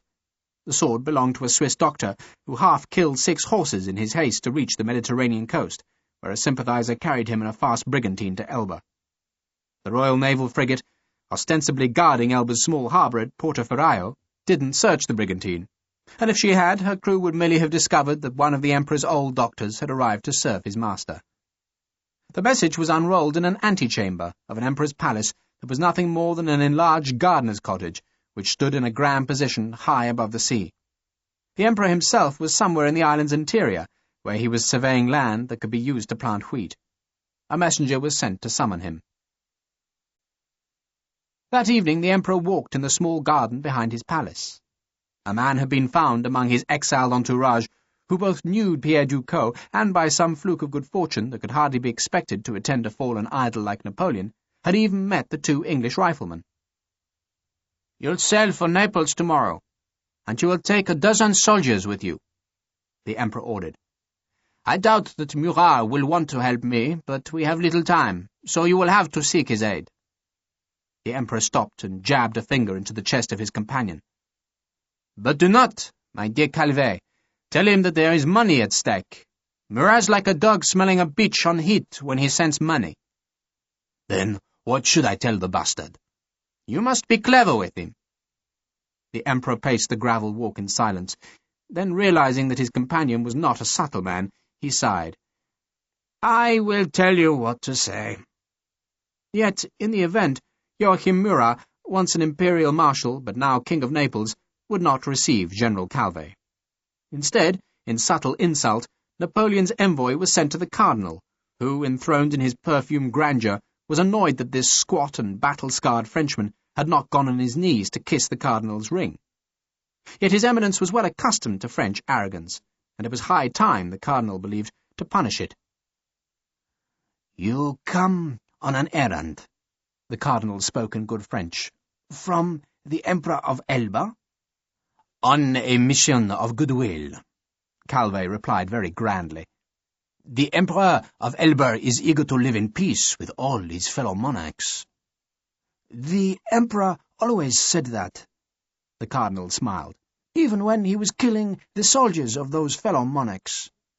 "Your Eminence is kind to correct me," Calvé said, though in truth he felt the insults of this meeting deeply. Napoleon might now be diminished into being the ruler of a small and insignificant island, but even in his sleep the Emperor had been a greater monarch than the gimcrack ruler of this ramshackle statelet. Joachim Murat, King of Naples and the titular master of this fat cardinal, had been nothing till Napoleon raised him to his toy throne. The cardinal shifted himself into comfort on his own throne's tassel cushion. "I am minded to expel you from the kingdom, General, unless you can persuade me otherwise. Your master has greatly troubled Europe, and I find it disturbing that he should now send armed men, even so few, to our happy kingdom." Calvé doubted the kingdom's happiness, but had no reason to doubt that the cardinal would expel him. He made his voice very humble, and explained that he and his men had come to Naples to search for an old comrade of the Emperor's. "His name is Pierre Ducos," Calvé said, "and the Emperor, mindful of Major Ducos' past services, only seeks to offer him a post in his private household." The cardinal pondered the request. His spies had not been idle during the months in which the Count Poniatowski had fortified the Villa Lupigi, and the cardinal had long ago discovered Ducos' identity, and learned of the existence of the great strong-box with its seemingly inexhaustible supply of precious gems. Whatever General Calvé might claim about Napoleon wishing to offer Ducos an appointment, the cardinal well knew that it was money which had brought General Calvé to Naples. The cardinal smiled innocently. "I know of no Pierre Ducos in the kingdom." Calvé was too wily to accept the bland statement at its face value. "The Emperor," he said, "would be most grateful for your Eminence's assistance." The cardinal smiled. "Elba is a very little island. There are some olives and shellfish, little else. Do mulberries grow there?" He made this inquiry of a long-nosed priest who sat at a side table. The priest offered his master a sycophantic smile. The cardinal, who was enjoying himself, looked back to Calvé. "What gratitude are we to expect of your master? A cargo of juniper berries, perhaps?" "The Emperor will show his gratitude with whatever is in his power to give," Calvé said stubbornly. "Gratitude," the cardinal's voice hardened, "is a disease of dogs." The insult was palpable, but Calvé steeled himself to ignore it. "We merely ask your help, your Eminence." The cardinal was becoming bored with this unsubtle Frenchman. "If this Pierre Ducos is in the kingdom, General, then he has caused us no trouble, and I see no reason why I should help betray him to your master." Which was the moment when General Calvé played the Emperor's card, and played it very well. He feigned a look of astonishment. "Betray, your Eminence? We don't seek Major Ducos for any reason other than to offer him employment. Though, in truth, we do know that the English seek Major Ducos, and are even sending men here to do him harm. Why they should wish that, I cannot tell, but on my master's life it is true. The Englishmen may already be here." Calvé doubted whether Sharpe had yet reached Naples, for Monsieur Roland had moved with an exemplary speed, but Calvé knew it would not be long before the riflemen did arrive in the city. There was a long silence after Calvé had spoken of the English involvement. The cardinal might despise the fallen Napoleon, but he disliked the rampantly victorious English far more. He was forced to shelter their Mediterranean fleet and flatter their heretic ambassador, but the cardinal feared their territorial ambitions. Their troops had taken Malta and thrown the French from Egypt, and where else would the redcoats choose to land on the Mediterranean shores? Even now, as the cardinal and the general spoke, there were no less than 6 British warships in the harbour at Naples. Their fleet used the harbour as if it was their own, and though they claimed they were only present to deter the scum of the Barbary coast, the cardinal nevertheless feared the English, though he wouldn't betray those fears to General Calvé. "The English have never expressed any interest in this man," the Cardinal said instead, though in a much milder tone. "Nor will they, Your Eminence. They are insolent enough to believe they can ignore you. Nevertheless, on my honour, I do assure you that a party of Englishmen is either in your kingdom or on their way here." Calvé was certainly not going to reveal that there would only be 3 Englishmen, and that, far from being on official business, they were themselves fugitives. "The Emperor has sent you to kill these Englishmen?" The Cardinal was beginning to wonder whether this bluff Frenchman might not after all be of some use to him. "I am only here to dissuade them, Your Eminence. I am not here to use violence, for the Emperor has no wish to disturb the peace of your happy kingdom." "But you are a man accustomed to death, General." "It's my only trade." Calvé could not resist the boast. "I learned it against the Austrians, who are easily killed, then perfected it against the Russians, who die very hard indeed." Calvé had finished the war as a general of brigade, but had begun it as a common soldier. Calvé, indeed, was one of Napoleon's beloved mongrels, a veteran brawler and gutter fighter who had risen from the ranks because of his ability to ram men into battle. He wasn't clever, but he was lucky, and he was as tough as a battered musket. In campaign after campaign, Calvé had savaged the Emperor's enemies. He had even brought an intact brigade out of Russia, because his men feared the peasant general more than they feared the Cossacks or the Muscovite winter. Indeed, Calvé had only known one personal defeat, and that was when his brigade tried to drive Sharpe's force of riflemen and marines from the Teste-de-Bouc fort. It was Calvé's memory of that defeat which gave his present pursuit of the riflemen a special piquancy. The Cardinal ignored the belligerents. "How will I recognize these Englishmen?" Calvé had met both Sharpe and Frederickson once, and he had glimpsed Sharpe amidst the smoke of the Toulouse battlefield. He was not certain he'd recognize either man again, but Monsieur Roland had also provided a full description of both rifle officers. Calvé was too canny to give away the small advantage of those descriptions straight away. "Details of their appearance are being sent to me, Your Eminence." The Cardinal allowed Calvé the point. "And what do the English plan to do here, General?" Calvé shrugged. "To kill Major Ducrot, but why, I cannot say. Who can explain the spleen of the English?" Who indeed, the Cardinal thought, or who could not see through the clumsy lies of a French general? Yet amidst the deception the Cardinal could perceive a very real profit for himself and the kingdom. Clearly the English were after the Count Poniatowski's strongbox, as was the Emperor of Elba, but so too was the Cardinal.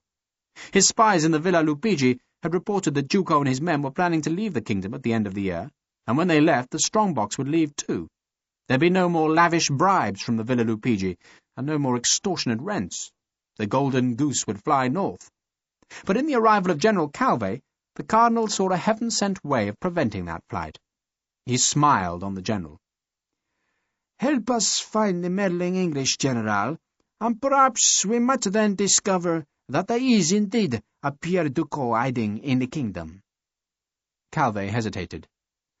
"And what happens when I do find them?"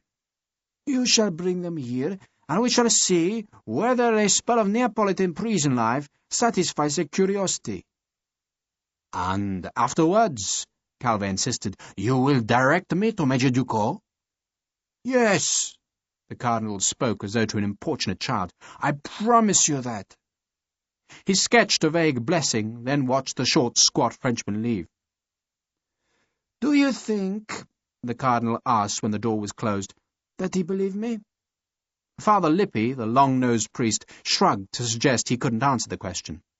The gesture irritated the Cardinal. "Do you believe the Frenchman's story, then?" "No, Your Eminence." "You're not entirely a fool, so advise me."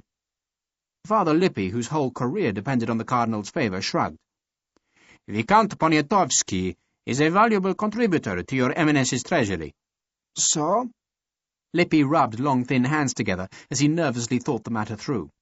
"So, Your Eminence, the Count Poniatowski should be warned of his enemies. He will doubtless be grateful." The Cardinal laughed.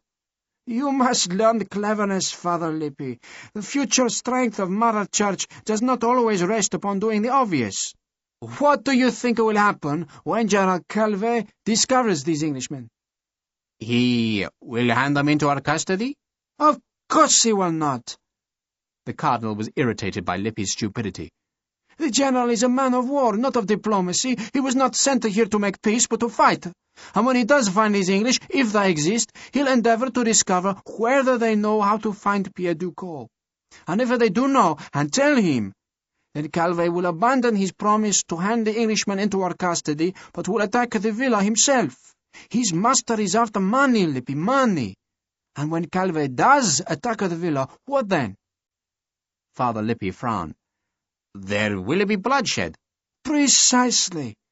And it will be our duty to arrest the malefactors and impound the evidence of their misdeeds. And if by chance the Count is killed by these criminals, why, then we shall be forced to give his fortune into the safe keeping of the Church.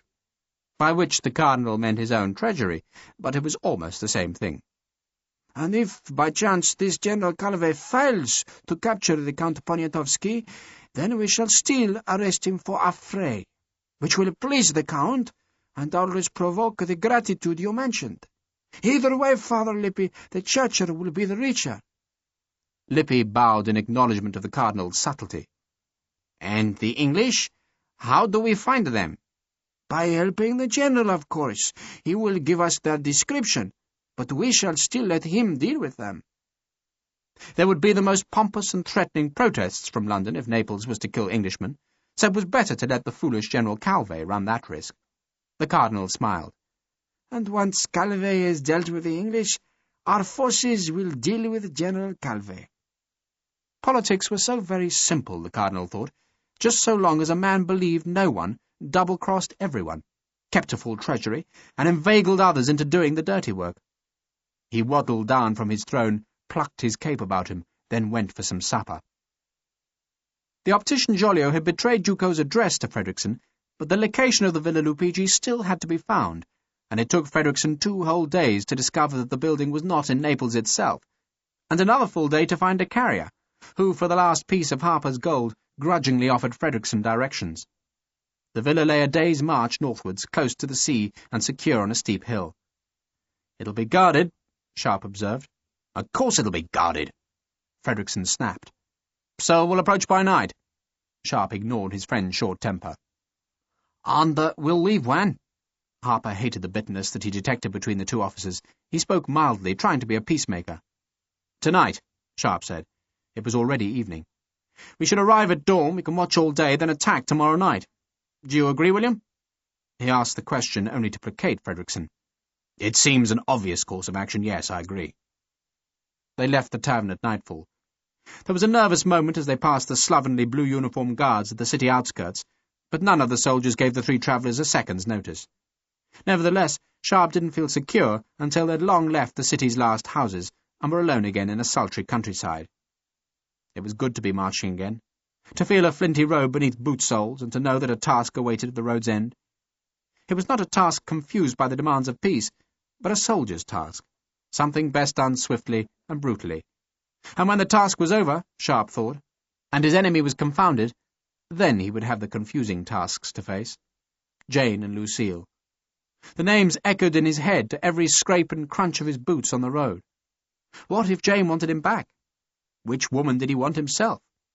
He had no answers, only questions. It was a warm night, cloudless and windless. A bright moon rose above Vesuvius. At first the moon was misted by the volcano's smoke, but soon it sailed clear across the sea to show the northern road as a white twisting strip against the darker fields. 1,000 stars pricked the sky, while a small white surf fretted at the beaches and broke bright above the tree-shrouded headlands. An owl passed close above the 3 men, and Sharpe saw Patrick Harper cross himself. The owl was the bird of death. An hour before midnight, they left the road and climbed 100 paces into the shelter of an ilex grove. There, in silence, they undid the bundles they each carried. At long last, after weeks of hiding, they could strip off their civilian clothes and pull on their green jackets. Sharpe had debated whether to make the change now or to wait till the very eve of his attack, but wearing the green would force them to move as silently as ghosts through this strange countryside. He buckled on his sword then scraped its blade free of the scabbard's wooden throat, so that the long steel shone in the moonlight. "It feels better, does it not?" Fredrickson buckled on his own sword. "It feels much better," Sharpe said fervently. Fredrickson drew his blade and whipped it back and forth. "I suspect I may have been somewhat fretful lately." Sharpe was immediately embarrassed. "Oh, not at all. I do apologize. Upon my soul, I apologize." Sharpe felt a pulse of pleasure that the awkwardness between them was ending, but the pleasure was immediately followed by a pang of guilt about Lucille. "My dear William," Sharpe began, then stopped, because this was certainly not the moment to make the feared confession. He could see the happiness on Harper's face as the bad blood between the two officers seemed to be drawn, and Sharpe knew he couldn't spoil the moment. "I'm certain my own behaviour has been aggravating," he said humbly. Fredrickson smiled. "But now we can fight. Our proper task in life, I fear. We're not meant for peace, so to war, my friends." He saluted Sharpe by whipping his sword blade upright. "To war!" And the battle cry put Sharpe into unexpected high spirits. For a moment he could forget Jane, forget Rossendale, forget Lucille. He could forget everything except the work at hand, which was the oldest kind of work, that of punishing an enemy. They left the ilex grove. They had to skirt a straggling village, though the village dogs must have caught their scent, for the barking snapped loud as the three riflemen flitted through an olive grove. Beyond the olive grove, in fields that went down to the sea, there were white marble pillars that Fredrickson said had fallen in the days of the Roman Empire. Sharpe didn't believe him, and the friendly argument took them well past midnight. The road ran through open country, but in the small hours, when the waning moon was almost beyond the western horizon, they came to the mouth of a ravine which was shadowed as black as Hades. They stopped where the rock walls narrowed. "A perfect place for an ambush." Fredrickson stared into the darkness. Sharpe grunted. He had no idea how long it might take to go round the ravine. Such a detour would mean climbing the hills and scouting forward over rough ground. He was only sure of one thing, that to make the detour would take hours, and that the dawn would find them stranded far from the villa. "I say we should go through." "Me too," Harper offered. "Why not?" Fredrickson said. The rock walls closed on them. The ravine slopes were not bare, but thickly covered with small tough shrubs. Sharpe tried to climb one flank to get a glimpse ahead, but gave up when the brambles tore at his hands. He could have saved himself the discomfort, for just around the next bend, a long view showed where the ravine ended 2 miles ahead. The road emerged from its rock walls to run gently downhill into a wide and empty lowland that was edged by the sweeping curve of a long moonlit beach. The sight of that empty landscape, and their evident loneliness on the deserted road, gave all three riflemen a sense of safety. This wasn't Spain, where an ambush might wait, but a sleepy southern country where they could walk in peace. Beyond the lowland, and dark on the northern horizon, were jagged peaks touched by the moon. Sharpe was certain that the Villa Lupigi must lie among the foothills of those peaks, and that thought made him point towards the far mountains. "Journey's End," he said. Somehow the two words plunged all three riflemen into a wistful mood. Harper, thinking of the ultimate destination of his travels, began to sing some sad lament of Ireland. Fredrickson smiled privately to Sharpe. "You think he'll be happy out of the army?" "I think Patrick has the great gift of being content almost wherever he is." The two officers had fallen a few paces behind the tall Irishman. "Then he's a fortunate man," Fredrickson said, "because I sometimes doubt whether I'll ever find real contentment." "Oh, come, that can't be true," Sharpe protested. Fredrickson grimaced. "A big woman did, so perhaps there's hope for me." He walked in silence for a few paces. Harper still sang, and his strong voice echoed eerily from the ravine's bluffs. Fredrickson shrugged the sling of his rifle into greater comfort on his shoulder. "Harper's happily married, is he not?"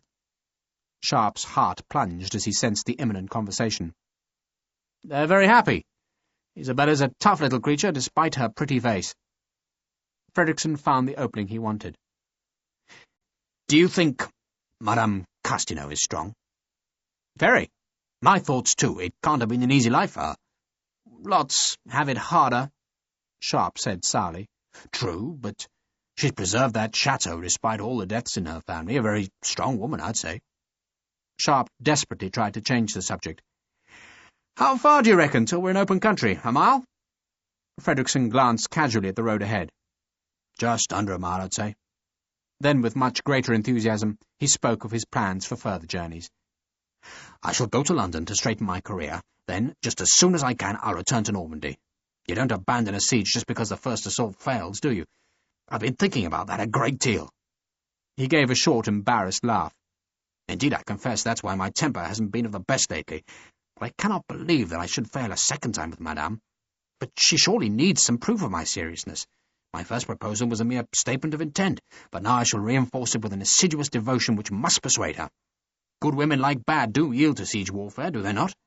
"Some do," Sharpe said dryly. "Then I shall renew my siege. Indeed, I confess that it's only my anticipation of success in that siege which offers me some prospect of future happiness. Perhaps I deceive myself. Lovers are very prone to that failing." The moment was inescapable. Sharpe stopped. "William." "My dear friend." Frederickson, euphoric with hope, was in an expansive mood. "I have to tell you something." Sharpe paused, overcome with horror at what he was doing. For a second he was tempted to forget his own attachment to Madame Castaneau, just to abandon her, and to let Frederickson ride to Normandy like Don Quixote trotting towards the windmills. But he couldn't do it. "Well, what is it?" Frederickson prompted. "Women destroy friendships." Sharpe sought a tactful way into a confession that could never be tactful, not against the high hopes that Frederickson was nurturing. Frederickson laughed. "You fear we'll see less of each other if I'm successful? My dear Sharpe, you'll always be a welcome guest wherever I—" He paused. "I hope wherever I and Lucille are living." "William," Sharpe blurted out the name, "you must understand that I—" The gunshot startled them, blasting the night's peace with an appalling and sudden violence. Sharpe had a glimpse of a muzzle flash high on the ravine's right flank. Then he was rolling to the right of the road. Frederickson had gone left. Harper, his singing so brutally interrupted, had unslung his volley gun and was peering upwards. The bullet had missed all of them. A man, hidden from the rifleman, laughed. "Who's there?" Sharpe called in English. No one answered. "Can you see the bugger, Patrick?" "Not a bloody thing, sir." The hidden man began to whistle a jaunty tune. Then, very carelessly, as though he knew he had nothing to fear from the 3 crouching soldiers, he stepped out from the shadows 30 yards ahead of Harper. The man wore a long cloak and carried a musket in his right hand. Harper immediately aimed the 7-barrel gun at the stranger, but as he did so a whole slew of dark shapes moved on the ravine slopes. Sharpe heard the clicks as their musket-locks were armed. "Bandits?" Frederickson suggested to Sharpe. Both officers had their rifles cocked, but each knew that a single shot would provoke an instant and destructive volley. Sharpe couldn't see exactly how many men opposed them, but there seemed to be at least a dozen. "Bugger!" Sharpe had forgotten the threat of robbery. He stood upright as if to show that he wasn't frightened. "Can you talk us out of this one, William?" "I can try, but at best they'll still steal our weapons." Frederickson looked at the single man barring the road and called out in Italian. "Who are you?" The cloaked man chuckled, then walked slowly towards the 3 riflemen. He carried his musket loosely. He walked past Harper, ignoring the threat of the huge gun, and instead approached Sharpe. "Do you remember me, Major?" He spoke in French. Sharpe couldn't even see the approaching man properly, and besides he was too startled by the odd greeting to think coherently. But then the cloaked man suddenly shrugged the swathing cape away to reveal an old blue uniform with shreds of tattered gold lace. "Bonsoir, Major Sharpe." The man was short, barrel-squat, with a face as scarred as the backside of a cannon. "General Calvé," Sharpe said in astonishment. "That's very good. Well done. I'm indeed General Calvé, and you are the so-called soldiers who stroll through ravines as casually as whores looking for business. A troop of baboons could have ambushed you." Sharpe didn't reply, though he knew Calvé was right. He had been careless, and now he must pay the price for that carelessness. Calvé stepped close to Sharpe. The Frenchman slowly reached out, daring Sharpe to move, and pushed Sharpe's rifle muzzle to one side. Then, with an extraordinary quickness, Calvé slapped the rifleman's face. Sharpe was so stunned by the sudden blow that he did nothing. Calvé sneered. "That, Englishman, was for the powdered lime." Calvé was recalling the powdered lime that Sharpe had broadcast from the ramparts of the Teste-de-Bouc fort. The powder had burned the eyes of the attacking Frenchmen and turned their attack into a panicked retreat. The memory of it evidently still rankled with Calvé. Only an Englishman would use a busted trick like that on a pack of soft-assed lily-white conscripts. If I'd had my veterans, Englishman, I'd have filleted you. Sharpe said nothing. He was still trying to work out how a French general he had last seen on a battlefield in southern France had turned up on this remote Italian road. He looked left and right, trying to count the general's companions. Calvé laughed. You think I need help to kill you, Sharpe? I needed some help to find you, but not to kill you. To find me? Sharpe found his tongue. I was sent to find you, by the Emperor. I stayed loyal, you see. Not like all those other damned Frenchmen who are licking fat King Louis's bum. But it wasn't hard to find you, Major. A man in Paris wrote to the Emperor, who sent me to Naples, where a fat cardinal wants me to arrest you. They're very clever, these Neapolitans. I told them you were coming, and they followed you from the day you landed. And now—" Calvé spread his arms as though he was host welcoming treasured guests. "Here we are." "Why did you want to find us?" Fredrickson asked. "The one-eyed monster has a tongue," Calvé jeered. "I have orders to kill you. That's why. They are the Emperor's orders. He wants you dead because you stole his gold." "We didn't steal it," Sharpe said angrily. "But you're going to." Calvé suddenly laughed. "You haven't stolen it yet, Major, but as soon as you find Pierre Ducos, you will." Calvé turned scornfully away from Sharpe and shouted for his men to come out of their hiding places. The French soldiers pushed their way through the brambles and stamped the cramp out of their legs on the road. They surrounded the three riflemen, and Sharpe could see, despite the darkness, that all of these grinning men wore the moustaches of the Emperor's beloved veterans. Calvé raised his musket so that the barrel was under Sharpe's chin. "Put your rifle down, Major, and tell your two men to do the same." He saw Sharpe's hesitation. "You'd prefer my men to disarm you? It's all one to me, but if you wish to keep your swords like gentlemen, then I suggest you put down your guns." There was perhaps a shade more pride in grounding their own arms than having them forcibly taken away, and so the three riflemen slowly stooped and ignominiously abandoned their guns on the white roadway. Calvé waited till Sharpe was standing again, then once more put his musket to the rifleman's throat. "Do you know where Pierre Ducos is, Major?" "Yes," Sharpe said defiantly. "But I don't," Calvé disarmingly confessed. "So tell me." "Go to hell, General." "You're determined to die like a cornered rat, aren't you? You'll die snarling, full of defiance. Except I'm under the orders of a fat cardinal to return you to Naples. Have you seen the prison in Naples? You might survive it, Major, but so crippled with disease and hunger and filth that you'll wish you'd never been born. But if you tell me what I wish to know, Englishman, then I'll consider letting you walk away from this miserable kingdom." Calvé twitched the musket so that the cold barrel knocked against Sharpe's jawbone. "Where is Pierre Ducos, Major?" "I should have killed you at Toulouse," Sharpe said. "So that was you?" Calvé laughed. "The Englishman who can kill me has not been born, Major, but I will shoot you down like a rabid dog if you don't tell me where Pierre Ducos is hiding."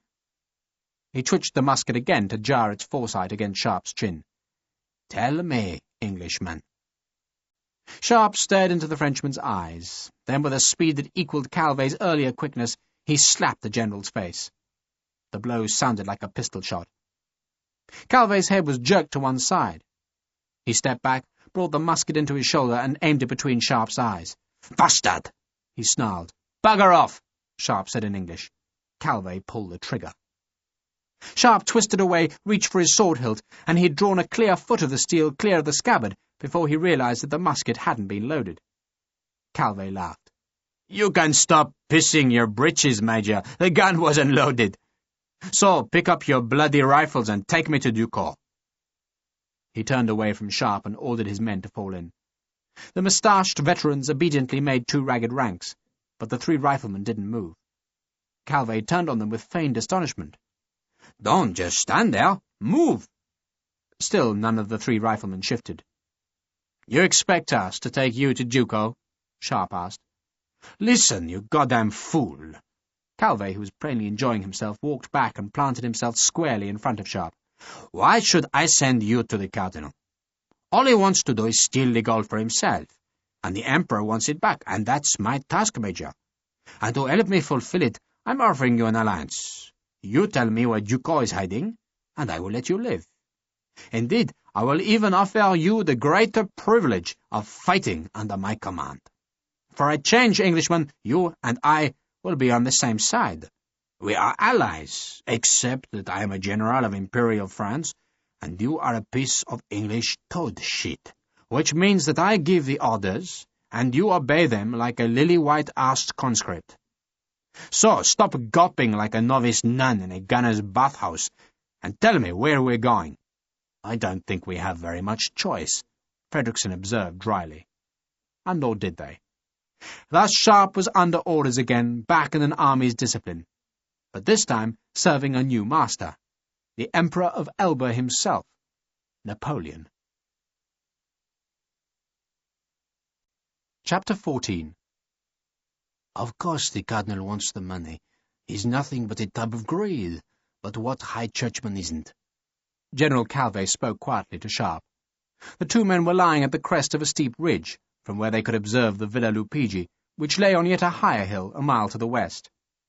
They were hidden and shaded by a thick growth of ilex and cypress. Frederickson, Harper, and the General's 12 men were resting among the gnarled trunks of an ancient olive grove that grew in a small valley behind the ilex-covered ridge. And like every other churchman, Calvet went on, the Cardinal wants someone else to do his dirty work for him. In this case, us. The Cardinal had done everything he could to make Calvet's task easier, except betray Ducos' hiding place. The Cardinal had provided a house in which Calvet and his men could wait for Sharpe's arrival in Naples. That arrival had been reported by the customs officials, who had been warned by the Frenchman to expect a tall, black-haired man and a shorter, one-eyed companion. The house where Calvet waited had been very close to the place where the Frenchman had ambushed the 3 riflemen. A messenger had come from the city to warn Calvet that 3, not 2, Englishmen had left on the northern road, and it had been a simple matter for Calvet to wait at the ravine's northern end. "You'll notice, though," Calvet went on, "that the Cardinal has left us alone now." "Why?"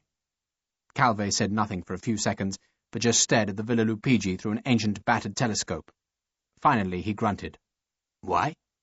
So we conveniently kill Ducos, and then the Cardinal can arrest us and keep the money, which is why, Englishmen, we shall have to outguess the bastard." Calvet's idea of outguessing the Cardinal had the virtues of extreme simplicity. The Cardinal must surely plan to waylay Calvet as he withdrew from the villa, and the likeliest places for that ambush would be on any of the roads leading away from the half-ruined house. So Calvet wouldn't leave the villa by road. Instead, 3 of his men would be detached from the assault and sent to the west of the villa, where a small village lay on the seashore. The 3 men's task was to sequester one of the bright-painted and high-prowed fishing boats from the tiny harbour. 2 of the 3 men had been sailors before the collapse of the French navy had persuaded Napoleon to turn seamen into soldiers, and though their detachment meant sacrificing 3 precious men from the assault, Calvet was certain the ploy would outwit the Cardinal.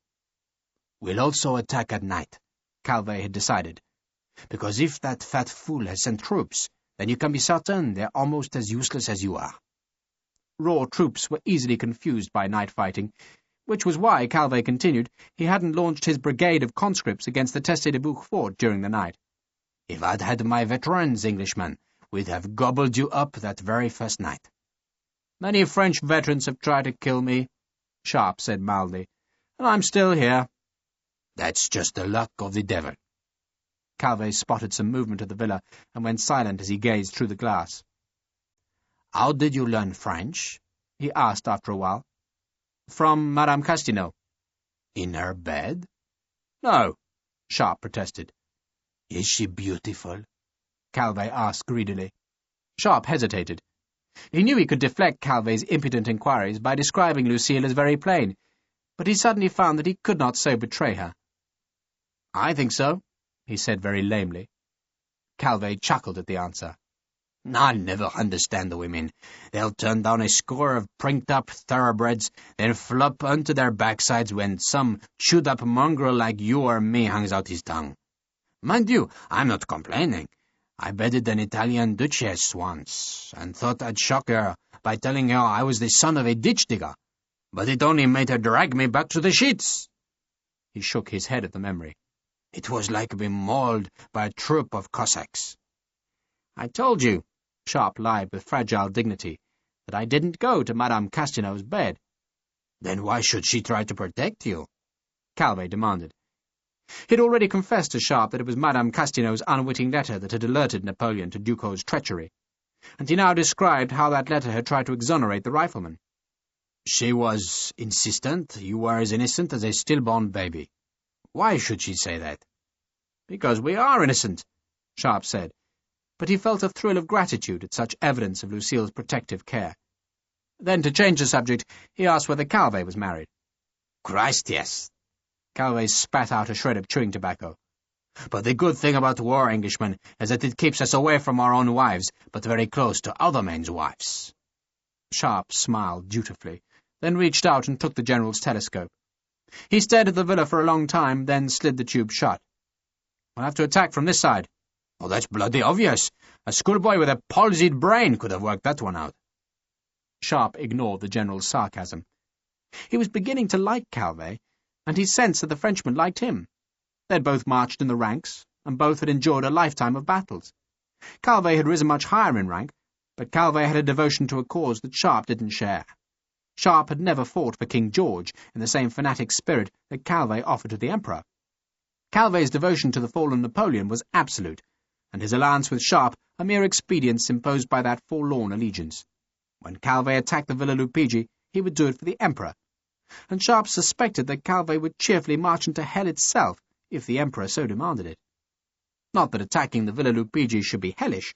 It had none of the defensive works of even a small redoubt of the late wars.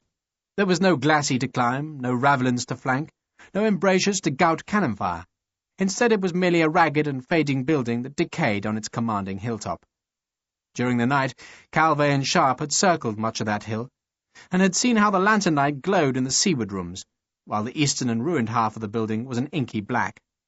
That dark tangle of stone offered itself as a hidden route to the enemy's heart.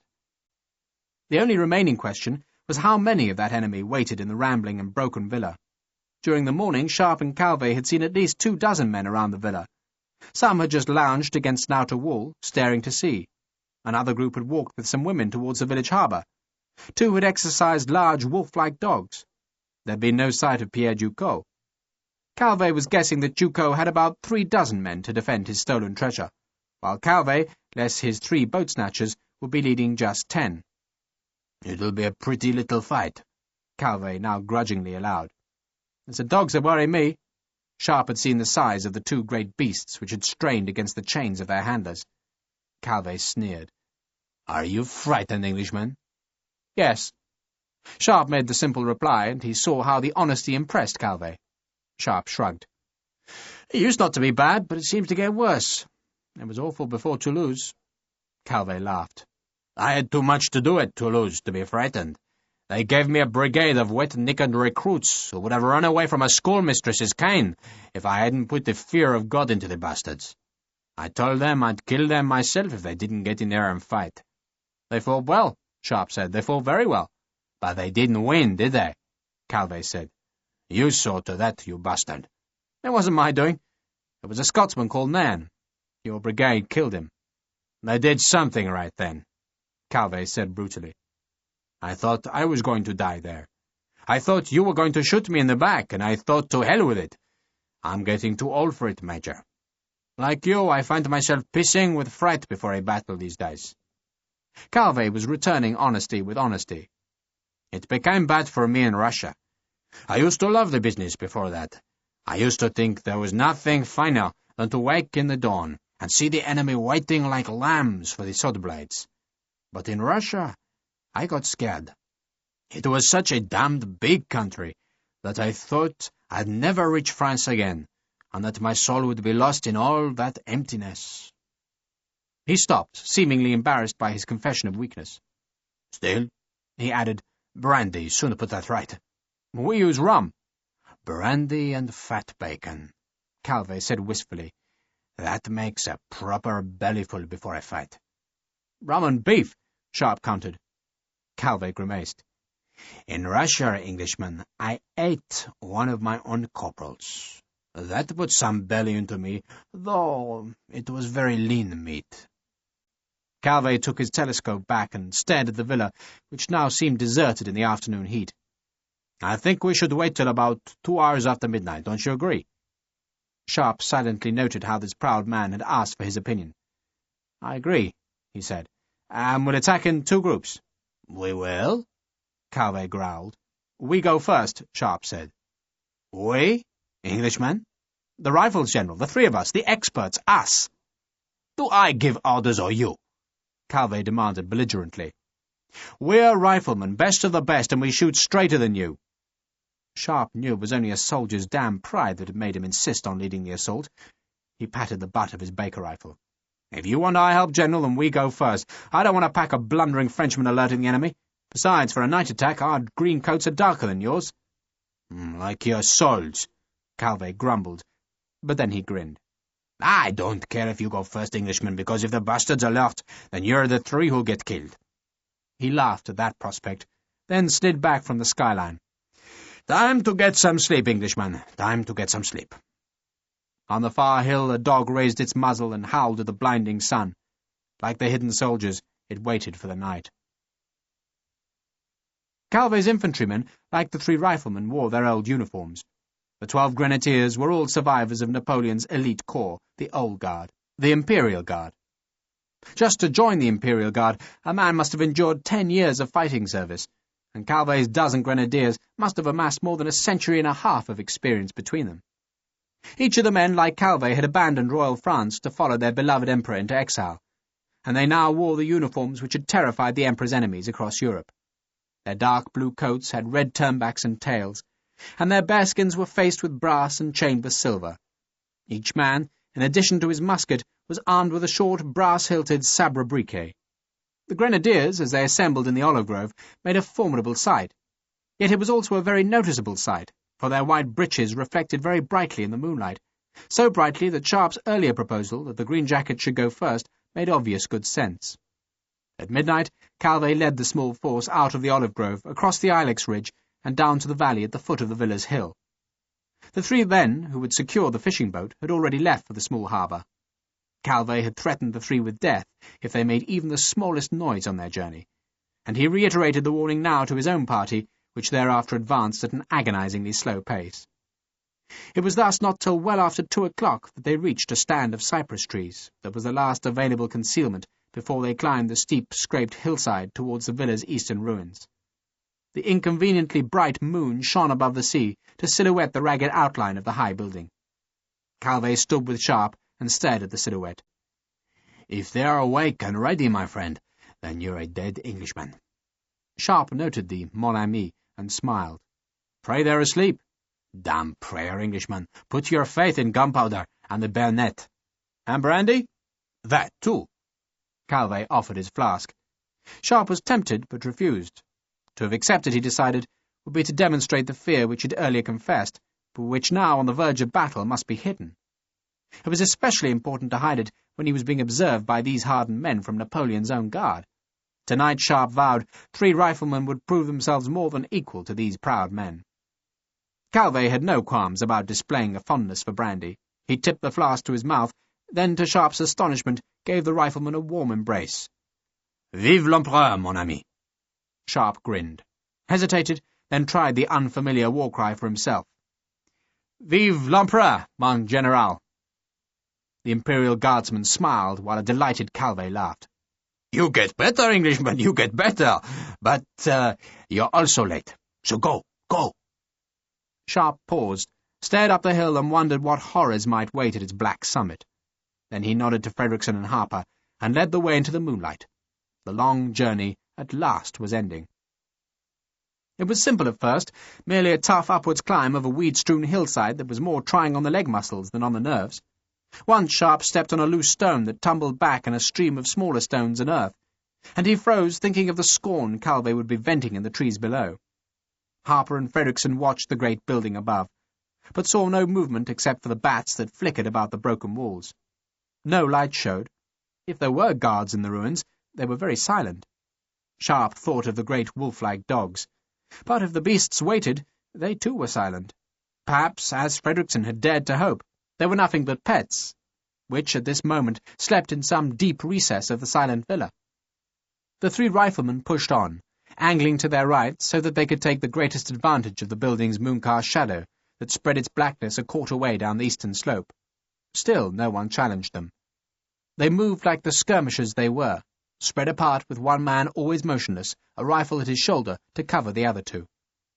It took 15 minutes to reach the shrouding darkness of the building shadow. Once in that deeper darkness, they could move faster, though the slope had now become so steep that Sharpe was forced to sling his rifle and use his hands to climb. A small wind had begun to stir the air, travelling from the inland hills and olive groves towards the sea. "Down!" Harper hissed a word from the left flank, and Sharpe and Fredrickson obediently flattened themselves. Harper edged his rifle forward, but left his 7-barrel gun slung across his back. Sharpe pulled his own rifle free, then heard a scraping sound from the hilltop. The sound resolved itself into footsteps, though no one was yet visible. Very slowly Sharpe turned his head to stare down the long slope. He could see no sign of cavalry or grenadiers beneath the ink-dark cypresses. "Sir!" Harper's voice was as soft as the new small wind. Two men strolled unconcernedly around the corner of the ruined building. The men were talking. Both had muskets slung on their shoulders, and both were smoking. Once they were in the shadow of the eastern wall, the only sign of their progress was the intermittent glow of the two cheroots. Sharpe heard a burst of laughter from the two guards. The sound confirmed what the men's casual attitude had already suggested, that Duco had not been warned. Men who expected an attack would be far more wary and silent. The two guards were clearly oblivious to any danger, but they posed a danger themselves, for they stopped halfway down the eastern flank and seemed to settle themselves at the base of the ruined wall. Then, from somewhere deep inside the black tangle of ruins, a dog growled. One of the two guards shouted to quieten the animal, but in the ensuing silence Sharpe's fear surged like a great burst of pain in his belly. He feared those dogs. Yet despite the fear, he made himself squirm up the hill. He was on the right flank of the three riflemen, farthest from the two guards, so he possessed the best chance of reaching the ruins unseen. He inched forwards, dragging himself painfully with his elbows. He estimated he was 40 yards from the closest ruins, and perhaps 60 from where the two men crouched among fallen masonry. He ignored the two men, instead trying to see a route into the tangle of broken stone above. If he could work his way round behind the two guards, then he might yet be able to silence them without the need to fire a shot. He had sharpened the big sword so that its edge was bright and deadly. The scabbard was wrapped in rags so that the metal didn't chink on stone. He listened for the dogs, but heard nothing. His left shoulder was a mass of pain as it took the weight from his elbows. The joint had never healed properly, but he had to ignore the pain. He sensed that Fredrickson and Harper were motionless. They'd be hearing the tiny noises of Sharpe's stealthy movements, would have guessed what he planned to do, and would now be waiting with their rifles trained on the two glowing cheroots. Sharpe could feel his heart thumping. The two guards were still talking softly. He pulled up his right leg, found a foothold, and gingerly pushed himself up. In 2 minutes, he estimated, he'd be inside the ruins. Had 10 minutes to stalk the two men. Then cavalry could be summoned with the agreed signal of a nightjar's harsh call. He eased himself another foot up the slope. But then all his hopes of surprise, and all the pent-up fears of the night, exploded in a lethal burst of noise. The two dogs had caught the stranger's scent on the freshening breeze. 1 second there had been silence on the hilltop, except for the muttering of the two guards. Then, with a horrid abruptness, two dogs howled their cries at the moon as they came scrabbling and desperate over the ruined walls. Sharpe had time for one foul glimpse of their ragged silhouettes as they leapt against the sky. "Fire!" he shouted the order in panic. Harper and Fredrickson fired at the two sentries. The rifle's noise was startlingly loud, so loud that thousands of roosting birds shattered up from the ruined masonry. A guard shouted with pain. The dogs were scenting their closest enemy, Sharpe. He had just had enough time after his first glimpse of the beasts to rise to one knee and draw the big sword. He couldn't see the beasts in the dark shadows, but he could hear and smell them. He screamed as he swung the heavy blade. He felt the steel thump into a pelt, jar on bone, then slide free. The animal he'd struck howled like a soul in torment. Sharpe knew he must have hurt it badly, for it slewed sideways, but then the second animal came straight for him with its teeth bared. Sharpe's sword arm was unbalanced, so he swung his left arm to ward off the attack. The dog's teeth closed on the green cloth of his old jacket.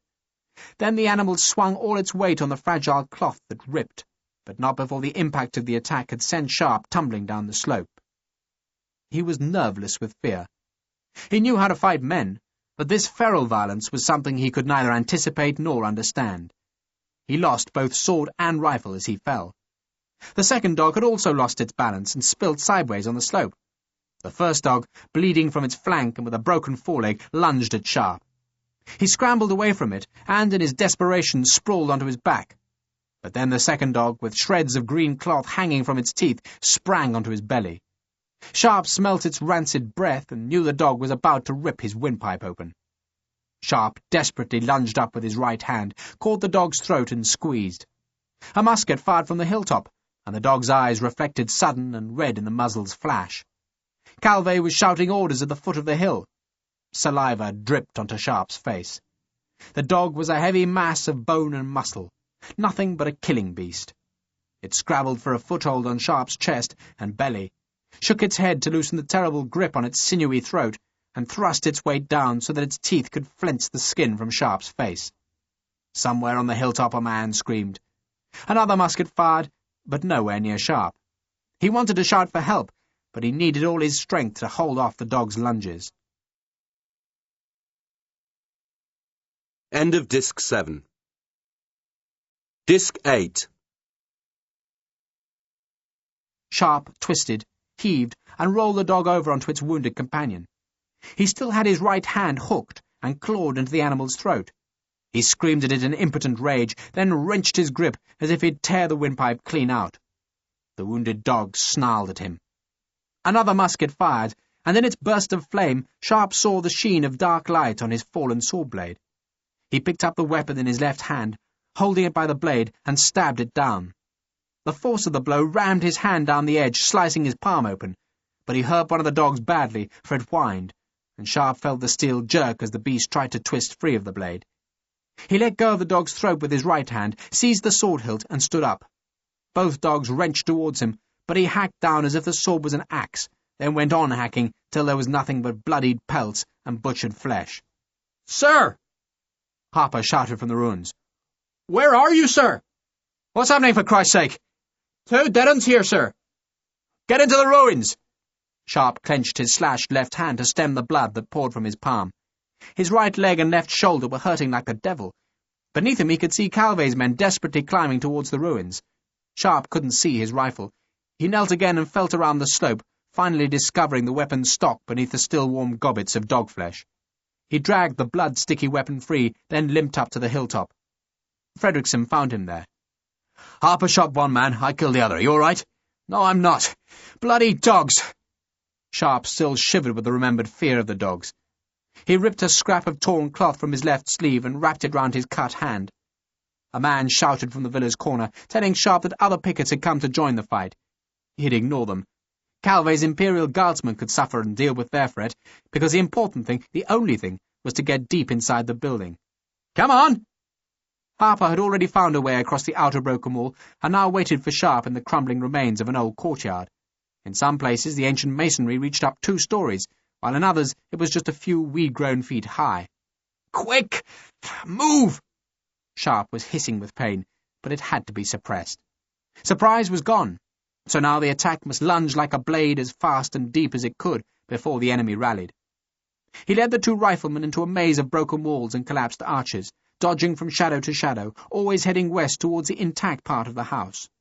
At every step, Sharpe expected a musket's muzzle blast as greeting.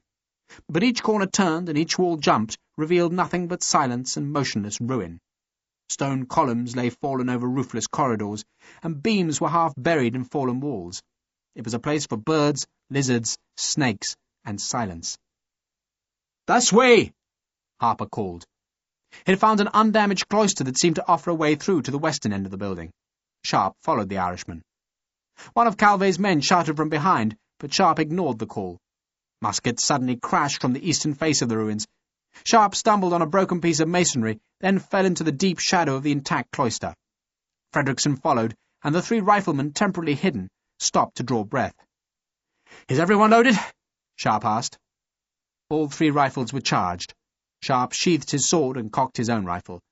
His left arm and hand were ripped with pain, but he had to forget that agony if the night was not to end in ignominious defeat. The cloister was pitch dark. It led west to where, surely, Ducos must be waiting. Sharpe expected Ducos's men to appear at any moment, and pointed his rifle towards the threatening dark shadows. "Major!" Calvé roared from the eastern wall. "Where the hell are you, you bastard?" Sharpe was about to reply, but any sound he might have made was drowned by a new explosion of musketry. It seemed to come from the sky, and Sharpe sidled to the cloister's edge and looked up to see a dark mass of men crowning the intact wall which marked the edge of the ruined part of the building and the beginning of the living quarters. They were firing down at Calvé's men, who now sought desperate shelter among the broken stones. Sharpe raised his rifle. "No," Fredrickson hissed. "No? The bastards probably don't know we're this deep in the building. Come on." Fredrickson felt his way down the black cloister. Calvé's men were returning the fire now, but the musketry duel was dreadfully one-sided. Ducos's men were hidden by the roof's parapet and could plunge their fire down into the ruins, while Calvé's men could only fire blindly upwards. "Major!" Calvé bellowed again. "Where in Christ's name are you?" Sharpe had reached the cloister's end and found it blocked by a heavy timber door. Fredrickson, crouching at the door's foot, calmly produced his tinderbox, struck flint to steel, and blew on the charred linen to make a tiny flame. The small light revealed ancient blackened timber. The door was constructed from 5 vertical balks, studded with iron nails, but the long years and the desiccating heat had shrunk the wood to leave finger-wide gaps between the heavy timbers. There was a rusted latch, which, try as he might, Fredrickson couldn't shift. "Bastard's locked." "Give me room." Harper pushed the 2 officers aside, then rammed his bayonet-stout blade into one of the gaps. He levered the steel, grunting with the effort, and Sharpe was certain that the thick blade would snap before the ancient wood gave way. The noise of the muskets drowned any sounds Harper made. Fredrickson blew on the tinder's flame to keep it alight as Sharpe drew his sword and rammed the blade alongside Harper's. He twisted the sword so that the strain would be taken from edge to edge, then added his weight to the Irishman's. The feeble flame went out. Then, with a crash and a gout of dust, the timber cracked and split. Harper ripped the board away, then used Sharpe's sword to attack the next heavy timber. The fire from the rooftop was persistent, while that from the eastern ruins was sporadic, suggesting that Calvé's men were trapped among the fallen stones. "We're through!" Harper had made the hole large enough, and now pushed the sword back to Sharpe. The Irishman went first through the gap, Fredrickson followed, and Sharpe went last. They went into an utter darkness, bereft of stars, and it seemed to Sharpe as though they'd stumbled into some capacious dungeon with a smooth stone floor, sheer stone walls, and a high, echoing ceiling. Sharpe groped his way forward. The sound of the musketry was muffled now. The villa's defenders doubtless believed they were winning the battle, but were still unaware that one tiny group of attackers had managed to reach deep into the huge building. "Door!" Fredrickson had found the way out of the dark room, and, miraculously, the new door was unlocked. It grated and squealed as Fredrickson thrust it ajar. It led into a passage that was suffused with the faintest pre-dawn light from north-facing windows. No enemy waited in the passage, only a black cat which hissed at them, then fled. A winding stairway climbed from a jet-black arch in the passage's left wall.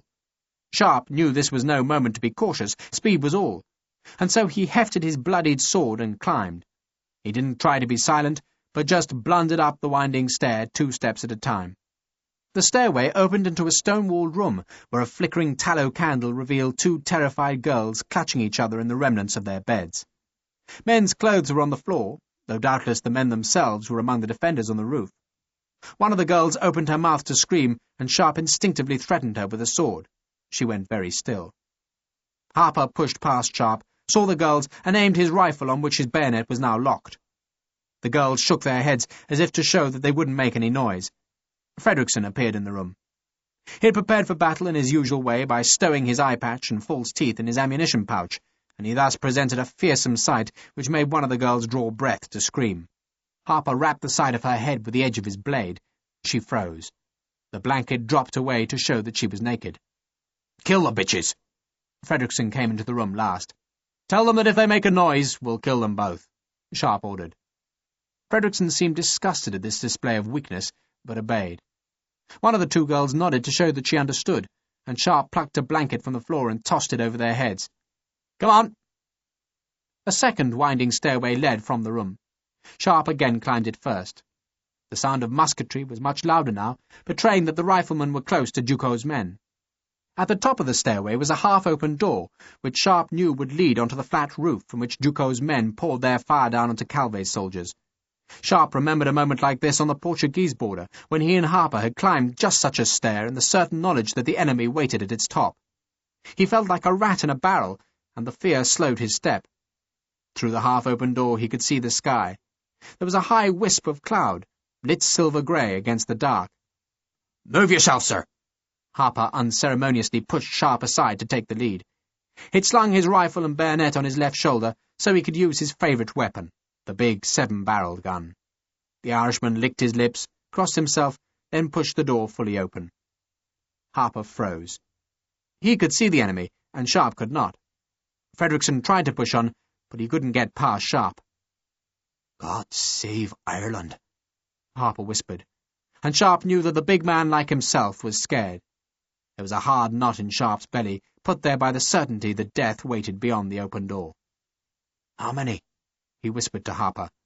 "At least a dozen of the bastards." "For Christ's sake!" Fredrickson sounded angry. "Calvé's been crucified!" "Vive l'Empereur!" Sharpe said fatuously, and the erstwhile enemy's battle-cry seemed to propel Harper through the open door. "Bastards!" The Irishman screamed the word as his own battle-cry. Men turned to stare at him, astonishment on their faces. Then Harper pulled the trigger, and the flints sparked fire into the chamber behind the 7 barrels. The gun hammered like a small cannon, and 2 of Ducos's men were snatched clean off their feet to tumble screaming to the broken stones below. Sharpe had followed Harper onto the smoke-wreathed roof. He carried the rifle in his clumsily bandaged left hand, fired it, didn't wait to see if his bullet hit, but just ran forward with the sword in his right hand. The blade was matted thick with dog blood and hair. Fredrickson flanked Harper's right. A musket hammered at them, but the 3 riflemen were moving too quickly, and the ball whined harmlessly between Sharpe and Harper. The surprise of their small attack was absolute. 1 second Sergeant Chalon's men had been firing down in comparative safety, and the next they were being violently assaulted from their left flank. Those men nearest to the riflemen had no time to escape. One man tried to twist out of Sharpe's way, but the big sword caught him on the backswing to flay his throat back to the spine. Sharpe's scream of triumph would have curdled a devil's blood. Harper was using the butt of the big gun like a club. Fredrickson shot a man, discarded his rifle, then elegantly skewered another with his sword. Sharpe was past his first victim, hunting another. The fear had gone now, washed away by the old exaltation of battle. The enemy was running. They were desperately jostling towards a doorway on the roof's far side. These men had no belly for this fight, all except one man who had the tough face of an old soldier. The moustached face was framed with the pigtails of the elite Napoleonic dragoons. The man wore the remnants of his green uniform, on which was a single stripe of a sergeant. He lifted his straight sword towards Sharpe, feinted, then lunged at Harper. He didn't finish the lunge, but stepped back and swung the blade towards Fredrickson. The man was cornered. His companions had abandoned him. But he was making a professional cold fight out of his desperate position. "Give up!" Sharpe said in English, then corrected himself by giving the command in French. The only response was a sudden and savage attack. Sharpe parried so that the 2 swords rang like a bell. The other enemy had disappeared down the far stairway, and now the French sergeant retreated after them, but never turned his back on his 3 opponents. Fredrickson edged round to threaten his right flank, and the dragoon sergeant's sword slithered towards the new threat. But Harper was even faster. He moved to the sergeant's left, reached out and seized his belt to pull him off balance. The sergeant tried to reverse his blade, but Harper contemptuously ripped it from his hand and sent it spinning over the parapet. He then hit the French sergeant on the head, so that the man slumped down in dazed agony. "You were told to give up," Harper said patiently, then hit the man again. "You stubborn, bloody bastard." "Major!" General Calvé was standing in the ruins below. "Go right!" Sharpe pointed to where they had broken through into the passage. "Hurry! Englishman, well done!" Sharpe laughed at the compliment, then essayed an elaborate bow to the Frenchman. As he bowed, so Harper screamed a sudden warning, and Sharpe abandoned his courtesy to fall ignominiously on his face as a small cannon split the dawn apart with its sudden noise. The ball thumped over Sharpe's head. Duco! Fredrickson had spotted the enemy. Sharpe looked where Fredrickson was pointing. Beyond this roof was another courtyard, this one intact, and on its far side Sharpe saw an open, full-length window on an upper floor. The room had a balcony that billowed with smoke. Men moved in the lantern light behind the balcony. Then the small wind shifted the obscuring smoke, and Sharpe at last saw his enemy. He recognized the round lenses of the spectacles first. Then he saw the thin face, and he saw, too, with astonishment, that Duco was in the uniform of a French marshal. For a second Duco looked straight into Sharpe's eyes, then he twisted away. Two other men took his place. Between them they carried a strange brass object which they stood in the window. For a second Sharpe thought it was a small misshapen table, but then Fredrickson recognized the four-legged gun. "A bloody grasshopper," he said scornfully. But he still dropped flat as the linstock touched fire to the charge. This time the small gun had been loaded with multiple shot that whistled harmlessly overhead. A scream sounded below, and Sharpe knew Calvé's men must have entered the second courtyard. The sound of musketry began again, rising in a snapping crescendo. But this time the deadly sound came from deep inside Duco's fastness. The dawn was already lightening the eastern sky with a pale silver wash, and Sharpe knew this battle was half won, but still not complete. An enemy had to be trapped and taken alive. He loaded his rifle, wiped blood off his blade, and went back to the fight. Chapter 15. Sergeant Chalon lay disarmed and unconscious on the roof. But Pierre Ducos could not know of his loyal sergeant's predicament. Instead, he cursed the sergeant for abandoning him, just as he cursed the hired men who now scrambled desperately from the villa to run away into the night's remnant. Only a handful of dragoons had stayed with Ducos, not out of loyalty, but with the demand that Ducos now open the great strongbox and let them flee with their plunder. Their greed was interrupted by Calvé's men, who began storming the lower corridors. Women and children screamed as they tried to escape the vengeful guardsmen, and the screams served to remind Ducos's dragoons of their predicament.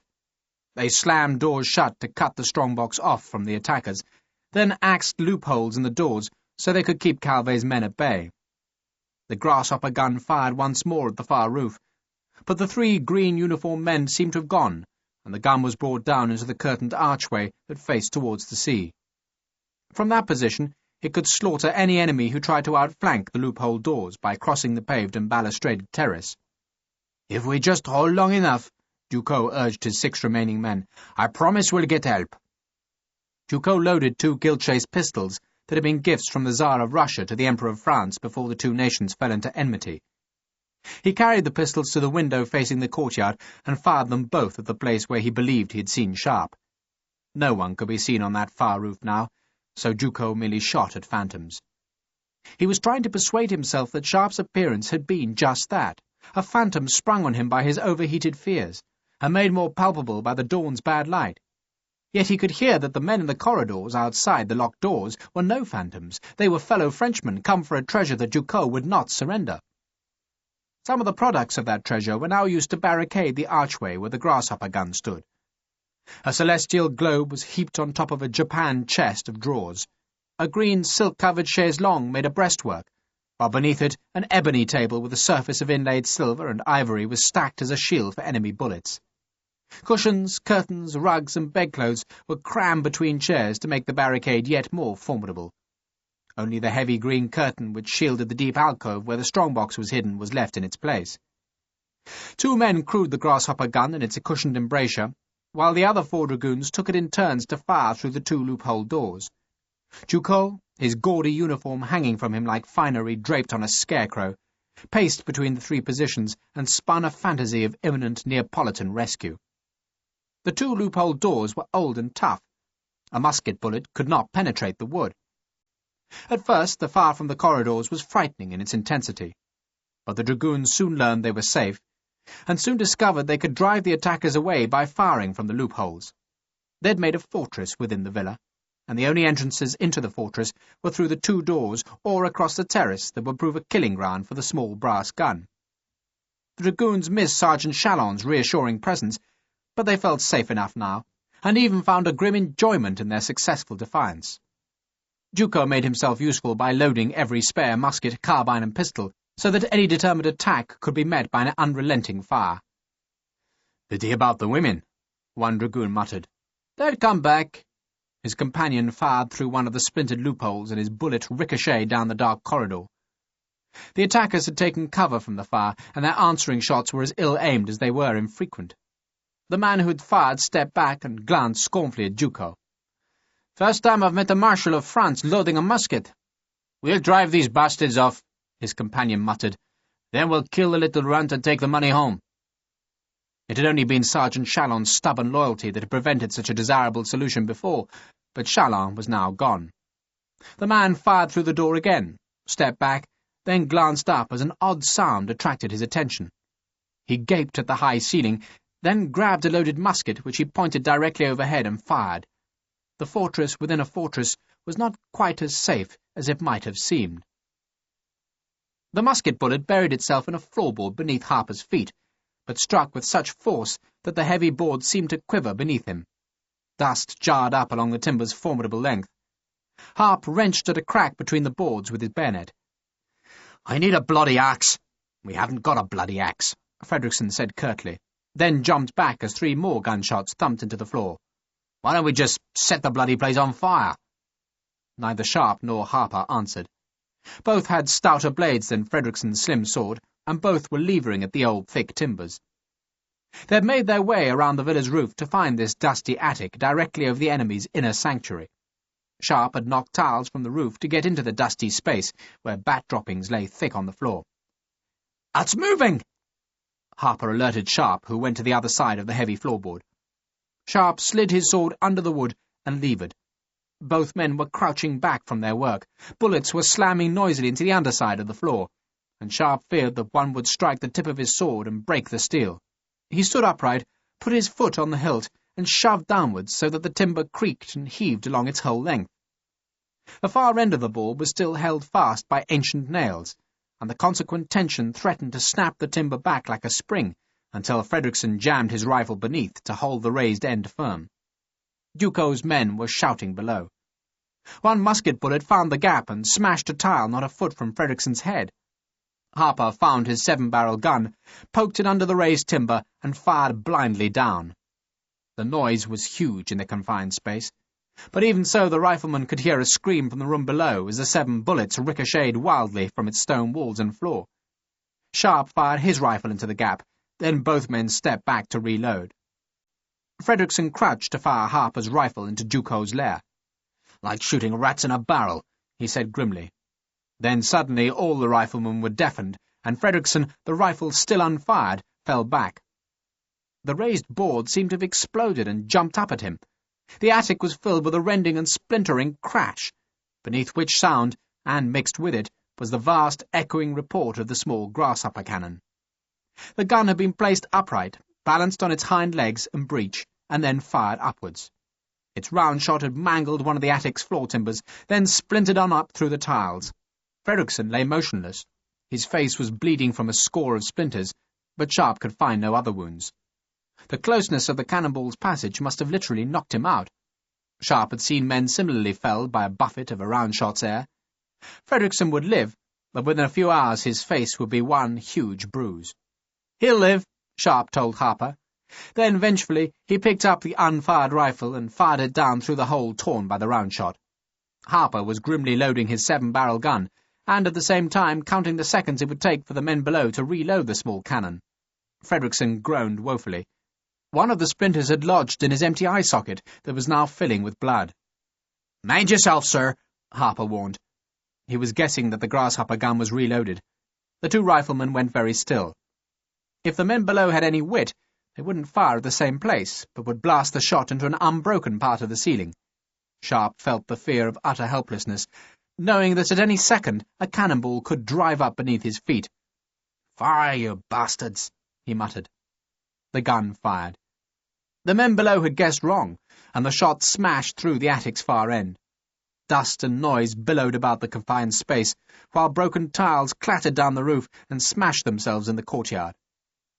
As the cannon's noise still echoed in the attic, Harper moved with the speed of a scalded cat to the first hole. He peered down, rammed the 7 barrels through the ragged gap, then pulled the trigger. He had only had time to charge 5 of the barrels, so much of the gun's force was wasted through the 2 empty muzzles, but the Grasshopper's crew was only 15 feet below him, and the 5 bullets had enough force to kill both men.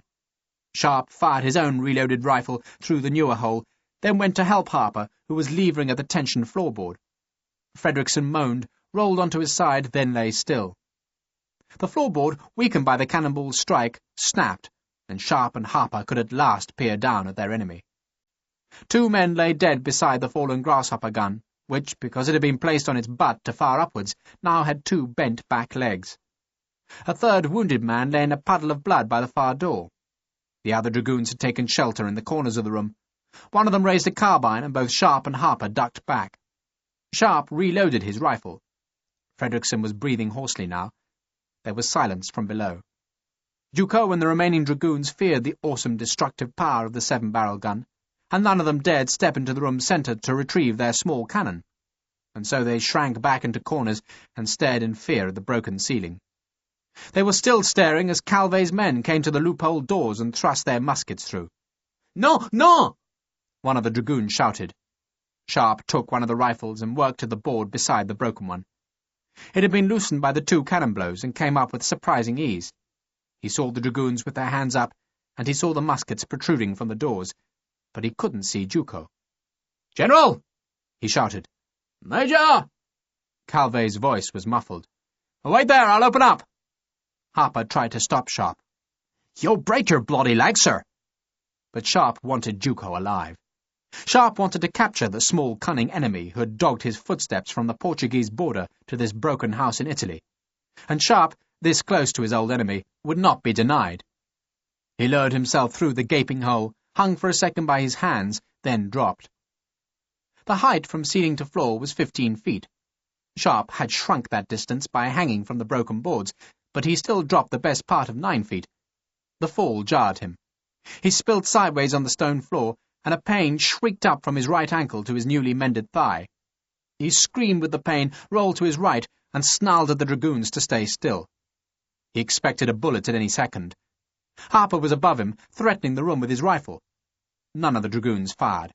They just stared at the blood-streaked, savagely scarred man who had dropped from the roof, and who now struggled to stand upright. There was no sign of Ducos. The room was lit by the pale grey wash of the lightening sky. Sharpe drew his sword, and the sound of the scraping blade made one of the dragoons whimper and shake his head. "Where's Ducos?" Sharpe asked in French. One of the dragoons gestured towards a heavy green curtain. Sharpe knew he should have unlocked the doors to let Calvet's men into the room, but he was too close to his enemy now, and he had travelled too far and suffered too much to let this man escape him. He limped towards the curtain, flinching each time the weight went onto his right leg. He stopped a half-dozen paces from the heavy green cloth. "Ducos, you bastard! It's Major Sharpe!" A pistol exploded beyond the curtain, and a bullet plucked at the green cloth. The pistol ball tore a ragged hole, went a foot to Sharpe's right, then buried itself in the ebony and silver inlaid table. Sharpe stepped 2 paces closer to the curtain. "Ducos! You missed!" Another bullet twitched the heavy curtain. This one went to Sharpe's left. The curtain quivered from the bullets passing. The new ragged hole had scorched edges.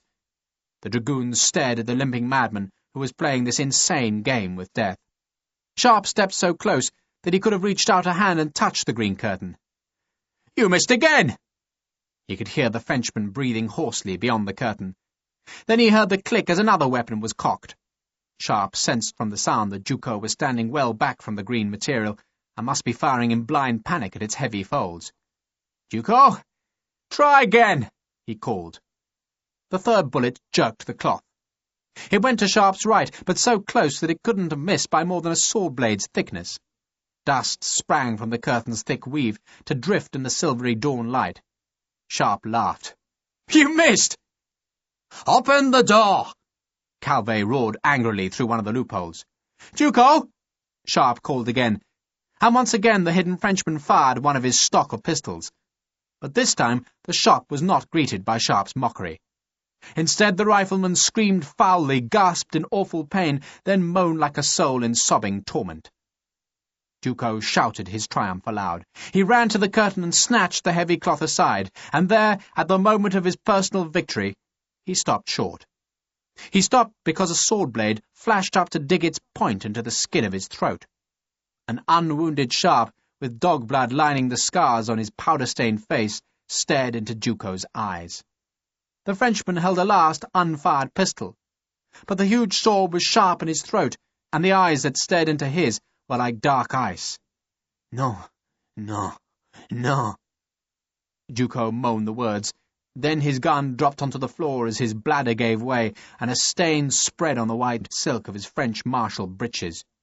"Oui, oui, oui," Sharpe said, then brought up his left knee in a single savage kick. The force of it jarred Duco's spectacles free. They fell and smashed, and then the Frenchman, clutching the warm stain on his breeches, fell after them and screamed a terrible moaning scream. And the long chase was done. Sharpe limped to the door to let in an irate General Calvé. The dawn was full now, flooding the limpid sea with a glitter of silver and gold. The villa was thick with smoke, but oddly silent now that the muskets had stopped firing. It was the silence after battle, the unexpected and oddly disappointing silence when the body still craved excitement, and there was nothing now to do but clear up the wounded and dead and find the plunder. Calvé's men tramped into the room and disarmed the broken dragoons. Harper carried Frederickson downstairs and tenderly laid the officer onto a chaise longue taken from the dismantled barricade. 2 of Calvé's men had been wounded, 1 of them badly, but none had been killed. The wounded grenadiers were laid beside Frederickson, whose wits were slowly coming back. His face was already blackening and swelling in a vast bruise, but he managed a wry smile when he saw the ludicrously uniformed Pierre Ducos. The Frenchman still gasped from the pain of Sharpe's kick, as Harper tied his wrists and ankles, then pushed him scornfully into a corner of the room to join the captured dragoons. General Calvé ripped down the alcove's curtain. Beyond it, and deep shadowed at the end of an otherwise empty recess, was a great iron box. The keys for the box were found in a pocket of Pierre Ducos's gaudy uniform. The locks were snapped open, and the lid was lifted on an emperor's fortune. Calvé's men stared in an awed silence. The gems were so bright in the shadowed alcove that it seemed as if they generated their own dazzling light. Sharpe edged past a grenadier and gazed down at the splendour. "It all belongs to the Emperor," Calvé warned. "I know, but Ducos's mine." "Well, you can have him." Calvé stooped to pick up a handful of pearls. He let them trickle through his stubby fingers so that they glittered like scraps of starlight. "Sir?" Patrick Harper's voice was oddly subdued. He hadn't gone to see the treasure, but had instead cleared a passage through the barricade, and now stood on the terrace staring southwards. "Sir?" he called more loudly. "I think there's something you should see here, sir." Calvé crossed to the terrace with Sharpe. "Merde!" Calvé said. A battalion of infantry was approaching the villa. Behind them, and still shadowed by a stand of trees, was a squadron of cavalry. The head of the small column was half a mile away, still on the coastal plain, but only a few minutes from the hill on which the captured villa stood. The battalion's shadows stretched towards the sea, and the dawn's clear light showed that its marching was a shambles, its demeanour unprepossessing, but it was nevertheless a complete battalion of infantry with at least 600 muskets, and its arrival explained why the Cardinal had given Calvé his free rein. Because Calvé and Sharpe had done the Cardinal's dirty work, and now the Neapolitans had arrived to reap the work's reward. "Merde!" Sharpe said. Duco overcame his pain to crow a vengeful triumph. His friends had come to rescue him, he said, and Sharpe and Calvé would now suffer for their temerity. Harper slapped him to silence. "We can escape," Calvé said glumly, "but not with the fortune." "We can take a good deal of it," Sharpe suggested. "The Emperor wants it all." Calvé scowled at the Neapolitan battalion, which now spread itself into a line of 3 ranks at the foot of the villa's hill. The cavalrymen behind the battalion spurred their horses past the infantry. Clearly the Neapolitans planned to surround the hill. There'd be a few minutes before that manoeuvre was completed, and Calvé had rightly guessed that those moments would just be sufficient for his small band to scramble northwards into the hills. But they'd be forced to travel light, and they would doubtless be pursued mercilessly through all the long hot day. They'd be weighed down by the treasure they carried, by their wounded, and by their prisoner. The battalion of Neapolitan infantry waited on the parched grass. So far they'd ignored the small village where Calve's 3 men should be guarding a boat, but that didn't signify, for the Italian infantry now lay between the villa and Calve's seaborne escape. 3 of the Neapolitan officers stood their horses a few yards in front of the resting infantry, and Sharpe guessed that an envoy would soon be sent up the hill to demand the surrender of the villa's occupants. "Ignore the bastards." Calve, seeing no solution, turned away and ordered his men to fill their packs, cushion covers, and any other receptacle they could find with the Emperor's treasure. Harper joined the Frenchmen and marvelled at the slew of rubies, emeralds, diamonds, and pearls. There were a few bags of gold heaped at one end of the iron chest, and a tangle of candlesticks at the other, but most of the great box was bright with gems. They lay a foot deep in the box, which was itself 3 feet high, suggesting that much of the treasure had already been squandered. "How much did you waste?" Calve snapped at Duco, but the thin-faced Frenchman said nothing. He was waiting for his salvation. Which salvation appeared to be in the hands of the 3 Neapolitan officers who spurred their horses up the hill's steep southern flank. Dust drifted from their hooves towards the sea. "Bloody hell!" Harper had rejoined Sharpe on the terrace. "The boggers look as if they were going to their first communion." The Irishman spat over the balustrade. His disgust was at the uniforms that the officers wore. Neither he nor Sharpe had ever seen uniforms so splendid or so impractical. All 3 officers were in pristine and dazzling white. Their elegant cutaway coats were faced with cloth of brightest gold, while their cuffs and epaulettes were similarly arrayed with gold cloth that was dangling with gold chain. They wore black riding boots topped with gold turnovers, and on their heads were tall snow-white bearskins with gold chains looped from the crests to the blood-red plumes. "What are we supposed to do?" Harper said. "Fight the boggers or kiss them?" Sharpe did not reply. Instead, he limped to that part of the balustrade closest to the approaching officers. All 3 were sweating because of the weight and constriction of their white fur hats. Their leader, whose rank Sharpe couldn't recognize, curbed his horse and gave the rifleman a curt nod. "Are you French?" the man asked in that language. "My name is Richard Sharpe, and I'm a major in His Britannic Majesty's Army," Sharpe said in English. "My name is Colonel Panizzi." Panizzi must have understood Sharpe's reply, though he still spoke in French. He waited, as though expecting Sharpe to offer him a salute, but the filthy, blood-stained Englishman didn't move. Panizzi sighed. "And what is an English officer doing in the Kingdom of Naples? Visiting a friend." Panizzi was a slim, handsome man. He wore a razor-thin moustache that curled up into sharp, waxed tips. Gold tassels hung from his bearskin's plume, while a tiny gold and silver cuirass hung beneath the high, stiff lapels of his white and gold coat. He momentarily closed his eyes in apparent exasperation at Sharpe's insolent answer. "Is General Calve with you?" "I am General Calve. Who the devil are you?" Panizzi bowed in his saddle towards the stocky Frenchman, who now stumped onto the terrace. "My name is Colonel Panizzi." "Good morning, Colonel, and goodbye." Calve had clearly decided that defiance was the best course of action. Panizzi touched a white-gloved finger to a tip of his moustache. His 2 companions, both much younger, sat with impassive faces. Panizzi quietened his horse that jarred away from an insistent fly. "You are trespassing upon the property of a prince of the church." "I couldn't give a bucket of cow shit whose house it is," Calve said. "The house and all its contents," Panizzi went on with remarkable equanimity, "are hereby placed under the protection of the Kingdom of Naples, whose warrant I hold. I therefore request that you leave the villa immediately." "And if I don't?" Calve challenged. Panizzi shrugged. "I shall be forced to arrest you, which will cause me extreme pain. The bravery of General Calve is legendary." The flowery compliment plainly pleased Calve, but could not persuade him. There was a fortune at stake, and even if Calve himself didn't receive a groat of the treasure, he was determined that his master would be denied none of it. "To arrest me," he said, "you will have to fight me. Not many men have lived to say that they fought General Calve." Panizzi gave a flicker of a smile. He drew his sword, but very slowly, so as to demonstrate that he meant no threat. He pointed the shining blade down the hill to where his men sat slumped on the grass, then sheathed the blade again. The gesture was eloquent. Panizzi controlled 600 bayonets, and must have known that Calvé had scarcely more than a dozen. "Your bravery, as I said, is legendary." Panizzi was hoping to flatter Calvé into surrender. Calvé glanced at the Neapolitan battalion. Their colours had been unfurled, though the wind was not strong enough to lift the heavy fringed silk. Beneath the two flags the men appeared dispirited and flaccid. "You have the stomach for a fight, Colonel?" Calvé challenged Panizzi. "I have the orders for a fight, General, and I am a soldier." "A good answer."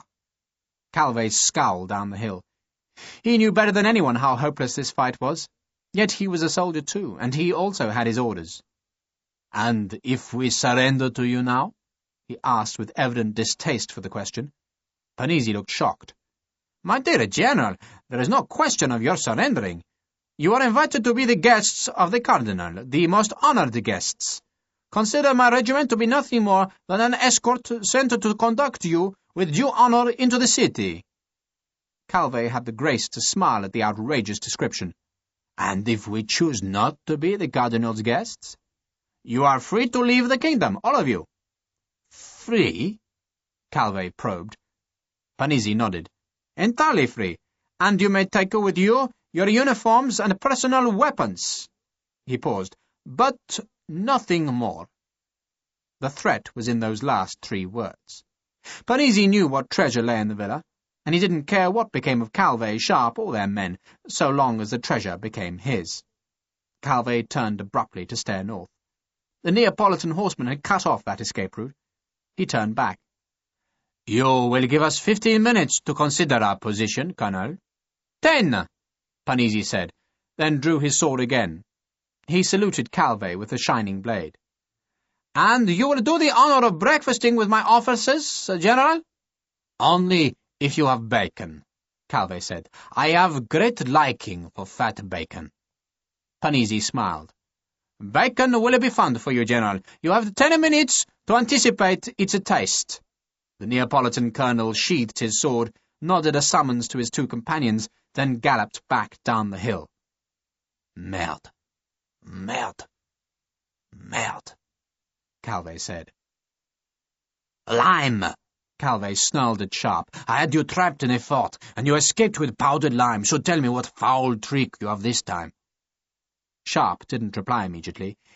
He was staring downhill at the dispirited Neapolitan infantrymen, who, in anticipation of the 10 minutes' expiry, were being ordered to their feet. "Will they fight?" "Of course they'll bloody fight," Calvé said. "That bastard Panizzi is telling them that there's a battalion of hordes and a king's ransom in this place. Any minute now, and they'll be raring to fight. They smell plunder." "So give it to them," Sharpe said abruptly. "What?" "Give them the damn gold. It weighs too much anyway. Take the stones and give them the bags of gold." Calvé stared at the rifleman. "You're mad." "On the contrary, General, we haven't got lime, but we can blind them with gold. Showers of gold. Gold dropping from the heavens." Sharpe was suddenly enthusiastic. "For God's sake, General, how much is this treasure worth to you? Would you rather crawl back to your emperor with nothing, or would you rather buy your way out of this trap with a little gold?" Calvé turned to look at the somnolent battalion. "So, what do I do, Englishman? Go down there and haggle like a shoemaker? Don't be a fool. If we offer a little gold, they'll want it all, and once they have it all, they want the stones, and once they have the stones, we have nothing." "We don't offer it to them," Sharpe said, "but we give it." "How good do you think their discipline is?" Calvé snorted. "Pooh, they're a shambles. I've seen them in reeking with drink who made a better show than that." "So we test their discipline by appealing to their greed." Sharpe grinned at Harper. "I want the grasshopper, and some powder." Harper carried the brass gun, a powder keg, and a bag of quick-fuse onto the terrace. Sharpe placed the weapon butt down, balanced by its bent rear legs, so that it could fire high into the air like a mortar. Sharpe didn't want to blow a swathe of death through the Neapolitan battalion, which waited a quarter-mile away. He only wanted to swamp it with greed, and so he would literally make the gold of heaven rain from the sky. 2 of Calvé's men fetched the bags of gold coins, while Sharpe ladled a minuscule amount of powder into the gun. He tamped it down. He dared not charge the gun fully, or else the coins would be blasted across empty miles of countryside. He poured a small fortune of gold into the brass barrel, then pushed a length of quick-fuse into the touch-hole. "General?" Calvé had been sulking at the prospect of losing even a small amount of his master's treasure, but now he brightened at the prospect of firing the first golden volley. The gun was aimed so that the golden shower would fall to the east, away from the sea. Before he fired, Calvé glanced to make certain that his men were ready to make their bid for escape. Harper was supporting the still dazed Fredrickson, and had Ducos tied to a length of rope. He'd cut the Frenchman's ankles free so Ducos could run. Calvé's men, all but for the 2 wounded grenadiers, were laden with their bags and packs of gems. The prisoners, all but Ducos, would be abandoned. "We're ready," Calvé said, then gleefully touched the glowing end of a cheroot to the stub of quick-fuse. There was a brief hiss, a coughing, dull explosion, and a spew of dark smoke. The gun jarred backwards, then toppled, as Sharpe had an impression, nothing more, of a gouting of bright gold that glittered almost straight into the air through the acrid billow of smoke. Then, a second later, it seemed that a patch of the sky twinkled as though fragments of the sun itself were shattering in the upper air. Sharpe knew he watched the coins at the top of their arcing flight, but then they disappeared. He waited, and suddenly Harper whooped as the shards of light bounced and scattered and winked on the ground just beyond the Neapolitan battalion's right flank. Sharpe righted the fallen gun, ladled in another scoop of powder, then rammed yet more coins onto the charge. He glanced downhill and saw the movement as men turned in the infantry's ranks. He rammed another length of quick-fuse home, then touched Calvé's cheroot to its tip. Another shower of gold sparkled high, then fell to earth in a glitter of greed. "They're trying to hold the buggers," Harper reported gleefully. A third charge, then a fourth, and now Sharpe was adding a half-ounce to the charge, so that the gold was spreading itself in a bright swathe that led away from the sea. He touched the cheroot onto the 5th charge, and this time, as the gold shattered the dawn sky into 1,000 bright sparks, the battalion below broke their ranks, cheered, and stormed the empty fields to make their fortunes. The 3 Neapolitan ranks had dissolved like men hit by canister. Their sergeants and officers couldn't hold them, and the men scattered like a chaotic mob to the countryside. They threw away their packs, muskets, and shakos as they fought and scrambled for the coins. They plucked the golden harvest and constantly watched the sky for yet more of the wonderful goldfall. Sharpe gave them a last heavy blast of gold, this one from a barrel almost fully charged, so that the thick coins glittered a full half-mile inland as they fell. For the last time he watched the brightness tumble, then he turned and hobbled after Calvé's men. It was a race now. The infantry had been taken from the equation, but there was still the cavalry, and Panizzi's mounted officers. Calvé's men, weighed with their prize of precious gems and their 2 wounded comrades, stumbled down the steep hill. Harper forced Ducos on, while Sharpe helped Fredrickson. "I'm all right," Fredrickson protested, but as soon as Sharpe let him go, he stumbled as if drunk. "We're left," Harper warned. Panizzi and 3 officers were spurring to cut off their retreat. Sharpe dropped to one knee, aimed, and put a bullet across their path.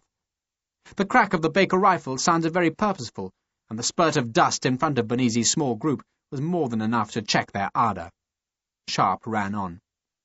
One of Calvé's men was watching the right flank, from where the cavalry might appear. But the hill had hidden those horsemen from the fall of gold, and they were still ignorant of what happened to their south. Far off to Sharpe's left, a rabble of infantrymen still rooted through the grass, olive groves, and stubble. Some officers and sergeants tried to whip the men back to their duty, but the lure of the gold had turned the battalion into a mob. Some of the lucky Neapolitans were finding more money in 5 minutes than they could have expected to make in a lifetime. Sharpe stumbled through a dry watercourse, scrambled up its far bank, and half-carried Fredrickson through patches of tall, thick-leaved plants that had saw-like edges. The village lay to their left, its harbour just beyond. Lieutenant Hergé, who had led Calvé's small band down to the harbour, jumped up and down on the quay. The cavalry had still not appeared, and Panizzi's infantry was scattered to uselessness. Sharpe was limping badly, but Fredrickson, his one good eye almost closed by the swelling dark bruise, found new strength. Harper kicked Ducos on. Calvé was suddenly enjoying himself. He whooped his men through the village, past the barking dogs and onto the sharp, flinty quay. They ran past drying nets and wicker pots, down to where Hergé guarded a bright-painted boat, on which 2 disconsolate crewmen cowered beneath his men's 2 guns. "Cavalry!" Calvé's man warned, but the cavalry was too late. They burst over the hill shoulder, They drew their swords, they spread out in fine array, but Calvé's men were already aboard the fishing boat. Harper was slashing at the stern line with his bayonet, and the dirty sail was already catching the dawn's land breeze to drive the high-prowed craft out into the bay. Duco, with his hands still tied, was pushed to the bottom of the fish-hold. He stared myopic hatred at Sharpe. But then Sharpe closed the hatch to leave his enemy in a stinking darkness. The grenadiers were laughing with the pleasure of victory. It might not have been Jena or Wagram or Austerlitz, but it was still a victory for an emperor who all the world thought was past winning victories. Calvé embraced Harper, then the foully bruised Frederickson, and lastly Sharpe. "I forgive you the lime, Englishman, and I will say that, for a man who is not French, you fight with a reasonable skill." Sharpe laughed. "Be glad, General, that you'll never have to fight me again." "Who knows?" Calvé's voice was mischievous. "If I can bring the Emperor enough gold, then perhaps he can raise an army again." The mischievous remark reminded Sharpe of Major General Nairn's wistful dream of one last great battle, one climactic killing, in which the Emperor would be arrayed against the world. But Nairn was dead, his old bones flensing in a French grave. Sharpe smiled. "No, General, there'll be no more battles." You're right." Calvé sounded miserable as he made the admission.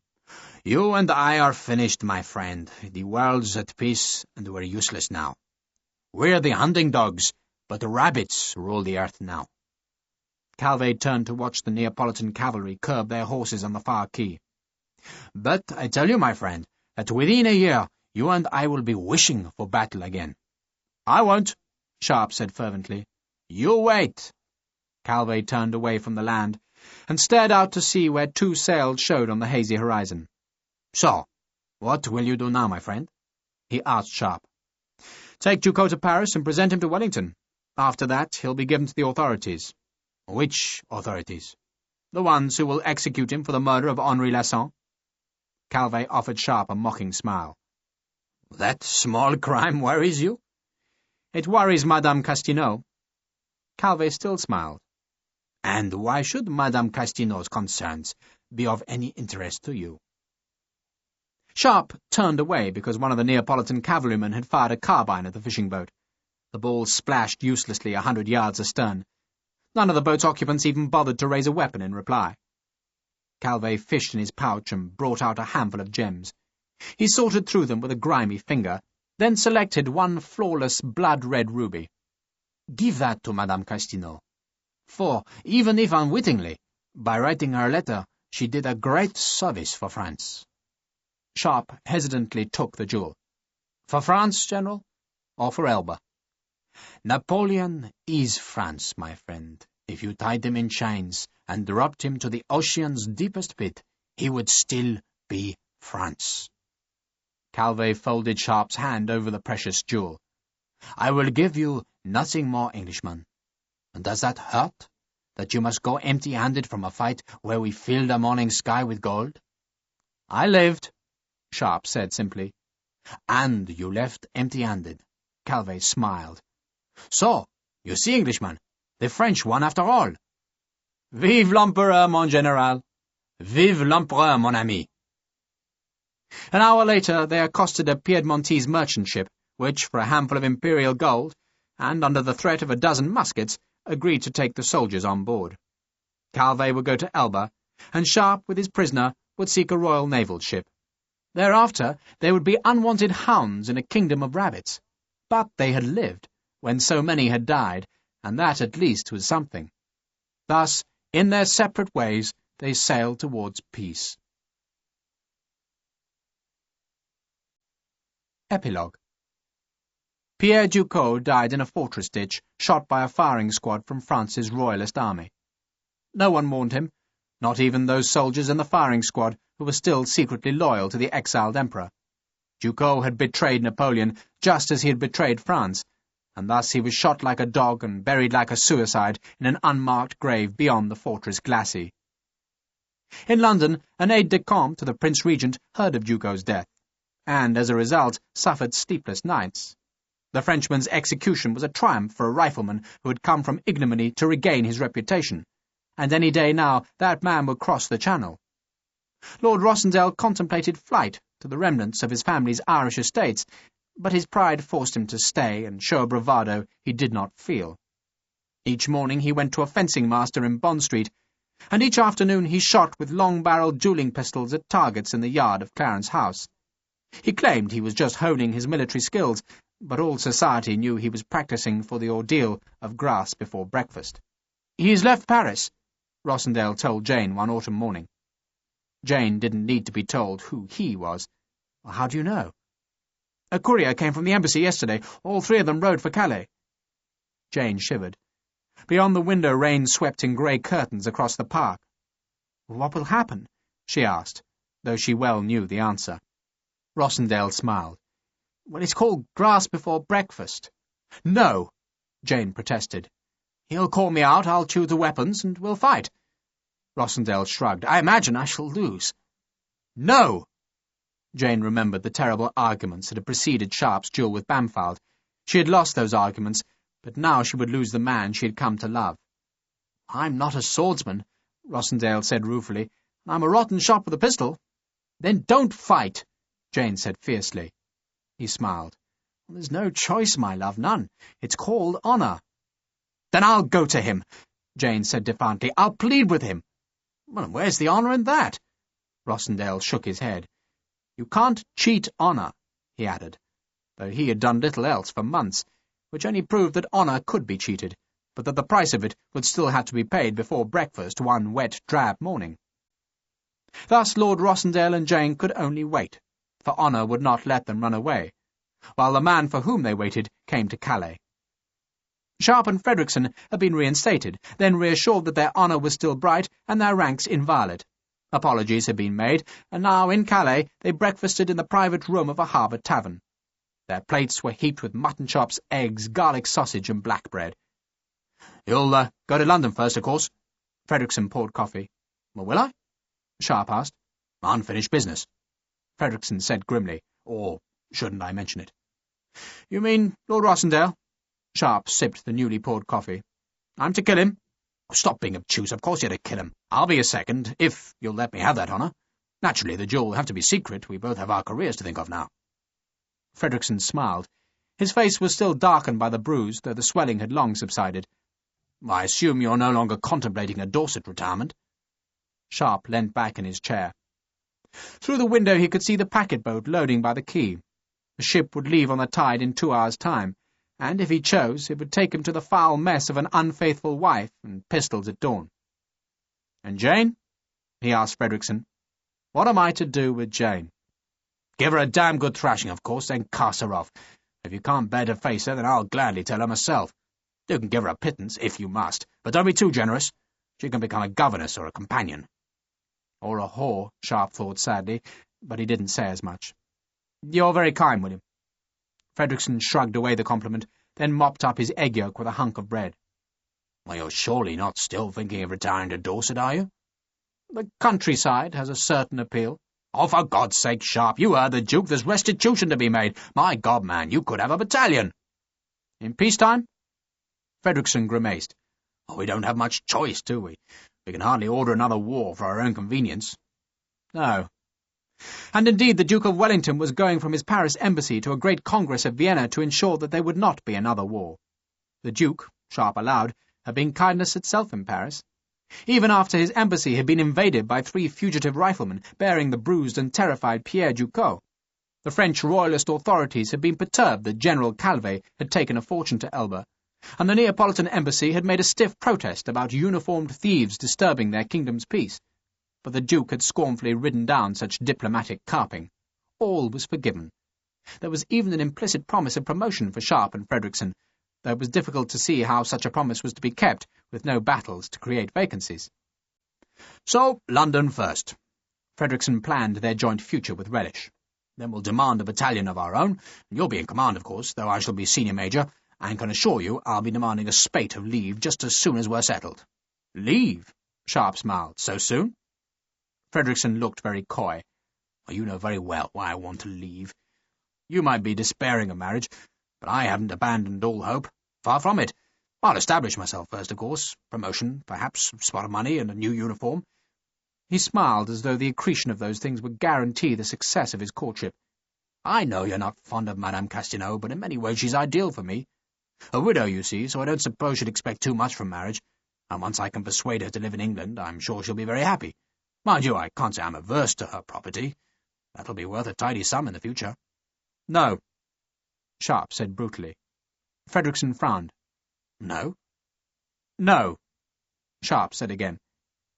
He'd somehow persuaded himself that Frederickson had abandoned his hopes of Madame Castino in the excitement of these last days.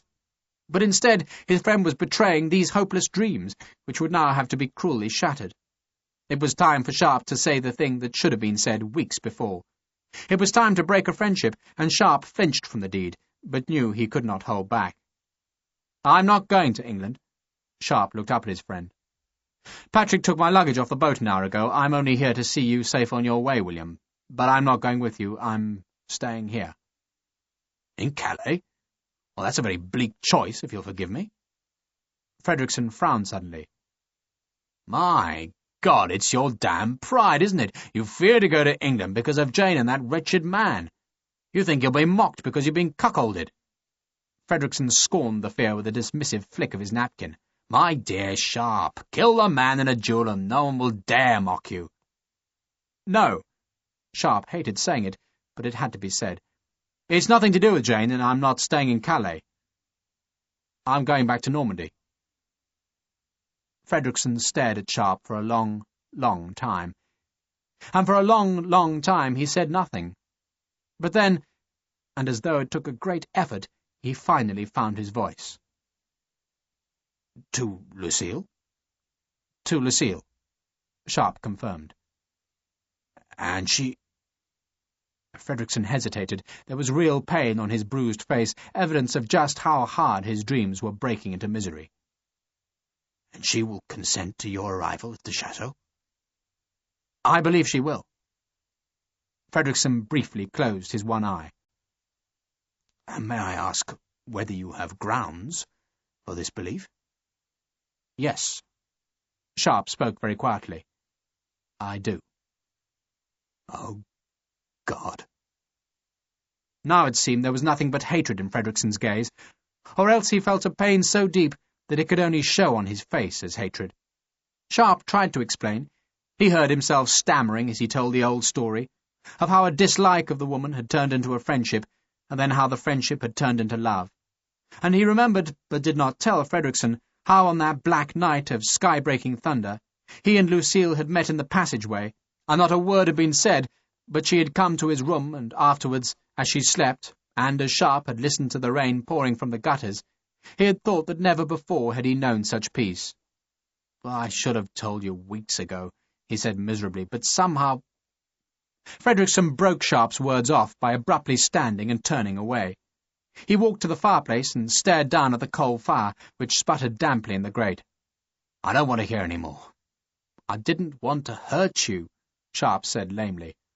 "Oh, God damn you!" Frederickson turned on Sharpe in a sudden blind fury. "I'm sorry. I don't need your bloody pity, God damn you! How many damned women do you want? William, damn you, damn you, damn you! I hope she breaks your bloody heart like the last one did." Frederickson was still holding his napkin, which in petulant anger he threw toward Sharpe. Then, saying nothing more, he snatched up his greatcoat and sword, then stormed from the room. Sharpe stooped, retrieved the crumpled napkin, and smoothed it on the table. He thought of following Frederickson outside, but he knew it would do no good. Instead he sat for a long time, empty-eyed, watching the sea. Harper came very quietly into the room, looked at Sharpe, then held his hands towards the feeble fire. "So, you told him, sir?" "I told him." "God save Ireland," Harper said of nothing in particular.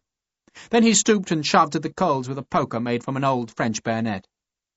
"I wouldn't have worked, of course," he said after a while, "but I suppose he'd never been convinced of that." "What wouldn't have worked, Patrick?" "Master Frederickson and Madam, he doesn't like the women, you see. I mean, he likes them well enough, but he'd never make a woman into a friend now, would he? It isn't enough to take them to your bed. You have to actually like them too." Sharpe smiled. "Is that so, Mr. Harper?" It is Mr. Harper now, isn't it? Harper laughed. In his pocket the Irishman had his discharge papers signed by the Duke of Wellington himself. Mr. Harper was a free man now, going to England where he'd catch a fast ship for Spain, after which, with Isabella and the baby, he'd go home to Ireland. Home for good, he said, home to where the rain fell on thin fields from which a poor people scratched their daily bread. Sharpe stood and led the Irishman out to the quayside. There was no sign of Frederickson on the packet's deck, though his luggage, along with Harper's heavy pack, lay stacked beside an open hatchway. Sharpe turned away from the gangplank and walked with Harper to where the packet-boat's bowsprit reared tar-black against the sullen clouds. "I don't know what to say, Patrick." "Nor me, sir." Harper spoke softly. "But we've had some good times, sir, so we have." "We've had some bloody terrible ones, too," Sharpe laughed. "You remember that day you fought me in the snow?" "You cheated, sir, or else I'd have split your skull wide open." "I'd never have beaten you without cheating." They fell silent. A slew of gulls shrieked and tumbled above the fish quay. Rain fell in a sharp, stinging slant. "Well, if you're ever in Normandy," Sharpe suggested. "Of course, sir. And if you ever take yourself to Donegal, then you'll know there's a rare welcome for you. Go to Derry, keep going west, and someone will know where the big fellow back from the wars will be." "Of course I'll come. You know I'll come." Harper thrust his hand deep into the pocket of his fine civilian greatcoat. "You're all right for the money, are you now?" "You know I am." Sharpe had pocketed some of the gold coins as he had loaded the small grasshopper gun, just as Harper had filched a few handfuls of gems from the big strongbox. "I owe you money anyway," Sharpe said. "Pay it when you come to Ireland," Harper said. The packet's boatswain shouted for the last passengers. A headsail was already being hoisted, and it was time for Harper to leave. He looked at Sharpe, and neither man could find anything to say. They'd marched all the soldiers miles together, and now their ways parted. They'd promised reunion, but such promises were so rarely kept. Sharpe tried to say what he felt, but it wouldn't come, so he gave his friend an embrace instead. "Look after yourself, Patrick." "I'll do that." Harper paused. "Is it the right thing you're doing, sir?" "Not for Mr. Frederickson, it isn't." Sharpe shook his head. "I don't know, Patrick. I wish I did." Going back to Normandy was like the roll of a dice or the whim of an action in battle. There was no rationality to it, but life didn't yield to reason, only to instinct. "I think it's the right thing. I want it very much, if that's any answer. And I'm not certain I want to live in England. They'll never accept me there. To them I'm just a bastard upstart who can use a sword, but in peacetime they'll spit me out like a speck of rotten meat." "And if they want your sword again?" Harper asked. Sharpe shrugged. "We'll see." Then the boatswain bellowed his impatient summons again, and the last passengers broke from their farewell embraces and hurried towards the gangplank. Sharpe gripped Harper's hands. "I'll miss you, Patrick. You're an awkward bugger, but by God I'll miss you." "Hey." Harper could not find the proper words either, so he just shrugged. "God bless you, sir." Sharpe smiled. "God save Ireland." Harper laughed at Sharpe's mimicry. "I'll come and find you, sir, if you don't come and find me." "I hope you do. Maybe we'll meet halfway." Harper turned and walked away. Sharpe watched the Irishman board the packet. He waved once, but then Sharpe turned away so that the parting would not be prolonged. He heard the flogging sound of the wind catching the great mainsail as it was hoisted. Sharpe hurried back to the inn and paid his bill. He strapped the saddlebags onto his new horse, paid the ostler, and swung himself into the saddle. He wore a coat of brown homespun over black breeches, but at his side there hung a long trooper's sword, and on his back there hung a rifle. He touched the spurs on his new plain boots to the animal's flanks. The packet-boat was clearing the harbour, but Sharpe didn't turn back to watch. He rode away from the sea, away from England, going into the enemy's country to where a woman watched an empty road. It was there, Sharpe decided, that his future lay. Not in Dorset, not in a peacetime army, but with work on a Norman farm. And perhaps, one day, there'd be a French-speaking son to whom he and Lucille would bequeath an old English sword and a ruby stolen from an emperor. He clicked his tongue and urged the horse into a trot. He felt dazed. There was no more war, no more soldiers, no more fear, no more emperor, no more Harper, no more gunsmoke skeined above a field of blood. No more closing of ranks, no more miles of pain, no more skirmish chain, no more cavalry in the dawn, and no more pickets in the dusk. There was only Lucille, and what Sharpe thought was a love sufficient for both their lives. He rode on into France, his back turned on all he had fought for now it was all gone. The wars, a marriage, a friendship, and an enemy. All gone in Sharpe's revenge. Historical note. Napoleon's baggage was lost, though not in Bordeaux. The loss of that baggage was just a small part of the chaos that engulfed France after the Emperor's surrender. The Battle of Toulouse was fought after that surrender, but such was the speed of travel that the news didn't reach Wellington till 2 days after he'd trounced Soult. The battle happened much as described in the novel. Today it's chiefly remembered for the tragic Spanish assault, which, launched early and unsupported, was bloodily repulsed. The battlefield is now entirely built over, just an anonymous part of the city's sprawl. In northern and southern France the imperial armies were disbanded, ejecting onto the roads of Europe a startling number of vagabonds and highwaymen. The era of the soldiers, it seemed, was over, for the long, long war was finished. Wellington's army, perhaps the best that Britain has ever possessed, had won the Peninsular Campaign, and now in the spring of 1814 that army was no longer wanted. Its men were dispersed about the globe, while its women, who had so loyally supported their men, were callously sent home to Spain or Portugal. The fate of those abandoned women is accurately recorded here. They disappear from the history books, and their anguish can only be surmised. A few British soldiers did successfully evade the provosts to go back to Spain with their wives, but they were very few. Wellington, before going to the Congress of Vienna, was appointed Britain's ambassador in Paris, where, on behalf of the government, he bought the house of Napoleon's sister, Pauline. It remains the British embassy to this day. Many other British officers resigned their commissions. Doubtless, like Sharpe, they believed they could hang up their swords, and none surely could have foreseen that Napoleon's restless ambition would soon lead to a shallow valley on the road to Brussels, a valley where Wellington would sorely miss his peninsular veterans. But Waterloo is another story.